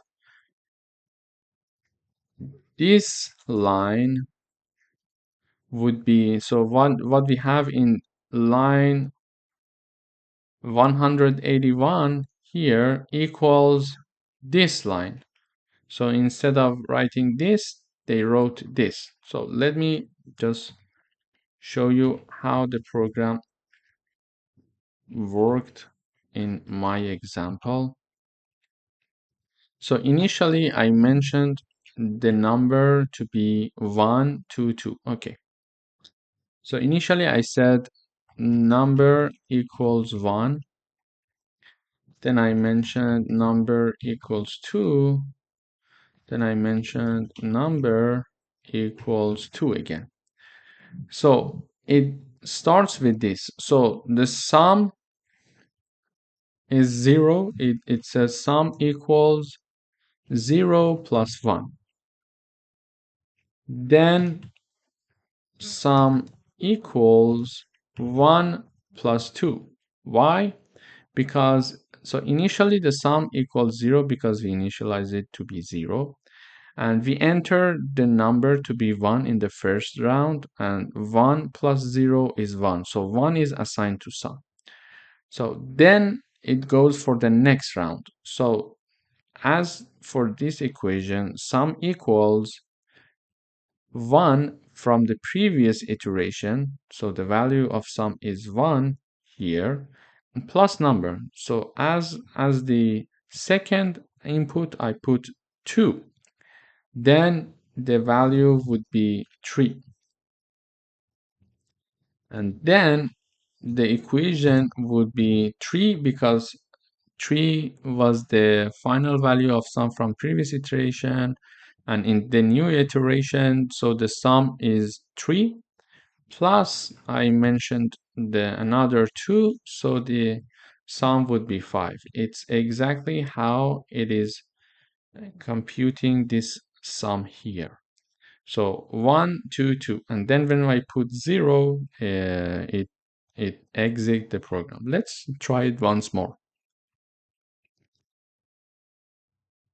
So so it's basically working like a calculator. If I say 1, 15, 18, 20, and then 0, it computes everything for us. So 20 plus 15 will be 35, plus 18 and 1 will be 54. So this is how our calculator is working here. When we smash the 0 button, it exits the program. And this is actually one of the usefulness of while loop. So we don't know how many input the user can give us. So it is customized. So one user can use it for 2 times, one user can put it for 10 times, whatever they want. And when they are done, they can put 0. Of course, we could do it using for loops as well. Using for loops, there were some ideas to say that, okay, we are going to ask you a bunch of numbers that you would like to add. Please first tell us how many numbers you want to add initially, be a priori. So that we could do in a for loop as well, but it's much easier to do it using while loop. So this is actually why while loop is there. Thanks for watching. Don't forget to exercise these coding exercises yourself. Hello everyone, welcome back. Welcome to another coding exercise. Today we are going to write a program that counts down a number from 10 until 0 and prints the value one by one as it is decreasing. To do that, we use while loop here in this example.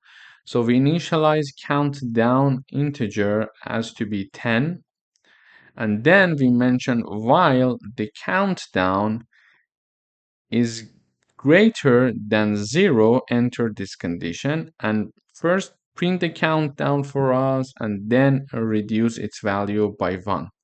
So then next round the countdown number will be 9.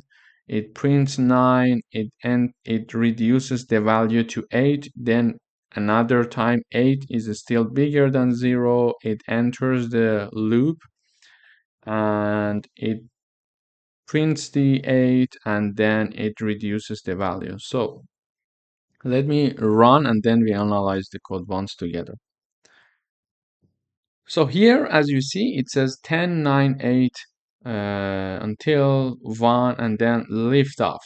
So this is how the program works, as you see here. So 10 is the initial value. Is 10 greater than 0? Yes, it enters. It prints 10 here. Then it reduces the value of 10 by 1. So now the countdown equals 9. It comes back here. 9 greater than 0. Yes, enter. Print 9. Reduce the countdown value by another 1 value. Will be 8. So 8 greater than 0. It prints 8. it reduces the value again by 1. It will be 7 now. 7 greater than 0 prints 7 and reduce it by another 1 value. So we continue until it's 1. So 1 greater than 0, see out 1, we print the 1 and we reduce the value of countdown by 1, which will be 0. So 0 greater than 0, no. So it does not pass this condition. It will not go through the while loop anymore. And it says lift off. So this is how while loop would work. So we can increase and decrease the value in the loop. So previously, if you remember, we had 3 conditions for for loops. We used to have like for int equals I int I equals 1, I smaller than 10, for example, I plus plus, and in this situation, do something, for example. It is notable to consider this. So this int I part is written here, for example. This second part condition is written in parentheses for the while loop, and this last part, the incremental part or decremental part, is written within and inside the while loop. So this is the only thing that we need to be careful about. Otherwise, it's very straightforward, and it's good for you to start practicing and coding hands-on programming so you can get to know these little things and these little steps to make errors and learn from your errors. Thanks for watching. Hello. So today we are going to discuss another way to write loops. It is do while. So it is very similar to while loops, but there are certain differences. So a do while loop in C++ is similar to a while loop, but with one crucial difference. A do while loop will execute the block of code at least once, even if the condition is false, on the first check. So this is because the condition is checked after the code has run and not before. So the main advantage of a do while loop is that it ensures the code block runs at least once, no matter what. So this can be useful when we want to ensure the user interacts with your program, or when you need a certain action to take place at least once before checking a condition. So it's often used in programs that require user input because you typically want to prompt the user at least once before deciding if you need to loop again or not. So this is basically how it works, and generally we start the structure would be we say do, and in the brackets we execute the code and we say while, and then we put the condition. So let's see an example here. So we initialize one integer called number, and then we say do, we open the bracket, we say enter a positive number. We store the positive number that the user enters, and we check. So if the number is lower or equal 0, we say that's not a positive number. Please try again. And then it comes here. So the condition is that if the number is lower or equal than 0, lower than or equal 0. So it repeats until the time the user gives a positive number. So to say it in an easy way, it would be like this. It asks me to give a positive number. So if I enter a positive number, the loop will finish, and then it prints out this line saying that thank you, you entered, and enter and print whatever we entered. Or if I give it a negative number, it enters this if condition. For example, I would say -2. So if I say -2, it is for sure lower than 0. It says, okay, that's not a positive number, try again. And while the number is -2, go back to this part again, enter a positive number, and then we store the number, and then it sees if it's positive or negative. If it is negative, it repeats everything again. So let's try and see how it works. So enter a positive number. I would say -20. That's not a positive number. Please try again. So -25. Enter again. It says that's not a positive number. Please try again and enter a positive number. -30. It will not finish as long as I'm giving a negative number. And when I say like 20, it says thank you, you entered 20. So this is how generally a do-while situation, a do-while loop would work. So I entered 20, it stored, I firstly entered -20, it stored -20. -20 is lower than 0, yes, so it prints this value and it says, okay, while -20 is lower than 0, go back to the do. So it starts from here again. Enter a positive number. And we entered -25 here. It says -25 lower than 0. Okay, it showed this message and saying that okay, 25 is lower than 0, go back to the top. So it goes back and to the top again and again and again until I enter a positive number, which is the case here. And then it says thank you, you entered 20. So this is basically how a do-while loop would work. It is being executed first, as we mentioned, then the condition will be checked to see if another execution of code is required or not. So if I was going to oops, sorry, what did I do? Yeah, so if I was going to enter like a positive number in the initial iteration, like if I say enter a positive number, and if I say 11, it says thank you, you entered 11. So I say enter a positive number, it says okay, the number is 11. Number is 11 is not lower than 0, then it escapes.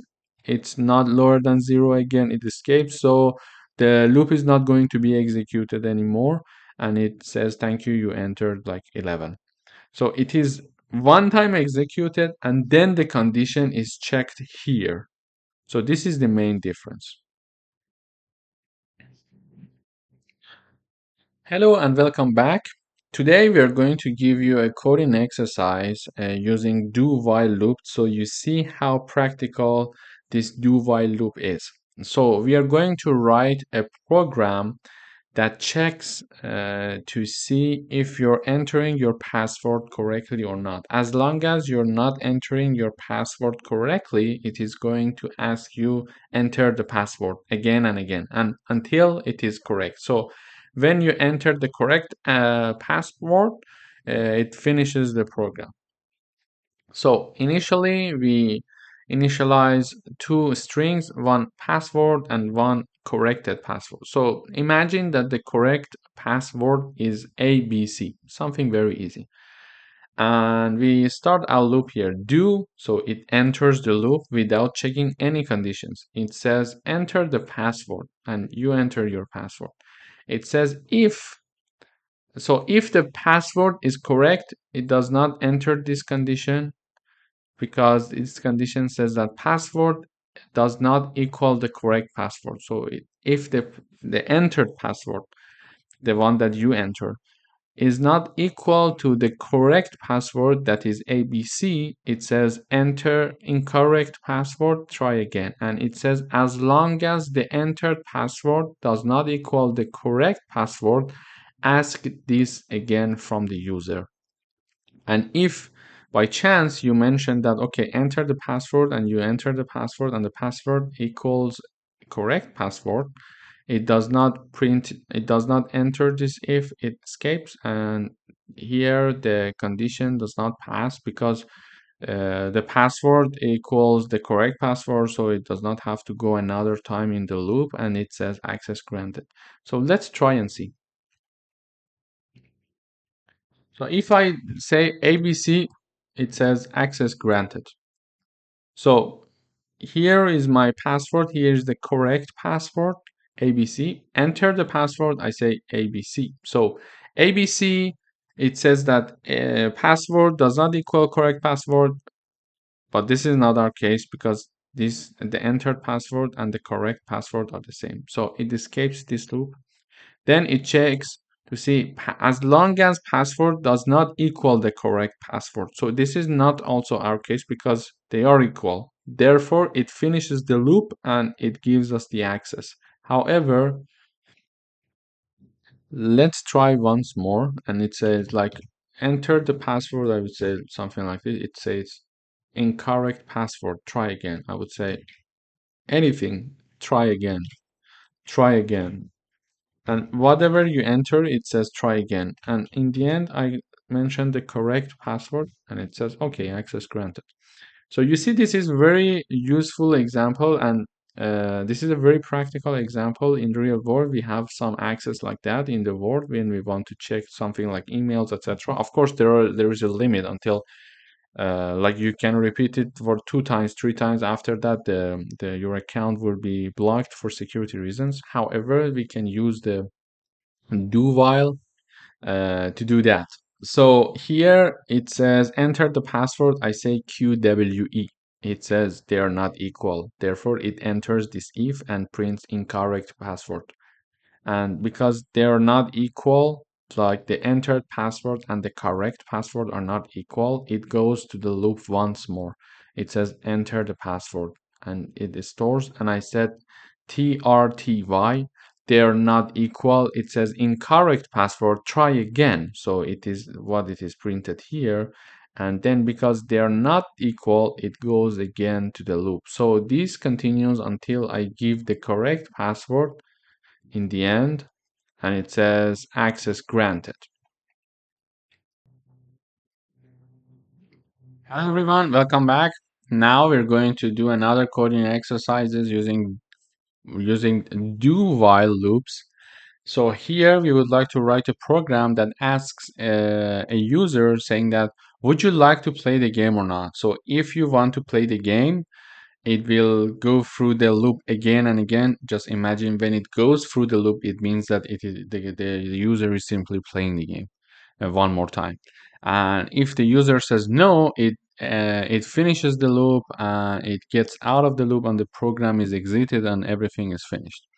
To do that, we define a character called play again here, initialized as a char, and then we have a do while situation. So do, and we open the bracket, we say you played the game.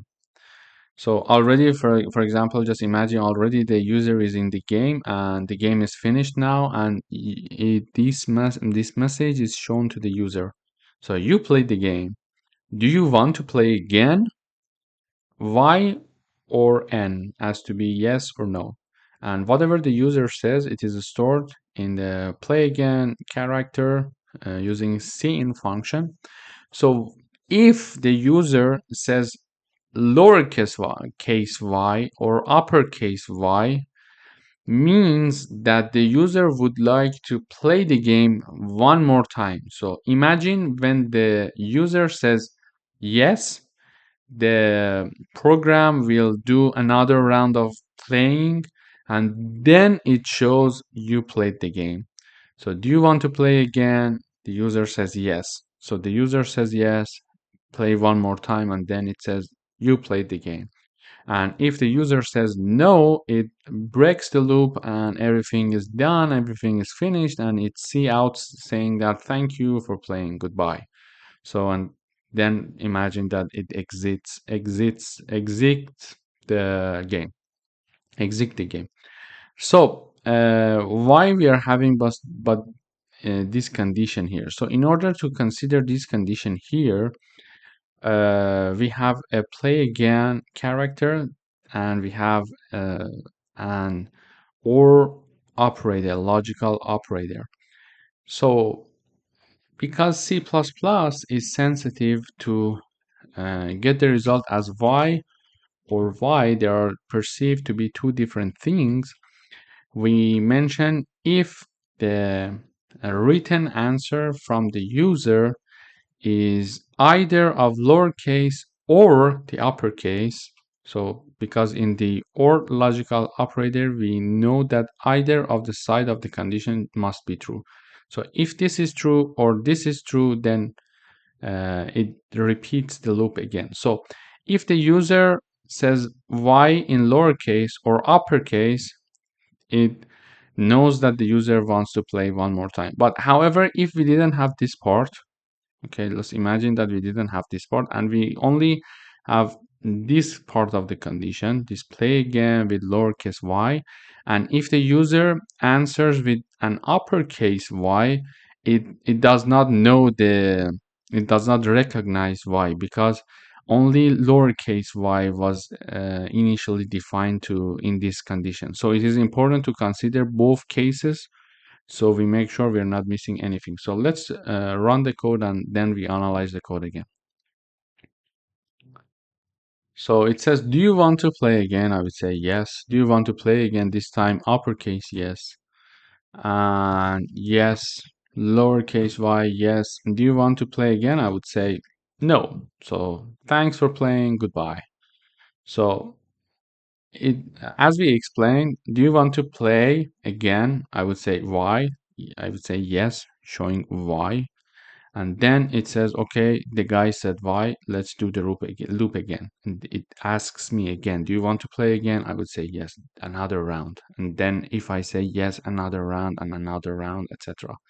And if I say no, because this condition is not passed, this while condition is not passed, then it gets out of the loop and it says, thanks for playing, goodbye. So you see that there are some practical examples for do while, and they are pretty common everywhere. When I make these examples, you can see that everywhere you're in every day, on a daily basis, you face these situations that are using these do whiles or for loops to fix some problem and provide some services to their customer. So please practice all of these things one by one and try to do the coding yourself, try to make the error and try to understand where the problem comes from. So from errors is where you can learn how to do the coding. Just stay tuned, and in the next lessons we're going to go through another type of loops. Hello everyone, welcome back. In today's lesson, we are going to talk about nested loop. So a nested loop is simply a loop inside another loop. This means that you have one loop running within the body of another loop. So the outer loop runs a specific number of times, and for each iteration of the outer loop, the inner loop runs completely. So imagine a clock. So the hour hand is like the outer loop and the minute hand is like the inner loop. So for every movement of the hour hand, which is the outer loop, the minute hand inner loop completes a full cycle. So another way to visualize this is to think about a grid of rows and columns. So the outer loop iterates through the rows and the inner loop iterates through the columns. So in order to make it more clear, let's come up with an example. So here, just imagine that we would like to write a program that generates a 5 to 5 multiplication table. So we have rows and columns here, and we want to see this in the output. How to see this in the output? Previously, we learned about how to do for loop, but when we were doing for loop, it was like 1, 2, 3, 4, 5. So, and that's it, or 1, 2, 3, 4, 5. So it was not like a full table. So I would like to write a program that generates a 5 to 5 multiplication table and shows something like this.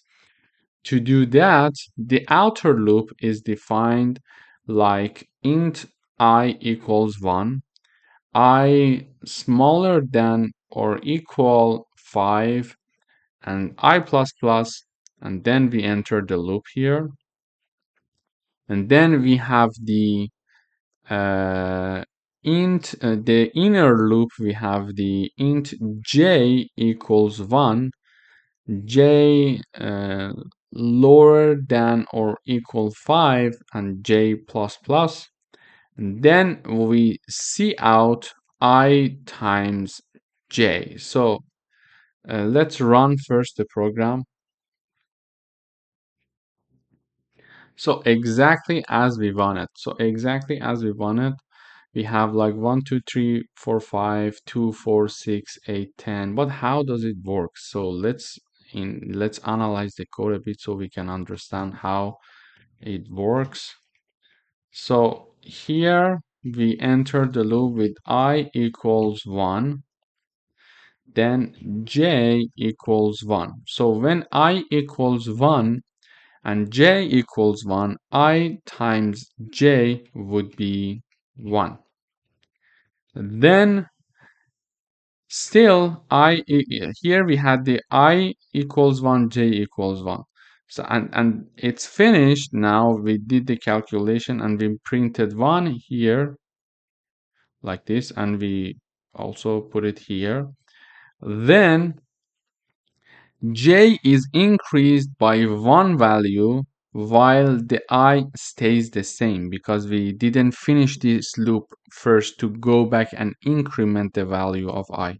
So I stays the same, and then j increases. So the first result was I times j equals 1. Okay, so now I still equals 1 while j equals 2. Now I times j equals 2. Another round. I still equals 1 and j increases until it reaches 5. I equals 1, j equals 3. Then we have I times j equals 3. And this continues until we have I equals 1 and j equals 5. Therefore, I times j equals 5. So when we reach this stage, it's the first line being printed. Yeah. So it means that this j started from 1 and reached to 5.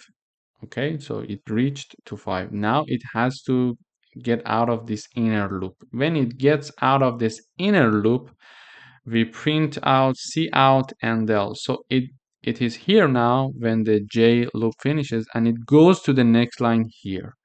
And when it goes to the next line here, please note that it is in the first loop still. It goes up. So now the value of I increased from 1 to 2. So now we have I equals 2, j equals 1 again, and I times j equals 2 as to have here, as we have it like here. So, and then I stays 2 until j is 1, 2, 3, 4, 5, and when j reaches 5, it again finishes the inner loop, and it goes to the next line using this end-l function. It is here. It goes to the next line, which will be here. So now I is incremented from 2 to 3. So then it does the calculation again. So this is basically how inner loops would work, and it's a very nice way to make when we have two-dimensional arrays, lists, numbers, etc. We can use nested loops, and they are very convenient to work with, and they are very practical. So I would suggest you to practice this nested loop example as much as you can. So, and you start, if you forget what I told you about the analyzing this part, it would be nice to go back and review these analyses, and then start doing the coding yourself. And then when you forgot, you either can come back to this video, or you can start doing the analyses yourself to understand the logic behind it. It would be very important, I guess. And then move on to the next coding exercises. Thank you for watching.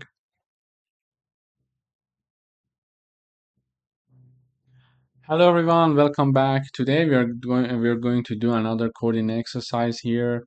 So we would like to write a program that prints a pattern of numbers in the form below. So this is the form that we would like to print. So in order to print something like this, we usually don't know it by heart. We need to think about it. So this is where the programs get a bit more complex than before, and we need to start thinking about how to get to the result that we want a priori to start just right away coding the program. So in order to print that, we can use a nested loop.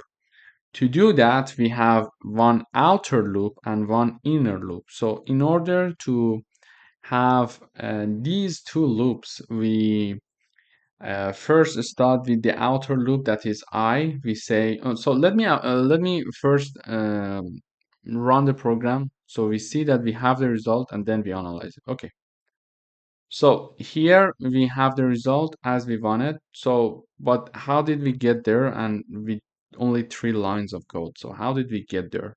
Let's analyze the code. So first we have the outer loop, which says integer I equals 1, I lower than or equal 5, I plus plus. Then, so this is not something very strange. This we have. This we already had in many examples. So here we also have this for int j equals 1.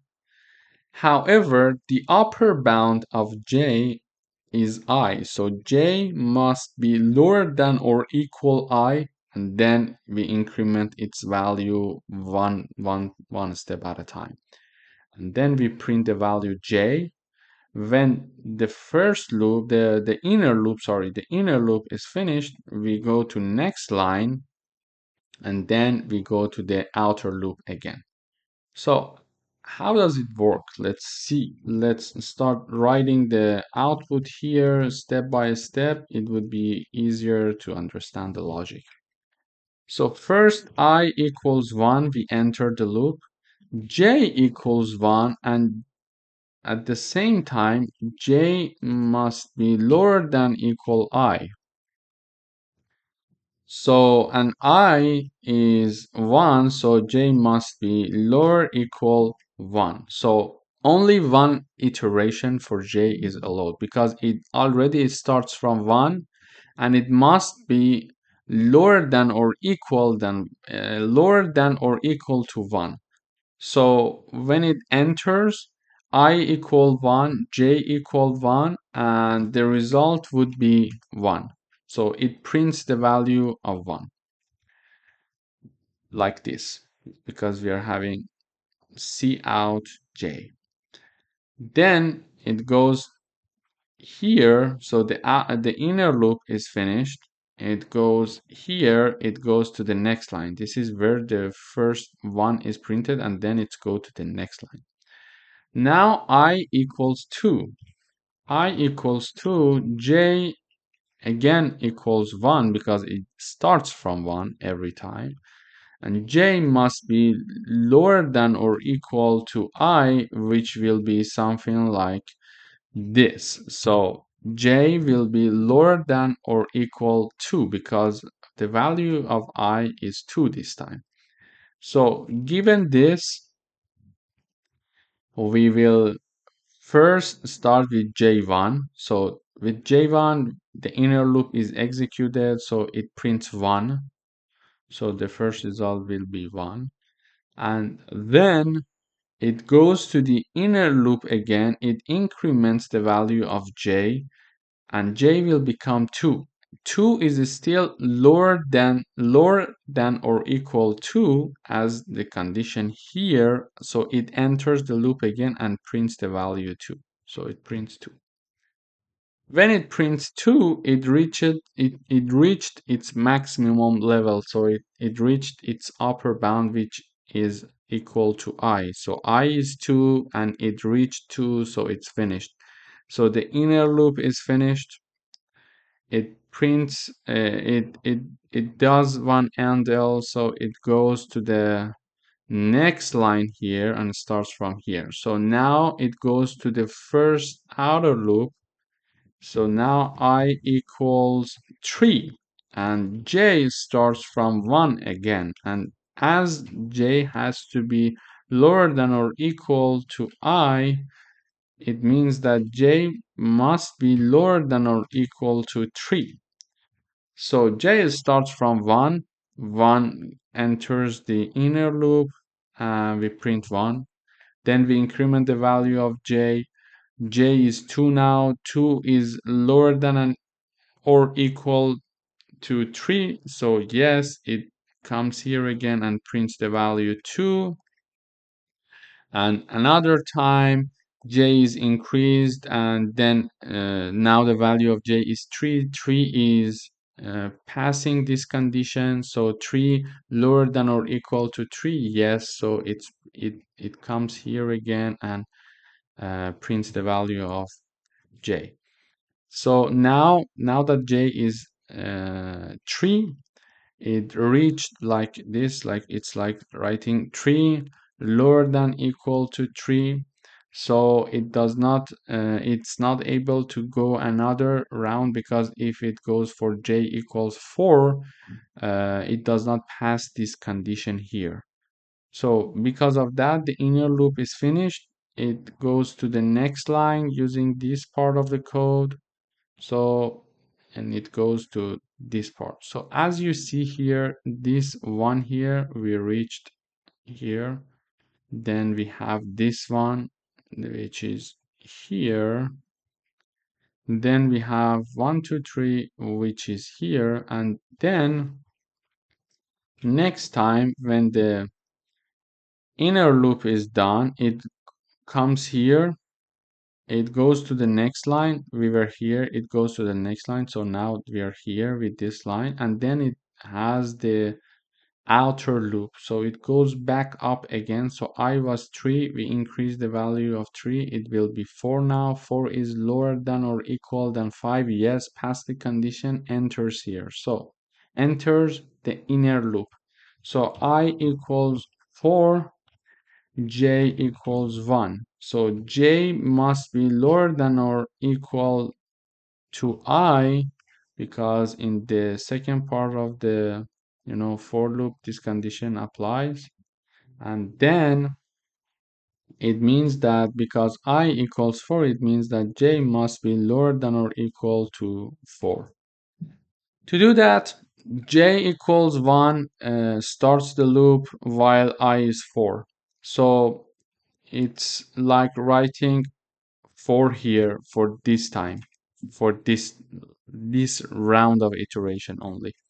So j equals 1, it prints 1, and then it comes back to this line. Okay, it increased the value of j and then prints 2, then comes back to this line, increase the value of j, print 3, and then 4. When it reaches 4, it means that j is equal to its upper bound. Then it cannot continue. So that it cannot continue, it finishes the inner loop, and by having this line, we are now here. After this line, it goes to the next line, and then we have the outer loop.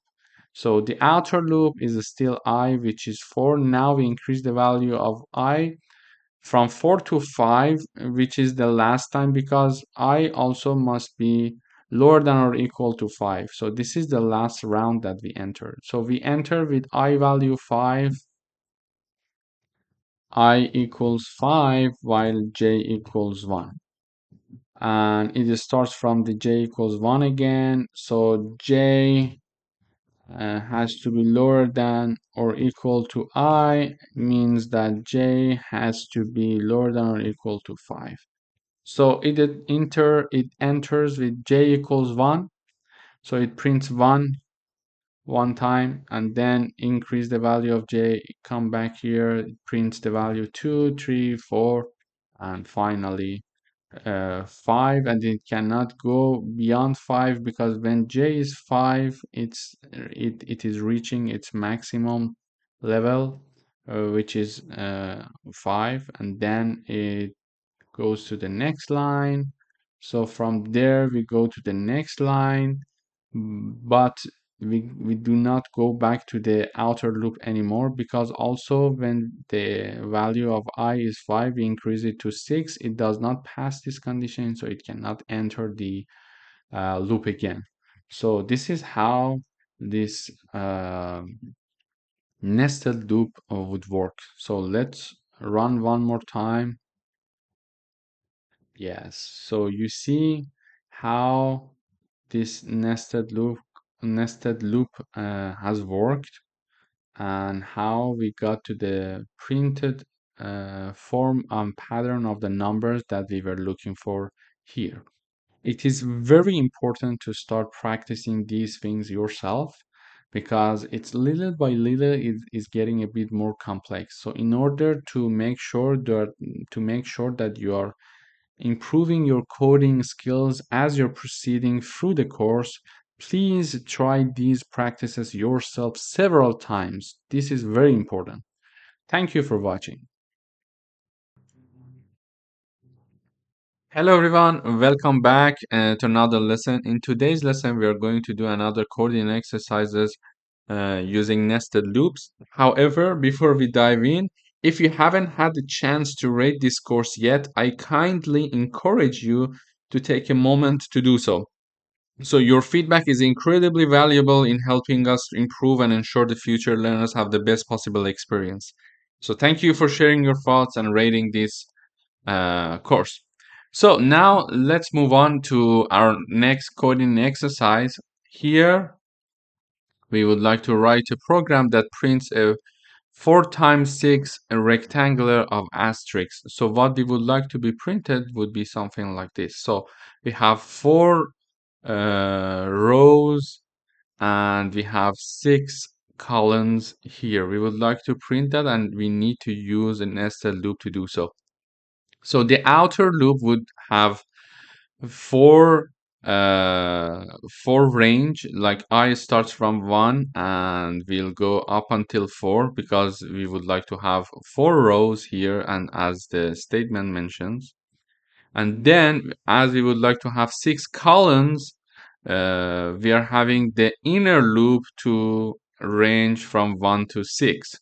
So we start from here. Let's run the code first and see how it works, and then we will start analyzing the code. Okay, so now we see that we have 4 rows and 6 columns. So let's analyze the code. So initially here I equals 1, enter the loop. So it checks to see if I equals 1 and it's lower than 4, I plus plus. So I equals 1, enter the outer loop. And when we enter the inner loop, so j is equal to 1, so I would say I equal 1, j equal 1. Then when j equals 1 in the first round, it says print 1 asterisk. So it prints 1 asterisk. Then the inner loop is finished one time, and it goes back again. So it increased the value of j from 1 to 2, and it comes back here and it prints 1 asterisk for us. Then j was 2, now we increase the value of j by another value, and j becomes a 3. Then 1 asterisk is also printed here.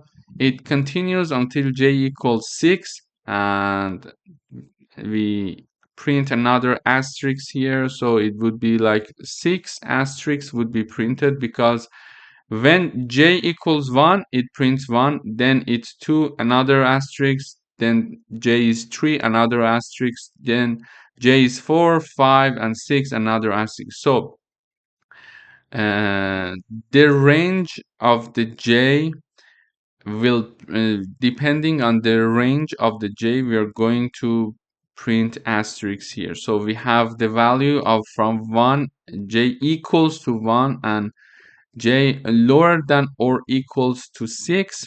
So 1, 2, 3, 4, 5, 6, we are going to have 6 asterisks being printed, because this is how the range tells us. So when j reaches its upper bound, the inner loop is finished. When the inner loop is finished, we finish this column. We have the endl syntax here. So like it's like here, we printed 6 asterisks. Now we are here. We have one endl, which will force the program to go to the next line here. So when we go to the next line, we go back to the outer loop where I was 1 initially. Now we increase the value of I by 1 and I becomes 2. I equals 2 and j starts from 1 to 6. And because of that, we will have another 6 asterisks being printed, because when j equals 1, it enters the loop, print 1 asterisk. Then j is increased to the value of 2. Then another asterisk is printed here until j reaches its maximum level. So then when j reaches 6 again, we finish the inner loop and we go to the next line. We are here. When the second inner loop is finished, we go until here because of end L, and we have the outer loop. So in the outer loop, I now equals to 3, and the same logic goes for I equals 4. So basically, if you would like to have like 4 rows, we have the upper bound, we have the range of I from 1 to 4. And if we would like to have 6 columns, we need to have the j or the inner loop has to be from 1 to 6. If we would like to have 8 columns, we can simply say j starts from 1 and it's going to be lower than or equal 8, for example. So this way we are going to have 8 columns here. So let's try and see how it works. Let's see. Yeah, so here as you see, 1, 2, 3, 4, 5, 6, 7, 8. So we have 8 columns here now, because we mentioned we would like it to go up until 8. And if we would like to have, for example, only 2 rows, we can change the range of I and say it starts from 1 and it's going to go up until 2. So let's compile again. So yeah, here we see that now we are having only 2 columns. So depending on what we would like to have as columns and as number of columns and rows, we can change these numbers. And also now we are printing asterisks. So we can print whatever we want. For example, we can print addition. So let's try this one. We can print additions, or we can simply print we can simply print I times j, or whatever that we want. So it depends on what we would like to print. So now it's going to give us the value of I times j every time. So there is a, oh, sorry, I need to put this sign here. I forgot. Okay. So when we compile now, okay.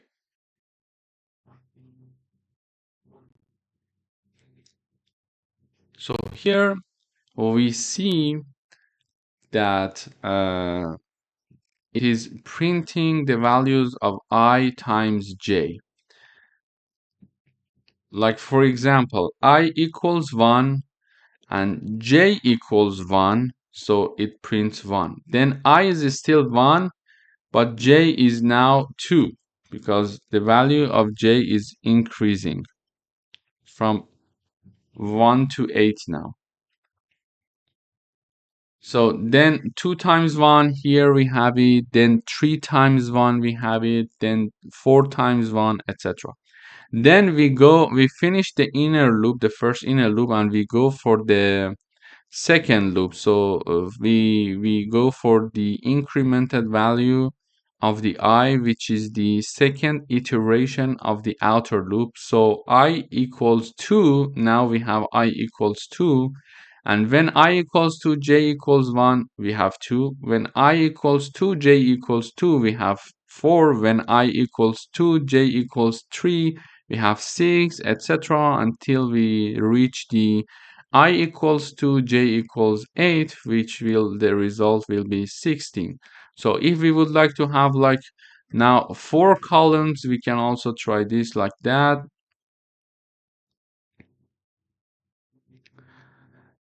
So here, if you would like to have like 4 columns, we see that the 4 columns is shown like, sorry, 4 rows. So 4 rows are added. So I equals 4 here, j equals 1, so the result would be 4 until it gets here to the last number where it is the, you see the last row means that the last iteration of the outer loop, so I would be equal to 4, and it is the last column, so columns are not very organized, but this is the last column, so it means that the j also equals its largest value, which is 8. So 8 times 4 would be 32. So in order to have a matrix, for example, of numbers, we know that we can use nested loops, and also the number of rows depend on the outer loop and the number of columns depends on the inner loop.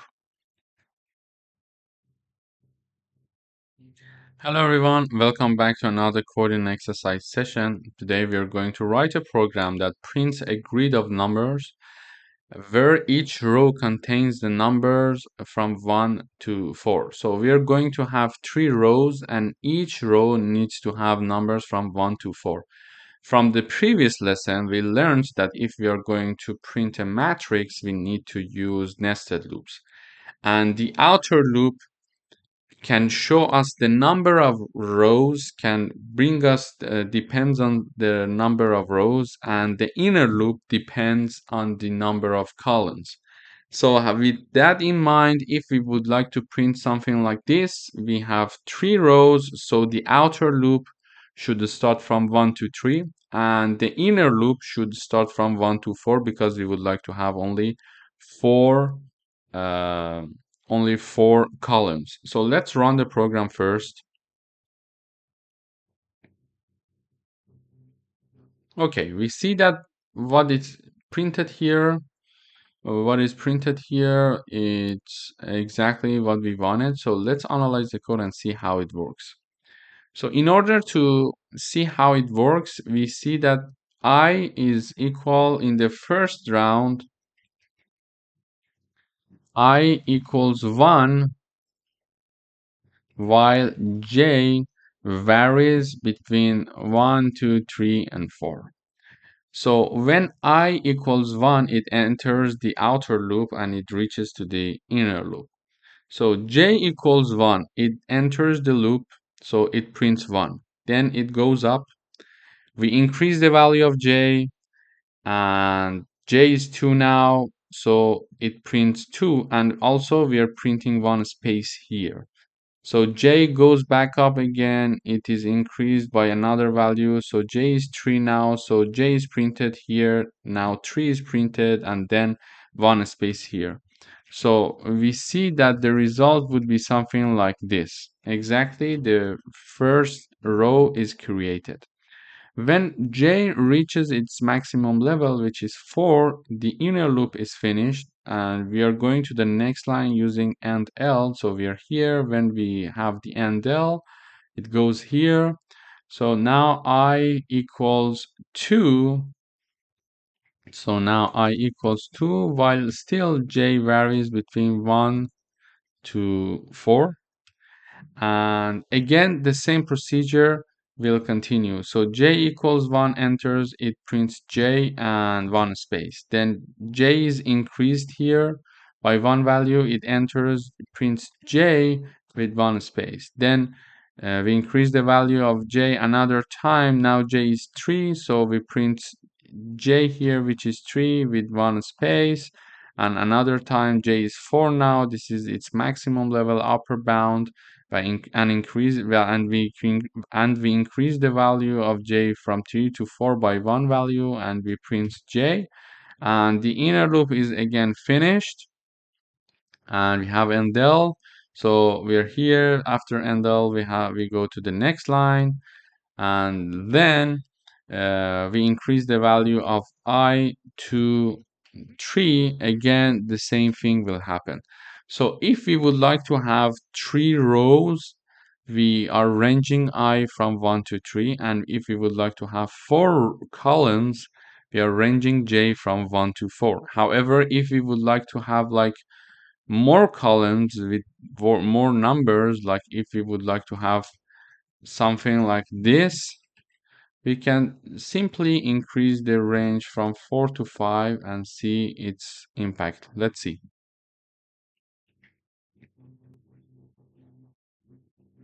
Okay, so we see that now we are having 3 rows and 5 columns.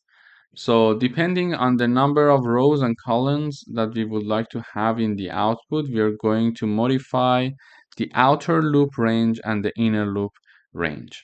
Thanks for watching. Don't forget to practice all of these exercises several times so you get used to coding nested loops. Hello everyone, welcome back. Today we are going to talk about functions. So in this lesson, we're going to talk about functions. So a function is like a mini program within your main program. So it is a reusable block of code that performs a specific task. Instead of writing the same code repeatedly, we can put that code in a function and just call it whenever we need it. So we write it once, we write the function once, and we can use it multiple times. So it saves the time and effort. So if you have a program that calculates, for example, the sum of two numbers in multiple places of your code, using a function avoids writing the same code again and again. So the program will become easier to understand and to maintain, of course. And functions break down, the complexity tasks, the complex tasks into smaller manageable pieces. So for example here, if you remember previously, we were talking about like printing one thing here, like saying uh, the sum is, and then the number and ndl. So let me just initialize two numbers saying that int a equals 10 and int b equals 12, for example. And we are saying that the sum is a plus b, okay? So using these 3 lines, we can have the sum of a and b. However, just imagine that we have like 1000 lines and this code continues like for many times, and we have different blocks of codes here. Just imagine here we have a lot of codes and different tasks to be performed, and at some point again we would like to add two other numbers, like we would like to write down int c equals, for example, 15, and int d equals 20, for example. and then we see out the sum of C and D is C plus D and L. So you see, we are repeating this calculation again, and we had it one time here, and then we are repeating it here, and we may need to repeat it several times. So instead of writing these many codes repeatedly, we can simply just define a function to do the job for us.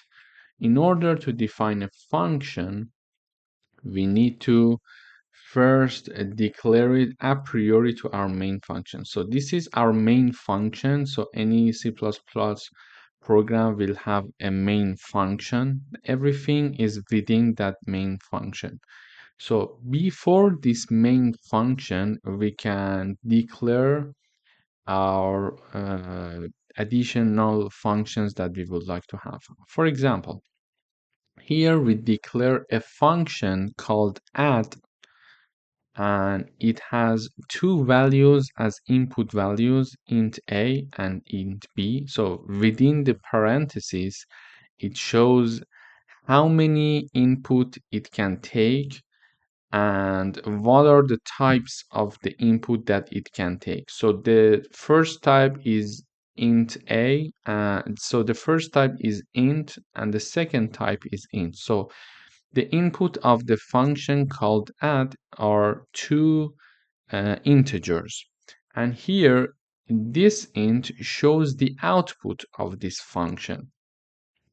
So basically we learned 3 points here. So this is the name of the function, and within the parentheses we learn how many inputs the function has and what are the types of the inputs. In this case, they are both integers. It could be one integer, one float, it could be anything. And the third point that we learned here is that the output of this function, the resulting of this function would be also an integer. So we declare the function right here. So we are just saying the name, the output, and the inputs, and a semicolon, okay? Then when we come here in the main function, we call the function like this. So if we call the function, now within this int main function, we can call add. Why? Because initially, a priori to this main function, we have defined the function, okay? So we must define it before the int main. So when we call it within the int main, so it recognizes it and it does not return an error. However, this function is just declared here. In order to know what this function do, now I close the int main function. We go through the details of the function here. So basically, it would be something like this. We declare the function, we use the function. However, after the int main function is finished, we write down the details of the functionality of that function. So in order to do that, to see what this function is doing, we come to the end of the code. We exactly write what we wrote already for its declaration. Instead, we don't have a semicolon in the end, and we have two brackets within which we define the function. So every function has inputs and outputs. Here, in our case, we have two inputs that are integers. And the output would be the value of a plus b. So this could be a plus b, or it could be like c plus d, whatever the input of the function is, it can add it. So basically we are saying if the input is a and b, so you return those gathered inputs. So this will return the value of this function. So we write down return and we do the addition here. So this is how this function would work, and we go up to the main function. So I summarize it one more time before I go into more details. We declare the function before the int main function. We define the function after the int main function and say what it is going to do. And it must have one return value. So it usually has either a return value or it's a void function. So void function, we will talk about it in a few seconds or in a few minutes. But in this case, because it's not a void, if it was void here, instead of int, we had void. So it's not a void function. It's a normal function that returns an integer value. To return this integer value, we write down return and we do whatever we want to do here. So and then we want to use this function in the main function, in the main block of code. So we define one int result and its value is this.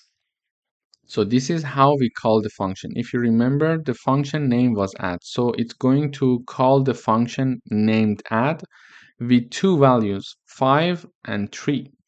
And when it is going to call this function with 5 and 3, it's like saying that, okay, one input is 5, the other input is 3. So it's going to add 5 to 3 and it is returning its result, which is 8. So 8 is returned and assigned to the result. And now we are printing the value of result. Let me just compile it once.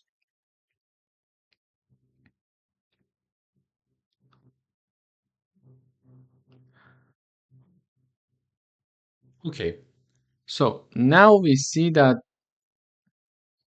the sum is 8. As we discussed, here we call the function with two inputs. So if we are saying the inputs are integer, they must be integer here as well. It's not like that we can declare them as integer and we can put like 5.2 and 3. It returns error. So they must be integer. So then 5 and 2 are called using add function, and 5 plus 2 plus 3, sorry, it will be 8, and 8 will be returned here as the number assigned to the result. So instead of, for example, adding the different integers and different parameters throughout the code again and again and again, so we don't need to write it anymore. We just, whenever we want to use it, we just call the function. So let me just do another thing. I would say int result 2 equals add, like we can say 10 and 2, for example. It's not possible to write 10 and 2.2. There will be a problem if we run the program. So, and then I see out the second sum is, and I print the value result 2 and del. So let me just compile this.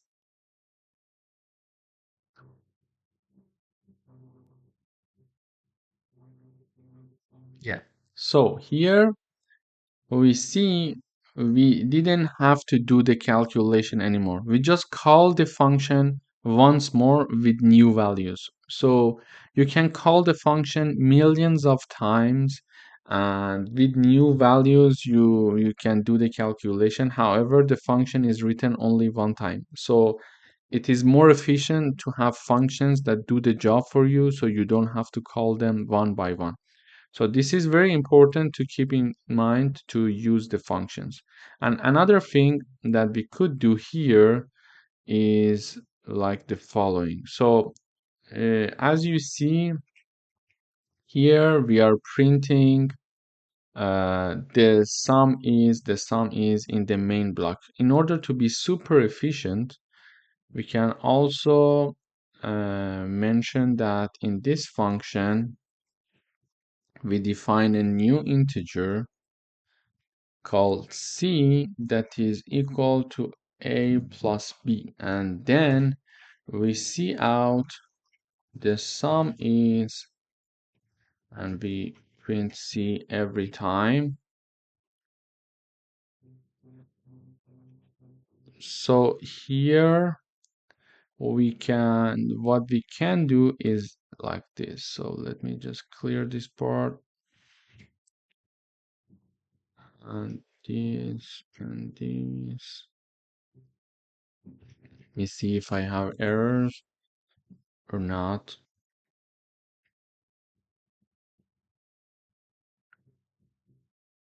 Okay, great.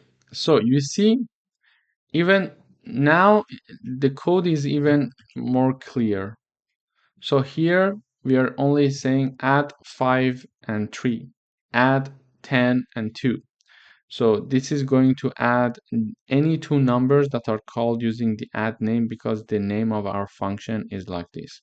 And this function now, it is actually not returning anything. So we can change the function to void. So what is void? Void, we change the function output, we put it void. And we forget about this. Let me just first run to see. Okay, great. So here, previously, we were doing the calculation directly. We were saying return a plus b. However, then we decided, and then the return value was being assigned to the result here. However, then we decided to not to assign these function values to any integer, and we do all the calculation in the function, so the code, the main block will be more clear. Therefore, we do the calculation here and we print everything here, so we are not printing anything here. So a void function is a function that is going to return no value. It's only doing some calculation. So now I change the integer output to a void value, to a void function, because it's not returning any value. It is simply just doing some calculation and printing something. If it is going to return something, it has to have some output data type like integer, float, double, etc. However, if it's not specifically returning something like this, like a plus b, for example, if it does not have something like this, it's a void function that is doing some calculation for us. So this was a brief introduction of the functions. In next lectures, we are going to do some coding exercises. Thanks for watching. Hello everyone, welcome back. Today we are going to do some coding exercises. So we would like to write a program that writes a function that greets everyone who is running the program. To do that, we could simply write down cout and write the message that we would like to have, like welcome here, and del. However, in the main function that we have in C++, we don't want to write anything like that, and we would like to only have codes that are calling the functions and tasks are done in the functions. Therefore, the code is more clean, more readable, and more understanding. So to do that, we define one void function here. So the name of the function is greet. It has no input. So let's see how it works. Before starting the int main, we learned that before that we need to declare the function, and we have the option of defining the function either after the int main or even before the int main. So in this case, I am declaring and defining a function, both of them, both tasks before the int main. So I will learn three things about functions. So this will be, the name is just something that is behind the parenthesis, just before the parenthesis. So the name is greet.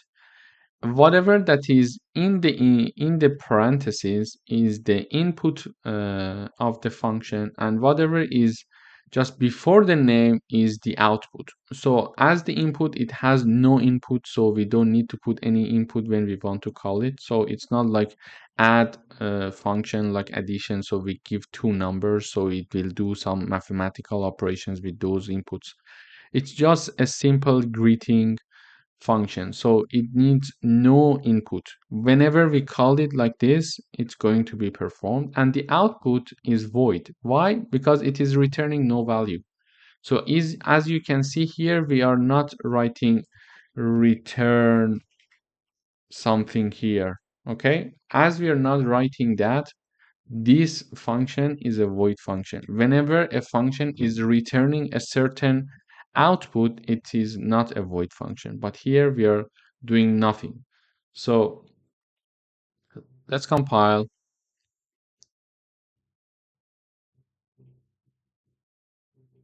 Okay, now we see that the function is working very well. So instead of writing cout welcome to C++ and do some additions, do other things in the main part, we're just calling the function greet. So the code is very clean, and everything is done behind the scene. So this makes you to have a very good understanding of how the code work chronologically. So when you have, for example, 10 functions, from the beginning, you start, for example, greet, you go and read the function greet, and you come back here. Okay, the first step was greet. And then the second function is here, third, fourth, etc. So whenever you want to see the details of each function, you go and read that function. And in the main menu, in the main function, everything is clear and only the functions are there. And all the details, all the works, all of the coding details, and all of the works are within each function, making it uh, making the code to be more understanding and clear for the reader to see, okay, there are 10 functions here. If I want to read about the greet function, I click on the greet. So I can simply and easily navigate the greet function. Otherwise, I have to, look for every line to see where we are greeting when we are greeting the customers, for example, etc. So this is another example for greeting. In the next session, we're going to do some more coding exercises. Hello everyone, welcome back. In today's video, we are going to do another coding exercises. So we would like to write a function that does the multiplication of two double numbers. Previously, we learned how to multiply two numbers. However, using a function can help us to have a more efficient code. So we don't have to repeat a certain block of code repeatedly throughout our main function in order to perform a specific task for us. Using a function, we can define the function once and use it several times in the code, so it is more efficient. To do that, we learned before the int main function, if we want to have another function, there are two tasks that we need to take care of. So the first one is that we must declare the function before the int main function. So here we are declaring it. And also we need to define the function. But for definition of the function, we have the choice. Either we can define the function before the int main function, or we can do it afterwards. It's up to you. So in other exercises, I showed how we can only declare it above and define it in the after the int main function and use it in the main function. However, here I'm declaring and defining before the main function. And there are three things, if you remember, about a function that we understand from this line. So the first thing is its name, that is multiply. The second thing is within the parentheses, we learn how many input parameters it has and what are their data types. So here we learn there are two parameters as the input that this function requires to run, and the data types are double, and both of the inputs are double. Finally, the third thing about the function, we learn the output of the function. So the output of this function would be a double as well. So this is its declaration, and within the bracket, we will have the definition of the function. So this function is going to return x times y. So these two inputs are being multiplied using this function. And we have the return. Why? Because the output is doubled. So if anything but void is the type of the output of the function, there should be a return here. But if the function is a void function, there must not be a return here. So having said that, let's come back here in the int main function. So we would like to call the function in our main function. So I declare a double called result, and I assign the value of it by calling the function. I call the multiply function, and within the parentheses, we learned that this function requires two inputs that are doubled. So these two double number are also considered as the input of this function, and the output of this function is going to be assigned to result. Finally, we are going to print the result to see the output. Let's run the program once.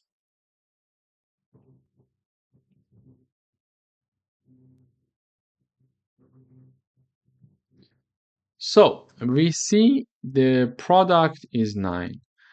So this function, the analyze of code, would be something like this. Here we are calling the function with these two values. When we call them, the program goes up here and it says, okay, multiply 4.5 and 2, and let's return the value of 4.5 times 2. So it returns the value, and the returned value is assigned to result.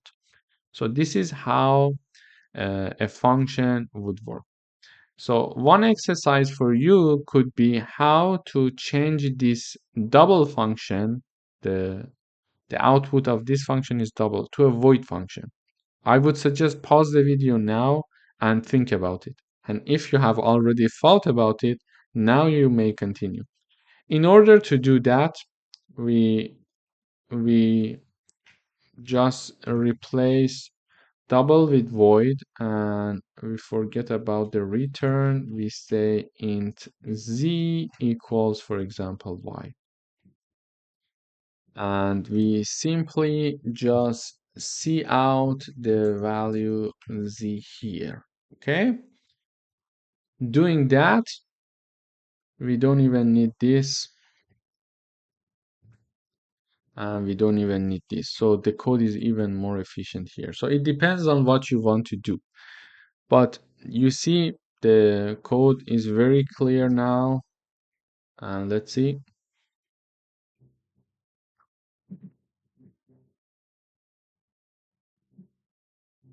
Okay, so now everything works and the function uh, has changed to a void function. So more blocks are here. So we added one line and we changed the code in this line. However, our int main function is very clean. So if we want to do multiplication several times, like here, sorry, like here, and then here, we change the value, for example, 7, 9, 10, something like this, and we say the output of multiply function is. Okay. So instead of doing the calculation 4 times, I'm only calling the function 4 times. Let's see.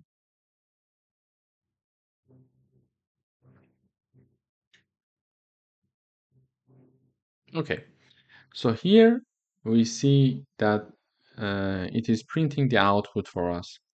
So now every time that we call the multiply, it gets these two values in the parentheses and then do the multiplication here and print it. So the first time when it's 4.5 and 2, it says, okay, 4.5 times 2, it will be assigned to z, which is 9, and then we print the 9. So this code is done. This line is executed. Then we have 7.5 and 5. It goes back up again. It says, okay, 7.5 times 5 will be assigned to z, which will be 37, and we're printing the 37. And it continues until the end. So you see how efficient it would be to write only a function that does the job for us instead of just repeating all of these blocks of codes again and again. So please don't forget to do the exercises yourself to get used to the syntaxes of how a function should be written and how a function would work. Hello everyone, welcome back. After discussing the definition and the declaration and the details of a function that we need to keep that in mind, the next topic that we're going to talk in today's session is about local and global variables. So a local variable is a variable defined inside a function or a block and is only accessible within that function or block. So once the function or block is done executing, the variable is destroyed and its value is no longer available. This is a definition of a local variable. And when we are talking about a global variable, we define it like it is defined like outside of all functions, usually at the top of the program, and can be assessed and modified by any function in the program. So it's important to differentiate these two concepts. In order to explain this, we brought you an example here. Let's recall how a function works and then we dive into this example. So we need to define a function, we need to declare a function before the main function that we know from before. In parentheses are the input of the function. In this case, it's empty, so there is no input. And before the name of the function, we have the output of the function. So the output of this function is void, so it's not going to return anything. These we already know from previous lessons. So then after declaration, we need to define the function. We have two options for this. Either it can be defined where it is declared like before the int main function, or it can be defined after the int main function. So we had the examples of both situations in previous lessons. So here I'm going to declare it before the int main function, and I'm going to define it also there before the int main function. So what it's going to do is that in the int main, so the program, when we run the program, only the int main function is going to be executed. And if I'm calling a function within the int main function, that function that is called is going to be executed. For example, if I simply remove this line, nothing is going to be executed because we didn't call the function so it can be executed. So it's an important thing to know. Because the function is declared and defined here, it doesn't mean that it's going to be executed. If you want it to be executed, You need to call it in the main function. Otherwise, it wouldn't just work. Let's try. We will see.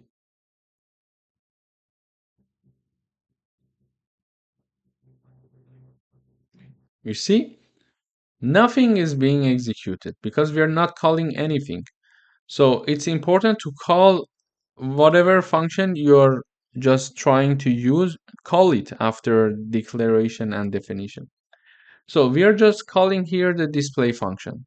And when we execute the code, it's going to come here, and then within that function, in that parenthesis, in that bracket, we have the definition of the function. So in the definition of the function, we are initializing one integer value called local num, and it is equal to 10.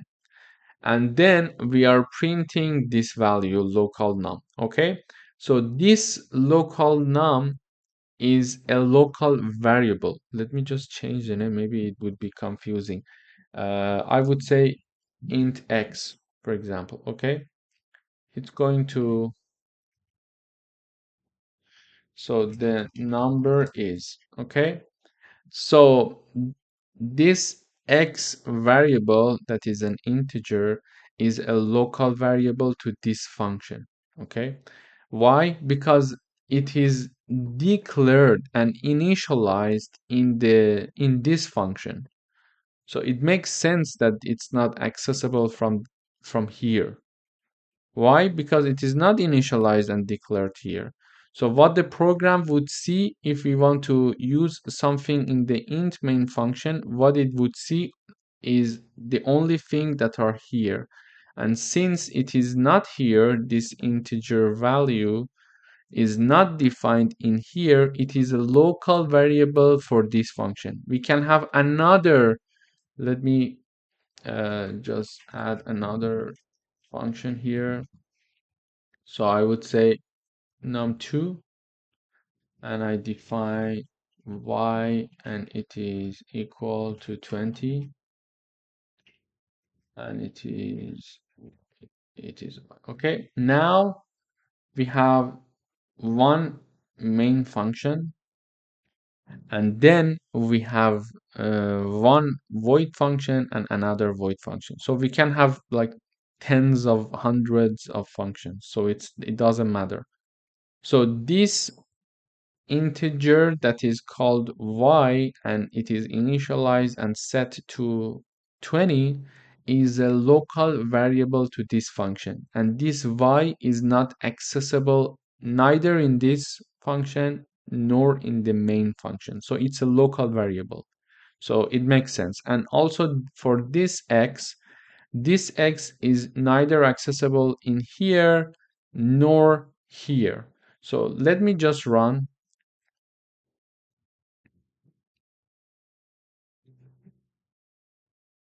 Here in the int main, we are calling the display number. So display number is this function. We are assigning 10 to integer x, and then we are printing it. So it is printing x. However, if we are trying to like print x directly here, it is expected to have some errors. You see, even we cannot even run it. We have error here. So why? Because it says use of undeclared identifier. It makes sense because x is defined here, so it's a local variable for this function and not for the main function. So this is the concept of local variable. In the next video, I'm going to talk about the global variables. Hello everyone, welcome back. In this session, we're going to talk about global variables. Previously, we talked about local variables, and we mentioned that local variables are defined within each function and only are accessible in that specific function. So if we have function number 1 and we define integer x, it is only accessible in function number 1 and not in function number 2 or int main function. So here we are going to discuss global variables. I have one int main variable here. and one function here, and a global variable here. So the global variable here, as you see, it is in none of the functions. So this is why it is variable. So this is the first function, this is the second function. So, and this variable is defined globally because it is not inside any specific function. Therefore, it can be used in any function. So, because it can be used in any function, in int main function, I'm going to print its value, its initial value. Okay. So let me just run this code. So as you know, whatever that is inside the int main function is going to be executed, nothing else. So if we are not going to call this function right now because we commented it, it's not going to call this function. This function is going only be this function is only going to be working if I call it in the int main function. So let's compile and see how the program would work only with this one line.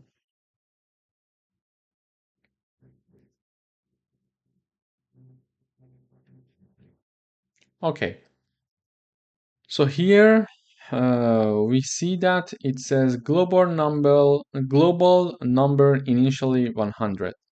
So it says global number initially, this is the message we type, and then we print the value of global num. So the global num equals 100. It is printing it easily and it is accessible because it's a global number. So then we have the option of modifying that global number. So in order to do some modification and mathematical operations in this global number, we define a void function here. So a void function is defined before the int main. The input is empty and it is void, so it returns nothing. So basically in this function, when we call this function, we are going to add 50 value to its original value. So if you remember, when we have global num plus equal a number, it means that we are having like global num plus 50. Okay, so whatever the value of global num is, it is added with 50, and then its summation is going to be assigned to the global num. So in this case it is 100 and it is 50, so the new value is 50. But for the sake of efficiency, we simply write it like that. So it's the same thing. So get used to also using equations like this. So we call this function here. This function is going to add 50 value to the original value of global num, and then it's going to print global num inside function, saying that global num, and then it is going to print this value. And here we have like global number after modification, and it is going to call this number again. So we are going to have three prints. Why? Firstly, in the int main function, I'm going to call global number initially, and this number is this number which is global, so it is accessible here. And then I'm going to call this function. This function is going to add 50 values to the original value of global num, which was originally 100. So therefore it is now 150. And it's going to also print the global number inside function message and also print the new value of global number.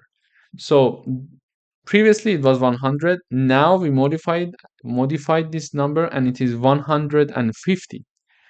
So because it's a global number and it is now 150, we are printing it again, global number after modification. So we expect to see 150 here as well. So this is a global number done once in the int main, done once in this function, and also called again and used again in the int main. It is a very good example showing that how one global number is accessible from anywhere in the code. So let's compile and see how it works, and then we analyze the code.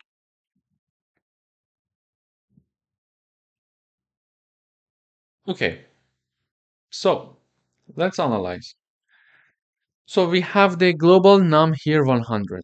When we call it initially in the main function, it says global num 100. So it is printing its value here. Then we are calling this function using this call. It is going to add 50 values to the global num, and it is going to print its new value as to be 150. Then when the work with this function is finished, the code is going to come back here and goes to the new line. So now it's going to print cout global number after modification, and it's going to print global num. And it's going to give us the 150.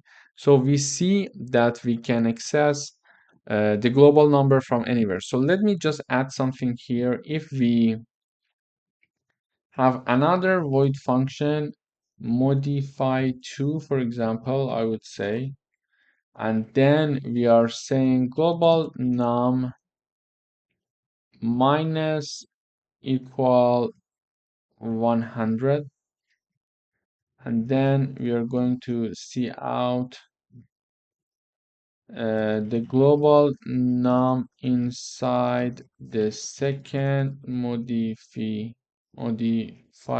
function is, then we have the global num handle. Okay, so and then I'm going to also call this new function tool.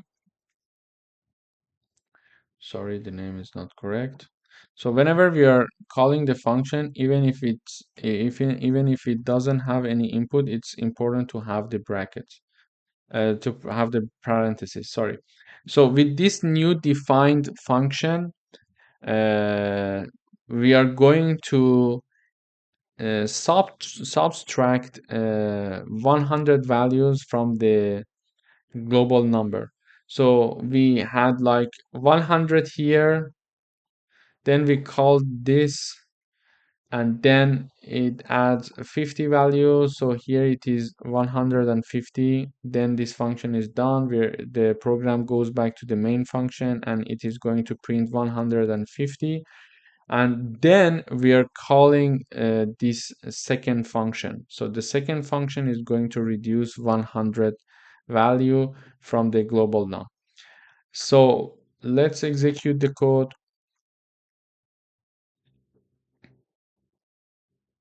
Okay. So on top of what happened so far, we said that 100, 150, and 150 again. But here, I modified the global number once more. So once more, I call a new function that is going to subtract 100 value from the last modified value for the global number. So it is going to simply do the modification like 150 minus 100, it will be 50, and it's going to show the result for us. So this is one thing. So this is what we need to know about the local and global variables. But another point to show the efficiency of functions is that here you see we are having two functions being called, and these are the things that I added simply because I wanted to have a better explanation of the code. These two lines can be also removed, but here and here we are just calling the functions and all the work is being done here. So if someone wants to read our code, it would be very easy for the reader to understand what we are doing here. So this is why we say we need to use functions to make the int main function as clear as possible. Thank you for watching. If you haven't had the chance to rate the course so far, please go ahead and do so. And also don't forget to give us your feedback. It would be valuable for us to improve the courses for future students. Thank you. Hello everyone, welcome back. Today we are going to talk about global and local variables. So now I'm giving you another example to distinguish these two variables, global and local, and also I'm going to talk about scope resolution in this video.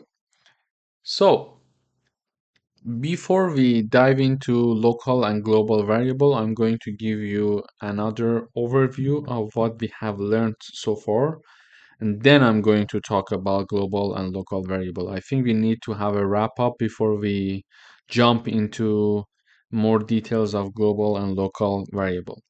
So far we learned that a function is like a mini program within our main program. So it is a usable block of code that performs a specific task. Instead of writing the same code repeatedly, we can put that code in a function and just call the function whenever we want. So this is what we learned about a function. And there are two things when we have the functions. There are two things that we need to consider. And those two things are the local variables and the global variables. However, before we jump into that, we have the declaration of the functions. So here, for example, we have the declaration of this function, and it has empty in the parentheses, meaning that it has no input, and the output, there is no output because it's a void function. So it is going to perform some tasks, some probably mathematical operations, etc., but it's not going to return anything for us. So given these introductions, we are going to now talk about how a global and a local variable are they're going to work for us, and how they're going to help us to get what we want to do done. So let's walk through this code together. So here I have the int main function, and I have certain block of code here, and I have one function declared and defined here, and we have the global variable defined here as global num, that is 20. So here it's a global variable, and since it is outside of any function, it can be used and modified by any function in the program. So this is why we are calling it global, and its initial value is 20. So it is initially defined to be 20. Then we have the void function that is going to do some tasks for us. So let's see what this function is going to do for us. So here we are declaring another integer variable with the same name as the name of our global variable. However, this is because it is redefined in this function, it is considered to be a local variable, although it has the same name. So it is a local variable, and its value is set to be 10. Here, in order to distinguish these two, this function is going to print two values for us. Firstly, it's going to print the local value, the local variable that is a global num. So we are going to see the local value of this variable, and then we are going to see the global value of this global num. And to do that, we are distinguishing using these two lines, and then we are writing global num using scope resolution. So scope resolution means that if I only say global num, just like here, What the program will access is that, okay, you are using this local one, so you're calling this local one. However, so this is why we are just simply using printing global num, which means that this local variable will be printed. However, if because the local variable has the same name as the global variable, if we want to access and print this one, we need to use scope resolution. And scope resolution simply means that we have colon colon and then global num. Then it means that the program will realize that you are planning to use this number and not this number. To say it concisely, if you just write down global num, it's going to print this local variable. If you're using scope resolution, meaning that colon colon global num, the program will realize you would like to print the global num and not this local one. Okay, so let's now run the program and see how it works. So firstly, we are couting global num. So here we are simply printing this value, and we don't need a scope resolution. Why? Because we don't have any variable or any integer that is defined with the same name as the global num. Let me just run the code first, and then we are going to analyze the code once more.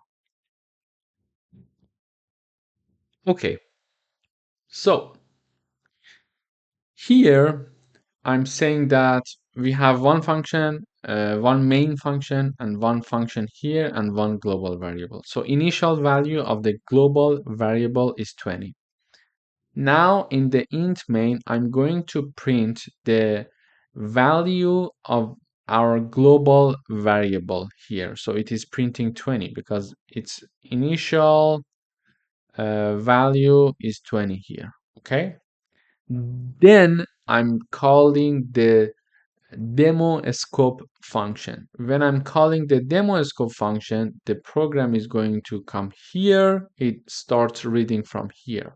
Okay, the program will realize we are defining a new integer locally with the exact name of our global variable. It says, okay, it's a local variable, there is no problem. So it is equal to 10. Then we are printing the global num. So when we write down global num, it is going to print this value because it thinks that you're talking about the local global num. So it is going to print number 10. Then I would like to also print this global num, which is the global variable. To do that, I need to use a scope resolution. Scope resolution means that we have colon colon global num. This way, the program will realize I'm talking about this variable and not this one. Okay? To summarize, if we are having a function and within that function, we are declaring a new variable that has the same name as a global variable. When we are going to print that number, that variable, the local variable, we simply print it in that function. But if we want to access the global variable with the same name, we need to use the scope resolution. However, you may say, okay, why don't we use the scope resolution here in the int main function? The reason is that in the int main function, we didn't declare any variable with the same name of this global variable. Okay, so this is how the local and global variables are working, but I understand that in the beginning it may not be really easy to follow, but after a bit of exercise you're going to get the point. So it's very simple and very straightforward. Just think of it like this: we have a global variable here, it is accessible from anywhere.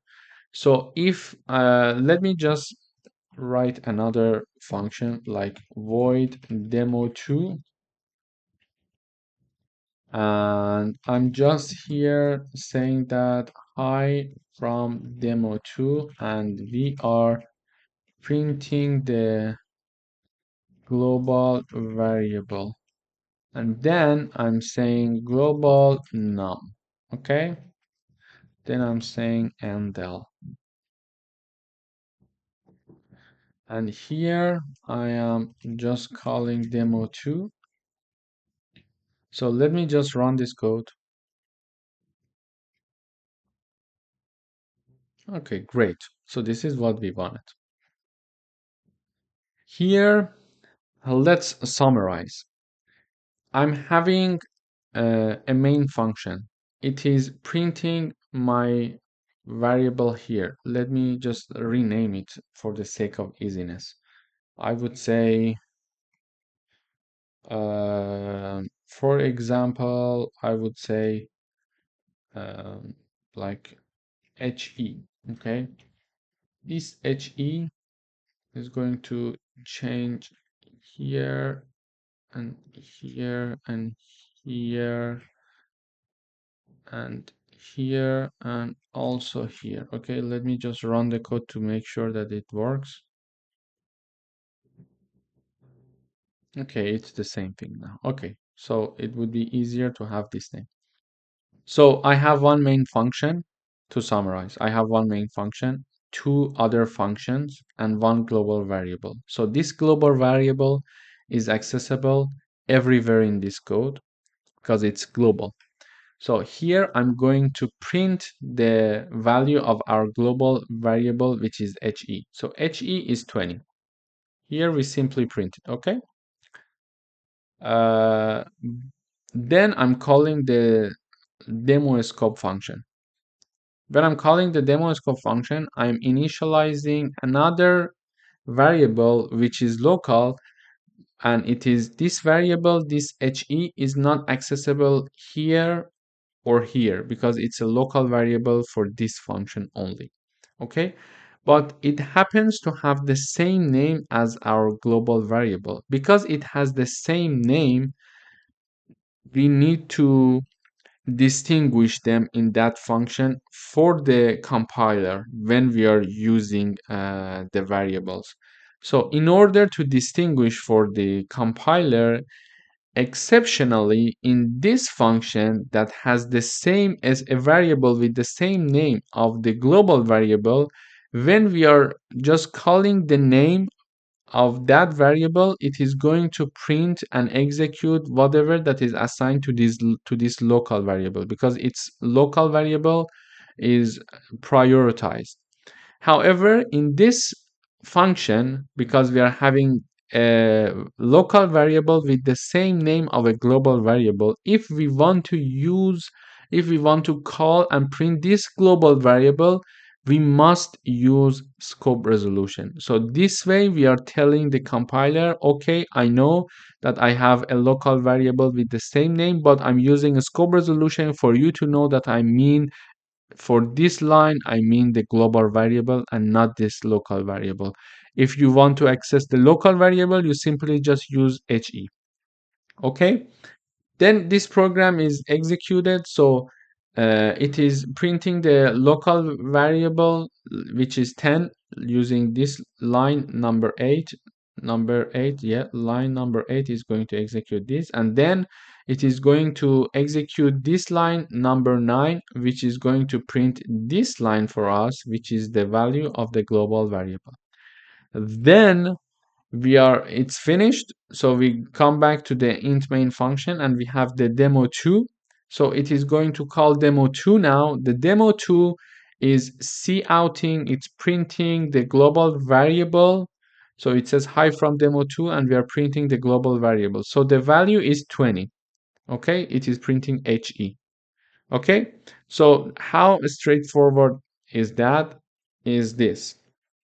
So to summarize, it is very straightforward. When we are having a local variable with the same name as the global variable, when you want to access the global variable, you must use scope resolution, means colon colon.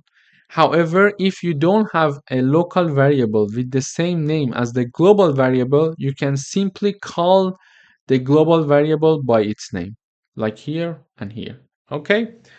Thank you for watching. Don't forget to do the coding and do the exercises yourself so you can be more efficient and you can, uh, get used to these syntaxes and these little details. Thank you. Hello everyone, welcome back. Today we're going to do some coding exercises regarding the local and global variables. We would like to write a program that declares a global variable to store a counter. So the program should have two functions. One increment counter, and this function should increment the counter by 1. And we have the main function, of course, which calls the increment counter function twice and displays the updated counter value each time. So now we know that we need to have a global variable. We need to declare a global variable. Then we need to have one function here and one function here. And so the main function is going to call the other function twice, and the other function needs to increment the counter or the global function by one value. So to do that, we start by declaring the global function. We know that from before the global function, the global variable should be declared above the code and outside of any function. So this is the global function xy, we name it and we initialize it to be 0. Then here we have the main function and here is the increment counter function. In order to have a review, we know that a function has three associated data with it. So when we are declaring it, so now here it's the name of the function. Before the name is either void or the output of the function. So here, if it was instead of void, we had integer. We knew that the function should give us an integer value in the end, and so it returns one integer value. But because this function is returning nothing, we have the void function. And also within the parentheses, we will have the input variables of the function. So in this case, we have no input function, so we can just call the function without giving any input to it. So, and this is how we declare and define a function. And we know that we must declare the function a priori to the main function. However, for definition of a function in this part, we can do it either before the main function or after the main function. So it's up to you. Here, I'm declaring and defining at the same place before the main function. And here, what it's going to do is that it's going to get this xy and increment its current value by 1. So, and we learned that plus equal something means something like this. So instead of plus equal, we could write xy plus 1. So this equation here is exactly like this equation. So it says that whatever the value of x is, or xy is already, add 1 to it and assign it to xy again. So here xy is initially 0, and when we increment it by one value, we add one value to it, its final value will be 1. And then if we do it another time, its value will be 2, etc. And here we are having the main function. In the main function, we firstly learned whatever that is in the main function is going to be executed. So if we have a function here and it is declared and defined, but it is not called in the main function, it is not going to be executed.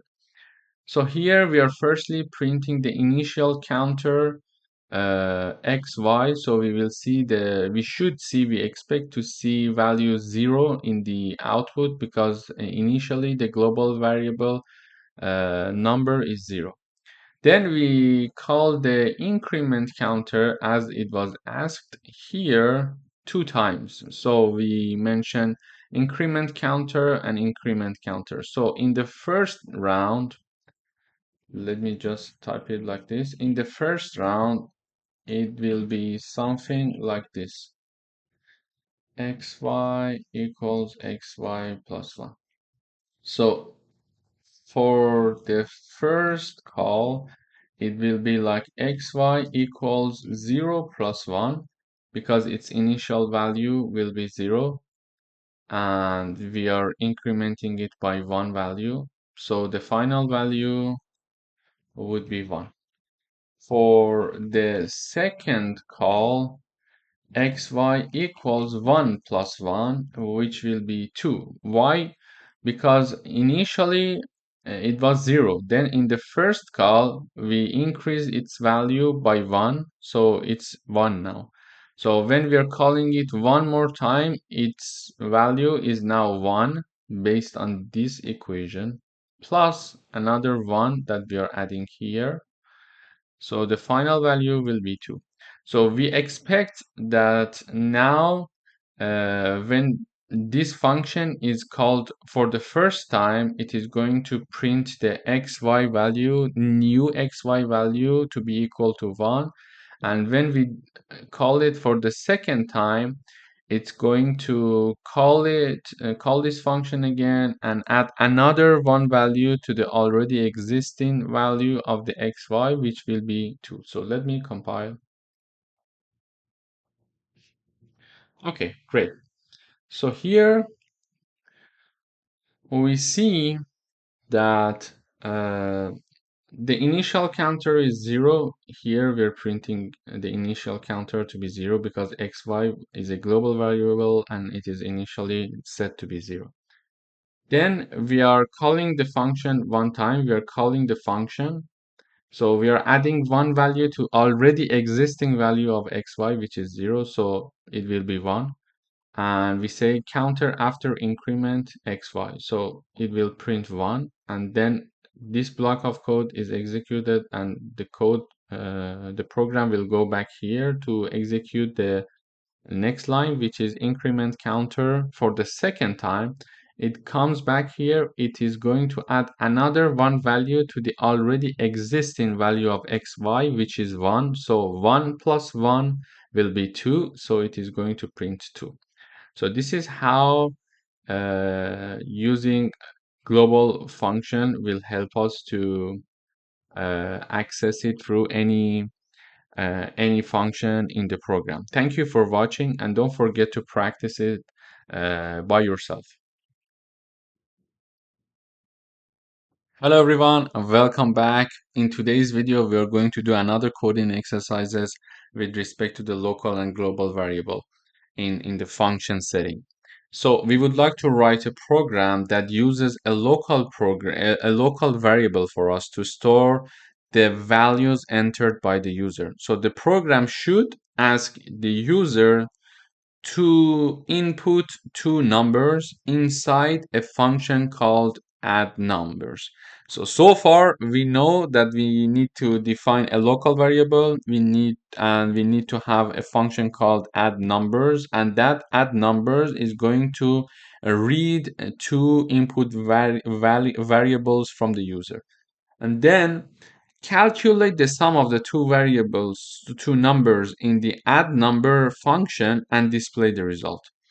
Ensure the variables used in add number function are not accessible outside the function. So this is exactly highlighting the definition of the local variable.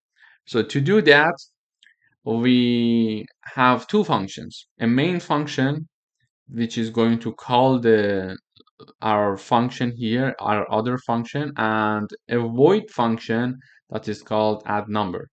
So previously we learned how to ask a user to enter a number, how to store the number that is entered by the user, and how to do the mathematical operations. However, we are using a function to do that for us to make the code cleaner. So here the int main function is very clean. We're just calling the function and nothing more. So these dirty parts are done before the main function.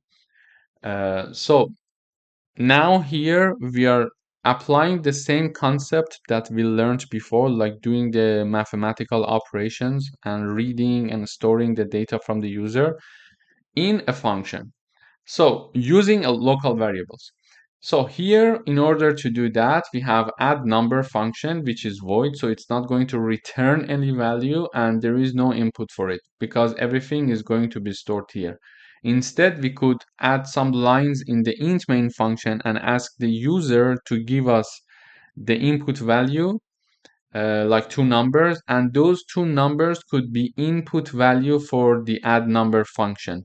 For example, let me make it more clear. So we could have int a equals 10, int b equals 14, and then have a function like add numbers or whatever that was going to have a and b as the input variables. But here we are seeing error because this function is defined in a way that it has no argument as the input. Therefore, adding a and b here will cause some errors here for us. So that would have been another option to read and store the numbers in the int main function. But this could increase the complexity of coding in the input main function, in the int main function, and also make it a little bit, unclear. Instead of that, we are doing everything in add number. So here we are declaring two variables like x and y. And because they are defined in add numbers, they are inaccessible in any other function. So they are local variables. And we are asking the user enter the first number, we are storing it, then we are saying that, okay, enter the second number, and then we are storing it here. Then we are having another integer here that is called sum, and we are assigning the x plus y into that sum integer value, and then we are counting, we are printing the output saying that the sum of x and y is the sum here, which will be the value of the x and y. So let's see how it works first. So it says that enter the first number, I would say 10. Enter the second number, I would say 25. So it says that the sum of 10 and 25 is 35. So here it is asking the first number, storing it, second number, storing it, do the calculation and printing the output. However, in order to show that this was a local variable, if I uncomment this line saying that directly please print the x value for us, it says use of undeclared identifier. Why? Because x was already defined here as a local variable, and in this function it is not accessible. If we are talking about one x here, we need to define that x here, okay? And if this x is defined here and we are printing something here, like let me just put 50 here and let's comment this part. So this printing syntax is going to print this x and not this x, okay? So because they are local. So this is how we need to as you see, when I commented this part, exactly the error came back because it says that use of undeclared identifier. There is no x declared in the int main function. If we are meaning this x, it is not accessible from this main function because it is a local variable for the add number function. So we learned about how to do the mathematical operations, how to do our calculation using different functions to keep the int main function more clean, and we learned about the concept of local and global variable. Thank you for watching. Hello everyone, welcome back. Today we are going to talk about function declaration with default parameters or default values. So these functions in C++, we have a function with default value is a function where one or more of its parameters are given default values during the function declaration. This means if we call the function and do not provide the argument for those parameters, the default values are used. And if they are called with argument, those arguments are going to overwrite the default values. So let's illustrate this with an example. Here we have the main function, here is another function. Here we have the greet, it's the name of the function, and it's a void function. And previously we had like int x in the parentheses, so the argument of the function was like an integer, but or input argument and input are the same, so I can use them interchangeably. So but here the argument of the function is a string which is called name here. Okay, and the default value for this name is guest. So if we see this part like equals something in the parentheses in a function declaration, we realize that it's a function with default value. What does it mean? So first we go to the main function and we call the function. So when we are calling the function, you see here the argument is not given in this call. So when the argument is not given, this line, this part that is highlighted, would simply put the value guessed, would set the value guessed to the string name. So it would say, hello guest, welcome to the program. However, if we provide the argument and we call it here again, if we provide the argument, Alice would replace guest, and it would say, hello Alice, welcome to the program. Let's run the code once. Okay, great. So here we are seeing that the first time we are calling the function with no argument, and it is just simply saying, hello guest, welcome to the program. And the second time we are giving the argument to call the function, and it says, hello Alice, welcome to the program. So for the second time, Alice is replacing the word guest. So this function is very important to be used, because otherwise we had to write two functions. Now we are only using one function. So if we call it with no argument, it's going to put the default guest to name, and guest is going to be printed here. But if we are calling it with certain argument, it's going to replace guest with the called argument and then print the output. Thank you for watching. Hello everyone, welcome back. Now we are going to do one coding exercises with respect to the functions with default parameters or default values. So we would like to write a program with a function that calculates the total price after a discount. So the function should take the original price as a required parameter, and take the discount percentage as an optional parameter. So the default is 10%. So what I understand from this statement is that we need to write a function that calculates the discount. However, the discount amount by default is 10%, and there are some optional parameters that we can give, like 20, 30%, that they can calculate, the function can calculate it. So in this case, we need to have a function with a default value. Instead of having two functions, we can only write one function. So let's start from here. We start with the main function. So we print price after 10% of discount. Let's call the function calculate price. So let's go up in here to see the calculate price function.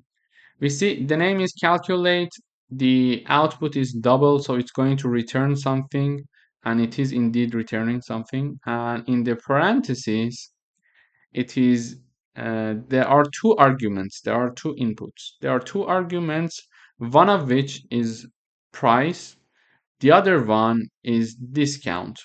So both of them are double. However, price is a normal argument, but here the discount is a default parameter, because we are seeing that there is the equation sign here. So what it's going to do, here we are calling the function with the first argument only. So we are only sending the first argument, which is the price. We are saying that, okay, call the function for the price of 100. So 100 is set to the price here argument. Then we are going to declare a double that is called discounted price, and the discounted price equals price minus price times discount divided by 100. So it is going to give us the final price after the reduction of the discount. So it's a very straightforward formula. So what it's going to do is that, because we are calling the function only with the first argument, and since the second argument is a default parameter, so if we do not call the function with the second argument and only call it using the first argument, it's going to take 10% as the default value for the discount. So 10% is also assigned to this discount, and then the price minus, within parentheses we have price times discount divided by 100, and the final price is stored in the discounted price, and we return the discounted price here. Okay, and then we are saying that, again, see out price after 20% of discount. So let's call the same function, however with two arguments in this time. So in this time, the price is still 100. However, because the second argument of the function is a default function, we are calling the function using two arguments, and the second argument is going to overwrite this default value of 10. So now that we are calling it with 120, it's going to replace 10 with 20. So let's run the code and see how it works, and then we are going to analyze the code once more. Okay, so here we are seeing that price after 10% discount will be $90. So if you do the math, you will realize that 10% of 100% would be $10, and the reduction would be $10, and the final price would be $90. However, in the second case, because we are calling the function with the second argument as well, this 20% is going to be set to the discount instead of 10. Now, discounted price equals 100 minus 100 times 20 divided by 100. And therefore, the output would be 80. So the overall lesson, the key lesson of this lecture was to be aware, if you are working with a default function, for example, in this case, there are two arguments for this function. The first one is a normal argument, and the second one is the optional argument, a default argument, or let's say optional. So if we call the function, we must at least have one argument, because the first one is not optional. The first one is mandatory. So you cannot write something like this. So see out the price and then calculate price. So it returns error, you see, because the first argument is a must, because it's not an optional. How do we know that it's not optional? Because it does not have an equal sign. So at least if we are calling this function, we must have one argument, okay? So if we have one argument like this, let me just comment these two lines. If we are having one argument like this, it is going to put 50 as the price and 10 as the discount by default. So let's run. Okay, we see that the price is 45. Let me just print the C out so it goes to the next line. It would be nicer. So see. Okay, so here we see that the calculated price is 50. The calculated price is called by the number 50, and then 50 is for the price, and then the discount by default is 10. So the output would be 45. And if we call it with no argument, for sure there is an error. You see, it's not working because it says that this function has one must argument. So if you're calling this function, you must have at least one argument. If you want, you can have the second argument, but this is not mandatory. For in this case, I'm going to put 20. So 20 is going to be set to the discount instead of 10. Why? Because the second argument is an optional argument. How do I know that it's an optional argument? There is an equal sign here. So let's compile again. Okay, you see, with the 10%, we had the output of 45. Now with 20%, we have the output of 40. So this is an efficient way to write only one function instead of two. So by default, it's going to take the value 10, and we can change it to 5, to 2, to whatever that we want. For example, here now it's 5. And then if we are investigating one specific case, the optional argument can be changed as we are going to call it in the int main function. So please don't forget to practice these practices, these coding exercises. In the next lecture, I'm going to do further coding exercises regarding this function with default values. Hello everyone, welcome back. Today we're going to practice some coding with respect to the functions with default values or default parameters or optional parameters. There are different names for them in the market, but whatever you are okay with, it's okay. So here now the program wants us to write a program with a function that prints a rectangle of stars. So the function should take the width and height as parameters and also default the width to 5 and the height to 3 if not specified. So specifically this program is hinting us saying that okay, you can take the width and height, and also the default width and height are 5 and 3. To do that, as always, we have one int function and we have another function here to do the calculation for us. Previously, we learned if we want to do print some like stars or matrix or something like that, we can use nested loops. So here we are going to use that knowledge to apply in this function. So this function's name is draw rectangle. It's a void function. It's not returning anything. It's just doing some calculation or maybe printing something. And there are two arguments for this function. The first one is int, and the second one is also int. And since it says that the width and the height, if they're not specified, there should be set to 5 and 3. So both of these two arguments are optional arguments. So if we call this function with no value, it's going to set the default value to 5 and 3. And if we specify, it's going to use the specified number to do the tasks.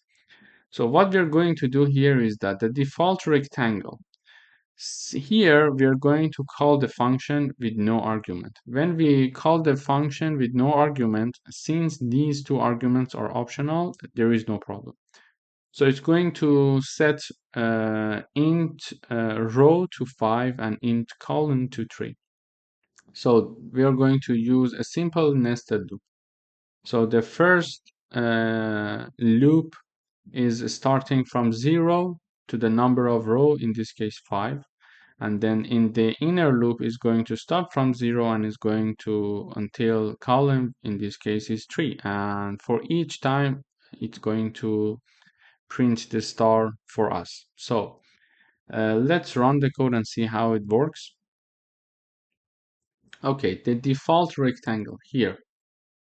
This is the first part that we ran. So let's first discuss this part. So here we are having 5 rows and we are having 3 columns because of the range of the I and the J. So it is printing the star. And in case you don't recall why 5 rows and 3 columns, I would recommend going back and checking out the videos for nested loops. There are some exercises there that I analyze the code one by one in the rows and columns to see why what is printed is printed. So it's going to, by default, set the row equals to 5 and set the columns equal to 3 when no argument is passed for this function. And both of the arguments are optional because they have the equal sign. However, when we want to have a customized function, we can say, for example, customize it. This is just a message to print. A customized rectangle with 7 and 4 would be something like this. We call the draw rectangle, and instead we are going to put 7 and 4. So let's see. So 7 rows and 4 columns. So simply it's going to take the 7 and put it as the row and 4 as the column. And then the range for I would be from 0 to 7 and from 0 to 3 for the J. But since this is the optional parameters, both of them are optional parameters, we can also call it with only one, for example, value here. So let's call it like this. Okay, so if we call it like this, it's going to print 7 rows, however, 3 columns. Why? Because this 7 is going to replace with, is going to set to row, so I from 0 to 7. But because we don't have the second argument here, we are going to the function is going to use the default value 3. So this is why it is having the 3 columns and not 4, because the default value is taken there. So it's very important to practice all of these details to make sure that you're understanding everything and you're getting used to the syntaxes. Thank you for watching. Hello everyone, welcome back. Today we are going to talk about call by value. So there are 2 ways to call a function. One of them is call by value and the other one is call by reference. In today's lecture, we're going to talk about call by value. Later on in this course, we're going also to talk about call by reference. So what is a call by value? So in a call by value, a copy of the actual parameter, the value passed to the function, is made and used inside the function. So any modification to the parameter inside the function do not affect the original value in the calling function. So when a function is called, the values of the arguments are copied into the function's parameter. So changes made to the parameter inside the function are local to the function and do not affect the original argument. And why is call by value is so important? Why is it so important? So the original values remain unchanged, which is useful when we don't want a function to modify our data. So basically, what it means is that when we are calling a function using a call by value method, if we are passing like 2 numbers to the function, these 2 numbers are copied here. There are certain tasks done here and the function result is obvious. Then whatever the modification inside this function is done is going to stay inside this function. So if num1 equals 10 and there are some modification here, still the num1 is going to stay equals to 10 in the main function. So whatever the modification is there is there. It's not going to affect the int main function. So here we are going to write a program where a function calculates the sum of two numbers. So the values passed to the function should not change in the main function. So when it says should not change in the main function, in the main program, we realize it's asking us to do a call by value.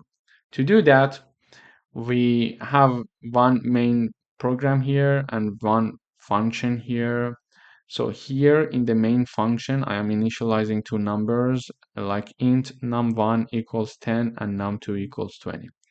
When I call the function, when I call the function, I pass these two arguments, and these two arguments are integer, and they're not optional variables because they are not having the equal sign like the default parameters, like the optional parameters. So when we are calling this function, we must have both arguments, and we must have these two arguments being passed to this function. And the name of the function and the function is a void type.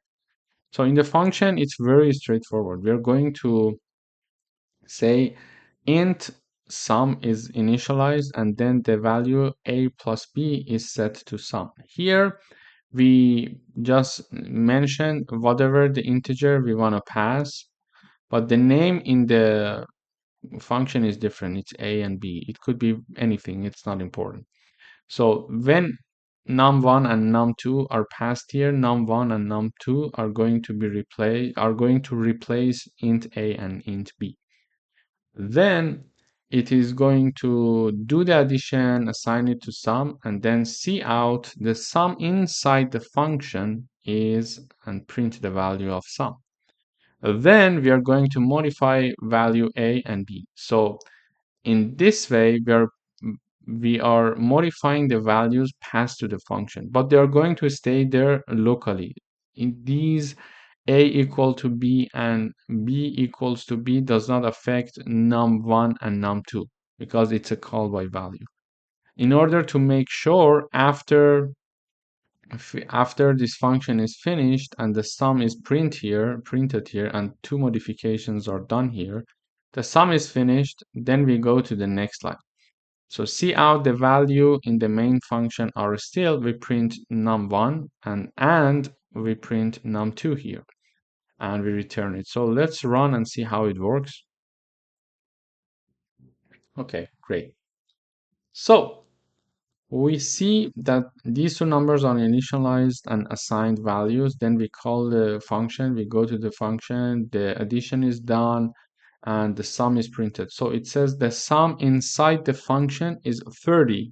So the sum inside the function is 30. Here it means that 10 plus 20 is 30, so 30 is printed, and we are changing the value of a and b here. We are setting them to 0. However, when this function is finished, this line is finished, and then the program goes to this line. And when the program goes to this line, we will see that it says the value in the main are still 10 and 20.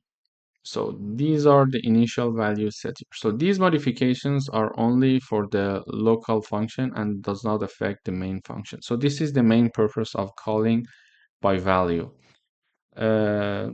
I would like to propose doing some exercises like this. So just solve and code this exercise yourself several times. In the next videos, we're going to solve some further exercises of call by value so we can see its importance.